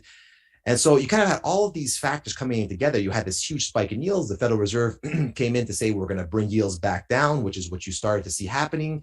And the second you saw kind of like a lower high, you got a follow through day in the market, and all the stocks started to break out. And basically the whole system kind of came together in a very like logical, cohesive way. So for years, I was even a day trader. I was a market maker. I was reacting to very much short-term price action. But even if you're reacting just to price action, when these big picture opportunities come.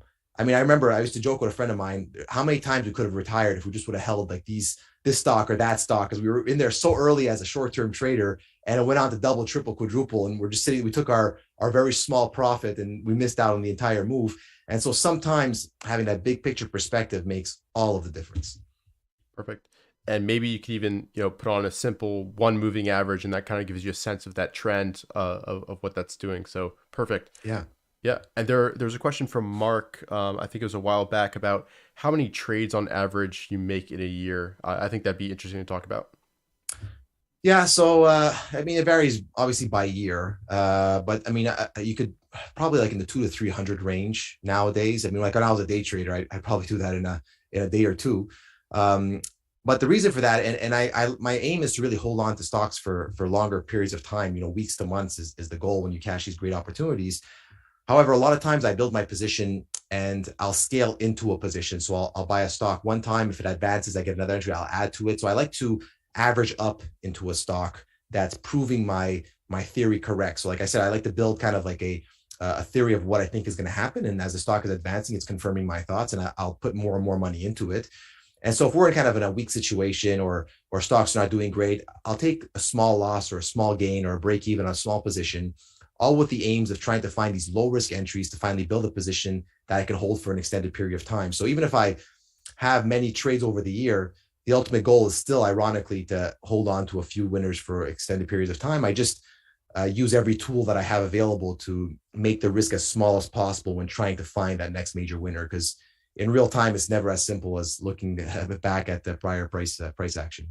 Perfect. And there are a few questions, Matt, about, how you're handling the current situation and what you're looking for now to determine, this stock could be a potential big winner when we finally do come out of this.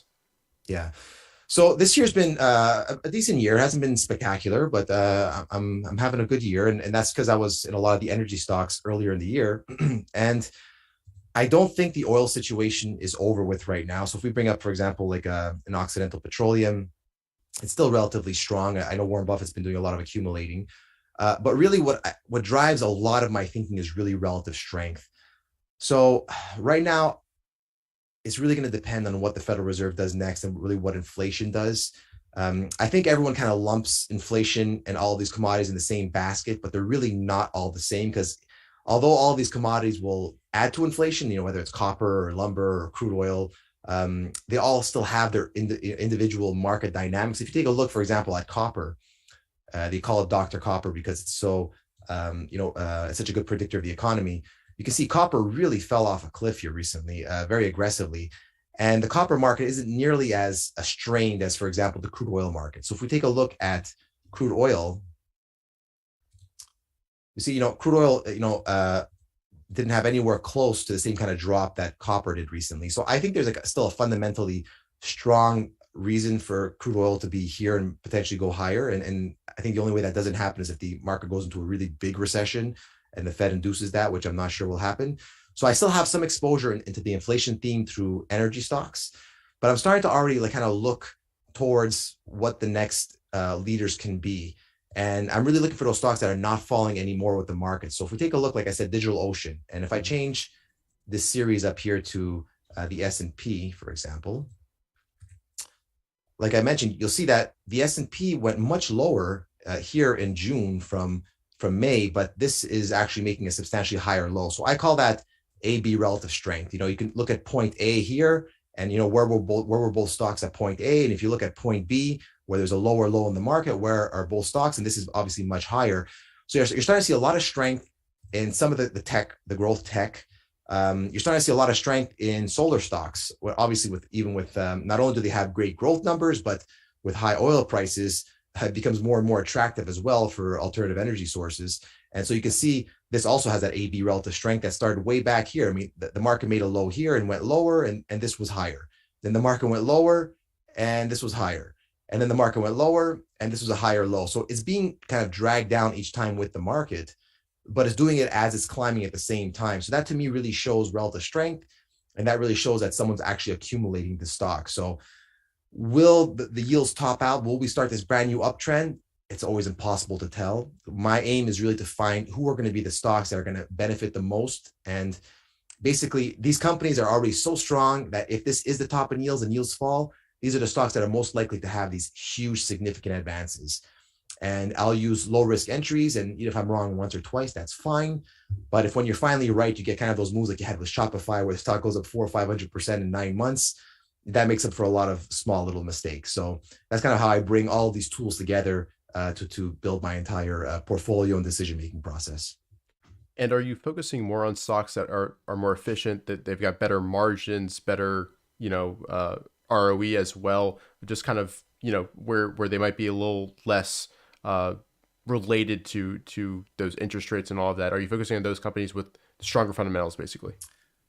That's the irony, right, of the market, is that if rates do come down, it's actually, you want to be exposed to the stocks that have the highest impact from interest rates, because now it's going to be working in your favor. So whereas 9 months, a year ago, you want to step away from these, now you want to basically run back into them.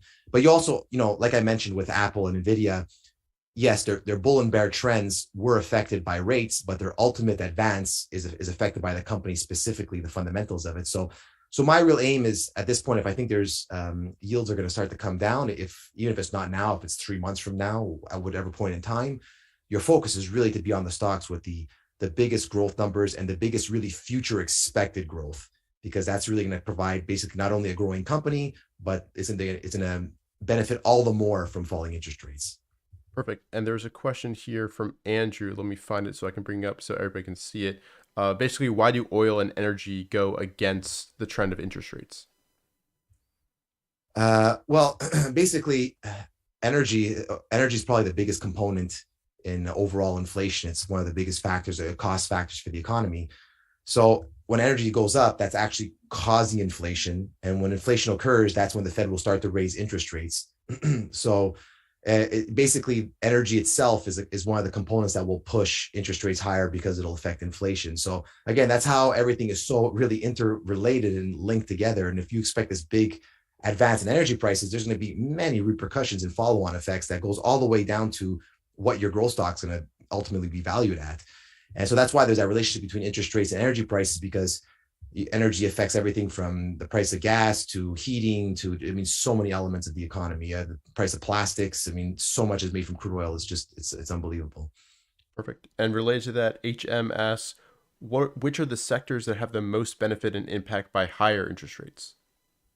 So you'll want to look at companies that have the most earnings now relative to the future. So that's why in this current environment, you had all these energy companies that maybe 5-10 years out, with this transition to green, there may not be as much growth, but in the near term, they are significantly cash flow positive. They're making a fortune off of this energy advance.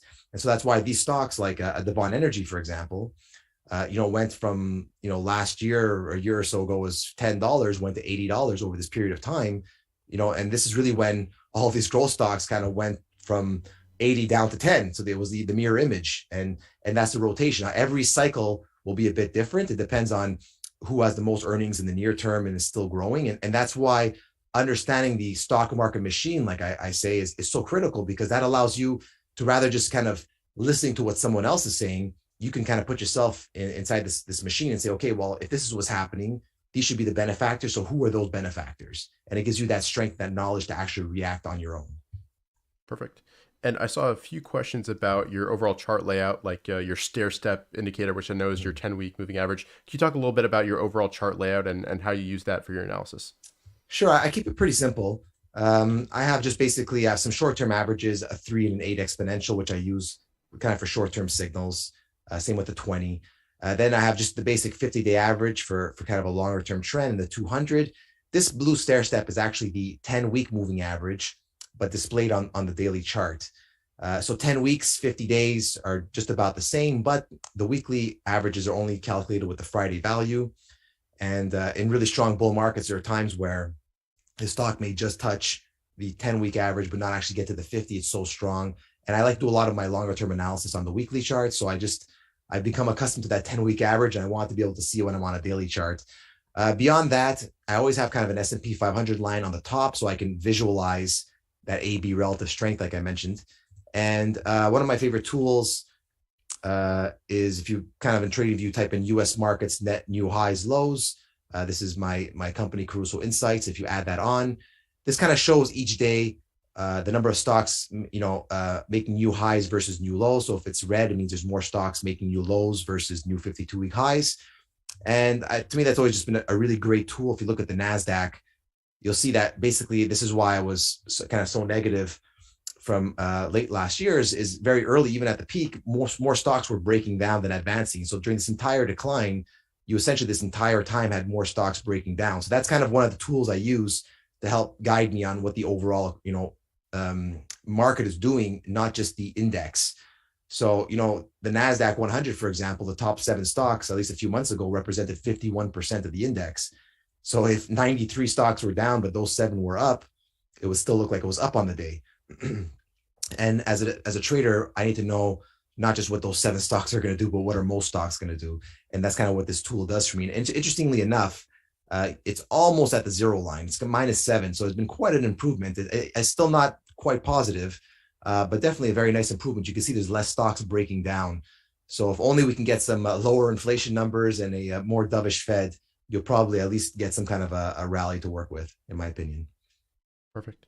And, given the market conditions we're currently in and the environment, how are you handling position sizes, aggressiveness, time frame of trades? Have you adapted at all from, when we're a nice trend above the moving averages on the indexes, or basically how are you playing it during this time? So I always keep that the same, to be honest. I know a lot of people like to adapt that and change that. It's kind of like I mentioned before, like that with a good friend of mine who say how many times we would have been retired if we would have caught, that stock at the right time.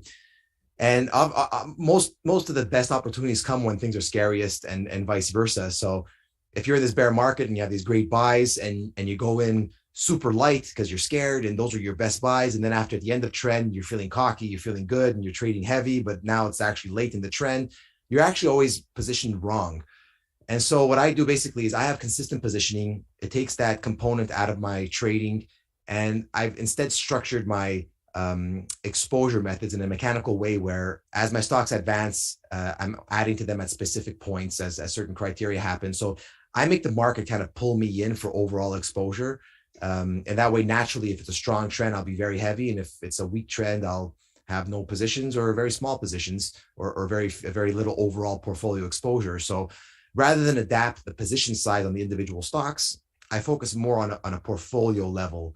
And what are adequate cash positions? So the way I like to look at it is, even if a stock sure is 20% of my portfolio, which is, well, that's pretty heavy, let's say, in a bad market. But if that's my only position, I still have 80% cash, I'm still relatively protected. So if this is going to be the next big winner, I do want to be heavy in that stock, but maybe because of conditions, I don't want to be heavy overall. So I kind of balance it through portfolio exposure rather than just each individual trade. And have you been focused at all on the groups that have been really showing a lot of strength, the biotechs as well as the China names? What are your views on those themes? Yeah, I think China's been strong. There's been a lot of stuff with kind of like accounting with a lot of like ADRs over the years. So for that reason, I tend to avoid kind of companies that are headquartered probably in China.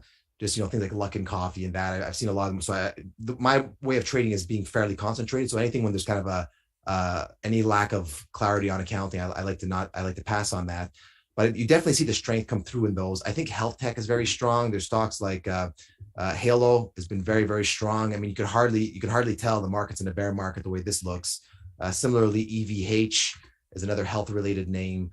Like I mentioned, solar is very strong. You're seeing some solar stocks like Jinko Solar, which is China listed. I would prefer to play it through US listed or headquartered companies like Enphase or Solar Edge, which are these other companies. You can see I have some of my trend lines that I have drawn in here. There's some nice setups forming.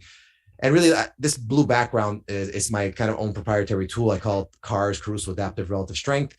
It takes into account the stock's volatility to find relative strength based on that stock's individual volatility. So if a stock's very volatile, it's got to do a lot more to show relative strength than a stock that typically doesn't move very much. And this indicator kind of adapts that way. And you'll see a lot of these solar stocks, even stocks like Halo, I mean, very early on in these new trends, we're showing relative strength. And during this entire basing process, there's a white background showing no relative strength. So as the market was very strong, the stock was very weak. And here actually, as the market started to roll over and this started to kind of curl up, like my tool identified that. And that's a way I like to really kind of help find all these kind of relative strength winners, which could be these next major winners, is through that tool. Is something I've developed to work with.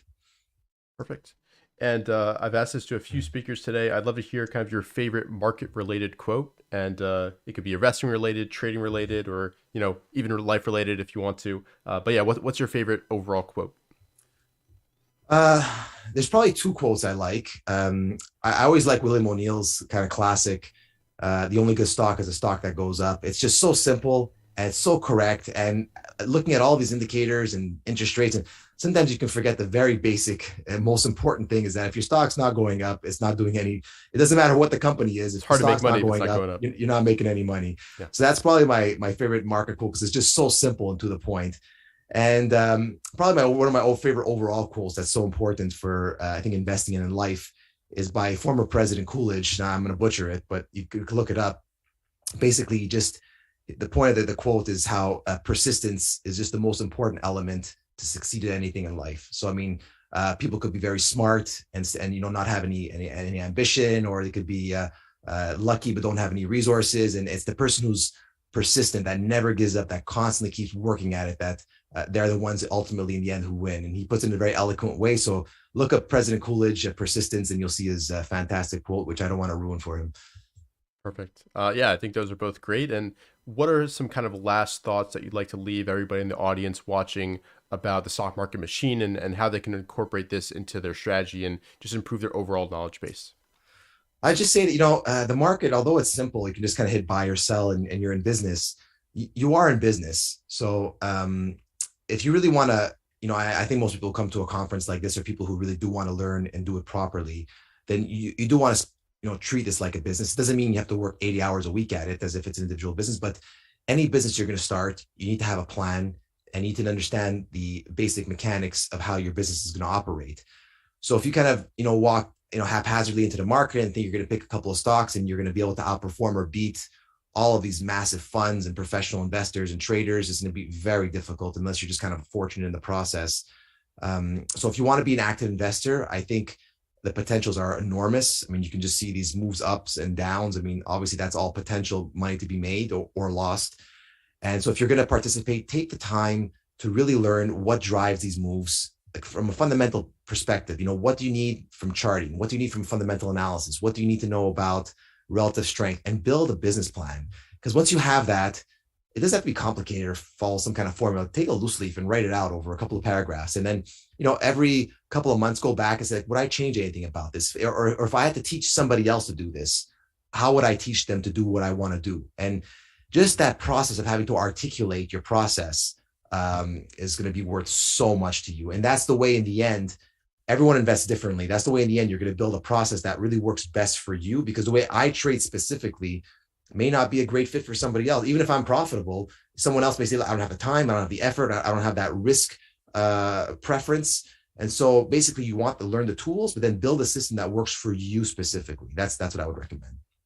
Perfect, Matt. I think that's a great place to leave it. Thank you so much for your time. I think everybody watching learned something new, which is always the goal. So Matt, thanks once again. To everybody watching, thanks for tuning in. And I think next up, we've got Bennett, you know him as Pattern Profits, and should be a great presentation. I think that's up at 4:20, I believe. So we've got a little bit of time. And with that, thanks again, Matt. And we'll see you guys in just a few minutes. Take care. Thank you.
All right, welcome back, everybody. Our next speaker is my good friend and veteran trader, Bennett, also known as Pattern Profits on Twitter.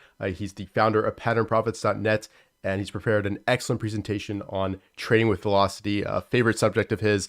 Ben, thank you so much for doing this, and welcome. My pleasure, Richard. Always a pleasure to join you. Looking forward to answering some questions regarding velocity. I share this screen this can often with you guys, and I'm thrilled that I can finally get this out there and answer a lot of these questions. So we're going to discuss today trading with velocity. You note that every evening I share that velocity scan and kind of go through it, some of the things that I'm watching. When we talk about velocity, what is velocity?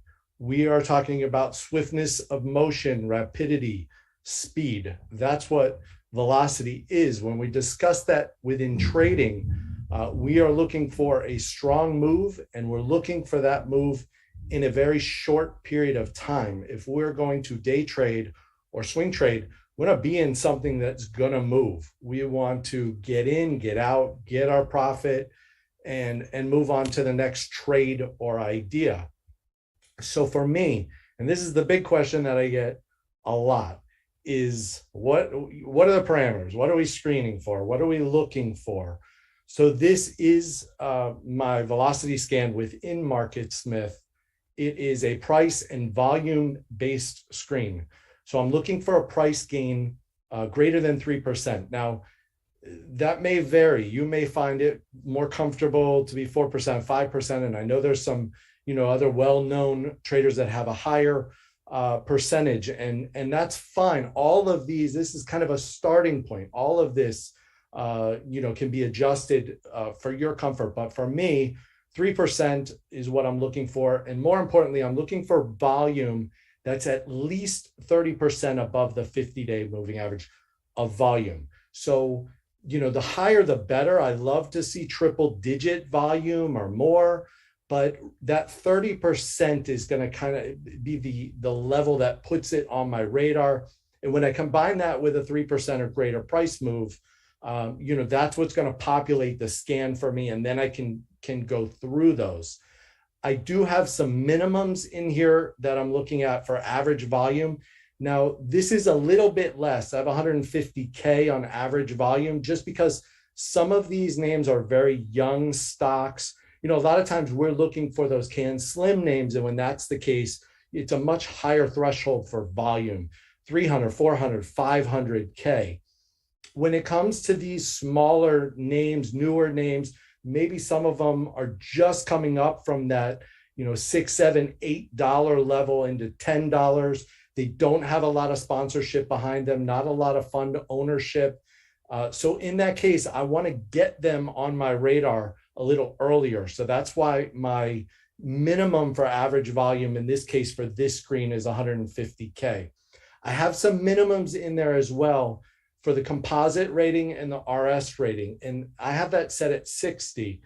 The reason for that is I don't want to get the real junk stocks that are coming off the bottom, that have been in downtrends for months, and then all of a sudden there's either news or some short squeeze or a meme theme name that's all of a sudden popping. I'm not as interested in looking at those. I'm more interested in the ones that have some history behind them and are not coming off their ultimate lows. Ideally, I like the low float names. In this case, and for this screen, 100 million is what I'm using for the float. So, and we're going to discuss this more. Lower is not always better, and sometimes a little bit above that can be good. And we'll discuss that more when I get into the examples. But I would say 100 million, that's kind of a good area to draw the line there. In that case, at 100 million, and we're going to be looking at the volume and how it associates with that. We know that there's low supply. So then if we see that we get a price change greater than 3-4%, and that big volume is coming in, we know that you have heavy demand. So it's that combination of the low supply with the low float and that heavy demand coming in that we're noting with the price change and the volume change That's really the ideal situation that we're looking for and what we're trying to highlight and what we want to stand out to us. Now, another thing, and again, we'll go deeper into this, but how long does it take for that particular stock to turn over its float? So there's a big difference between a stock with, let's say, an 8 million float, and it's above average volume, and that volume coming in is 2 million. That's not bad. But a stock could have an 80 million float and turn over its volume, turn over its float on a breakout and do 100 million. That's huge. It's flipped its float in one session. We'll talk more about that.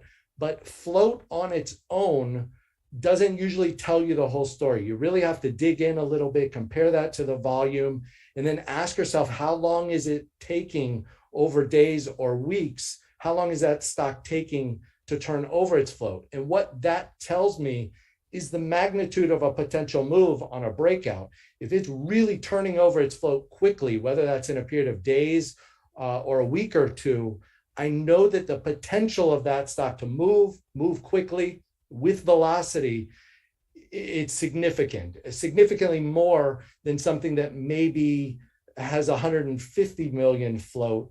And even though the volume increased, and that volume may be 10 million, that's only a 15th of its float. So it all has to kind of come together. And we'll get more into that, and I have some examples. Flexibility is important. Understanding, especially with what we've just been through, that market conditions change and you may have to adjust these variables a little bit. There may be times when you run this scan and it's giving you one or two names. If that's the case, you may have to bring, either the price percentage changes down or maybe some of the parameters. Maybe it's a risk off environment. And if that's the case, you may have to raise that float up. Maybe it's the liquid leaders or the tech, the big tech names are getting more attention than the low risk, ones that have the lower float. So it's an ideal starting point from my perspective and from using it for years and years and the research I've done, but it's exactly that. It's a starting point. Don't be afraid to adjust the variables to fit both your personal preference as well as the market conditions to a risk on versus risk off environment. There's usually a catalyst. There's a reason why that price jumps and that volume jumps and it's coming in heavy. And I don't need to really dig deep into what that catalyst is, but it's good to have an idea, what it is that's showing what's causing that spike in both price and volume. A lot of times it's earnings. EPS, there's a big beat, whether that's on the revenue side or the earnings side, maybe it's guidance. A lot of times there's a surprise to the analysts. We're beating their expectations. There's some event that's taking place that's catching the market off guard. We've talked, in the past in detail, more specifically about power earnings gaps and how that really affects what we see in the action in price and volume, and it's telling you a story.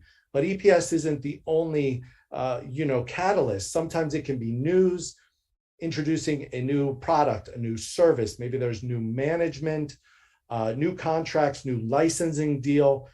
There can be a different event we see with drug makers and biotech all the times, whether it's FDA approvals, maybe it's study results come out in phase 2, phase 3, something like that comes out, and it's better than what was expected, or it's news, it's new, and because it's catching the analysts, the funds, the institutions off guard, you're going to see that.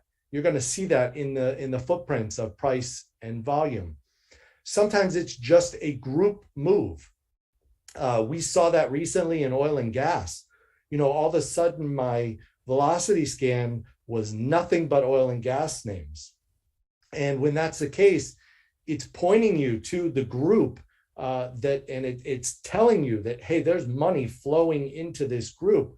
When day after day after day for multiple weeks, you start to see the whole group in the screen and everything steering you towards that direction. You want to pay attention when that happens. More recently, right now, we're seeing that with biotech. A lot of the biotech names, are being highlighted.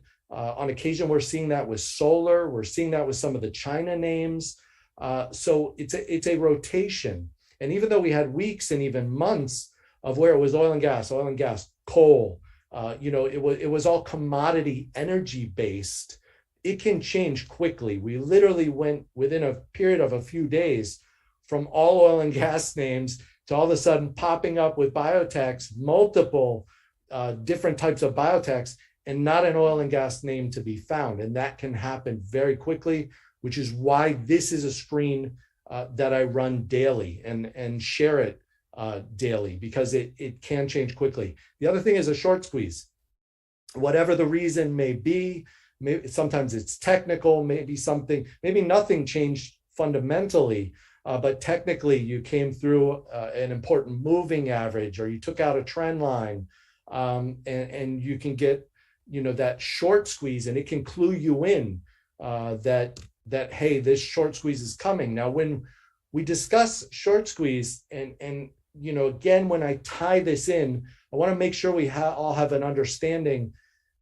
I kind of divide the short squeeze up into two parts, because you may have a short float, and the short float is the percent of the shares held short relative to the available shares, the float, and above 20%, we consider that high. So you see here on this one, 21%, that's high as far as short float goes. But a high short float does not always equal a high short ratio.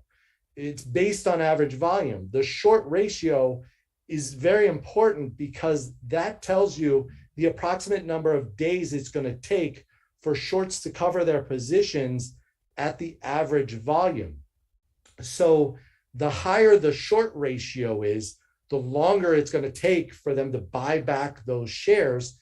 And you've got organic buyers in there too, especially as you'll see in some of the setups, as they come through some of those technical levels, you're going to have organic buyers in there along with the short covering. And that's what creates that explosive move. Now you can have a short float that's higher than 21%, and sometimes even significantly higher than 21%, but still have a short ratio that's not even 1 day. So it's important to kind of combine those to give you a big picture of exactly how much short interest is out there. And based on the average volume, what type of move can you expect, or what type of explosive move can you expect? You could have a short ratio of 40%, but if that only gives you a short ratio where it's a day or a day and a half to cover, that may not be nearly as explosive as something that has a short float of 5%, but it takes them 7 days to cover. So very, very important to kind of weigh out both of those. As we go into some of the examples, I'm going to share some of the common patterns that we see with the velocity scan. Flags, triangles, both symmetrical ascending triangles from the long side, descending from the short side. Flat bases are very common. You'll see consolidations. Sometimes the stock just moves sideways. 3 weeks tight is another one that we watch. Again, very common patterns that we've seen a run and a strong prior run. And then one of these consolidations, it's usually that prior run that puts it on my radar. The most common pattern that I trade, and the one that gets my attention the most, is the flags. Those are the ones that are the continuation pattern. You've had a strong prior trend, like you see here. You've had this nice strong run. Usually you've come out of a longer consolidation and a base. We like to see that. We like to see it coming out of a base so that you have some reference point as far as how far it's come. So we get that move, and then we start to see that strong volume coming in. We get these big candles like you see here with that volume. That's what's going to put it on my radar. That big move with the increase in volume, that's what's going to start to populate the scan. that doesn't mean that right then and there it's ready for entry. That means it's time to put it on a watch list, get it on your radar, look into maybe why, what's the catalyst? Why is it moving like this? Why is volume coming in? You know, what's causing that spike in that interest and that money flow? Then as it makes that move up into the pull, that's when you start to see the pullback. Lighter volume comes in. That's when you start to say, okay, it's starting to set up now. There's going to be an opportunity here. A lot of times back here, when it's populating, especially up here, a lot of times when it's populating the scan, what I'll get in the comments or what I'll hear is that, you know, oh, you missed the move. You know, the breakout was back here and you missed the move. What I want people to understand is that traders, a lot of times, that's the very beginning. That is what gets it on your radar. Big picture, usually you haven't missed the move. And I'm going to show that. But a lot of times that's what first draws your attention to it and gets it on your radar. But I do hear that a lot. Oh, it went from 30 to 40. I missed the move. Well, understand that there will be, in the best of names, there will be multiple screen appearances. They're going to pop up often, you know, in this first initial drive and in that poll when it forms. But as you'll see, a lot of times that's the very beginning of the move and when you should be preparing for the next move, which most times is an even bigger move. So when back here, you're thinking you missed the move, did you miss the move when it still doubled from there? Because as it set up this flag and then came out of that flag, it went from 40 to 60, so, or almost 60. So you really didn't miss the move back here. This move is what puts it on your radar and says, hey, start paying attention to me. Look at me. This huge volume that came in later, this looked big and was well above average volume, but it's dwarfed compared to the volume that came in later, you know, as it made the bigger move. So volume, for me, I look at volume as a key to magnitude of the potential move. So the more volume that's coming in above average, the more that leads me to believe that there's more room here for upside. So when I see that flag breakout and that volume gets even bigger, that's telling me that there's more magnitude here. There's room for further upside. At the same time, if I get that breakout and the volume, it's not even as big as it was back here in the poll, that also guides me that I better move up my stop a little quicker because especially with this type of trading, it's more aggressive. It's truly momentum trading. You don't want to get caught when it does reverse. So volume is that key. Tighten things up. If you're hitting new highs and that volume's not expanding like you see here, time to tighten things up. By the way, that was Oxy. That whole example from back here was that original breakout, and then it went on to double from there. So having in your mind that when it initially breaks out and hits that scan, that you missed the move, it had a lot of gas in the tank. You see how huge that volume was, even though without this looked really big. And then you got a double or close to it from there. Triangles. I want to talk about triangles. Symmetrical triangles. When you have a symmetrical triangle, you're going to get lower highs and higher lows. It's a little bit different from the flag because on the flag, it just comes in gently. You don't really get the lower highs and lower them bouncing around a little bit. When we discuss an ascending triangle, and I have examples, this upper moves sideways here. This portion goes sideways.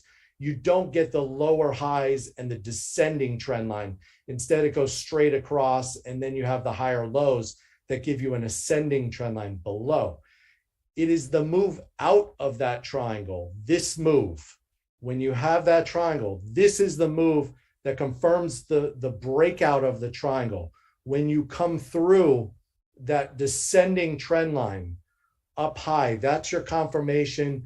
That's where you want to pay attention. You want to see volume come in. And again, you got that big volume within the pole on the way up. A lot of times, these stocks are extended in a traditional can slim breakout type manner that we're used to. So you want to keep that in mind. It's a different type and different style of trading. When you're trading this kind of momentum, you're getting in, catch the breakout, catch the swing. I'll give you some tools later to help with that. But you're getting in and getting out. Your mindset's a little bit different when you're dealing with these velocity type names compared to a can slim swing or position type breakout where you're looking to ride that for an extended gain. Not that there's not some overlap there, but that's not really the mindset initially. It's just to get in, capture that explosive, move with velocity, lock it in, and move on to the next. Oops. Go back real quick. Sorry. That one, that triangle's here that I just mentioned, and that is BPT, which still going. You got that triangle breakout here, flag back, and again, more than a double, and potentially setting up again. We'll have to see what oil and gas does, and if they start participating. But again, this was the beginning of the move. Came on the radar, down here as it moves through 10. Again, I have those.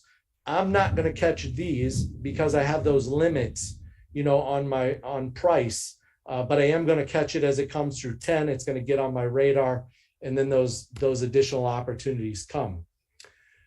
Besides the flags and the triangles, sometimes we just get stocks that move sideways. They have that big move, volume comes in, it's explosive, but then it moves sideways. A lot of times it'll just act like it's marking time, just kind of up and down, sideways. Sometimes you'll see the range gets tight a little bit. Flat bases, those just sideways consolidations. 3 weeks tight is another one. On the weekly chart, that's pretty small, but on the daily chart, 3 weeks tight a lot of times looks like it's just moving sideways. And depending on your time frame, sometimes that can wear you out if you're a day trader.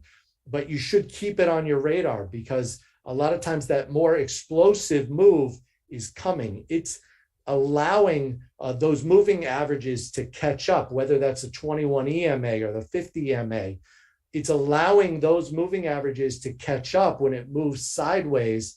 And a lot of times, if it is a name where institutions are going to get involved, allowing that 10-week moving average or 50-day moving average to catch up the price is a lot of times where you're going to see the institutions step back in.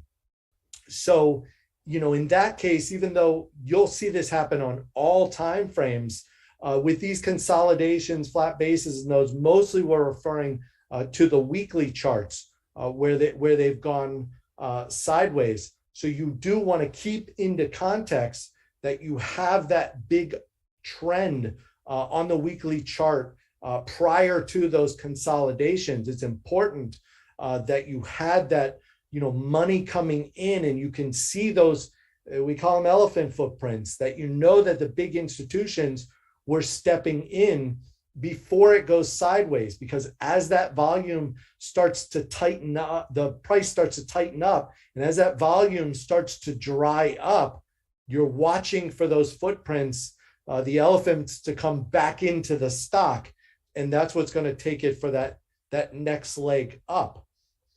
When you do get that next leg up, it's important with these types of setups that you take out the highs. You do not want to put in a lower high, because a lot of times that will set you up for a fail move.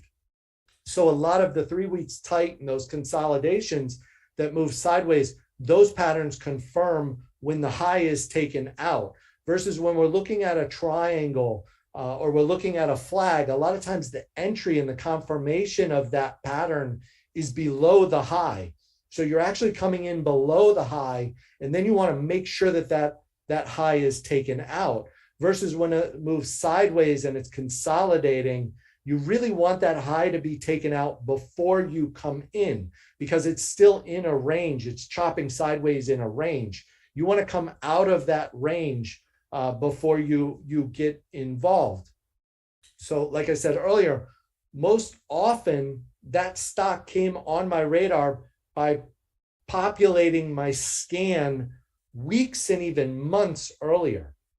So I've got it on my radar. I've created that watch list, but a lot of times it could be 4 weeks, 6 weeks, 8 weeks later, depending on the stock, depending on the momentum, depending on the general market, before it's ready to move again. So you've got to be prepared. You've got to stay on them. Don't give up on them. If they do move sideways, and we'll see some examples, is starting to wear you out a little bit, that's usually a sign that it's getting ready to move. So patience, very, very important to have that patience. Watch for the volume to dry up as the range tightens. That usually tells you the sellers are drying up and it's getting ready. And like I discussed, those alternate entries, triangles, descending trend lines, flags, you want to make sure you take out that high, no lower lows. As far as indicators, moving averages, 10-20 cloud is what I prefer to use. I love that it's a range, it's an area, it's not one line. It gives me a little window to say, I can let price wiggle a little bit in this area and still give it room. A lot of my stops are on a closing basis if I'm swinging position trading. If I'm day trading, as you'll see, it's a lot tighter. There's no wiggle room. But I really do prefer on the daily chart, and kind of what I'm referring to in the velocity scan is most often in my tweets, I'm referring to the daily chart and 10-20 cloud. Volume by price is another one that it's another indicator that I think is very, very helpful to kind of show you where most of the volume sits within price. And it can help guide you, as we'll see, as to when, you know, the buyers have control versus when the sellers still have control, you know, within that prior run, and then as it consolidates within the pattern. I'm a big fan of anchored VWAP. Thank you, Brian Shannon of Alpha Trends. You know, I've learned so much from him as far as VWAP. An incredible presentation yesterday. If you didn't see it, you definitely got to see that one on the replay. But VWAP is something that I use to tell me who has control. You know, buyers above a rising VWAP, the buyers are in control. If it's a declining VWAP, the sellers are in control. A lot of times it can not only help guide you as far as entry and when to get in, as you'll see, it can also tell you when to stay out. I also have year-to-date anchored VWAP on all my charts, just because I was amazed at how often it comes into play. And especially, you know, when we get into those summer months and we've had, you know, not the greatest of market stocks have come in, a lot of times that year-to-date anchored VWAP tends to be a dividing line, buyers and sellers, especially as you start to see stocks come up the right side, forming their bases. A lot of times that can be a great guide that buyers are taking control as price moves back above year-to-date VWAP. Trend lines.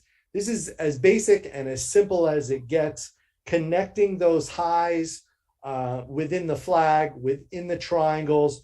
Use those trend lines. If you don't have access to anchored VWAP, as I'll show, sometimes trend lines are the next best thing.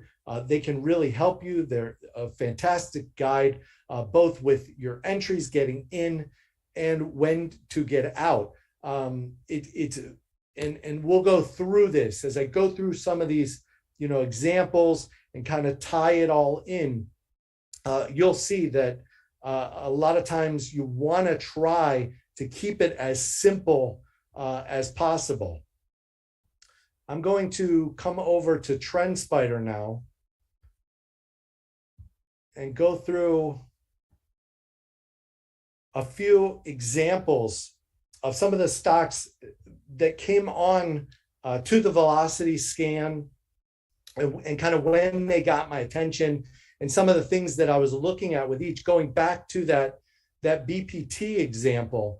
You know, as you came through here, and I'll zoom out a little more because you'll see this is part of kind of a Hey Ben, cup base. I think you have to do a new share actually. I'm still seeing the presentation. Okay. Yeah, no worries.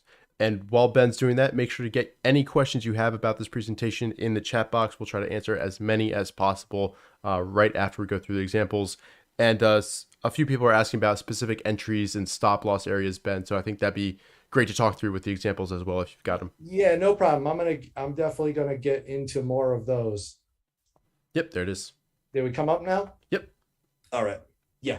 So you had this kind of base, cup base, didn't really put in a proper handle, but boy, as it came through here and that volume came in, you really started to see price momentum. Things are starting to pick up there. BPT had a float of 21 million. That week of the breakout back there, it did 8 million in a week. So over a third of its float. So you want to keep that in mind. You know, there's potential there. If it's turning over its float in every 2 or 3 weeks, that's pretty strong. So you know that it has the potential to really move and move quickly. So you're getting it on the radar back here. That's not, and I'll zoom in a little bit more here. When you're coming in right here, and again, for me, it's really not going to be one that I'm jumping into over here because it hasn't really crossed that $10 threshold yet. But once it does in here, and I see the volume that's come in as it come through here, I'm going to add it to my watch list, and I'm going to start to pay more attention to it. I'm going to keep it on the radar. And then within this, a lot of times as it's forming that flag or triangle, even within that base, which you see right here, within that pattern, it's going to pop up on the scan again. That doesn't necessarily mean that it's ready right here, but I love to see multiple, multiple times within that run, and with whether it's within the flagpole or within the consolidation. I want to be hit in the head with the name. I want to see it on the scan during the day, after hours. I want to be sharing it with you guys on FinTwit multiple times. And a lot of times you'll see me say in that tweet that, you know, BPT again, biotech, this name, you know, SIGA again. And that's what I'm referring to, is that there's been multiple times where it's populating the screen. Then it starts to tighten up.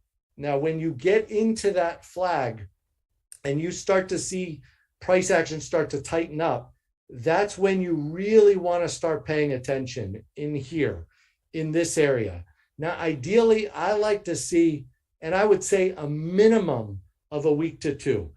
Below 5 days, a lot of times they have a lot of momentum, but it's not enough time to tighten up, and it's really, really tough to manage your risk if you don't have enough time to form a proper pattern and kind of let it tighten up, let the volume kind of ease up. You see in this triangle how volume really tightened up here as it got near the apex. You know me, I love inside days. I share those with you guys all the time too. When you get that inside day at the apex there, now it's really screaming at me that, okay, we have to pay attention here. So you get that inside day comes out to the upside. And even though this one didn't go immediately, that trend line right there, as you came through that descending trend line, you knew it was go time there. That was really clear. One of the things that I'll also look at a lot of times is I'll take that anchored VWAP and attached it to the high. So I'm anchoring it to the high candle. And then as this consolidates sideways, I want to make sure that as it's consolidating and before it comes out, that we're back above anchored VWAP and we're turning that back to the upside.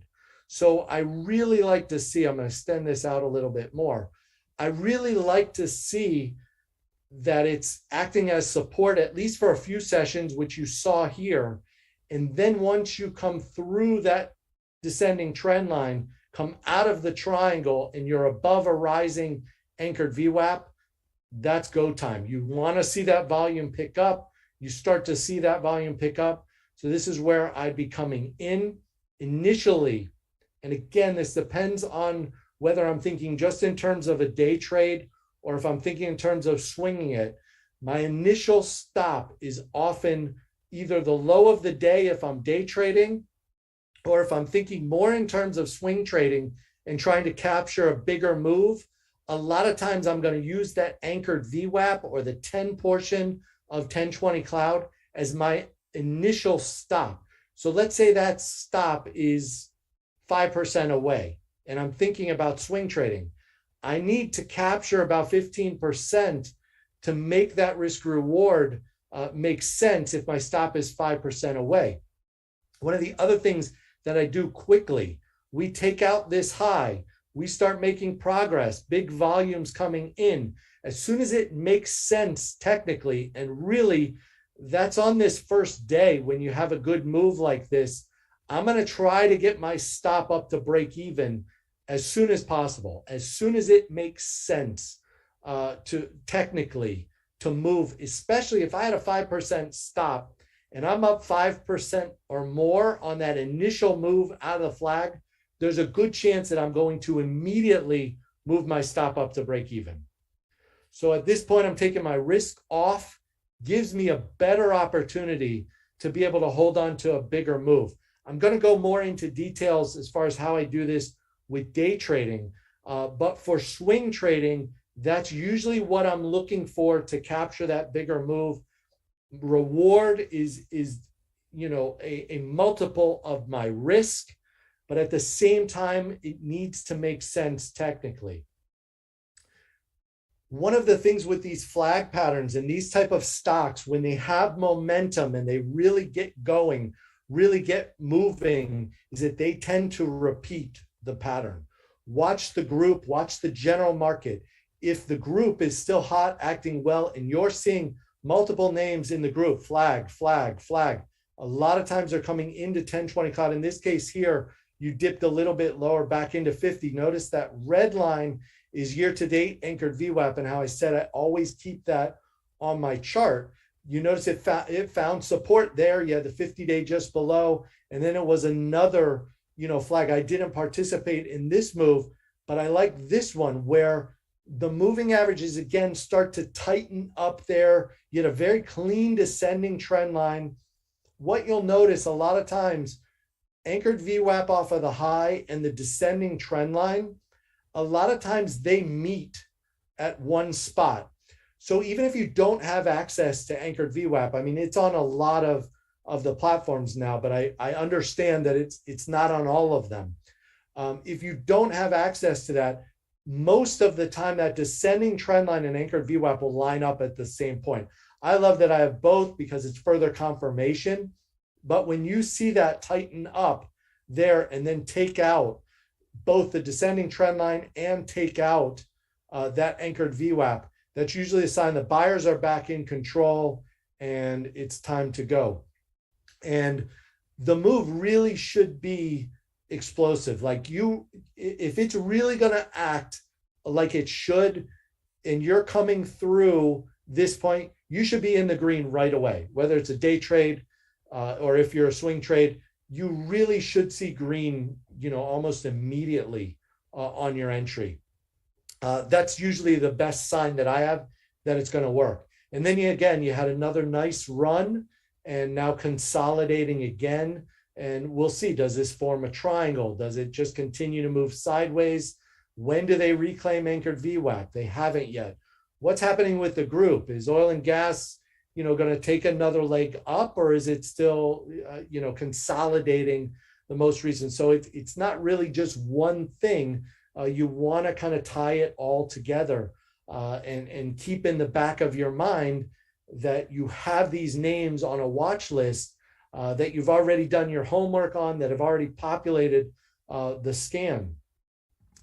I want to show Scorpio Tankers, STNG. This is another name that had this kind of cup with handle. And a lot of times when we talk about these flag patterns and we talk about these moves, you're thinking, that this only happens when stocks are extended. But that's not always the case. A lot of times you can get this type of move and still being up the right side as part of a larger cup with handle pattern. The move actually came off of the lows within that base. So it's not that, always these patterns are happening, way up here. So watch as they come up the right side. Your clue is going to be that volume, price, and that they're populating. A lot of times, this candle here, big volume, nice move, that's going to put it on the velocity scan. That's going to get my attention, but that doesn't mean it's ready to go right here for entry. As it moves up, you see those prior highs, then it starts to come in and flag. You see the volume lighten up. It's coming into 1020 cloud. You attach that descending trend line on there. As it comes through there, that's when you want to enter. In this name, float was 53 million. When I compare that to the volume, remember we were talking about comparing, how much volume it does on those breakouts, comparing that to the float. I wasn't overly impressed.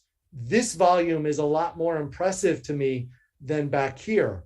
A lot of times what that tells me is there's more of an opportunity for this to be more of a trender rather than a really explosive move where I want to get in, get my profit, get out. If on that breakout, let's say the volume for that week did 40 or 50 million and we were flipping the float as compared to doing 2.5, 3 million, that's what kind of determines to me, whether I want to be really aggressive, capture that explosive move and get out versus something that maybe I want to give a little bit more room, think about, holding a little bit longer and let it trend. So again, volume determines magnitude. The bigger the volume, especially in comparison to float, that tells you the magnitude, the velocity of that move. Now, I want you to pay attention to what I do here. On the highs of these flags, coming into this high where I drew the descending trend line, I'm going to add anchored VWAP. You can see again, like we talked about earlier, that descending trend line and anchored VWAP, they're almost at the same spot here.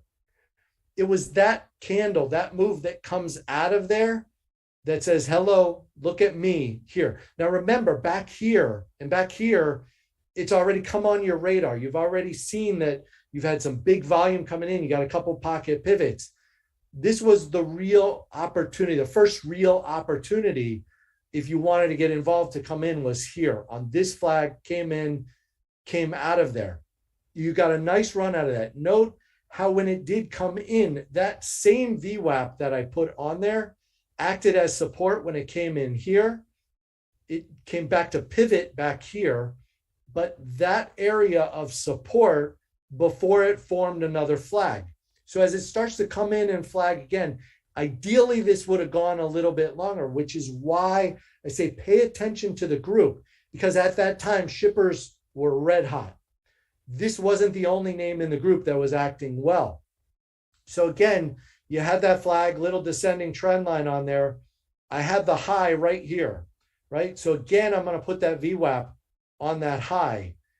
Again, as you come in right in through here, this is going to say, okay, buyers back ahead in control, buyers stepping back in, volumes picking up. You had the shakeout. You're starting to see it reclaim. You hadn't taken out that trend line yet, but here it comes. Again, we're getting that big move and kind of clued in here that, okay, it's time for another run coming out of that flag. That's exactly what you saw. Now note, you got this move. And again, it's not a matter of capturing all of this. That's not usually going to be my goal. A few days and maybe, and as I'll show you in some of these examples, maybe it's only this move, depending on the stock. Maybe it's just a day trade, but you want to capture a portion. If you saw Ray this morning, I think he did a good job of mentioning how if something moves 100%, it's not that he's in it to capture that full 100%. If he can take 20%, 30%, his chunk out of it, great. He's going to keep his equity curve moving up, and he captured, his portion of it. And then a lot of times with these is going to set up for you again. That's what we ended up seeing here. Another flag, tested that anchored VWAP again. And same thing here. You put the anchored VWAP on the high. It almost does the exact same thing it did back here and back here, where that little trend line anchored VWAP, where they come back in, buyers take control. Again, you get another nice run. You can see how it's not perfect, not much is, but you can see how 1020 cloud can come in handy, especially if you're a swing trader and you get in one of these moves and you want, let's say we had a healthier market with a lot of groups acting well, as compared to the conditions we have right now, maybe you hold on for this bigger move and don't come out of it until, 1020 cloud gets violated up here somewhere.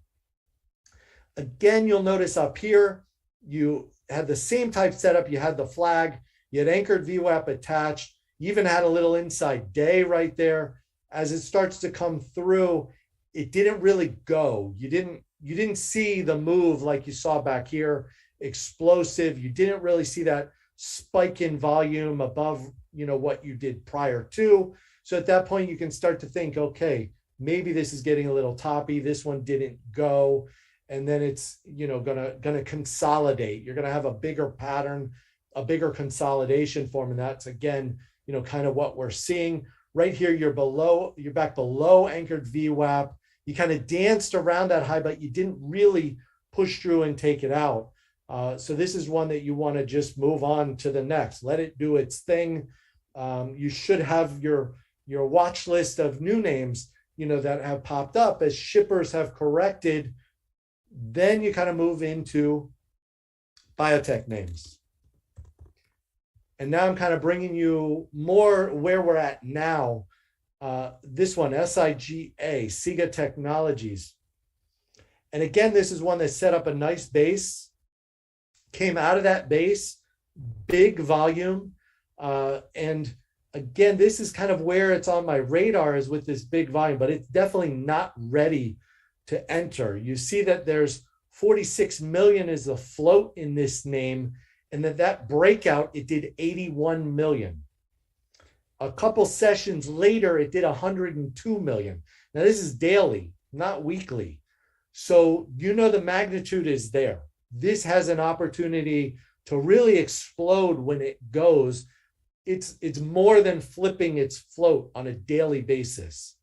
Those are the ones that really have the potential to move. Unfortunately, what happens with these names a lot of times is when they do form their triangle, or flag, they're really wide and loose. And you see that in this setup. There's a lot of emotion, involved in this flag. You really gotta wait for it to tighten up. And the reason for that is, in something like this early on, how are you going to bench your risk? Where are you going to bench your risk? When it's moving like this, you can't really manage that risk tightly. And if you even attempt to, there's a good chance you're going to get shaken out. So again, that anchored VWAP from off the high comes in handy. Watch for that to tighten up. This is where I really like to use the volume shelf point of control. When that lines up there, you have year-to-date anchored VWAP, you have the anchored VWAP off of the high. I would have loved for this to tighten up even further here, which, unfortunately, we didn't really get that tight action. If this comes in one more time, tests this anchored VWAP again, gets really tight, narrow range, maybe gives you an inside day over here, that would be ideal. But we don't always get what we want, especially with these type of names, small cap biotechs that can really move. So my mindset on something like this really is day trade only. I'm only thinking, if I'm going to get involved, that I'm going to day trade this one. The same variables apply. You're looking for that break through the trend line. Make sure you're above anchored VWAP. But I'm really going to zoom in oops, I'm really going to zoom in on something like this to the 30-minute chart. And I love to use the floor pivots. Again, Brian Shannon touched on this yesterday, did a great job on this. We did a momentum mastery, we called it. I did a webinar and presentation with TraderLion before with Richard, and we kind of went into more detail on this of how I use the floor pivots, on the shorter term charts. But this is the trend line here, that red. And once I push up and through, R2 is the one that I have highlighted there in pink. And in this case, you move not only through R2 in that first candle, you took out R3. Like, I'm selling into this. It can go another, 10%, 20% without me. I don't care. But if I came in on down here through the trend line, day trade mindset, I'm going to get in, I'm going to get paid, I'm going to get out, I'm going to sleep at night. I'm not going to hold a small cap biotech that's moving wild. That's the approach that I'm going to have. And once I tag those pivots, I'm going to get out and move on. I'm not going to wear out my welcome, in something like that, as compared to something that has, let's say, can slim qualities.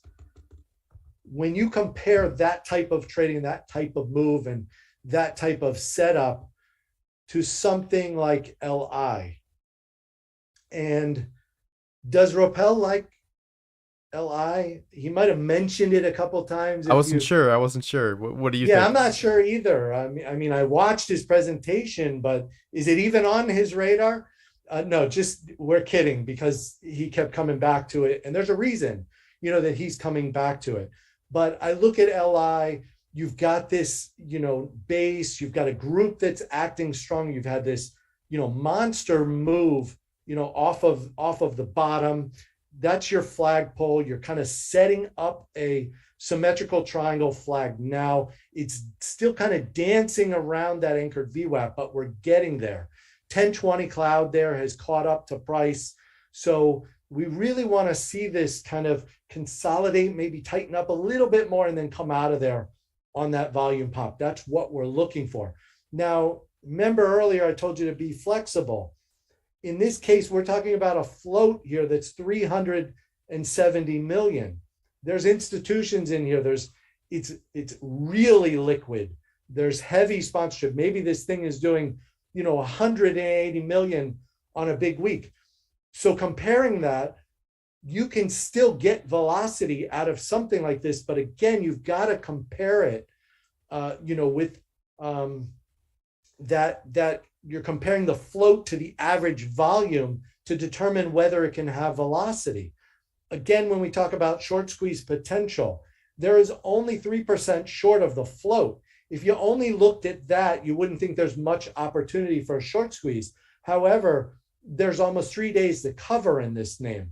So when you take the short float and compare that with the short ratio, and also tie that in with the float of 370 million, and then back here, when it first came on the radar or off of the bottom, or as we climbed, that you're turning over 50% of the float in a week. That there's still an opportunity for a big move as it comes out of there. And this is your clue. You already saw this big move off of the bottom. So with a name like this, where we have, strong fundamentals, we have EPS growth, we have triple digit revenue growth, triple digit EPS growth. There's fundamentals behind this, potential market leader. You got to ask yourself those questions. Obviously, how's the overall market doing and holding up? And it's up to you whether you want to separate and even get involved in China names. There is a tendency for these, China names to gap. But right now, as you look around, these names are acting very well. For a long period of time, I completely eliminated them from my watch list. I literally had it built in as a parameter to eliminate China names, but they're acting a lot better now. You're getting into a leading group too. So let's say I come into something like this, it explodes out of there. I come in it just the same as I mentioned, and I heard Jim also mention, you always want to buy at this pivot, but it happens to everybody, or you want to buy as it comes through, maybe a trend line down here, oops, wait 1 second.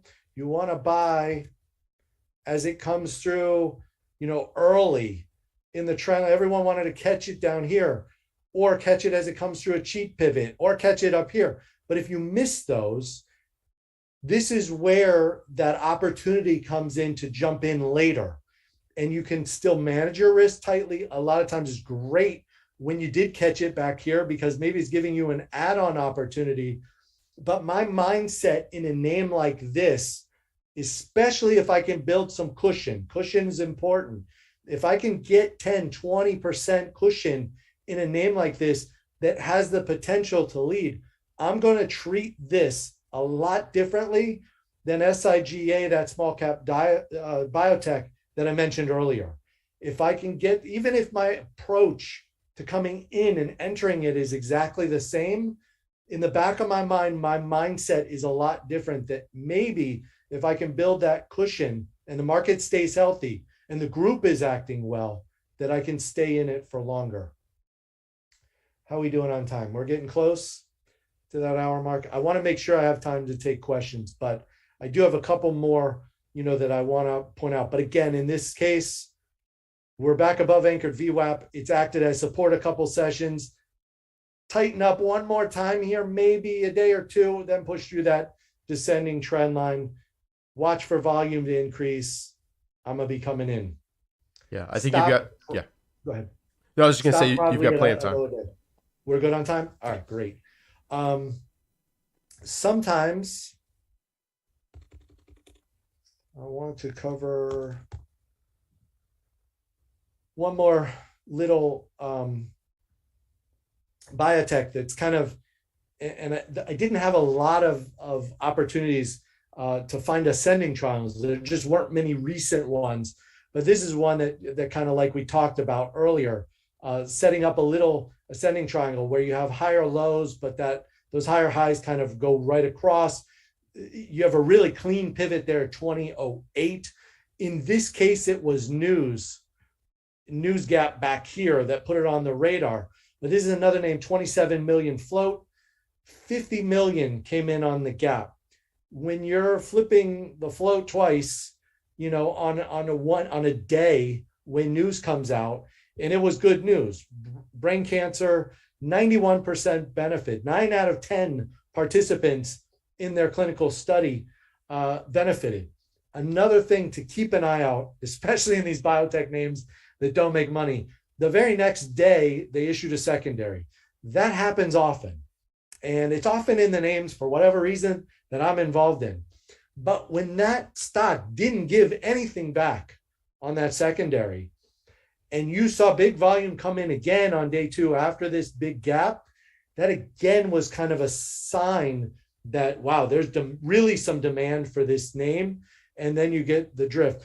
14% short float, 4+ days to cover in that name.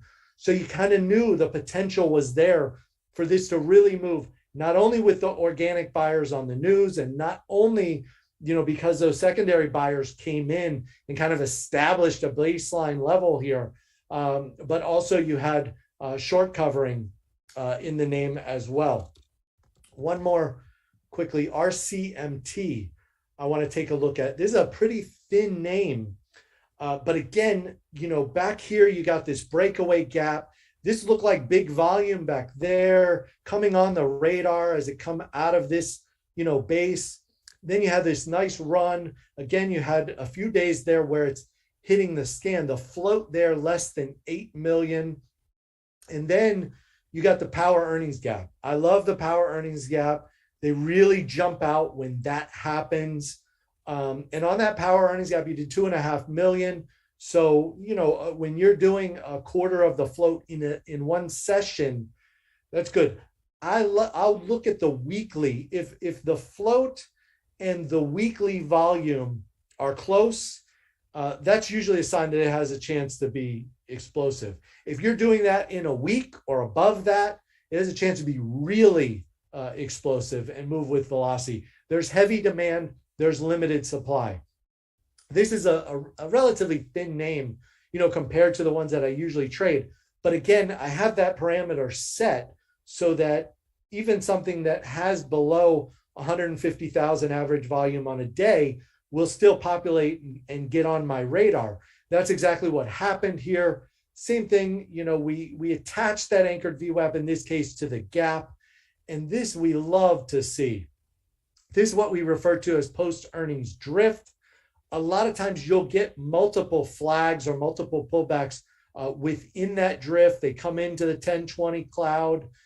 They sometimes, some of the best ones hardly, in this case, in this run, it hardly even tested anchored VWAP. You didn't really get a full test the whole run as you got that post-earnings drift. And then it starts to come in. So, one of the things that I want to point out, once you get 5 or 6 days into that pullback, after you've had a nice move, get that anchored VWAP or descending trend line on there quickly, because that really can help guide you. In this case, I'm glad I had anchored VWAP because you really didn't have another point. Usually you like 3, but you didn't really have another reference point with the trend line until much later. So that anchored VWAP off of the high was really a good guide. And you can see you really haven't reclaimed that. So even though you were trying to set up in here and maybe even set up in a pinch here, and we refer to the pinch when you have an anchored VWAP on the bottom that's trending up and providing support, an anchored VWAP from off of the top that's providing resistance from above, you'll a lot of times see price action kind of pinball in between those levels. And then when it comes out of there, that's usually your clue that, okay, it's ready to move, whether it's buyers or sellers in control. But you'll notice in this, it kept you out of trouble because you never reclaimed that anchored VWAP. You never turned it back to the upside. You kind of knew that, okay, I can keep it on my watch list. I can keep it on my radar, but there was never really a clean opportunity, a clean entry to come back in. And anchored VWAP is really what guided you to kind of stay out of it. What may happen next here as you come in, is this going to base? Are we going to turn up the right side? I often refer to when the 10, the 20, and the 50-day get real tight in here and price starts to reclaim that. I refer to that as power of 3.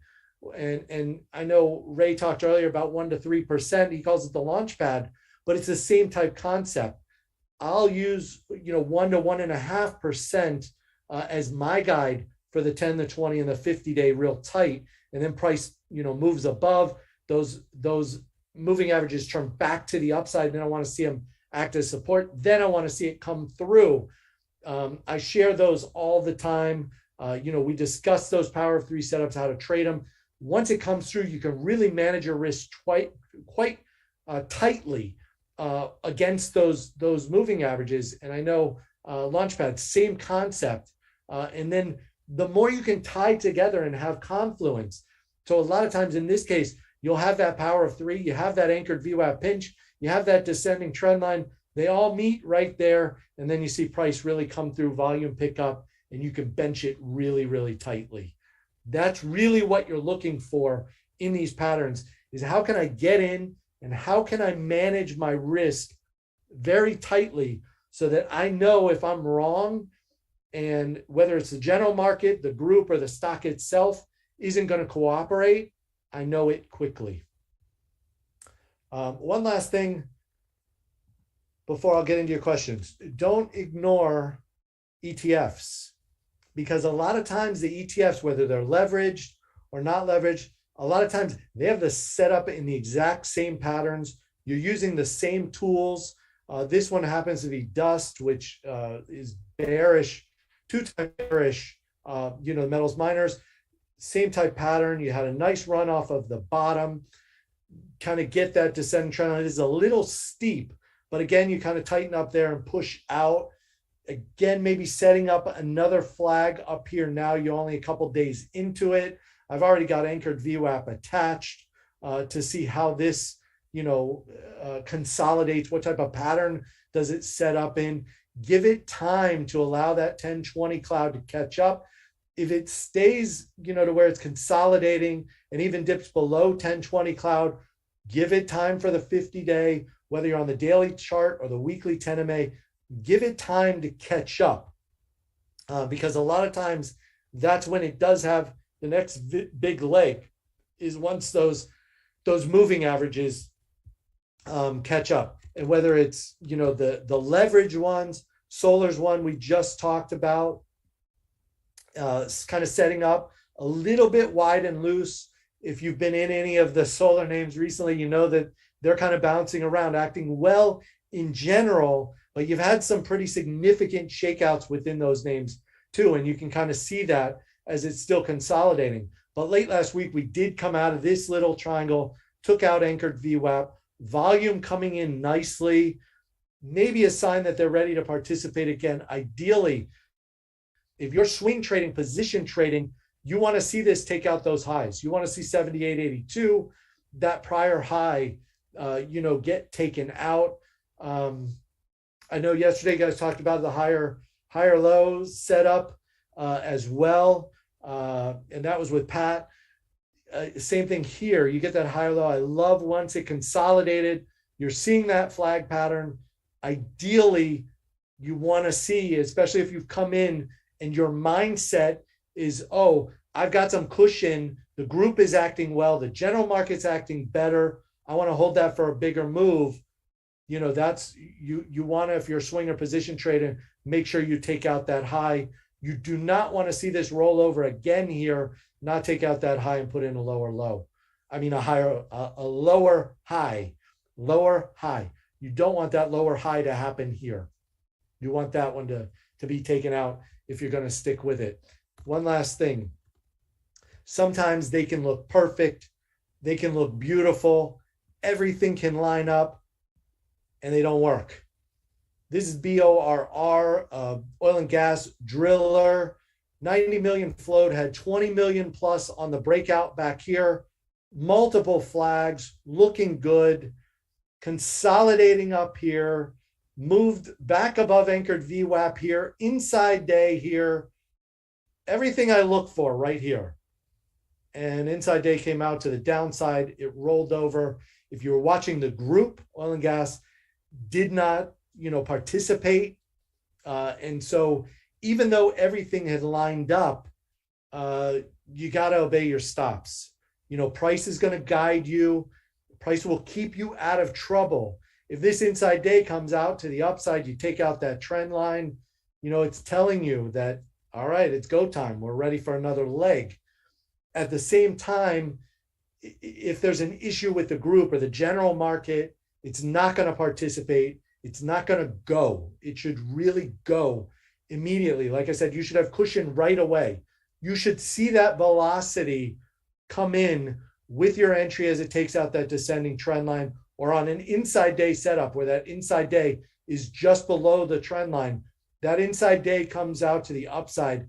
It should go immediately. You should be in the green right away. A lot of times I will even set a stop, buy stop order, just above that inside day, or maybe just above that descending trend line, or at it, that's going to put me in automatically because maybe I've got a couple other stocks that I'm already in and managing those or watching those a little closer. Sometimes I won't set a buy stop, but I'll set an alert. And the alert will tell me that, hey, here we go. We're going through trend line. We're coming through VWAP, inside days coming out. So find ways to make it easier and to alert yourself, that, hey, this stock, I've been tracking this setup for a long time and it needs my attention. And a lot of times it can take quite a while. This is VERU. This thing has been wearing traders out. 3 or 4 weeks is usually ideal. The ones with the strongest momentum, they'll often be less than those weeks. But, this one really wearing people out, hasn't really tightened up.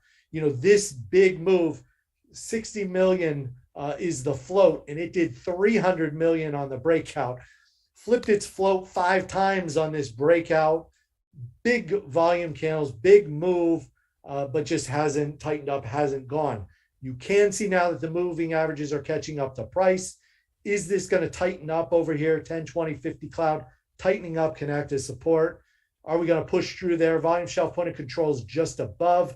You see Friday's candle covered the range from year-to-date anchored VWAP off of that breakout, VWAP off of the high, VWAP off of the other breakout, capped it at the top. So it's still working. It's still consolidating.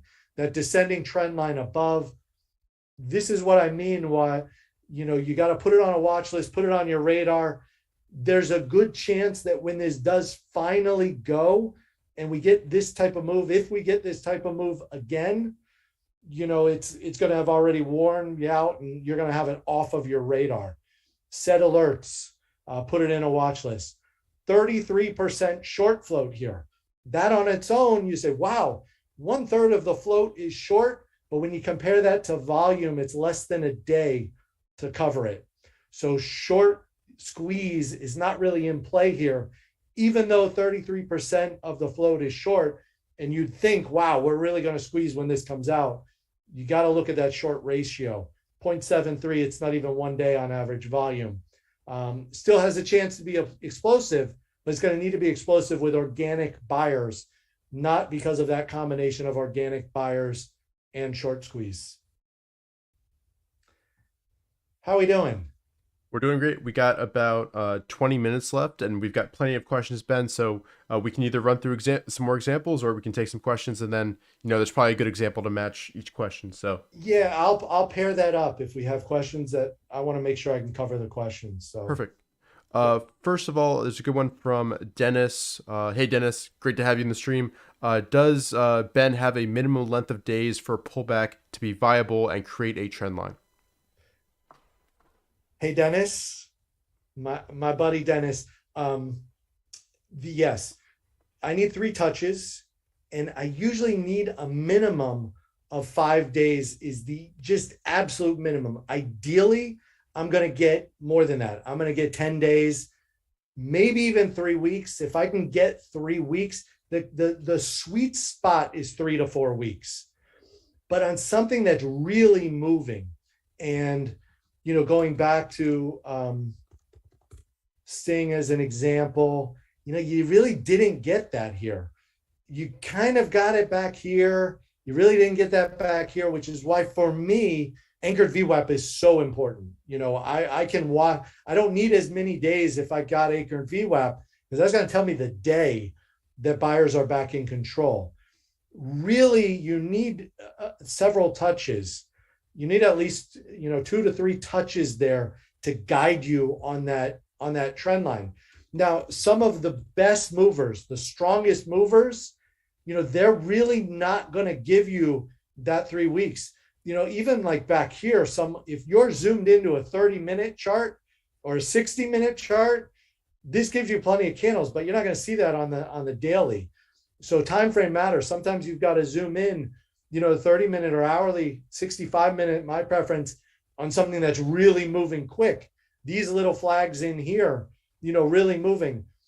Again, in the Momentum Mastery, we went more in details and really discussed how zooming in to the 30-minute and 60-minute, but I can talk. I would have, this presentation, they would have needed to give me 3 hours, to zoom in. But Richard has other guests. But you need 3 to 4. You need 3 to 4 weeks ideally. And you need 3 touches on the trend line.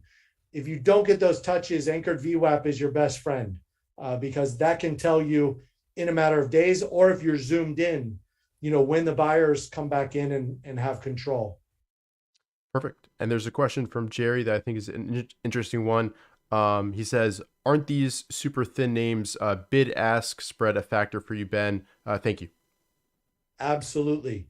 Plays a role in my sizing, plays a role in stops, plays a role in whether I take it at all. RCMT was so thin that I had to completely pass on it. I didn't take it at all. And even though it was a beautiful setup, and I steered some others to it, I personally didn't take it. It was just one of those names that for me was too thin. And when you have a wide bid-ask spread, that's actually more of a concern for me, because some of these thinner names, even if they only trade 300K in volume, we'll still have tighter, 8 cent, 10 cent bid ask spread. I can get involved in those. Like, I don't mind that, and I can exit on those without an issue. But it definitely plays a role, and you definitely have to keep that in mind. You can't really come in with size on something that's going to have a 1% plus bid ask spread. You can get killed on that trying to get out with any type of size. So you definitely have to be aware of that. Be aware of both, volume, overall daily volume, and the spreads, as a guide as far as sizing into them. A lot of those small cap biotechs will have a wide spread. One of the good things is, if you're coming into them a little bit later, like I do, they'll have a lot more eyes and a lot more attention on them. So a lot of times the volume has picked up and the spreads have decreased, and they're a lot tighter later in something like this than if you're trying to get in down here. But it's definitely something you want to be aware of and keep in mind. Not as important if you have a smaller account, or you're taking these, like we talked about earlier, to kind of build on your equity curve and do that in addition to your larger positions. But it definitely can play a role if you're trying to get into something like this, with a big percentage of your portfolio. You can definitely get in trouble. Perfect. And there's a really good question here from Vishnu. Ben, how do you deal with false breakouts? You get stopped out. You lose money. Part of the game. You try, huh? Part of the game. Yeah, that's trading. Welcome. Anyone that tried to hold on to this for more than, you're out there, you're probably listening and probably watching. You got this breakout. If you didn't ring the register in that first 30 to 60 minutes, like I showed at R2 or R3, and you stayed with it, you got an inside day the next day, and you thought, oh, I'm in good shape. I stayed with it. I didn't get shaken out, but then you went bearish outside. So you likely got shaken out and your stop got hit. The best way to manage that is if you're putting in a stop that's 3% away, and on this move, you're up 6%, your stop should be a break even. You should have trimmed some, capture some of that move. You don't have to take all of it, take 50%. You can't go wrong taking 50%. If it goes on without you, you still have 50%. If you stops you out on the rest, that's fine too. You captured 50%. So, really trying to come in, capture some of that game quickly. But again, something like this, you're going to want to have a really tight stop. You're going to want to move it up, get it to break even much more quickly and much more aggressively than something with LI, like I showed earlier, that has institutions behind it. Maybe your mindset is more of, I'm going to stick with this a little longer, cancel type strategy, stay with it for a swing, maybe even turn it into a longer term position trade if we don't see, distribution days adding up on the market. But getting stopped out is all a part of the process. I share a lot of setups, getting stopped out of those. It's a numbers game. There's math behind it. Cut those losers quickly, tighten up those stops as soon as you can, but try to find a way where you can let those winners, at least if you're thinking swing position traders, to let those winners run a little bit longer. Even if you take half of the profits right away, got to find a way to capture that bigger move, whether you're doing that on a percentage basis of your risk and multiples of your risk, or if you're taking half off and then trailing it with a shorter term moving average. Perfect. Keep the questions coming, guys. We've got some good ones here. First of all, there's been a little bit of discussion in the chat, like how does this compare to classic can slim style trading where you're trying to buy a base breakout, where we're not trying to buy continuation flag breakouts, that type of thing. So if you could talk about kind of that differentiation and how you kind of allocate your portfolios accordingly, I think that would be good. Yeah, huge difference. And let's assume the market was healthy, and you could come in heavy on something like STNG back here. this type of big volume, I'm coming in with bigger size, 15, 20% of my portfolio. It has, the growth behind it. It's an A-rated group. And let's just pretend that the market was in a healthy uptrend.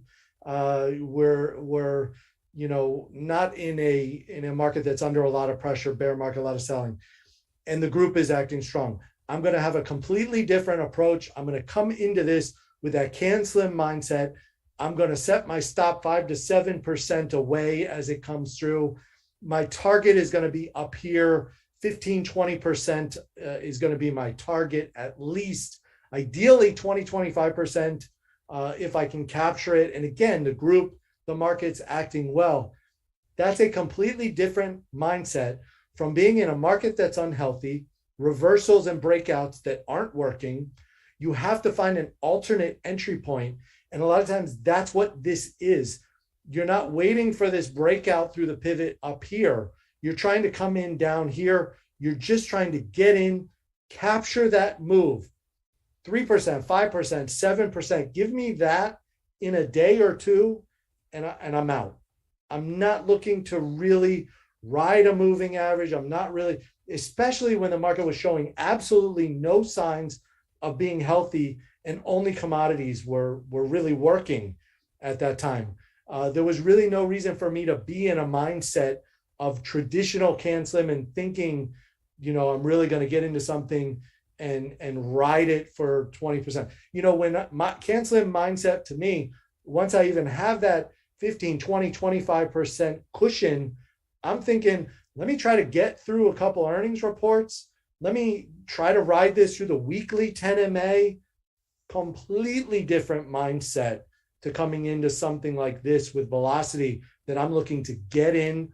And yeah, up here, this is considered extended, but I'm only going to be in that for a day or two or three at most. I can take that. I can come into that. And again, depending on where my stop is, how zoomed in I am, the tighter my stop, the more I can size it up. If there's something that I'm really confident in, and I've got a lot of confluence just below, and my stop is 1% below what I'm coming in, and I'm in day trade swing at the most mindset, I might take 25, 30, 35% position size. Ollie Kell style, come in with confidence and conviction and really put some money to work in that name because my stop is so tight. That's a huge difference. And 5%, 7% can slim stop. There's no way I'm coming into something, with that kind of size. So again, going back to what we talked about last time too, that's another reason why, having volume, having liquidity, having tight spreads, plays such a big role. You've got to tie that all in. Perfect. And there were a few questions about how you use the moving average ribbons and why you wouldn't buy it right at the cross of the short-term ribbon above the longer term ribbon as well. Yeah, and just from my experience and just from a lot of trial and error, I found that the most explosive moves usually come after that big move that puts it on my radar. Right. So I don't want to be the first one into something like this, especially when the market's not healthy. I'm not really looking to get it on that, declining trend line down here within the base.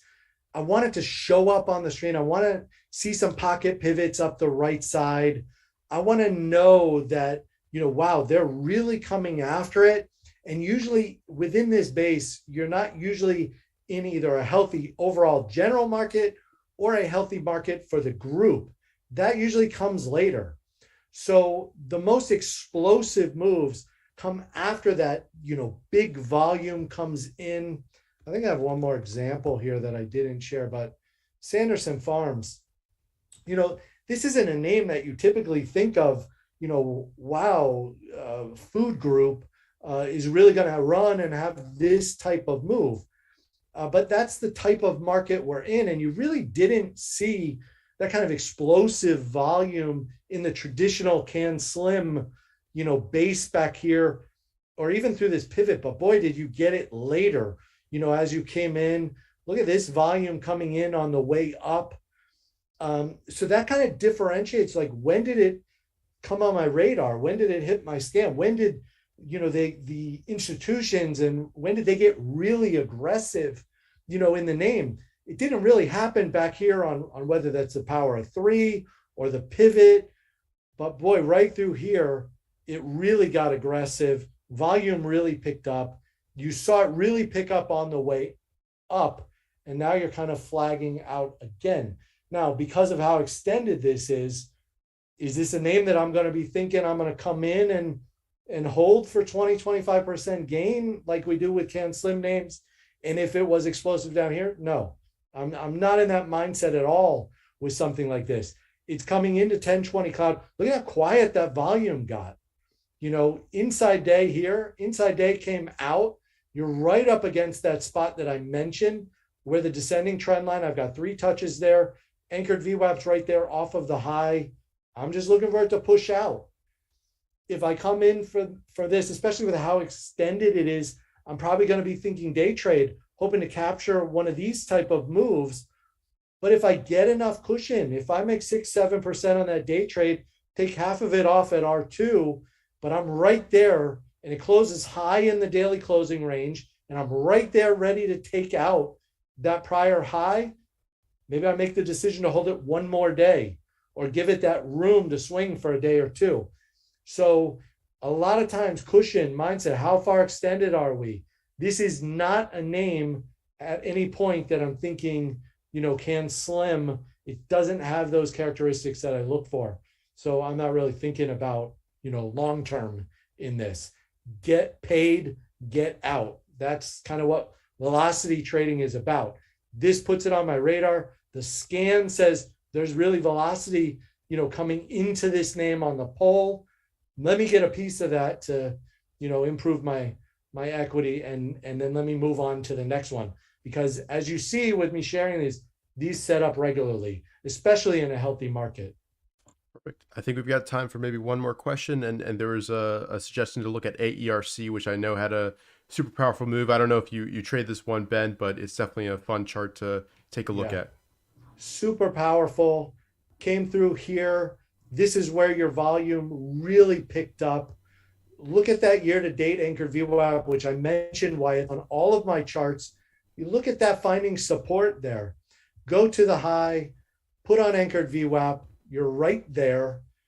You come over, you put on your descending trend line. Now, in this case, it's a little sharp here.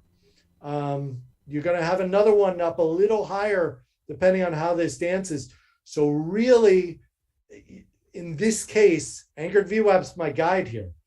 You see that there was, and let me zoom in a little bit more. It's really anchored VWAP that helps here. And you've got anchored VWAP, not only that year-to-date anchored VWAP, you can go to the highest volume bar or the breakout bar, attach anchored VWAP from there too. You can see how that kind of lines up very nicely with year-to-date anchored VWAP. 1, 2, 3 times you found support there. This is your pinch, what I mentioned earlier, how you find support at a lower anchored VWAP, resistance above. You're bouncing between those anchored VWAPs, just waiting for that to come out. Look at that volume drying up. That's exactly what you want to see. 10-20 cloud is caught up to price. Come on out of there. That's really what you're looking for. Come on out of that pinch. And what I was saying about, if you get a third contraction, you're maybe not going to get it here. You've got a triangle there, though. You've got higher lows, a couple of them. So you have an ascending trend line, and now you've kind of got that descending trend line. But this is why I was saying anchored VWAP, very important to watch. And big picture, volume shell point of control right there. Most of the volume sits at that purple line. So you're above that. Come on out of there. Turn that anchored VWAP back up. Once you make some progress, see volume coming in, tighten up that stop to break even. Maybe your initial stop is at the low of the day when this comes out, or if you're thinking longer term, swing at 1020 cloud. You start to make progress, move that stop up to break even, maybe hang with it another day if it's ready. It looks like it's going to take out that high. That's my approach. That's the whole approach to velocity trading.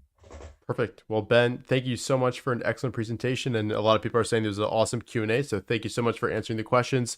Yeah, any last bits of advice for anybody watching? Obey your stops.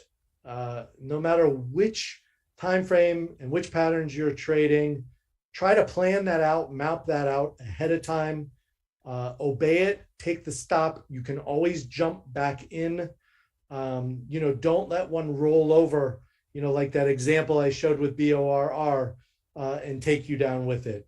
And you'll find plenty of big winners in this approach to make up for those small losses. Perfect. I think, yeah, that's definitely important to remember. And if you're curious, Ben mentioned Momentum Mastery a few times. That's a webinar series we just did earlier this year. It feels like so long ago, but just earlier this year. A lot has happened in the market since then.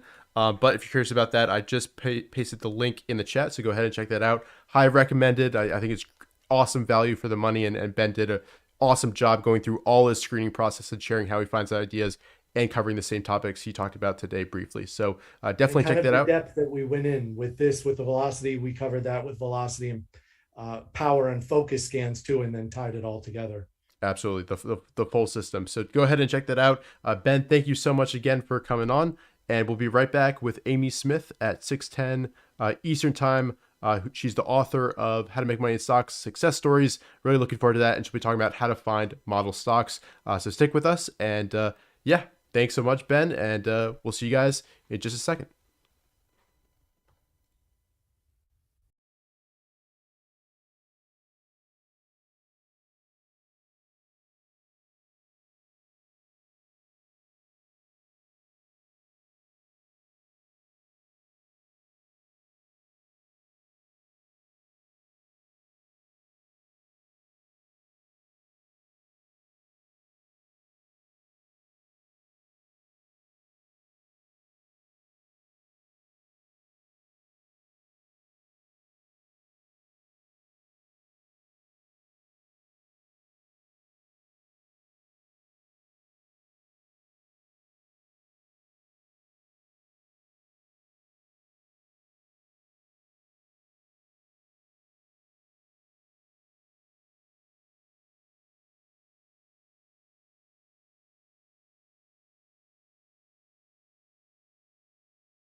All right, welcome back, everybody. It's my pleasure to announce our next speaker of the TraderLion Conference, Amy Smith, who is the author of How to Make Money in Stock Success Stories, one of my favorite books.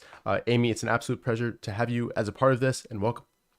Oh, Richard, thank you so much. I'm always thrilled when somebody gets something out of the book because it goes from beginners all the way up to like hedge fund managers. So I hope for every investor along the way, somewhere there's some sort of inspiration and learning really not so much what I wrote, but what the other traders told me that I put into the book. So I was very thankful to all the traders who were just open and honest about their mistakes and how they found success in the market and stuff like that. So I was very lucky. Like, how do you just go to Bill O'Neill and say, I'd like to write a book based on kind of like your book, except success stories? And he said, yeah, sure. Take some guts. Yeah. And then when I got in the middle of it, I said, am I really doing this? But yeah, it was fun. Perfect. Fun. And I'm really looking forward to your presentation, reminding us that, even though we're in a bear market, there's going to be some light at the end of the tunnel and there'll be some future model book stocks that we can all take advantage of. So really looking forward to it. Very well. Oh, thank you. Thank you. Perfect. So let's see, we can go ahead and dive right in. And I think our audio levels are good. And yeah, just saw your screen pop up. Okay, great. Great. Okay, so here we are at the TraderLion Annual Trading Conference. I'm thrilled to be here. I know what you guys have done in the past has been awesome. There's been a lot of great presenters this time also, and I think we have enough in common.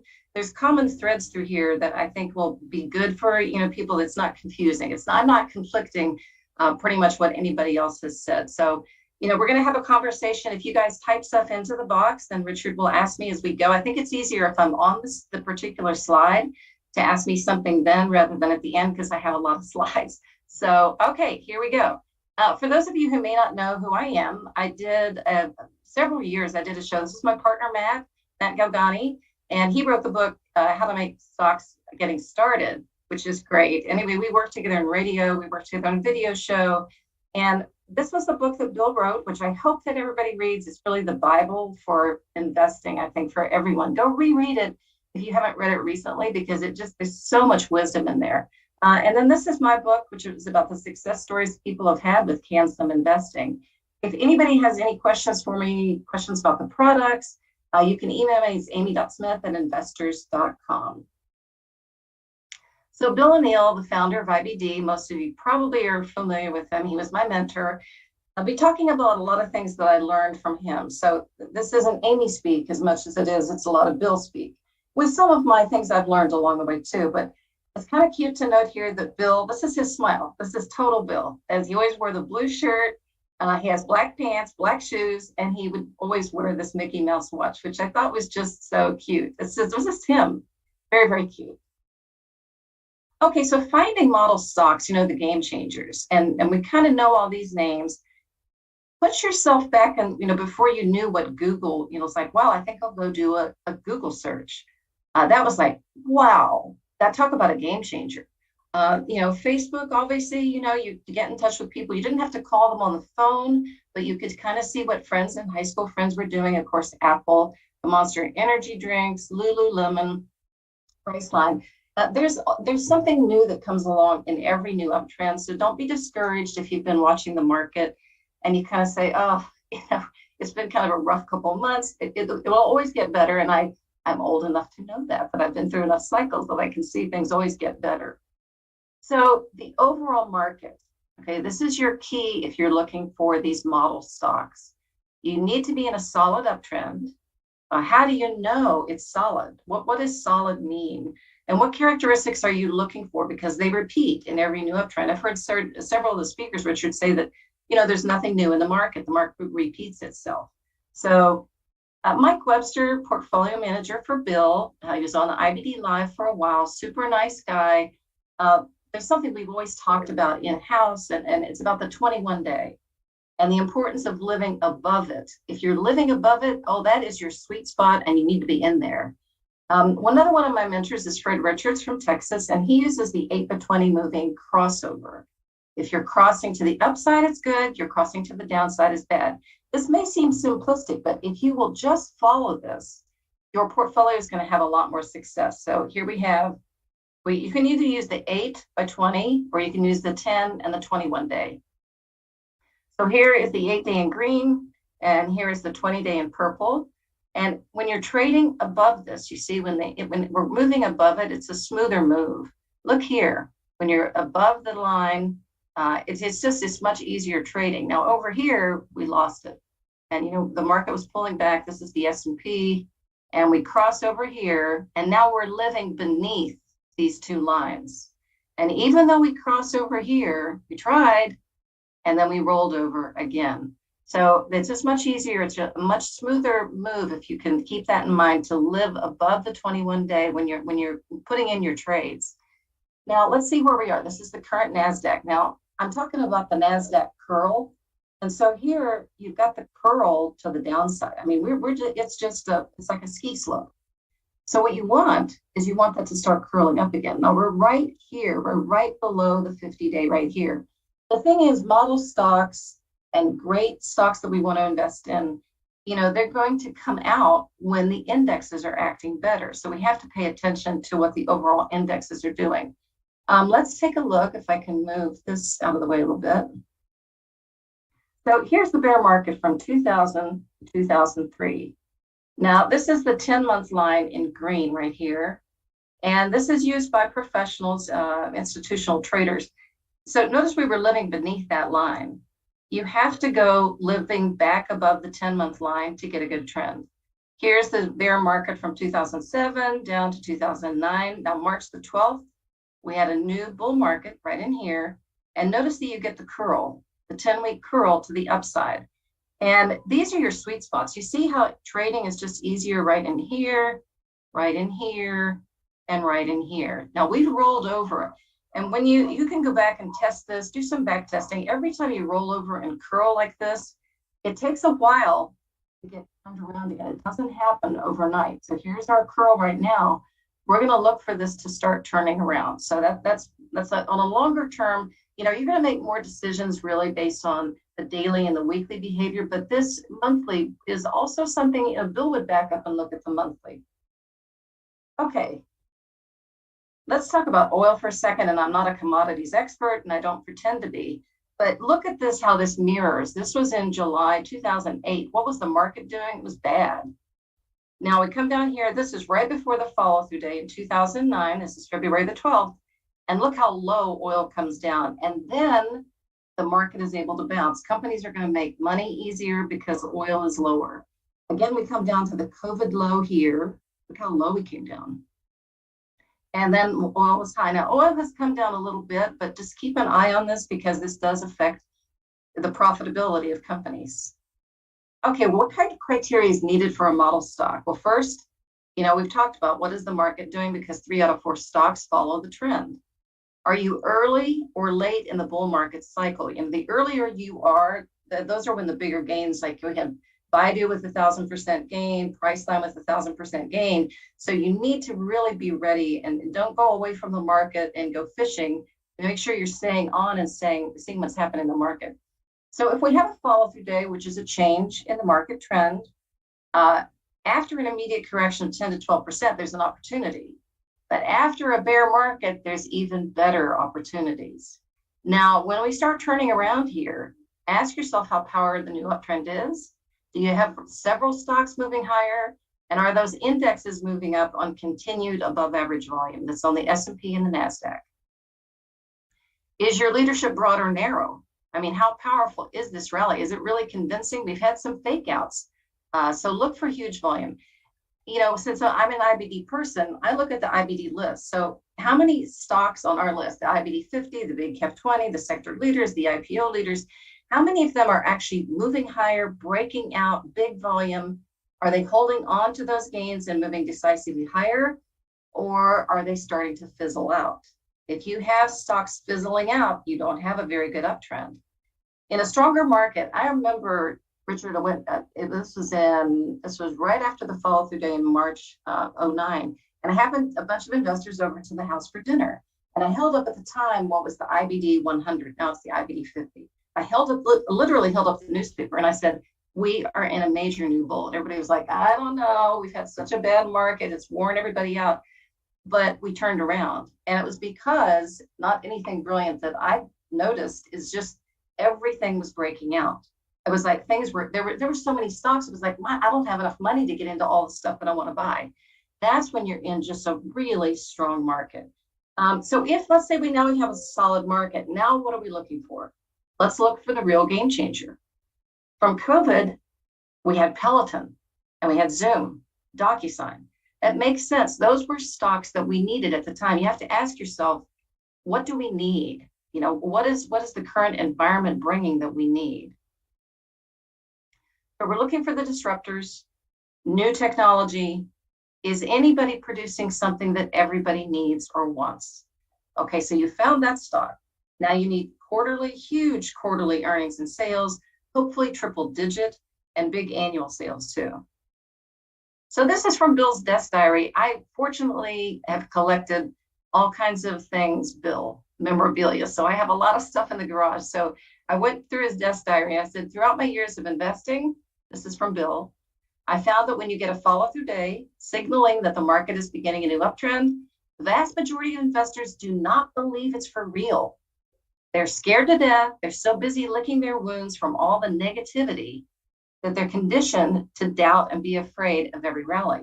And most of the best bull markets start out this way. Now notice he says bull runs, and that means after a bear. And we will get this. This will be exciting. This will be, we haven't had, honestly, a really great, a good bear, a really good shakeout since 2009. We really haven't. We've had some that have been, technically they met the condition of being a bear, but this is really more of a real bear.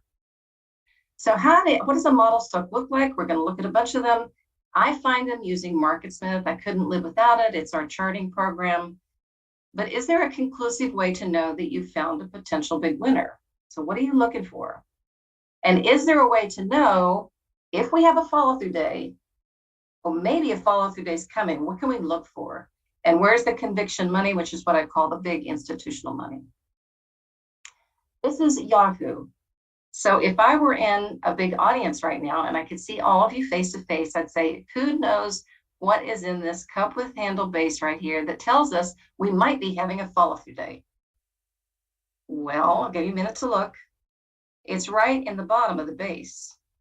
You have 262 million shares traded for 2 weeks in a row. It's beginning to move off the bottom ahead of the follow-through day, which is right here. And almost like clockwork, it breaks out on the follow-through day and then goes up 205%. This is after a brutal bear market. And so, these opportunities will come. And the institutions are the ones that begin signaling ahead of time that they're getting back in. And if you just look for their clues, they leave a great big footprint. So let's go with decades of model stocks. This is so much fun. So think about how America and the world has changed through the decades. I mean, can you believe, look at the dial phone and look at the cell phones we have now. You used to have the switchboard operators for the phone, the airplane, car, typewriters, and the games, how big the games were. My grandparents saw both the plane and the automobile. If you can imagine that in their lifetimes, what a huge changes. This was the Sony Walkman, and I thought this was really cool until I was introduced to this baby. So you have the technology just gets better and better. The old Game Boys, now we have electric vehicles, virtual reality, and we're going into space. So look for these people that are just blowing it out of the water with their inventions. So let's go back to 1885, the Industrial Revolution. What do we need? Well, the steam engines and the railroads were powered by coal. Coal was where it was at. We needed coal to power these. So this is Colorado coal. This is 1885. Made a 284% gain, came out of a cup-shaped base. The top price it went to was 53 from a 1385 pivot. This is something I want to point out over and over again. How many weekly moves do you have 100% or greater? And I'm going to mention this a lot. Does the stock obey the 10 and 40 week? And is there a prior run up with volume? So this is a stock that has proven itself before. Another thing from Bill's desk diary, the importance of volume. He said in 2003, e-research technology emerged as one of the first leaders out of the 2003 bull when it broke out of, and make note of this, an imperfect cup with handle, we might get imperfect bases right now. The bases right now aren't these really lovely little cup with handles that look, wonderful.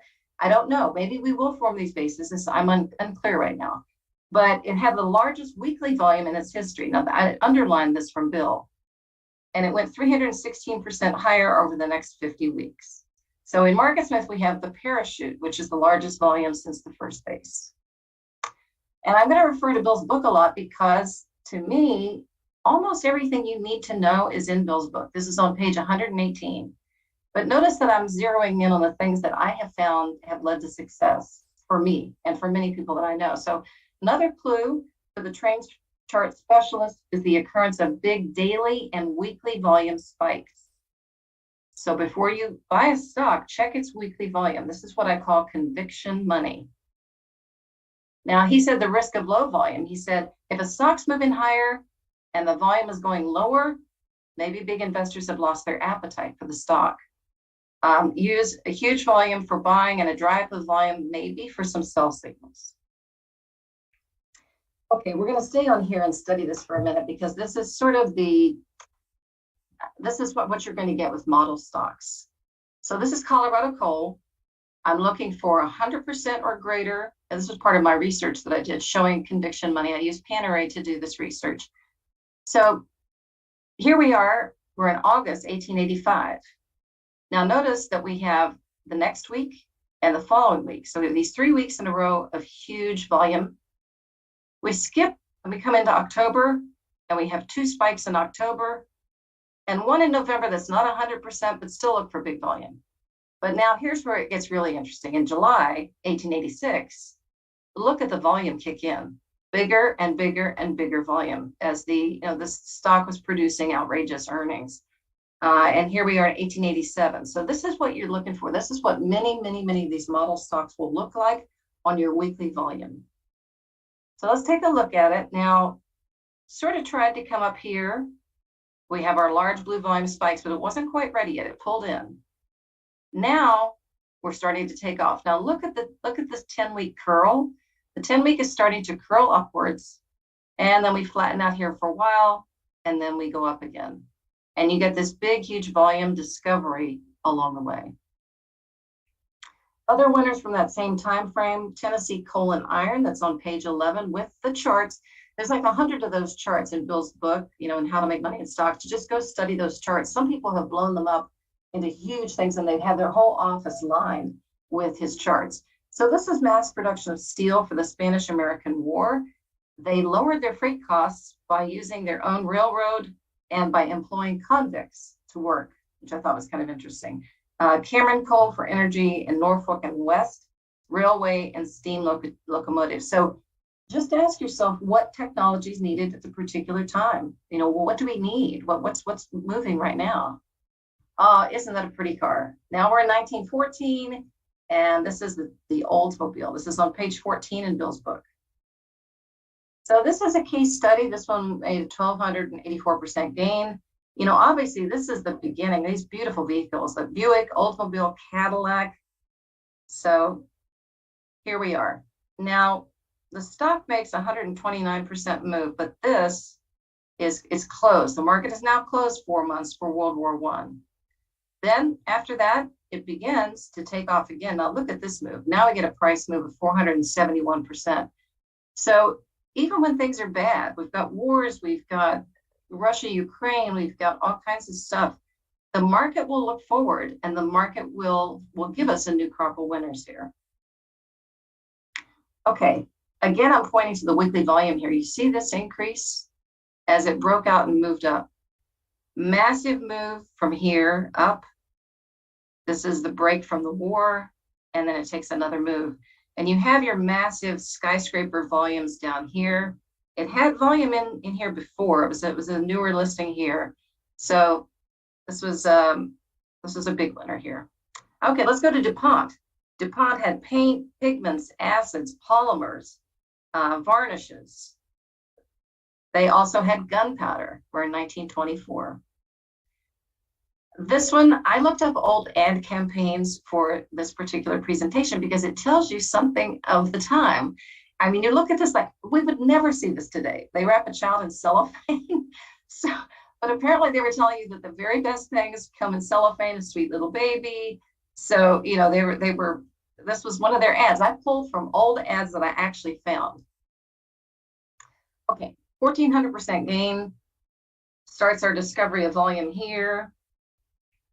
Moves up, and stocks will pull back. It had a pullback here of 29%. Moved up here, pulled back 9%, not much. So you're going to have these peak to trough numbers as stocks build bases, and that's just part of, you know, that's part of investing. That's part of what we look for in these stocks. Let's go to RCA Radios, 1927. This is on page 21 of Bill's books. So look at this. There were 5,000 radios in the early 1920s to over 2.5 million in 1924, because this is the only way people had to get their news, their entertainment. But when the president would speak, they'd listen to it on the radio. So, you know, this was something that was pretty, I remember my grandparents telling me stories about this, about how important the radio was. Okay, case study, RCA. It comes out of a double bottom base, makes a 930% gain. You can see what the time period was. It came out in July, topped out in September 29. The Fed created a monopoly with the other radios that no other company could compete with. So they had a monopoly, RCA did. So I don't know who they knew politically, but obviously they had a tremendous advantage. So let's take a look at this chart.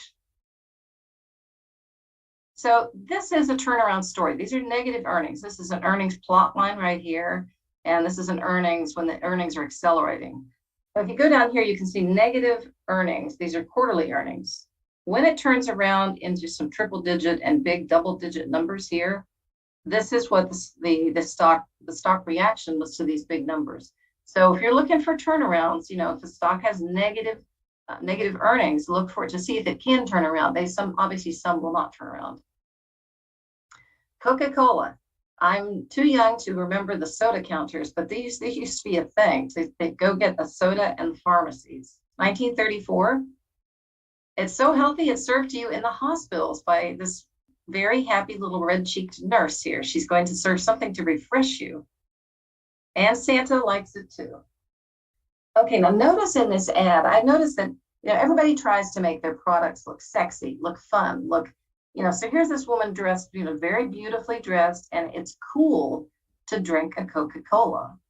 So this move goes from April 34 to April 37. You can go study this a little bit more. It came out of flat base. It's on page 23 in Bill's book. And here we go. So let's take a look at this move. So here's our skyscraper volume. The stock is a little jagged in here, but it starts to right itself right here.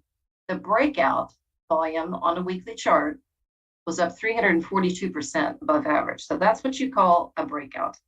But it pulled in on you right here. So, you know, not all these model stocks act picture perfect. So we take a look at it, and now we start to get going here. So just that, you know, this is where Bill would say charts don't lie.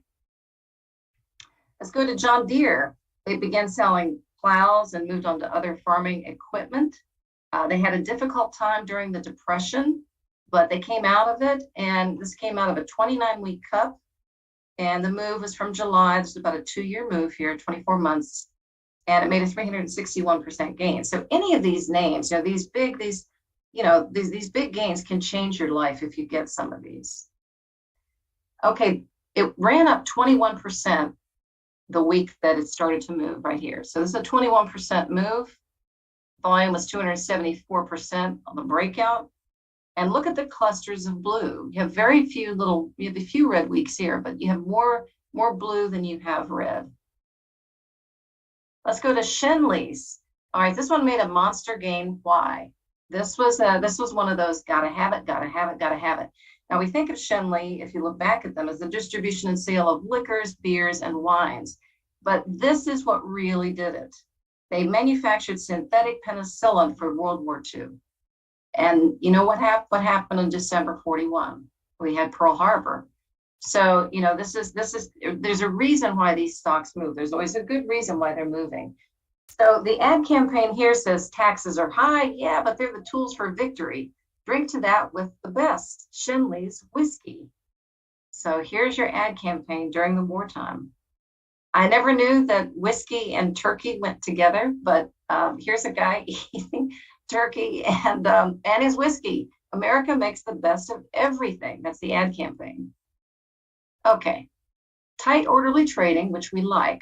We don't like it when the stocks are just, there's a lot of indecision. It's difficult to hang on to them. The model stocks usually move more smoothly, take a little break, maybe take a longer break, and then get going again. This is where a lot of the people on this conference have said, this is where you're going to make some money, and over here is where you're going to make some money. If your stock is trending sideways, it's super hard to make a lot of headway. And again, we just look for these monster volume numbers down here, big, big, big volume.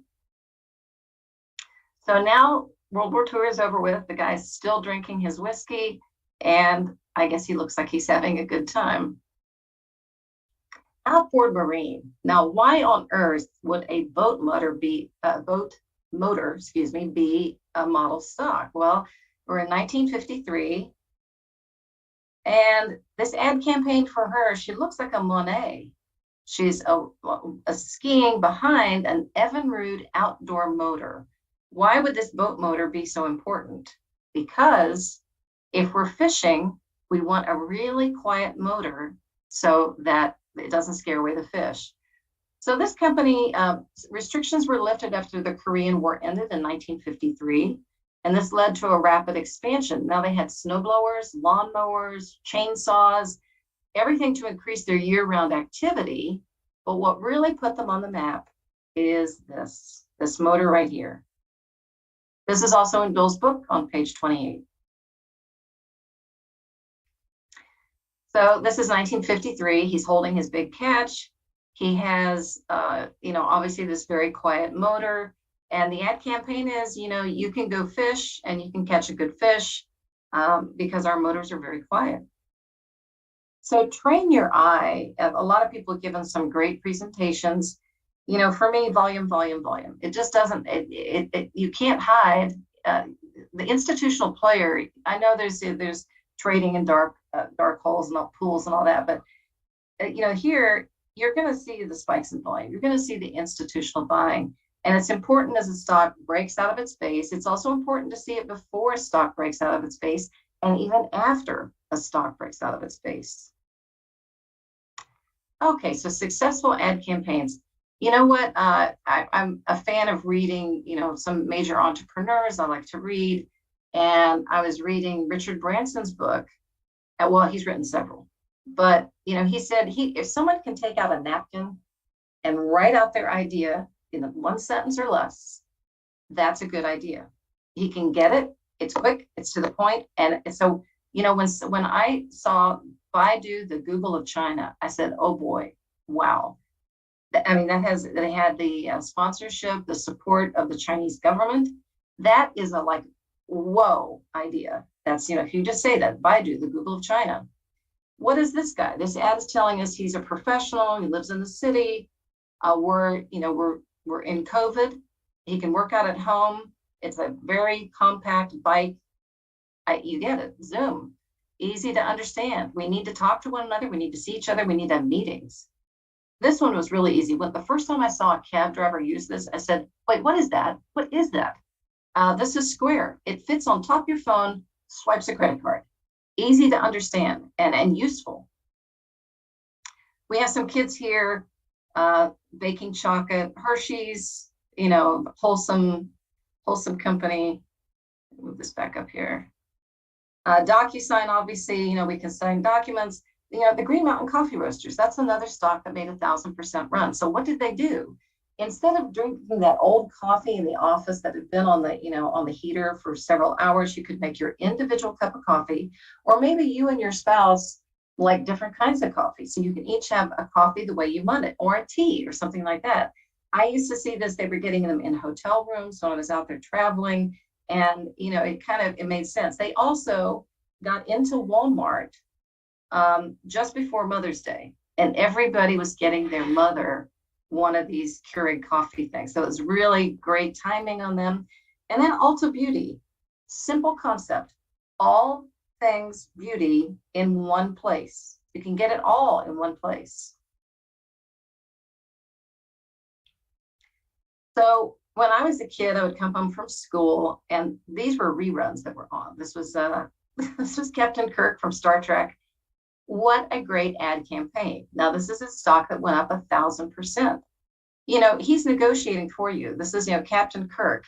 And of course, you could get, you know, we were in a recession, but people still wanted to travel for the airline tickets, hotel rooms, you know, discounted things. Another 1,000% winner. This had to be, I think, one of the most brilliant ad campaigns of all time. The shadow dancing ads for the iPod. It when it came on the TV, you were just mesmerized. It was brilliant. It was for all ages, all ethnicities. It was fabulous. You could listen to any kind of music that you wanted to listen to. That is a wow. That's a model stock. That's something that we will all use. A grandmother would use it just on her walk in the morning, and the youngest person that you could think of wanted one of these iPods. So let's take a look at Zenith now. This is, we're in 1958, and let's take a look further. So now we talked about radios, but look, the radios are getting smaller. You can hold this in your hand. We're starting to get into color TV. This is a big, big deal. And of course they have, you know, the woman is very elegantly dressed. And what do they have down here? The TV says it weighs less than a 2-year-old. So if you take a look at that and where we have TVs today, which of course are massive, we have these, we had to go buy a new TV because our TVs, you know, went on the fritz. And I was surprised to go into Best Buy, and I mean, they're like movie screen TVs out there. It's amazing, and the prices come down on those so much. So it's very interesting to see how we develop. Take a look at what happens before Zenith breaks out. Okay, 1957, January, April, September, November. These are the above 100% spikes in volume that I was telling you about. You get these. Let's take a look at what their quarterly earnings were. Again, you have your negative earnings in here, and the stock is not doing anything. The stock is going down. Say negative numbers down here. Now we start to get positive, and Wall Street takes notice. They've turned it around, and now they have bigger quarterly earnings, and they continue this, and the stock moves higher. This is something we haven't talked about. I'm sure some of your other guests have. This is the relative strength line. Compares the stock's performance to the S&P, and you want this to be spiking into new high ground. You just want this moving up and up and up and up. And the higher, the better, and the more a stock outperforms the market, the better. Okay, let's take a look at Northwest Airlines in 1963. What gave them a boost was the Olympics in Japan and the New York World Fair. It boosted their airline seat capacity.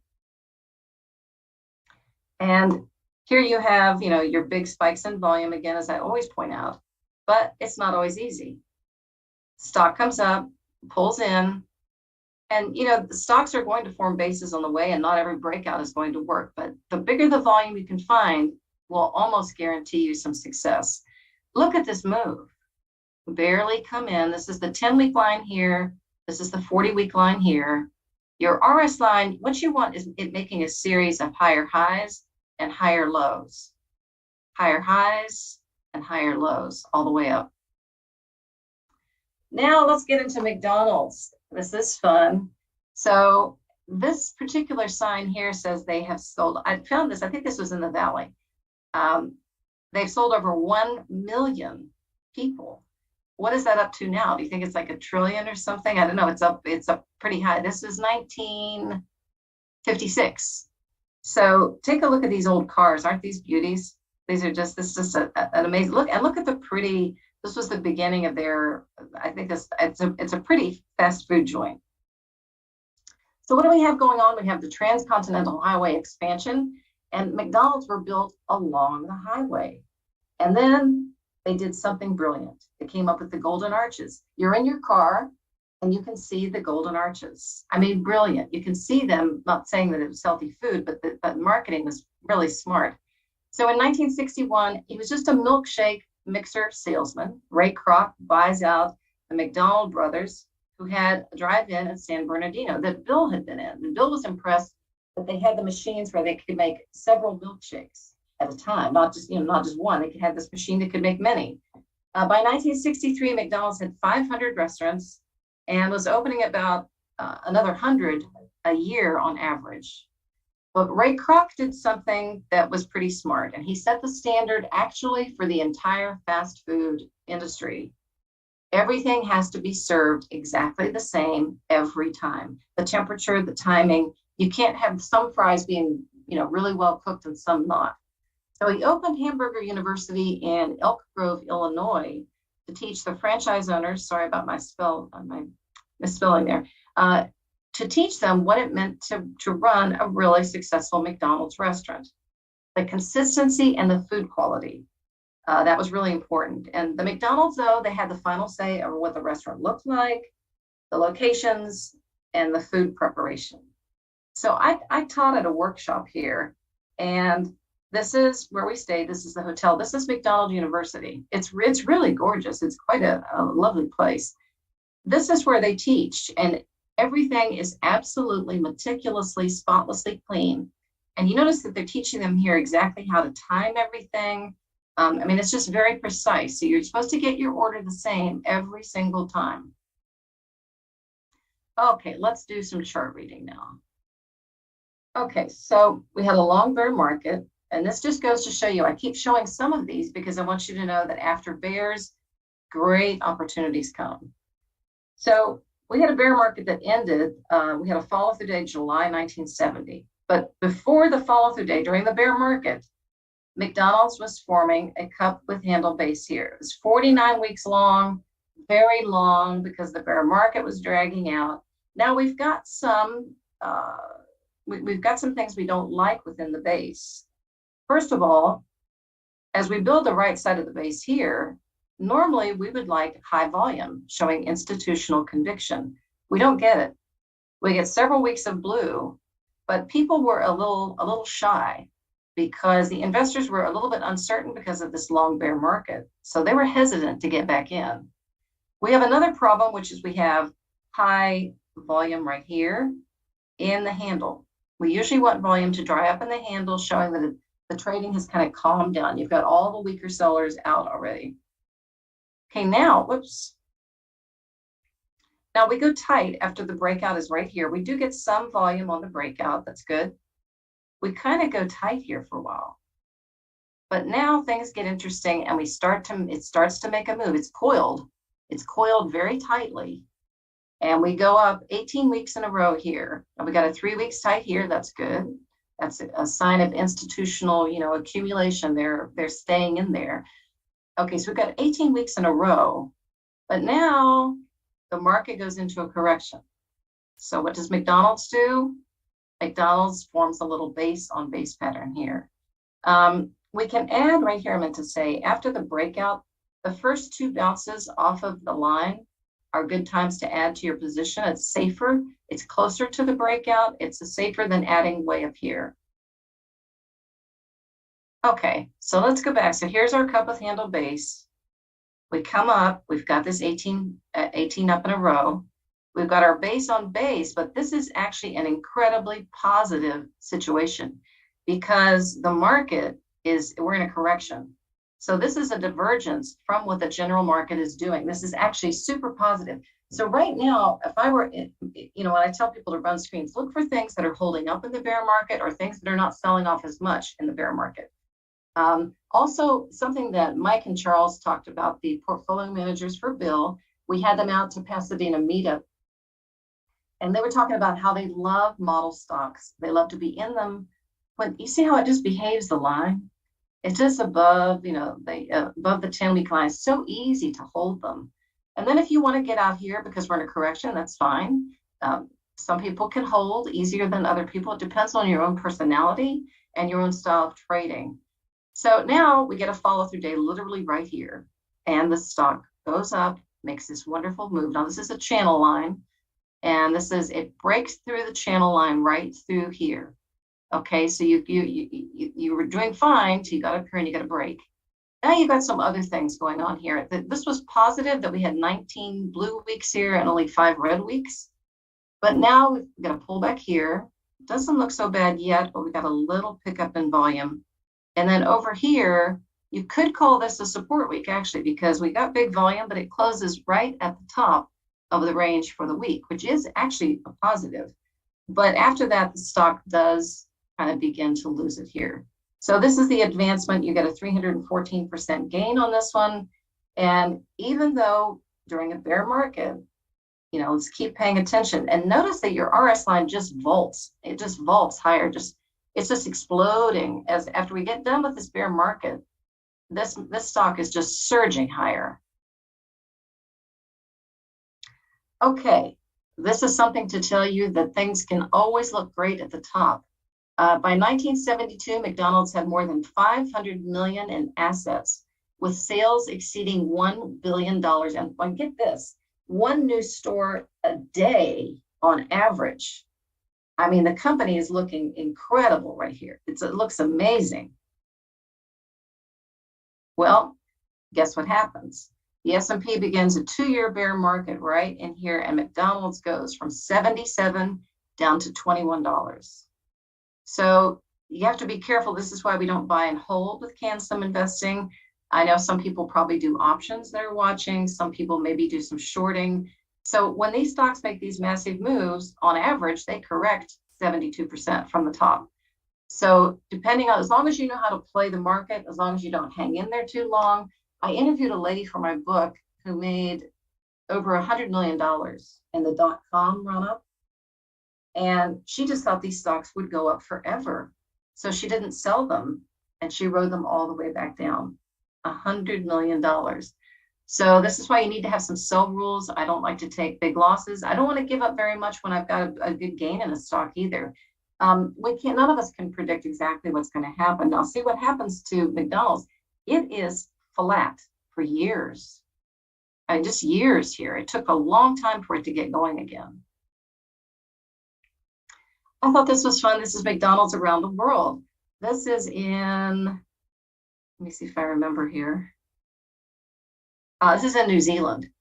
So I just thought this was really pretty. This is innovative, fun.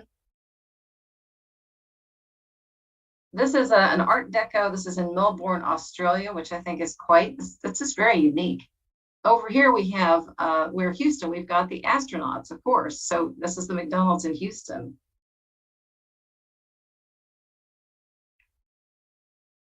And this is the Happy Meal that is in Dallas.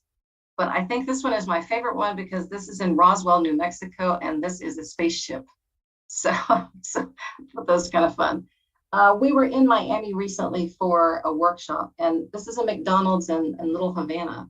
And it's just very beautiful. The art is drawn, very consistent for the area. So, innovative companies and, monster stocks will sort of look like this. If you want to know, and I do find it interesting to read about these leaders that have helped create these companies, like Apple and Steve Jobs, or whoever you want to read about. There's a movie called The Founder on Amazon Prime, and it's the story of Ray Kroc. It's with Michael Keaton. I think it's very well done. It really will show you the evolution of, what makes a model stock. What were they doing? Why would that have been popular? You could go get a milkshake and a hamburger, and it didn't take very long. It was the beginning of fast food. Whether any of us think that was a good idea or not, whether the food wasn't that healthy, but it was fun. You could bring the family to it. You can see why this was a model stock. Let's get into Da Vinci robotic surgery. Again, the triple-digit quarterly earnings. I can't tell you enough how many times when I go back and I do research on model stocks, or I look at the MarketSmith model stocks that they put out every year, the best stocks, or stocks that you've traded, that if you build your own model stocks, look at these quarterly earnings. Look at these, 1, 2, 3, 4, 5, 6, 7, 8. That's 9 quarters. Wow. So all the hospitals were getting into this. Look for how many mutual funds own these stocks. I look always for the A plus or A-rated funds that are in it. You can check that out in MarketSmith. It will tell you if A-rated funds are in it, because if someone is performing well for the year, if they're in this stock, maybe I need to be in it. Okay, so Bill used to write these articles called How to Find and Own America's Greatest Opportunities. And IBD should probably put together a book of these and sell it, because there's so much wisdom in here. So what I want to call attention to here are the different things that are important to Bill. Okay, this was big volume, negative. More positive volume, the biggest upside volume since the IPO. Here's more volume, even greater volume, and then selling volume with Bill. And also here, he's drawing you a channel line if you need to learn more about that. These are just excellent to study. Where were the follow-through days? Here and here, here, here, and here. These are just excellent, excellent studies. Go back and reread these if you have them. I know there's a lot of investors that have them out that are online. I'm not going to advertise who has them, but they're around. Okay, let's go to Monster Beverage. We are in 2006. Now, a 4,000% move. Wow. Why? Well, supposedly the healthier energy drinks. And I think this ad campaign, when we saw this, right, can you just remember that? You knew it was Monster. You knew it was the Monster energy drink. Brilliant ad campaign, I thought. It was very popular for people that didn't like a coffee, but they wanted to get extra energy. I mean, I think there's too much caffeine in them for me personally, but a lot of people were even mixing them with vodka and stuff like that, because you could sort of keep your energy up, but still sort of get a little buzz. Don't recommend that at all. So this alternative healthy drink had mass appeal. The Monster energy drink for sure was there. There's a big thing about the Monster energy drink. Earnings and sales, big spikes in volume, big demand. Your conviction money is your institutional investor. Okay, let's take a look at the chart, what the chart has to say. So, again, we're flatlining here. You see, the stock is not going to do anything if there's no earnings. It's just not usually going to go anywhere unless there's some big announcement by a pharmaceutical or something like that. So we really begin here. We have no earnings.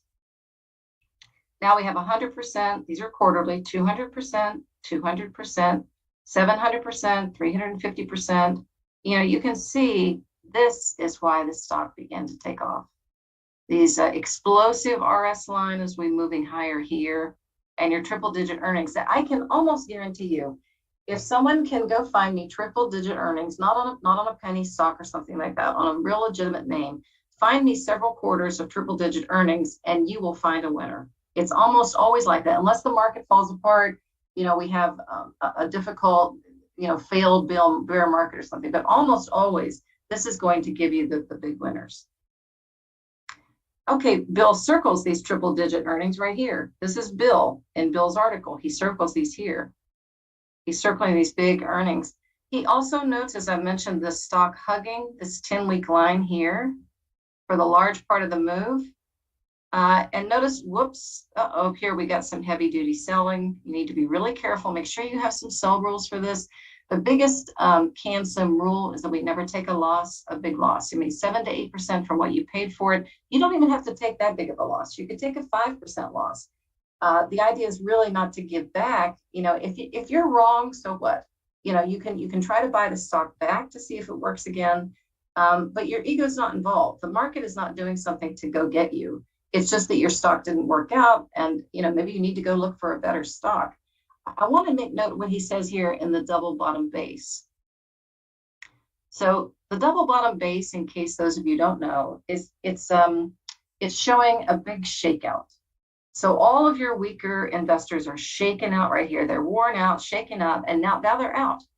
And right here, there's two closes right here in the top of the range. Aha, we're starting to get some support. And that's a change. Now on the breakout, Bill's always going to look for big volume. And then on the next, look at the next day. Next day is even bigger volume. Now, we pulled back here. And this is tough depending on if you bought it here, you have to have your rules. Are you holding here? Probably. There's no reason to sell it. When you come down below the 10-week line, are you concerned about that? Those are questions you have to ask. Those are hard to sit through. You would have said, yeah, but look, it went back up again. But, these are decisions you have to make, a trader has to make, and it's not always easy. I've shown you some stocks that made these huge gains, but, in the day-to-day environment, when you're in the battle, it's not so easy to just sit back. It's harder. Note back here, even though you have some wiggles here, you've got some wiggles with your selling. Where are you finding support? Right along the 10-week line. So and Bill's saying even to add off of the 10-week line. So just know that some stocks are going to wiggle and waggle on you a little bit more than other stocks. So guess what's next? These pretty shoes, the Crocs. I don't know if anybody out there has owned them. I hear they're really fabulously comfortable. They are colorful. I will say that. They clean up well, apparently. You can stick up. I don't know. I've tried to sort of get my head wrapped around it, but this is a perfect example. When they first came out, the stock was doing well. I had a bias. The bias was, those are ugly. But, that's not that we have to keep our rules with investing and say, well, but it's working and they have big earnings and they have big sales and the stock is going up. So don't argue with what your opinion is. Our opinions don't matter. This doesn't matter. If the stock is working, you got to get into it. So Lewis was launched in 1999. So they sold these slip-resistant clogs, was manufactured by a Canadian company. Guess what these were designed for? They were designed for boating. They were made by Croslite. It was a foam resin. It softened with body heat that molded to your foot for comfort. You think about it. Have you ever been on a boat and you've been on someone's sailboat or say, you really need to have a grip on a boat. So that was the original design. Now, I don't know why or who at the company, they thought they might appeal to a wider audience. I don't think if I was on that board that I would have thought that, but they got the exclusive rights to Croslite. Okay, that's a big game changer.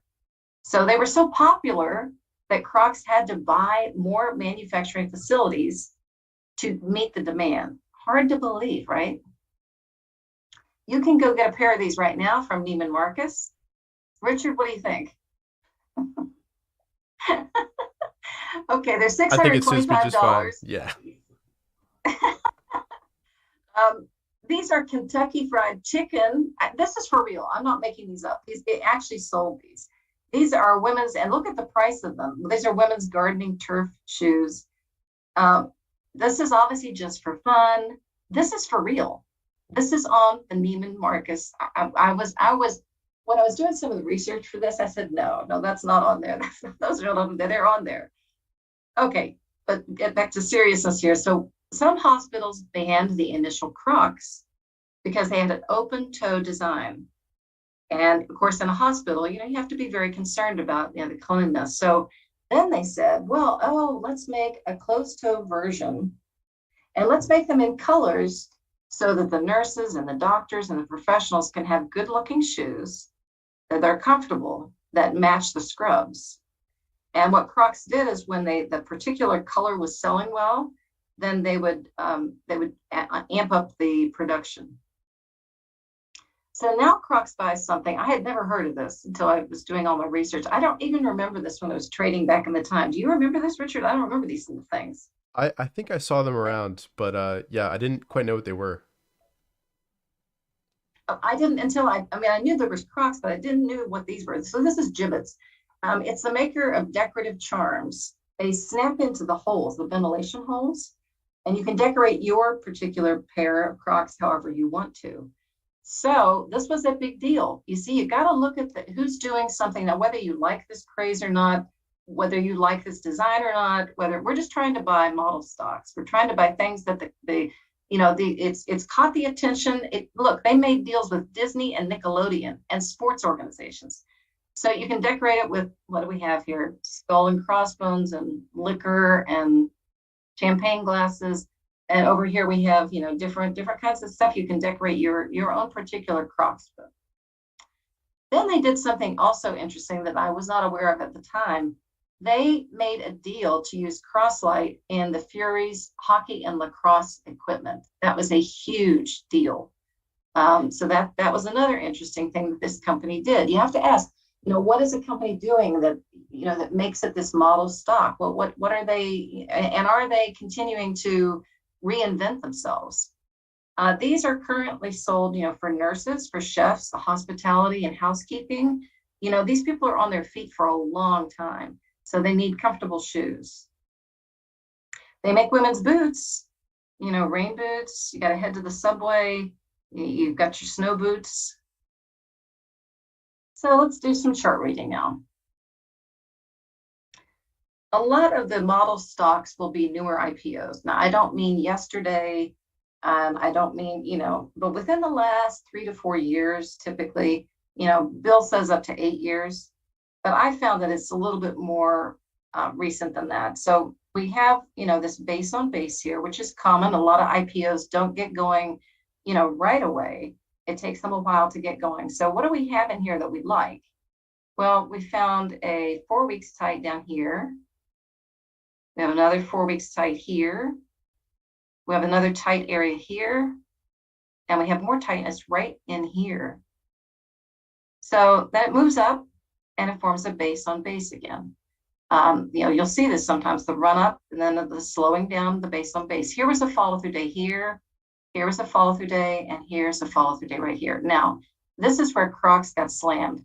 Every single person that I knew at IBD, this was before I was there, everybody owned it and everybody was scrambling to sell it. This was just, they had earnings, and after hours, the thing cratered. So make sure you have your stops in place, or keep track when your stock is going to report earnings. Okay, so here's our base on base. Now it evokes what we call the 8-week hold rule here. If a stock is up 20% in 2 to 3 weeks, you have to hold it for 8 weeks. Let me put a little caveat on that. When I've talked to Bill about it, this works much better earlier in an uptrend. As you're heading later, don't do that later in the trend. You don't want to say, well, I got to hold it for 8 weeks. I personally don't use it that way. So I'd say that, put that in there with a caveat. Then we have, this base on base. Now, the sizzling RS line here in the beginning is the stock. Notice your RS line before we've got a breakout here. Your RS line is really heading higher, and you've got big, nice accumulation here with blue spikes in volume. And now you've got your 20% 8-week hold rule again. So it starts moving shortly after we have a follow through day right here. So let's continue moving. Okay, again, here's our base on base. We're getting started with the move. Moves up. Here's a base on base. Here we've got the 8-week hold rule. Now, one thing in talking to Bill, the volume was up 134% for the week. So again, the stock is being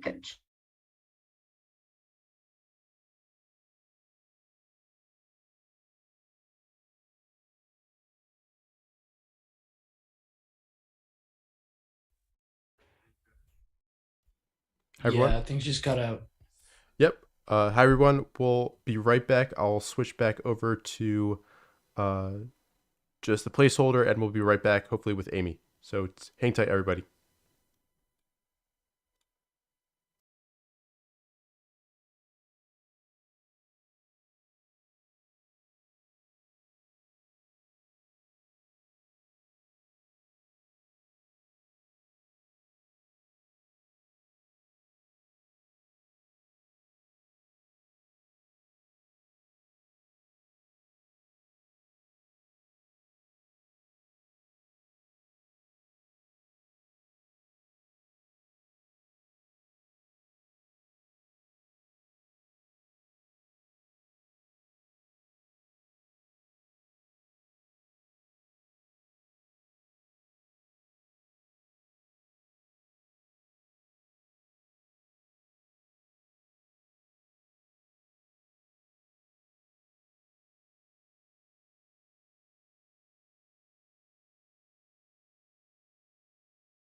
All right. Okay, sorry about that. Yeah, I was No, just gonna sorry, say. Richard, but I don't know what Go ahead. happened on my end. Everything just cut out. So, we have these things sometimes. I might have had an electrical moment here, but you would have thought that anyway, whatever it was, we're back. Okay, so Crocs was up 343% in 57 weeks. Now, we had this 8-week hold rule here. And, one thing that we were talking about here is the volume was up 134% for the week. And, you're up 12 weeks in a row, starting down in here. And you only have, just a few red weeks. This is obviously sell, it's an earnings meltdown, massive volume. There's no reason to hold on to a stock like that. You know that the earnings report was bad. And so you need to make sure that you get out of it. This was a monthly chart, which I thought was really interesting for Crocs. They've gone through, the stock came down to almost $1 right here, in fact, below $1. Came up. Let's just see what they'll do in the future. But I just thought it's been a very erratic kind of stock to follow. It's had its moments though, where it was a model stock. And now let's go to one of my favorites of all time. They put Blockbuster out of business. This stock began moving before the follow-through day in 2009.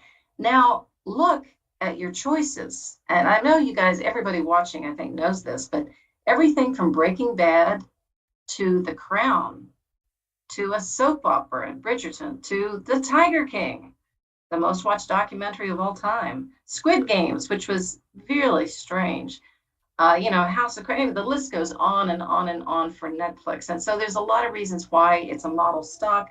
You can watch online. You didn't have any of the late fees that Blockbuster had. I mean, this really screamed out major change in the way we were viewing our movies, and it was really fabulous. All right, so here is your 17-week cup of handle base.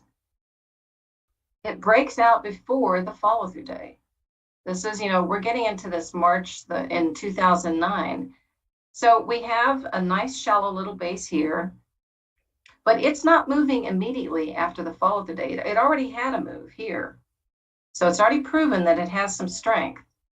We've got a base. I like the tightness here. We've got a 3 weeks tight within the base. Got more tightness right in here. A little bit of tightness in the bottom.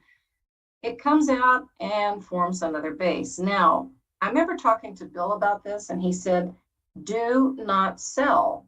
You're too early in the move. Now, that might be hard for some investors. And if that's the case, if you're uncomfortable holding here, maybe you didn't buy it here because we hadn't had the follow-through day yet. And maybe, you didn't want to jump the gun. So maybe you waited until the follow-through day and you buy, and you're not really up all that much before it forms another base. But he says, do not sell. So if you decide not to sell here, this is a perfect reason. Now, we call this a straight up from the bottom, an SUFB, but that's okay, Bill says, if it's on earnings and big volume. So although, you might say this was improper, it is okay because it's on your strong earnings numbers. Now we run up here, and here's your double bottom base. Again, it's going to shake out the weaker holders, and then we're moving higher. And again, we have this surging RS line surging into new high ground. So let's take a look. This was up in 128 weeks. It breaks out during the bear market. This is really bucking the trend. This 2008 pullback to 2009, this was a rough time in the market. And this one is really bucking the trend. And when it comes out, look at it, it is surging out of there. I mean, it says, hello, institutional money is going into this stock. So in here, okay, you've got this great earnings report. Let's say that you bought it properly here after the follow-through day. Let's say you sold it here because you decided you didn't want to hold through this many weeks. You wanted to put your money somewhere else. We don't know it yet, but we're in a new bull. So stock runs up, you buy it here on earnings. Stock runs up 8 weeks in a row. Now the stock is in a correction. The market is in a correction. So double bottoms typically form when the market is in shaky condition because it's shaking out literally the weaker holders. So we have a follow-through day right here. And you're going to, you see you get a breakout here on your big volume, and you're going to add This is your first move off the line. This is your second move off the line. It's a good time to move. Now we get into some basing again here. And after running up, why would we sell right here? Why would we sort of be seeing that the trend is changing? Well, we get a pullback here to the 10-week line, but we're seeing increase in volume right here. And so you've had a good move. You've moved all the way from here. You've made this move, and at some point it does begin to sell off. So my question to everybody listening, I don't know if people will type in the chat box, Richard, or not. Will Netflix recover? They survived before. They've had these big major, they've been flat for a while, had major pullbacks. Is Netflix going to recover? So that's an interesting thing for us all to keep an eye on. I think they're probably going to have to, if you watch Freevee or if you watch Hulu without a subscription, you have to watch commercials. And I think they're probably going to have to put in some commercials to increase their revenue. So, I'll still be a Netflix subscriber because there's a lot of great stuff on there. Okay, always listen when Bill speaks and you're at a trade show. We were at this massive trade show. And this was right before, let's see, it was right after I started working there. So we're in 2000, just the beginning of 2010. And Bill asked how many people in the audience knew about Lululemon. And one guy in the back raised his hand. I mean, it was an audience of like 400 people. And so you always want to listen if Bill's talking about stuff. So in this case, I had the privilege of listening to him speak a bunch of times. So he and his wife, Faye, went into Lululemon. He said, well, these clothes are really nice. They're colorful, they're well made, they're expensive, but people are buying them. So this was Bill's discovery of Lululemon. So, who knew that Bill knew about yoga pants? I doubt if Bill was doing yoga. But, here's your sell-off. Here's your massive bear market. And you start to come out of it with these spikes in volume. And look at the move up off the bottom. Forms a base, moves higher, forms another base. You have another breakout here with massive volume, forms a double bottom. So this stock is forming this like a little flat base here, a little flat base here. Now, I don't want to hold during this. This is a long consolidation. It depends if you're a really long-term trader, maybe you can hold on to it here. I found this is a choppy, difficult period of time, and your RS line is lagging. It is not outperforming the market anymore. So for many reasons, for me, this would have been a sell to get out of it. It's not acting like the leader anymore. Another thing, if you don't know what a company does, we all know what Lululemon does now, but go read some company articles. In MarketSmith, there's the side panel that has the news on it. Go look at that. That's an easy thing to do to find out more about the company. Go to the company's website. So why would Lulu have captured Bill's attention?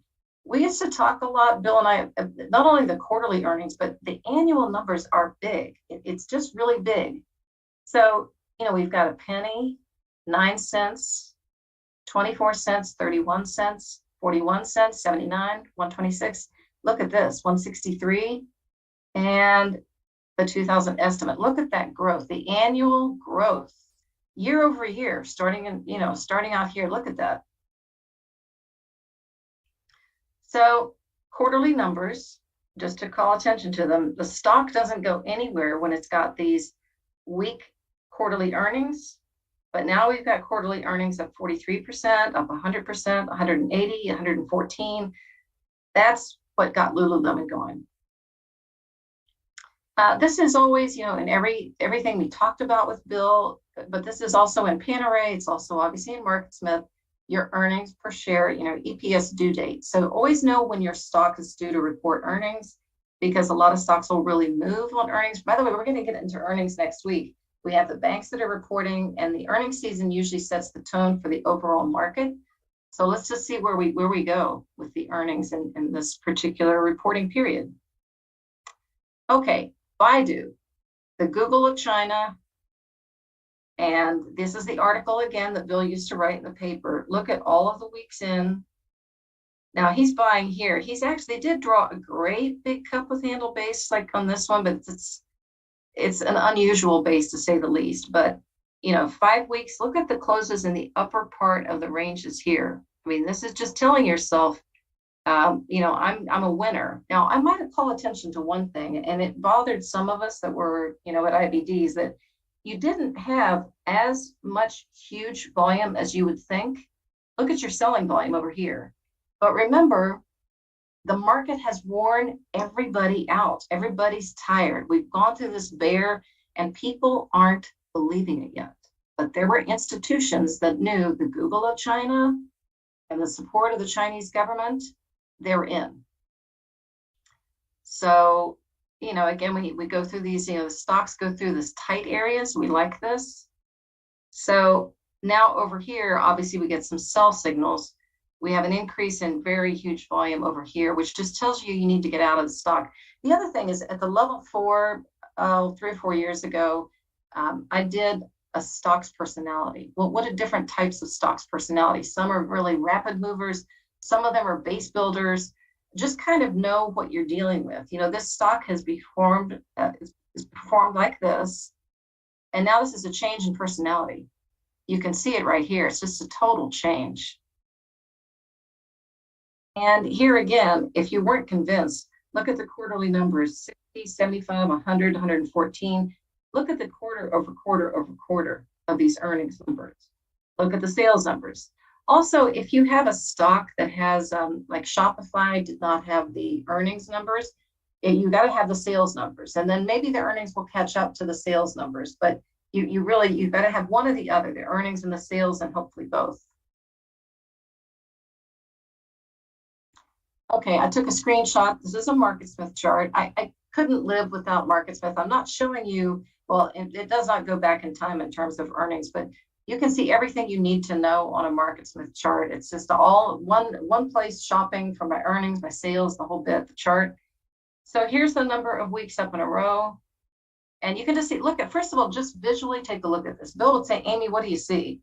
And it was really fun doing chart reading, little games with him. And I'd say, well, I see a whole bunch of blue. Do you see a whole bunch of blue? I see a lot of blue, some red, but you see an awful lot of blue as the stock moves higher. So the relative strength line, again, is making a series of newer highs. When it starts to move, this is what I like to see off the bottom. You see that relative strength line almost straight up? I mean, that is telling you it's a market leader right there. If you can get that straight up kind of move, that's what you want to look for. So let's do some little tight chart reading here. This is PayPal, and this is prior to the breakout. So on the left-hand side, we've got the selling, which we would assume we would have on the left side of the base. In the middle of the base, we've got a 3 weeks tight here. I'm sorry, on the left-hand side. In the bottom, we've got 4 weeks tight-ish here, 3 weeks tight here. We pull back a little bit here. We have a lot more tightness up here. And then finally, we get this massive breakout. So this is there's a lot of stuff you can find to help you with your chart reading on investors.com. These are the gap ups on earnings. This is when we're in a good market. Look at this. We had 34 million shares traded right here. And we're moving right above the 10 and the 21-day line just smoothly. Look how easy this is until it changes personality right here. Study the past model stocks. There's, in how to make money in stocks. But look at these past winners. And the new winners will behave very similar to these. Research in motion, what is the newest thing? I used to have a BlackBerry and I thought it was the greatest thing in the world because you could leave the office and you could email. But of course, now we have our phones, which are far more advanced. The Uggs boots, I asked my daughter, I said, what are those boots that the girls are wearing at school? She said, those are Uggs boots. So look for new trends. There's always new shoe trends usually. Look at the way stocks move. This is Chipotle. A big move here. Now the market pulls back, so you're in a correction. And now you get a 550% move here and another move right here. This is how model stocks will move in phases. Zoom. Again, this broke out of on monster volume. So if I'm running my MarketSmith screens, this was relative strength, a new high. It was up on volume. I got that, check that box. Hooks a 10-week line, check that box. Up 255% in 138 days. This one did form actually a base. Peloton did not. So here's Peloton. I guess we could make the argument that this was a really ugly double bottom, maybe. Pretty irregular and not shaped correctly. It hugs the 10-week line again. So it's up 204% in 43 weeks. And again, you're just getting this monster volume coming into the stock. And as you know, is this a popular stock, a popular product right now? And Zoom and Peloton sure were during COVID. So what do you do if the stock doesn't form a base? So I'm going to go with that relative strength popping into new high ground. I'm going to look for my spikes in volume. If I don't have a base, sometimes Bill told us, sometimes you just need to buy it. You got to get into it and see if it works. If it doesn't work, keep your sell rules and get out of it. You're not going to take a big loss. But Bill says if you don't swing, you don't know if you're ever going to hit the home run, if you're not willing to buy it. And then by the time you wait too long, you know, maybe Baidu is up too much to buy it right up in here. So that's how you would buy if there is no base formation. You can buy on earnings. This is a weekly chart just to show you these monster numbers you're looking for, but you're probably going to do that on a daily chart. I want to show you my concept of volume explosion. This is Halliburton, and I want to talk a minute about dollar volume.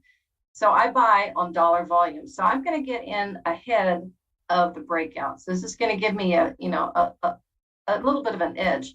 17.7 million shares were traded here. Volume was up 100%. But what does that mean?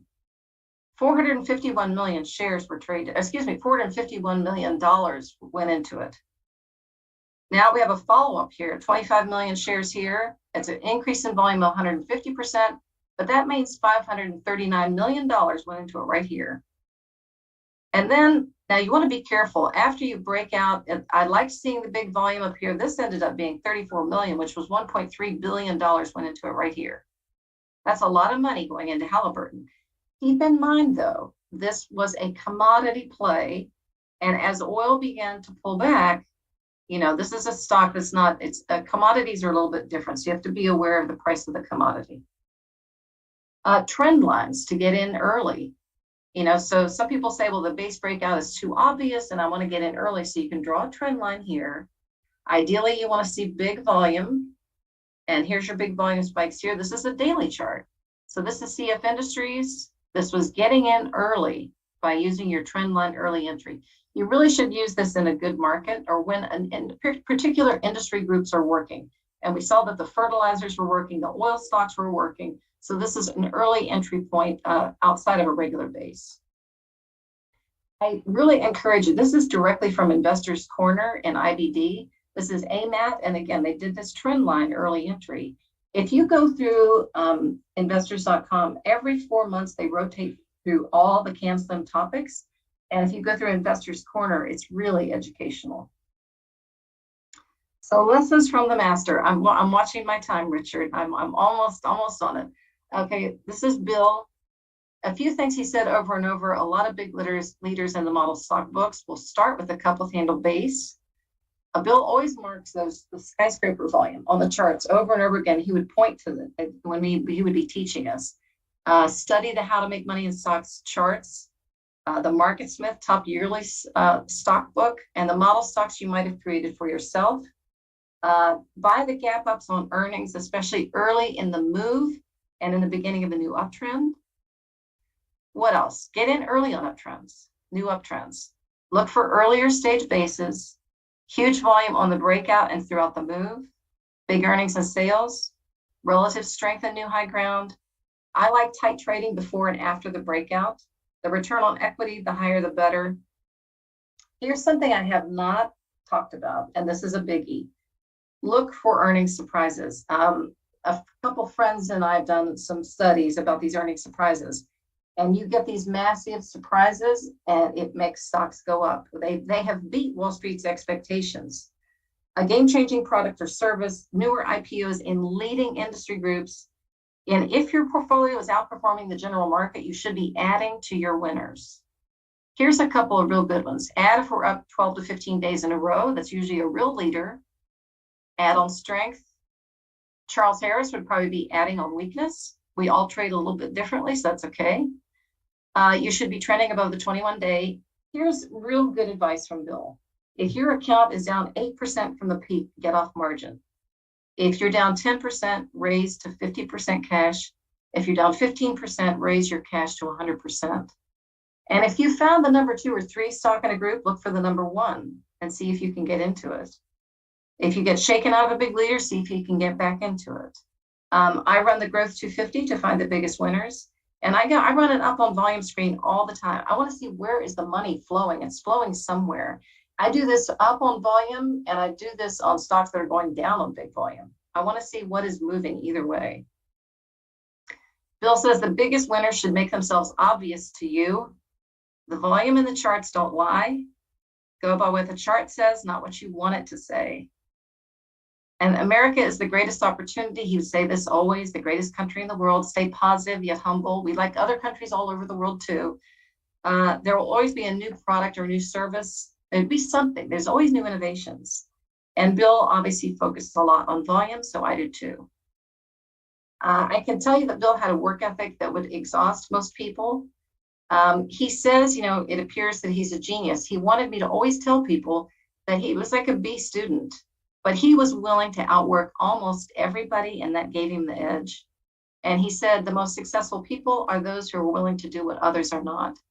I will tell you that when you talked to Bill, he had this laser beam focus that was kind of intimidating. Oh my Lord. I can imagine when he was a younger guy, but he really was able to focus on, and he focused on charts. So the focus of attention is important. Sweet man, teacher at heart, kind. He's left an incredible legacy. So I like to sort of call him the Jedi Master.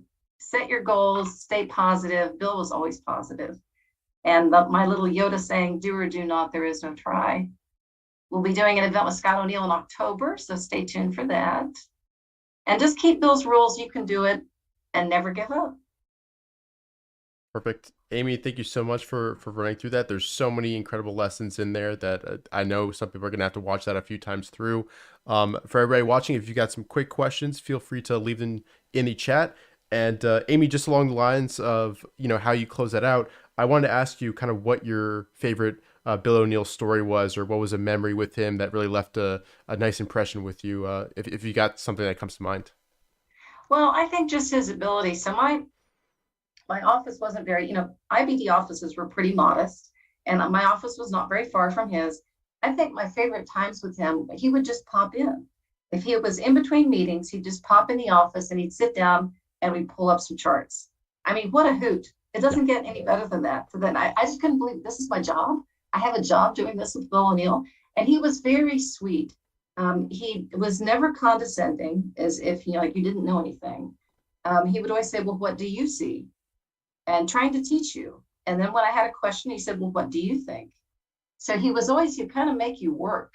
Yeah. He didn't want to just spoon feed you things. And, like I said, Bill, how much of a gap up is too much? And he said, well, why did it gap up, Amy? And I said, well, it gapped up because of earnings. He said, then how much is too much? I said, well, would you buy 10%? Yeah. Would you buy 15%? And he said, well, it depends on where it is in the move, and all of that. So all those little gems that Bill, I think also following him around as we open up these meetups, you're working hard at the time and you don't realize it, but I was listening to him speak over and over and over again. And some of it you just kind of absorb it because you hear it so many times. It never got old. With him, nothing. It was always great to hear him speak. Perfect. Awesome. And I also want to ask you, when you were writing your book, first of all, what was your favorite part about that process? And also, who's the favorite trader that you talked to? And maybe if you got some stories there, that'd be awesome. Well, my favorite trader was Bill. My chapter on Bill, I when I wrote the book, I was a little nervous because I had begun to see things in a personal way about Bill. And I wrote them in the book and I gave it to Scott to read. And I was kind of nervous what he was going to say. Was he going to be angry with anything? Like I talked about this laser beam of focus. It was kind of intimidating. And Scott said, you nailed it. You nailed him. So Bill was my, obviously the greatest one. What I learned from going through it is that, one trader would turn me on to someone else to call to see, people were willing to share, to open up, to say the mistakes they'd made, but also, ways that they had found success in the market. And I think it was just wonderful that people were so open. And some people said, look, I did the dumbest thing. I'm going to tell you, you're probably going to put it in the book. But, we've all done the wrong thing. We've held on to a stock too long. We chased a stock. We've all made similar mistakes. So I think just hearing from different investors over and over again really kind of taught me a lot. Perfect. And Dennis asks if you could share a MarketSmith screen that you use on the regular. You know what? It's so funny. I use all the preset ones mostly. I do have a couple on my own that are with there's really nothing remarkable. I have one that has volume higher than 350% to see what's really moving in the market, and 350% increase in volume is a lot. So you're not going to get necessarily a whole basket of those. But I really use the preset up on volume. I use the growth 250. I use, when you hit the icon in the top button, the ideas button, all of those preset MarketSmith screens are the ones that I really use. Honestly, it's easy. Perfect. And there's a question from Green Eggs and Cam. How did Amy come to work for IBD? Oh, that's an interesting story. Well, I was volunteering my time. Be careful when you do that because you never know what might happen. But I was in Santa Monica meetup, and Bill O'Neill came in and sat in the back of the room. There was a couch in the back of this library, and I was helping present and stuff. And the guy looked at me and said, "Is that Bill O'Neill in the back?" I said, "Oh my God, that's Bill." He just wanted to see what the meetups were doing. So I went and talked to him on the curb afterwards. And then I wrote him a really nice email. Oh my gosh, it was so nice to meet you. It was wonderful. It was lovely. And so he remembered that. And so did Kathy Sherman. And then they had an opening. I think Ken Shreve left to go to the street. And so they said, let's hire Amy Smith to come in and do videos. And so I was just like, oh my God, they're offering me a job. Yeah, so just from volunteering my time. Perfect. And how did you first get started in the markets, and how were you first exposed to the Cancel methodology? So at the time, I was a fitness trainer, and someone asked me about this company called Relive. It was like vitamin powders and stuff like that. So I didn't know anything about it. So I went and bought a newspaper I knew it was publicly traded. So it was a stock. Didn't know anything about the stock market. Went to the newsstand, bought Investors Business Daily. Inside, they were having a free workshop in the Valley with Bill O'Neill. I didn't know who Bill O'Neill was. I had no idea who he was. I went and I said, oh my, this guy's smart. I mean, everything he said about the stock market, he told us how to read the newspaper. He made us circle certain things. And I went home and I did it the next week. And I said, this works. And this was about in 1995. And I said, well, of course, a lot of things were working because we were, the 90s were great. But still, I knew that IBD was the real deal. And so I just became a subscriber, and I've been hooked ever since. Perfect. And I think we have maybe time for one last question. So there's one here from Dirk. Amy, after how long does overhead supply become irrelevant?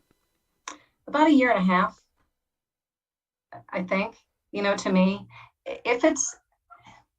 I wouldn't worry about it 18 months later. Perfect. By then, pretty much people are going to be washed out of it at that point.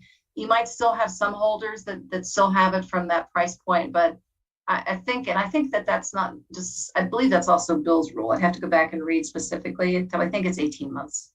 Perfect. And one last question, Amy, what general advice you have for people during this time? Maybe this is their first extensive bear market correction. What do you have to kind of inspire them and get ready to find, those next model stocks that, we went through so many examples from the past in this presentation? So I honestly, what I tried to do with this presentation, and I shared it with you, Richard, is that I wanted people to not be afraid. If this is their first really bad bear market, you're kind of like, oh my goodness, this is bad.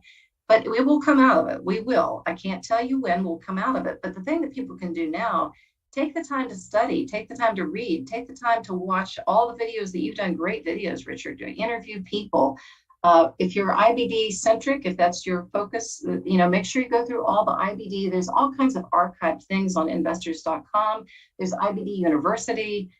There's a gazillion webinars that people can watch. Just when to buy, when to sell, what's a base, what are bear markets like? There's so many videos and webinars. So I've watched those. MarketSmith has also a ton of great videos. A lot of them are free. If you guys are not MarketSmith subscribers, maybe you'll look at it and you'll say, hey, this is a great product. I need to get it. So there's a lot of free stuff that people can watch too without spending money, because I know now, maybe people are not wanting to spend so much money. Perfect. Yeah, I think that's awesome. So Amy, thanks so much for coming on. I think everybody enjoyed it. I know I did. And we'll be right back with Ermen Abelgas, also known as TML Trader on Twitter. And we'll see you guys very soon. Take care. Thanks, Richard. Thank you. Thank you.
Everyone, welcome back.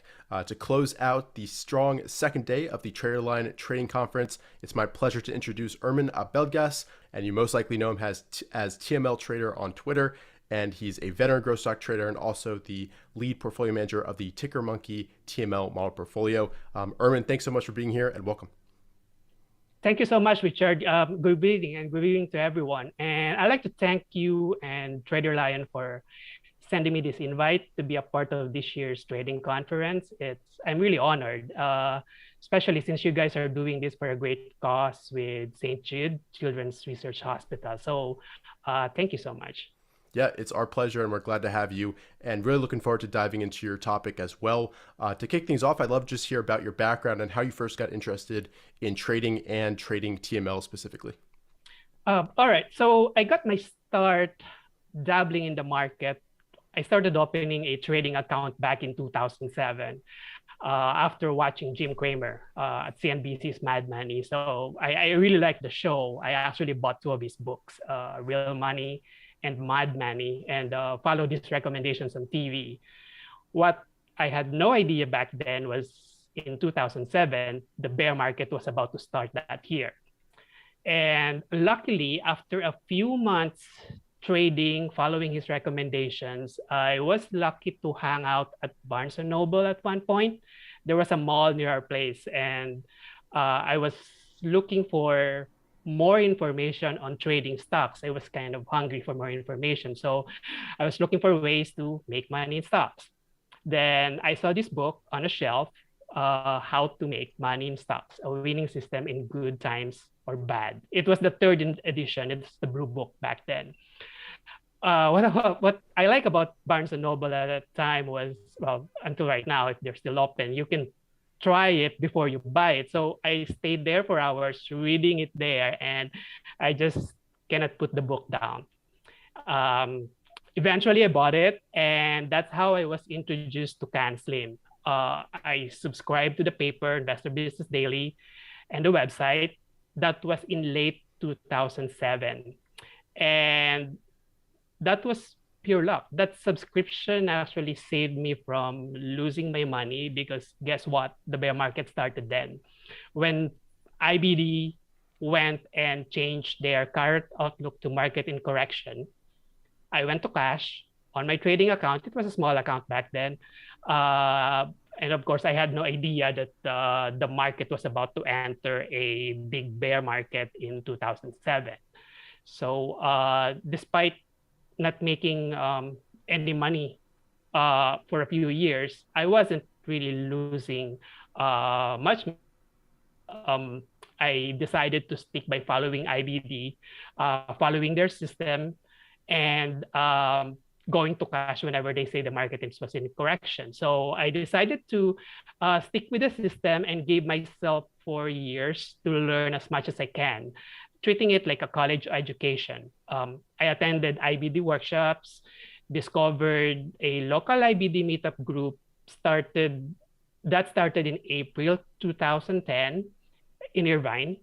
I actually found that joining those meetup groups it was a great way to learn the system, where you have professional traders and portfolio managers who are really willing to share their knowledge and experiences with like-minded people. So anyways, as I continue to learn the system, I was always fascinated, especially when they came out with the 4th edition of the book, because they had on the first 100 pages charts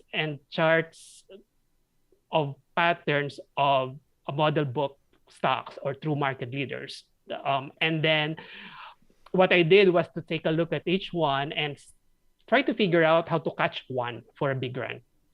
So I realized that I had to figure that out. And in so doing, I have to create sets of rules that I can follow to manage the position and at the same time, manage my portfolio. So I decided to put some of the rules and guidelines and test them out, see how they would actually perform with the goal of creating a rules-based system to manage an account. So that's how I started. And of course, since I have a background with teaching mathematics back in college, teaching college math back in the University of the Philippines.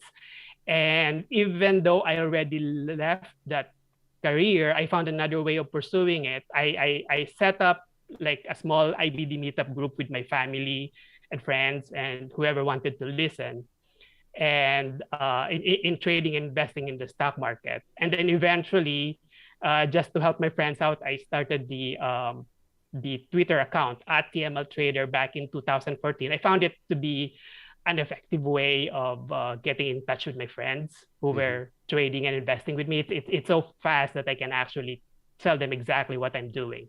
And then along the way, I found a few traders in FinTwit. So I met Jason Thompson. He's at TCM LLC of Ticker Monkey. He invited me to join the community, and eventually he pitched in an idea that where I can actually start an educational service to learn more about true market leaders and how to manage it. And that's how we came up with the TML model portfolio at Ticker Monkey.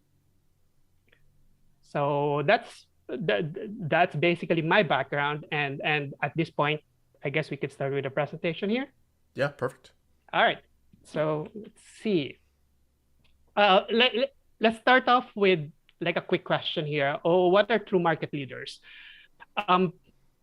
So the first thing that I'd like to take note in here, there is a note in O'Neill's series back. It is a series that he ran from 2012 to 2014 in investors.com. It's called How to Find and Own America's Greatest Opportunities. So he basically said in every market cycle for more than 100 years, innovative companies continue to leap on to the scene and become outstanding leaders. You must learn how to early on recognize and capitalize on our never-ending parade of amazing opportunities. So this is true market leaders. These are basically model book stocks, right? These companies have innovative products and or services that would change the way we live, work, or play. Example would be Apple. They started with the Macintosh, the iMac, iPhone, iPad, and then you have the Apple Watch. And then you'll have Netflix, which basically challenged Blockbuster with their DVD via mail. And then they reinvented themselves, went digital with Netflix.com, and so on and so forth. You've got Google with search. You have Tesla with the mass production of EVs. So you have all of this. And these companies have the potential to grow the price two times, 5 times, 10 times or more in a very short period of time. And buying and holding them actually require conviction that a particular stock has the potential to become a big winner. So why do we study them? So we want to be able to study them across multiple different market cycles because we want to see how they act across those cycles. So what happens is that the patterns of these companies with great fundamentals, they just repeat over and over again. And there are multiple reasons for that. One would be the law of supply and demand. So the other piece would be the never-changing human behavior, the greed and the fear that we have. And then obviously add the fact of the continuous innovation that's going on with these true market leaders. And what we want to do is we want to study them because we want to improve our skills in spotting them so that hopefully we will be able to participate in the potential for life-saving or life-changing opportunities if we handle them right. Now, let's go to evaluating follow-through days. To improve our edge in trading, we know that we have to trade in the direction of the market. There are multiple reasons why we have to do that. Over 50% of the stocks, their move is due to the direction of the market, the sector, and the industry group of the stocks. We know that 3 of 4 stocks would follow the direction of the market. Actually, during bear market, it's probably worse. You're probably going to go to 80 to 90% of those will follow the direction of the market. So there's this concept of follow-through day that was discovered by William O'Neill to potentially mark a bottom. And I'd like to take note of this text here that O'Neill mentions in the book, How to Make Money in Stocks, that a follow-through day should give the feeling of an explosive rally that is strong, decisive, and conclusive, not begrudging and on the fence, or barely up 1.5%. This is from the book. And what we should know right now is when follow-through days occur, we have to evaluate the quality of it to see whether it's a workable bottom. Mm-hmm. So how do we do that? First, there are multiple ways to do that, and the evaluation would be based on the availability of merchandise to buy. Are there stocks that are setting up? Are the setups triggering or breaking out? And if they break out, are they going to hold and make progress? The leading industry group and the sectors also will tell us anything about the state of the market we are in. Say, if the leading stocks are in defensive names, that tells us a lot about the state of the market versus whether the leading stocks are in growth areas. We will also, on the index itself, we are also looking for progress.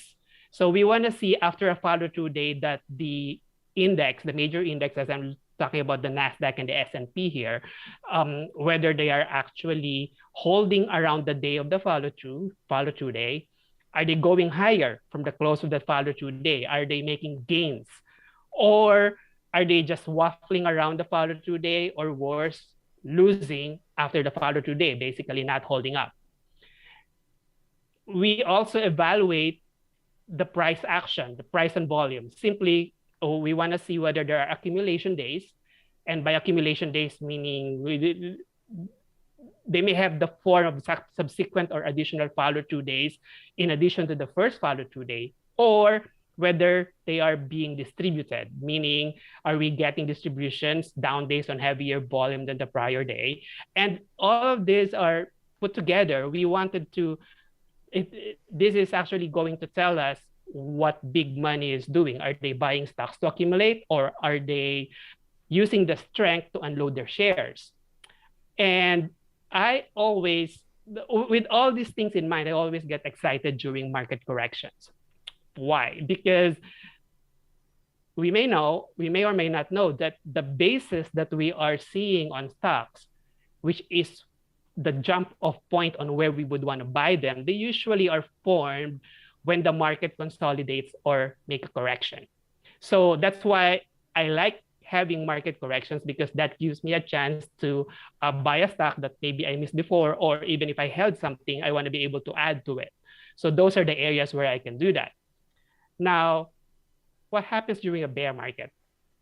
Now, the follow-through days, they may mark a bottom, and we know that no bull market starts with a follow-through day, but what we may not be aware of is that in a bear market, there are a lot of follow-through days that will fail before an actual bottom is found.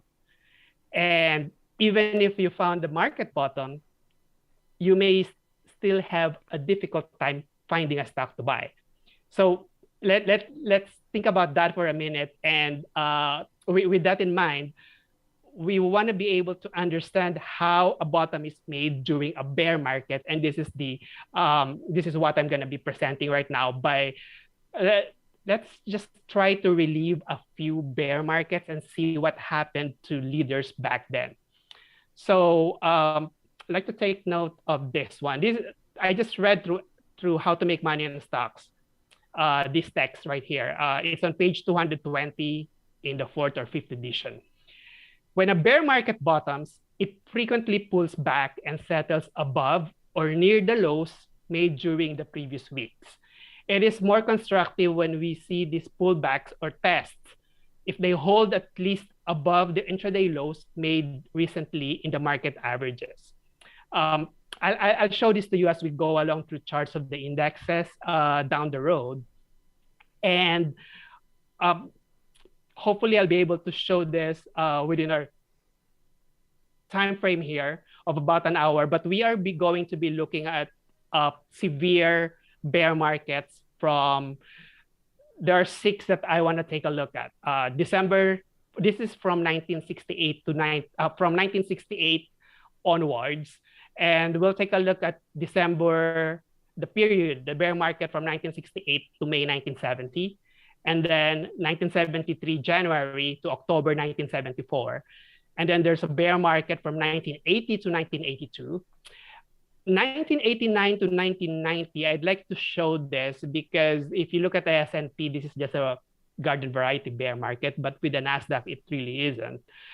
And one of the worst bear markets since the 1970s would be the dot-com bubble, which is from March 2000 to October 2002.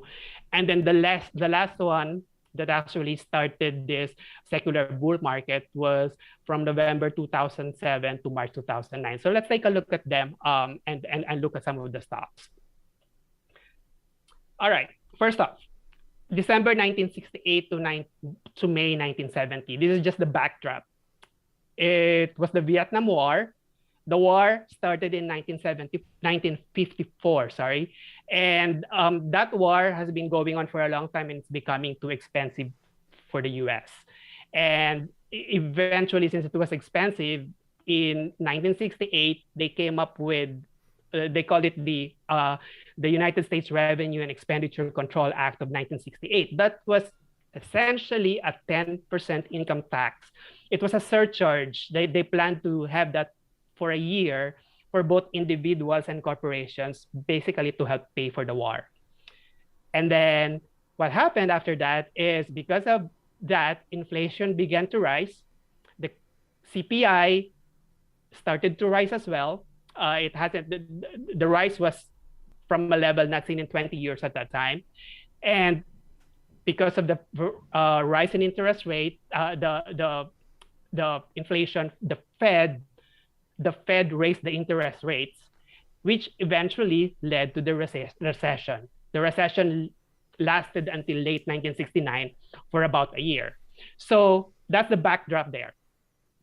So this bear market, from peak to trough, this one lasted for 18 months. The total depth is 37% from top to bottom. And there are, in this case, 4 legs down. The first leg down is only 11%. And if you take a look at this, the first leg down lasted, in this case, with the depth of 11%. And if you look at it, it was turning around. Kind of, it was just a mild correction, 11%. But then eventually, it wasn't able to make a new high and broke back below the, in this case, the 40-week line on the S&P. And that started the second leg down 17%. And then eventually, it came back, hit the 40-week line, and came back down again. Now you have the third leg.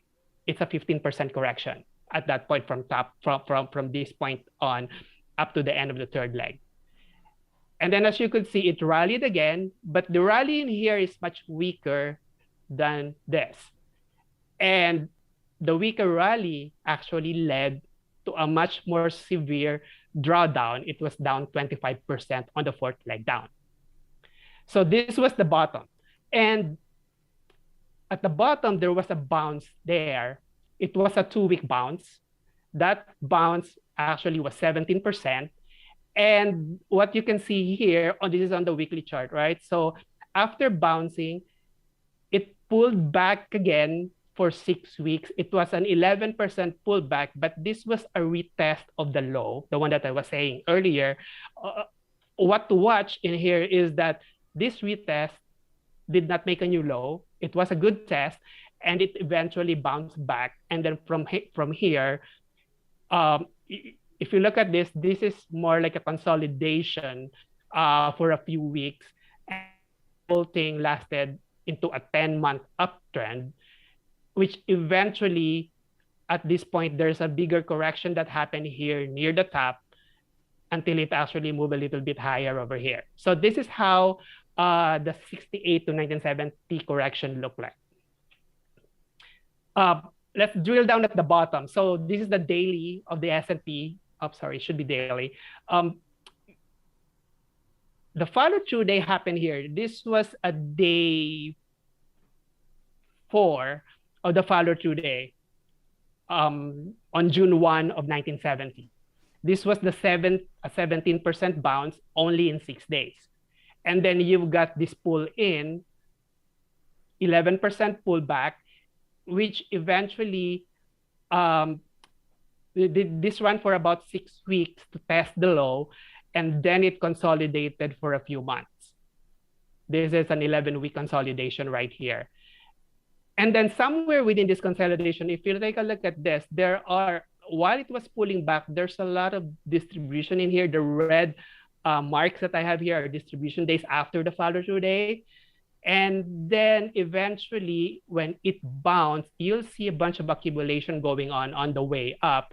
This is actually another follow-through day after the bounce. This was on July 15th of 1970. This is after the retest. So that's the background right there. You could say the June 1 of 1970 marked the bottom, but it is very difficult to even make money after that follow-through day that came at the bottom. You will have a retest.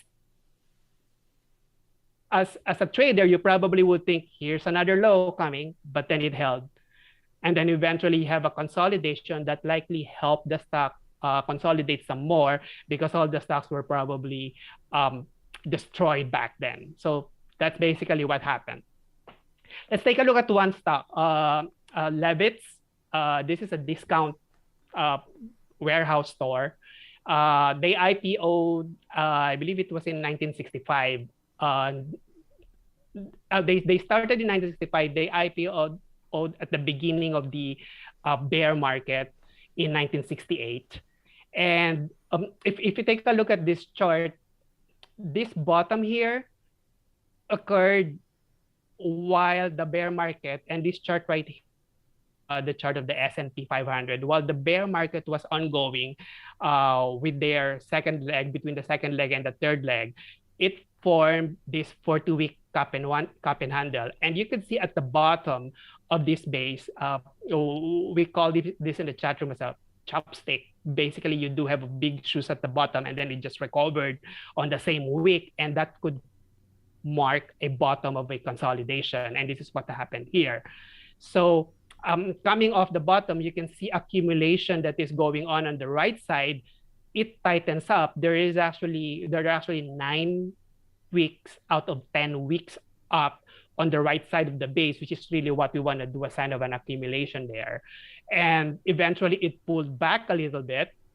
And at this point, it went higher, built a handle. Why was this a good handle to consider? Because at this point, it is very close to new high and there's not much of a resistance back then.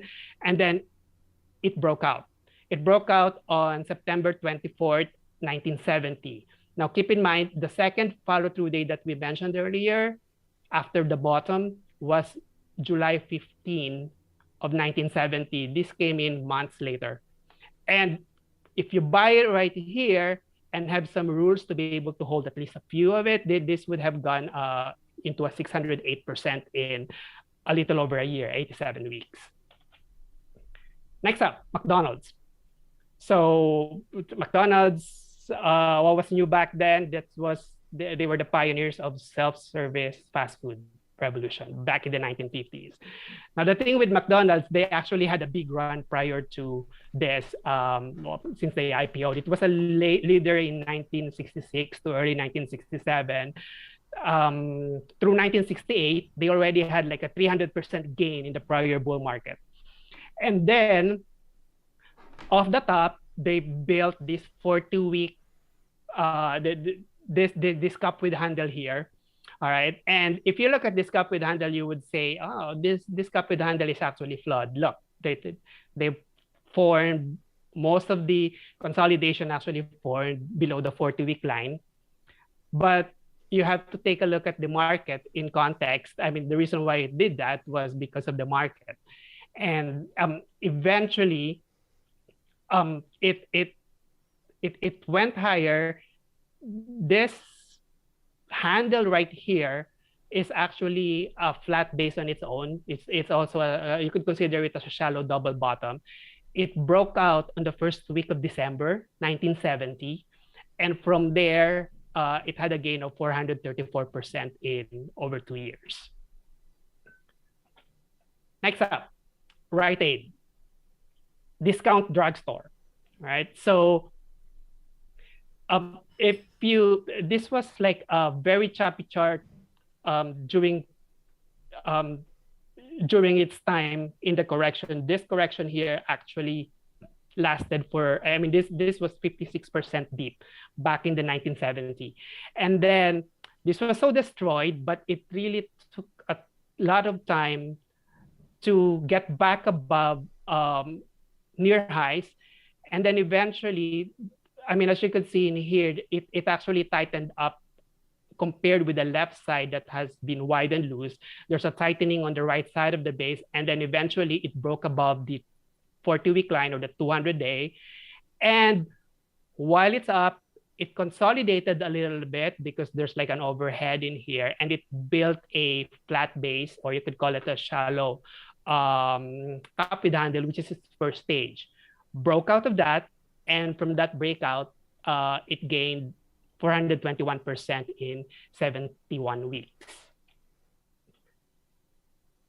Let's put all of them together and map them to the 1968 to the 1970 bear market. Now, this again was what we mentioned earlier as the chart of the S&P with the 4 legs down, right? This was the follow-through day. These 3 leaders, starting with Levitt, it broke out 2 months after the follow-through day here. Rite Aid, the second one on their list, there was a consolidation right here. It broke out right after that consolidation on the market curve. And that was 4.5 months after the follow-through day.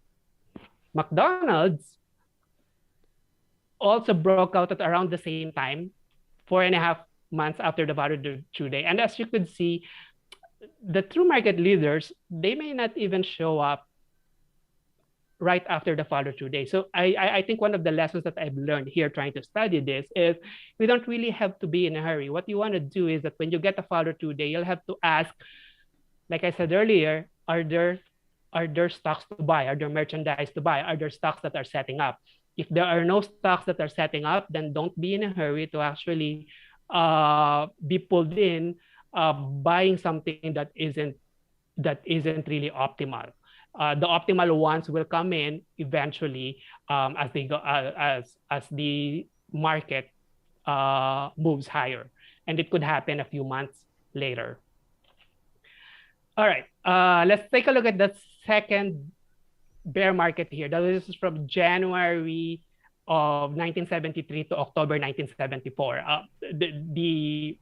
The backdrop here was inflation was still ongoing, and that actually didn't really go down. It went down a little bit, but came back up on the inflation, which started in 1973, January in 1973 to October 1974. During that correction or the bear market, you've got inflation.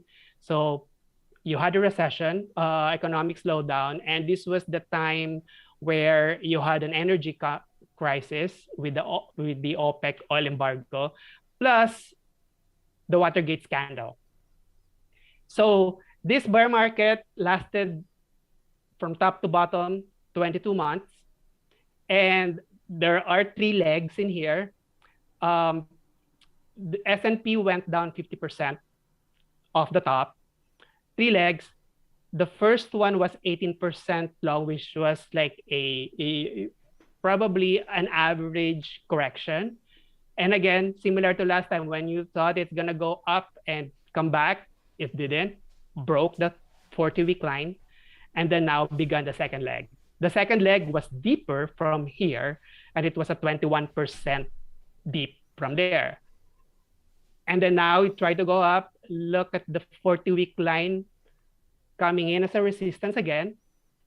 And I believe it didn't even hit the 40-week line here. It was even lower than that. It was weaker, similar to the 1971. And then you have a big swoon down. this correction from here to here was 40%. And then right at the bottom, everyone was shattered at this point. There was a bounce for 5 weeks. This bounce from the bottom to here was a big 27% bounce. And then pulled back again for 5 weeks. This is the check back or the retest that we mentioned. There's a pullback here. And this correction here, this box right here is a 17% deep correction on that pullback. And then from there, you had a 7-month uptrend. So the follow-through day happened here on the first bar from the bottom. That was October 9 of 1974. So let's take a look at a few stocks. Northrop. This was prior to them being, I believe, in 1990s. That was when they joined their merge together. But a while back, it was just Northrop. Mm-hmm. The stock actually, if you take a look at the chart of this, while the market was coming down, Northrop was actually showing relative strength as it was going up. You can see the RS line here. Going back up. It was choppy. It's very difficult to trade, as you could see. There's no, it goes back down below the 50-day or the 10-week line, but it was overall trending higher. And then you'll have a 24-week consolidation here that eventually broke out at this point. And from there, it was a double in 34 weeks. So this was one of those winners that doubled back then from that point. And because at that point, again, oil has been a big leader. Some of the oil stocks have been a big leader. And Houston Oil, based out of Texas, on the October 9 follow-through day, this is when this gap up happened. On that follow-through day, you've got a big down here. It's wide and loose, and then suddenly you had a gap up. And then after that gap up, it is still very difficult to trade it because, as you can see, after the gap up, it didn't really make any continuation, but instead formed a consolidation. And this consolidation, well, you could consider it as a cup with handle, but it's so faulty because the handle is forming at the lower part of the base, which means even if it breaks out, you're probably going to have a problem with the overhead at this point. And it gapped up again and formed a shallower base here, which is better. And this was the right time to buy it on that gap up. So after this gap up, when did this happen? This gap up happened in January 12, 1976. That's a few. It would be easier to hold it back than if you bought it back in 1976. And from there, it went 300% in almost 1 year. Sea containers. So this, well, they list sea containers, or these are the marine cargo containers that you would see on the ships. And way back, there was a strong prior uptrend. And in here, this was the time when the market was going down in 1973 on that bear market. And during that time, this has been a choppy trader. And then when this started going back up, you have a good prior uptrend. And then eventually you had a correction right here after the low. And I think you saw that in the chart earlier. You will have a correction after the low. And this correction built a more constructive base. Mm-hmm. I mean, it's still a deep base below the 40-week line on some of these entries here. But eventually, it tightened up at this point where you can actually have bought it.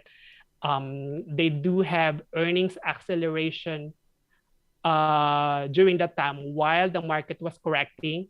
And if it bought correctly at that point, then it would have a gain of, it gained 448% in 59 weeks. So let's take a look at those 3 stocks right here. Backdrop of the market, the S&P, 1974 was the follow-through day. October 9, this was the follow-through day. Houston Oil, as I mentioned earlier, on that follow-through day, it gapped up above the 40-week line. So this is when it happened. But then remember, it was difficult to hold it. That was because the market chopped around during that point, and it built the large cup with handle that was faulty during this time. Then you've got an uptrend, and then you had another correction. This was when Northrop broke out during this time in the correction. And then this is when Houston Oil broke out later after the breakout on this consolidation right here. And then a few months later, you've got Sea Containers breaking out right while the market was consolidating in a tight range here, even prior to making new high. So this is another example where some of those stocks were actually come out much later. In fact, a few months later, 15 months later, 13 months later after the follow-through day. It was a tough time back then. All right, next up, December 1980 to 1982. So here's the backdrop. You probably would see some similarities even with the current market. What happened back then? There was inflation. There was a Fed rate increase, which eventually led to high unemployment, and recession. So what's interesting about this bear market is, all right, so you'll see on the S&P, you have a 21-month-long correction or bear market from top to bottom. The depth there for both the S&P 500 and NASDAQ, but they're both 29% deep. And the legs, as you can see, there are 4 legs down. One, 12%. The next one's deeper, a 20% correction. And then the third leg down, right around 17%. And the fourth leg down wasn't so bad as the prior years. This was only 16%. And you can consider at this point that this was one of the retests of the low, except that it actually broke that low, retested it, which eventually led to this low and a move higher, strong move bar right here on the weekly. And I'd like to take note of 2 follow-through days that occurred here. One, on March 18, it happened right here. And there was a kind of you could take a look at this, a tradable rally right up to the 40-week line for a few weeks. But then it eventually turned lower. And after this low, another follow-through day occurred. That was in August 17 of 1982. And then after that, you have a short consolidation here, kind of stair-stepping higher, going up, and then another short consolidation right here. And you had a strong 9-month uptrend eventually at this point, which is basically tradable. And one of O'Neill's favorite was Home Depot back then. So it was a new issue in 1981. And now this is interesting here. I mentioned earlier that March 18 was a failed follow-through day. This one right here, well, from the IPO, it had a big move higher, and then it formed this base. This is more like a cup base, but this was actually a gap up right here after staying very tight in here. And this breakout or a gap up occurred the day after the follow-through day. And if you caught it in here, this would have been a gain of 958% in 79 weeks. Now, keep in mind, these leaders that we are showing, they actually have great fundamentals at the beginning of the move. I have put in some of the numbers during that time, at the time of the breakout. All right, Walmart. So Walmart actually broke out at the beginning of 1980, at the start of that bear market. This was the breakout back then. And there was, and the market was coming back then during the entire bear market where the markets are really coming down at here. This one's going up. So you can see the relative strength of this stock right here. And then eventually, at the end of the bear market, there was a long consolidation that occurred here. These are actually shallow and long consolidation that eventually broke out at this point. This was on March 30th, 1982. And from there, even if you missed all of this, from here, it would have, this one gained 318% in 69 weeks. Another one, Liz Claiborne. So what's interesting here is that it was a new issue during the bear market. And as you could see in here, this is the whole bear market at that time. There was a follow-through day in August 17 of 1982. And at that time, it formed a cup with handle here. It broke out on August 20th, a few days after the follow-through day. So one thing that is good in here is at this point, when this base was created, you can see that the base was shallower and there's not much of an overhead supply compared with where the stock was trading at that time on the left side of it. And from this buy point, it would have tripled, 211% in 43 weeks. And of course, the fundamentals are there at the beginning of the boat. All right, so where are those? Here's what's interesting in this market. As I mentioned earlier, there were 4 legs down. The 4th leg wasn't as bad as the prior years. It was only, I believe it was 17% when we went earlier. And as you could see, some of the breakouts that held was Home Depot and Walmart. They didn't really come down lower. So you could see the relative strength even while the market was coming down. In fact, it was the same scenario with Liz Claiborne. It was already forming the right side even while the market was bottoming out. This was also showing relative strength as well. All right, now this is very interesting because I was looking at 1989 to 1990. And as I mentioned earlier, if you just take a look at the S&P 500, this would have been considered as a garden variety bear market because it was only 20% deep. However, at this point, we already may have been trading growth stocks, which are mostly living in the NASDAQ.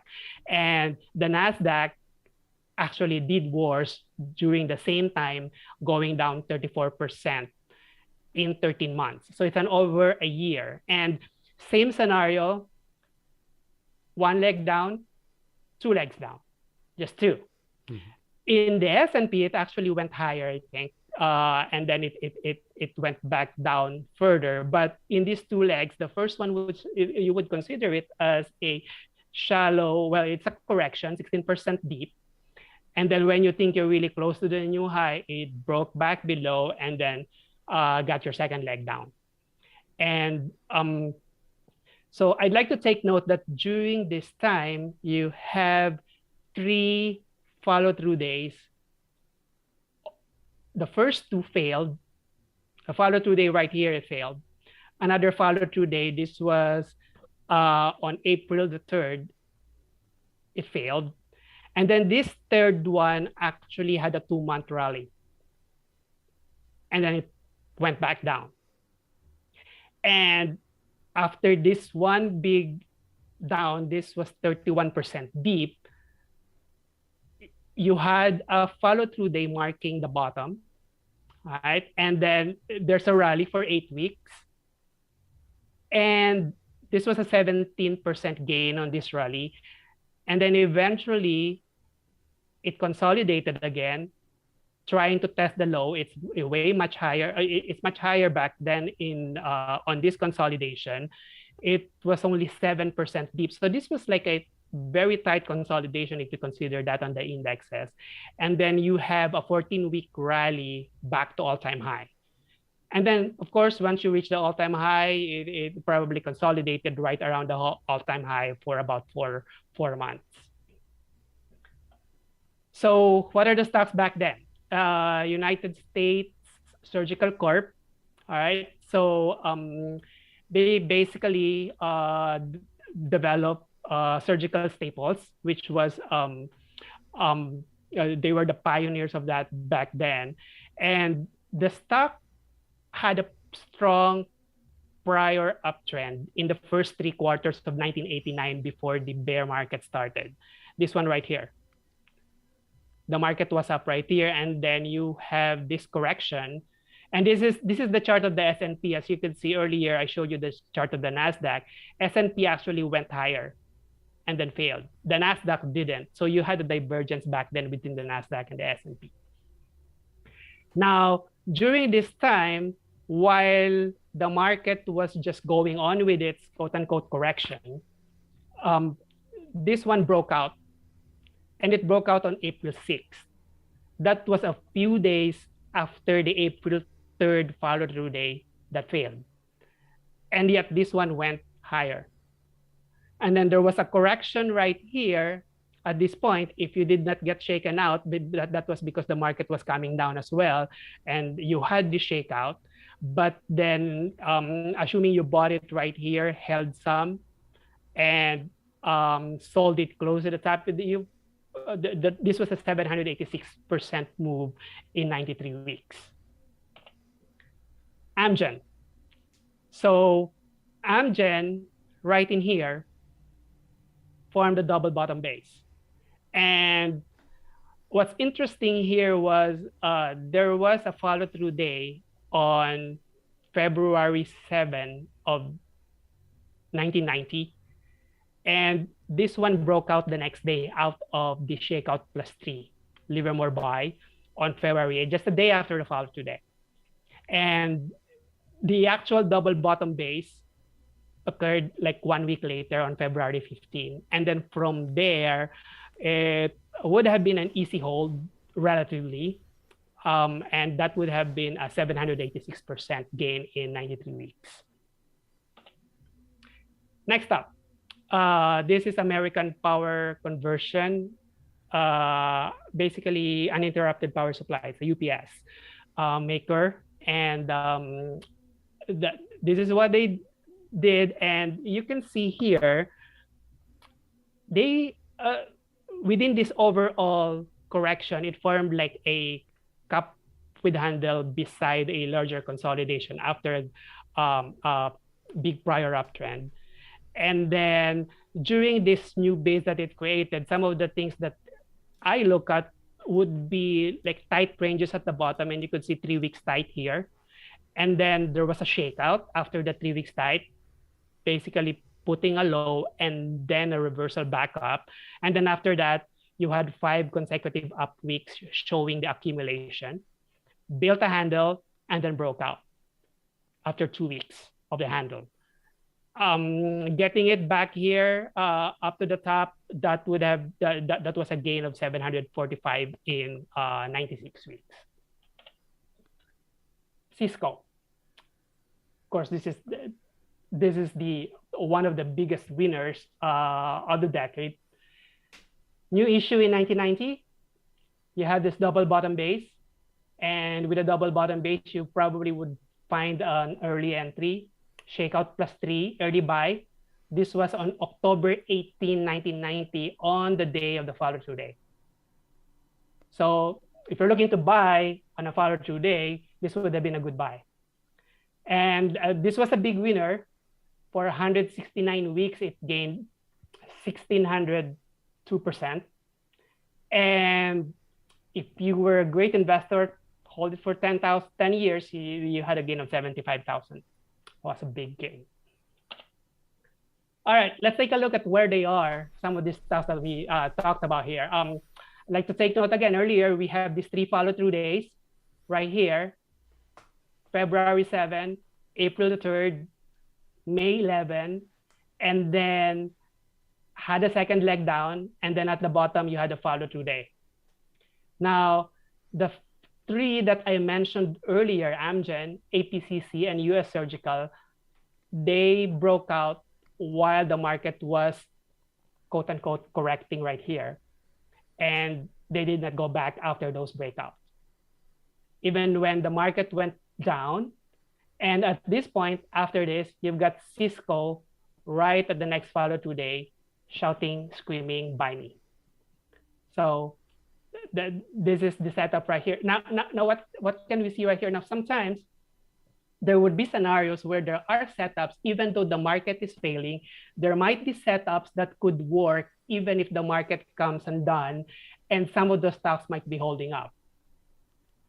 And after a bottom is made, and in this case, you can see based on a shakeout plus setup of Cisco, that would have been a good entry right at the bottom, setting that double bottom base on the follow-through day.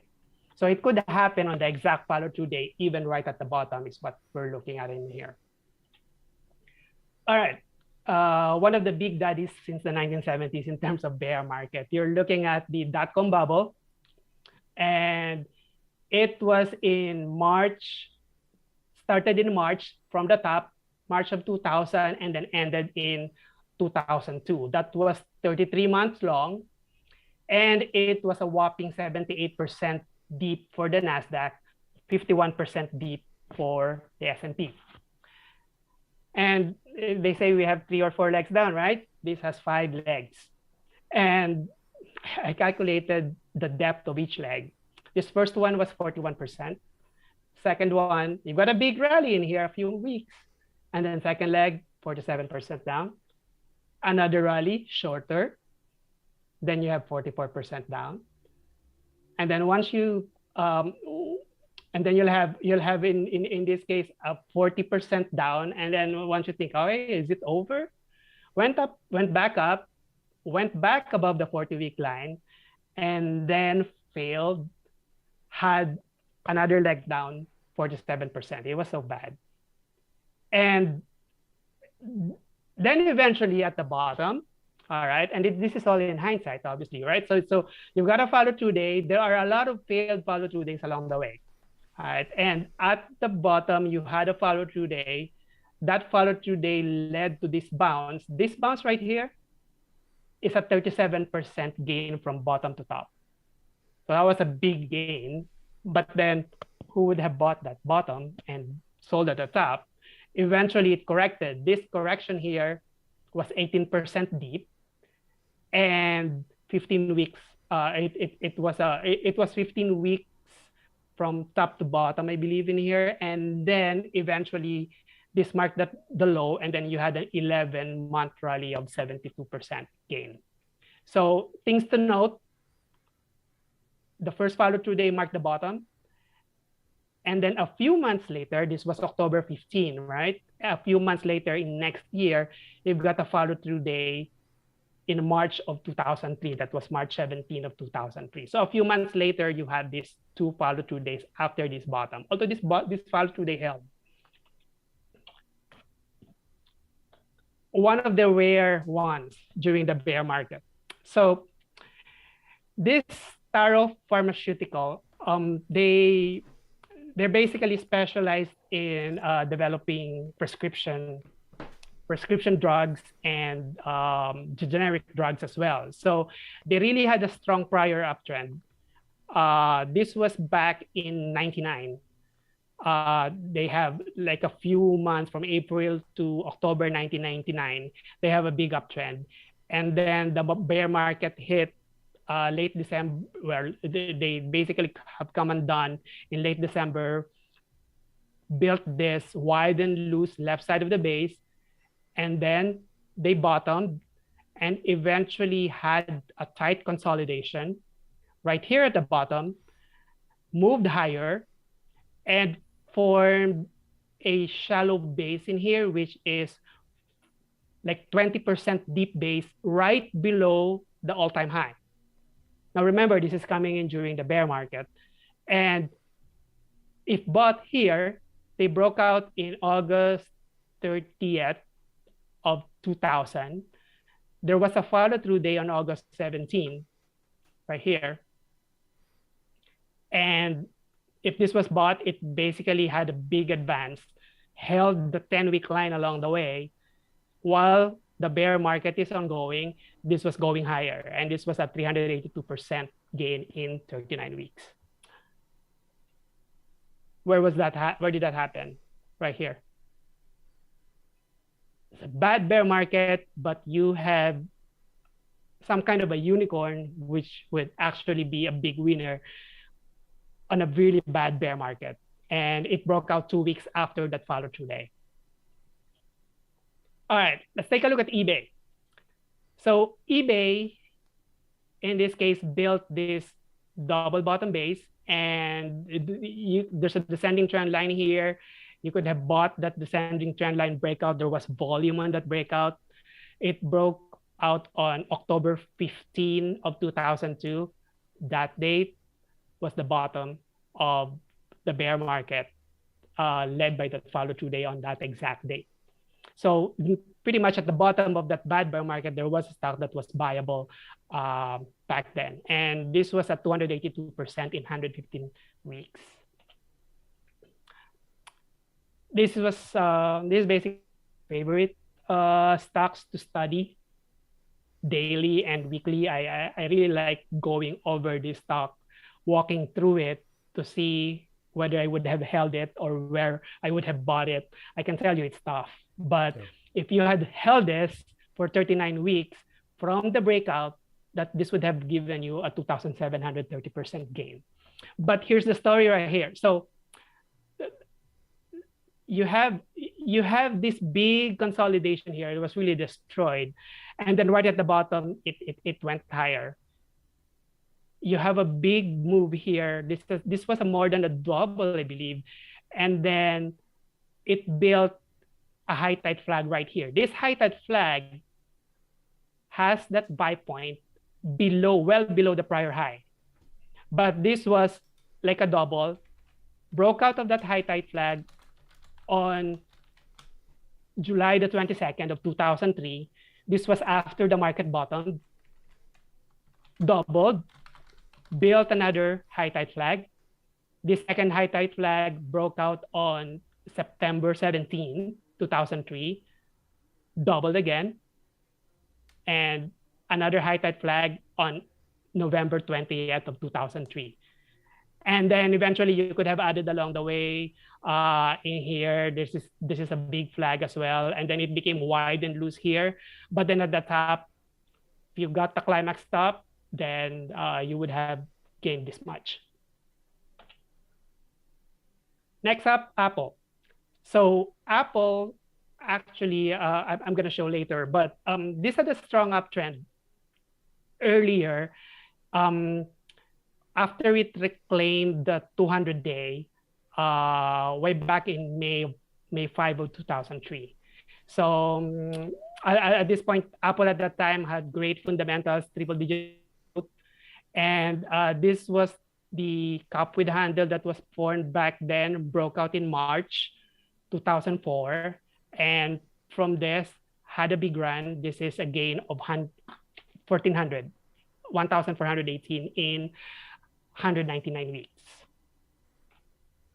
All right, now I'd like to show this one, but in this case, what happened here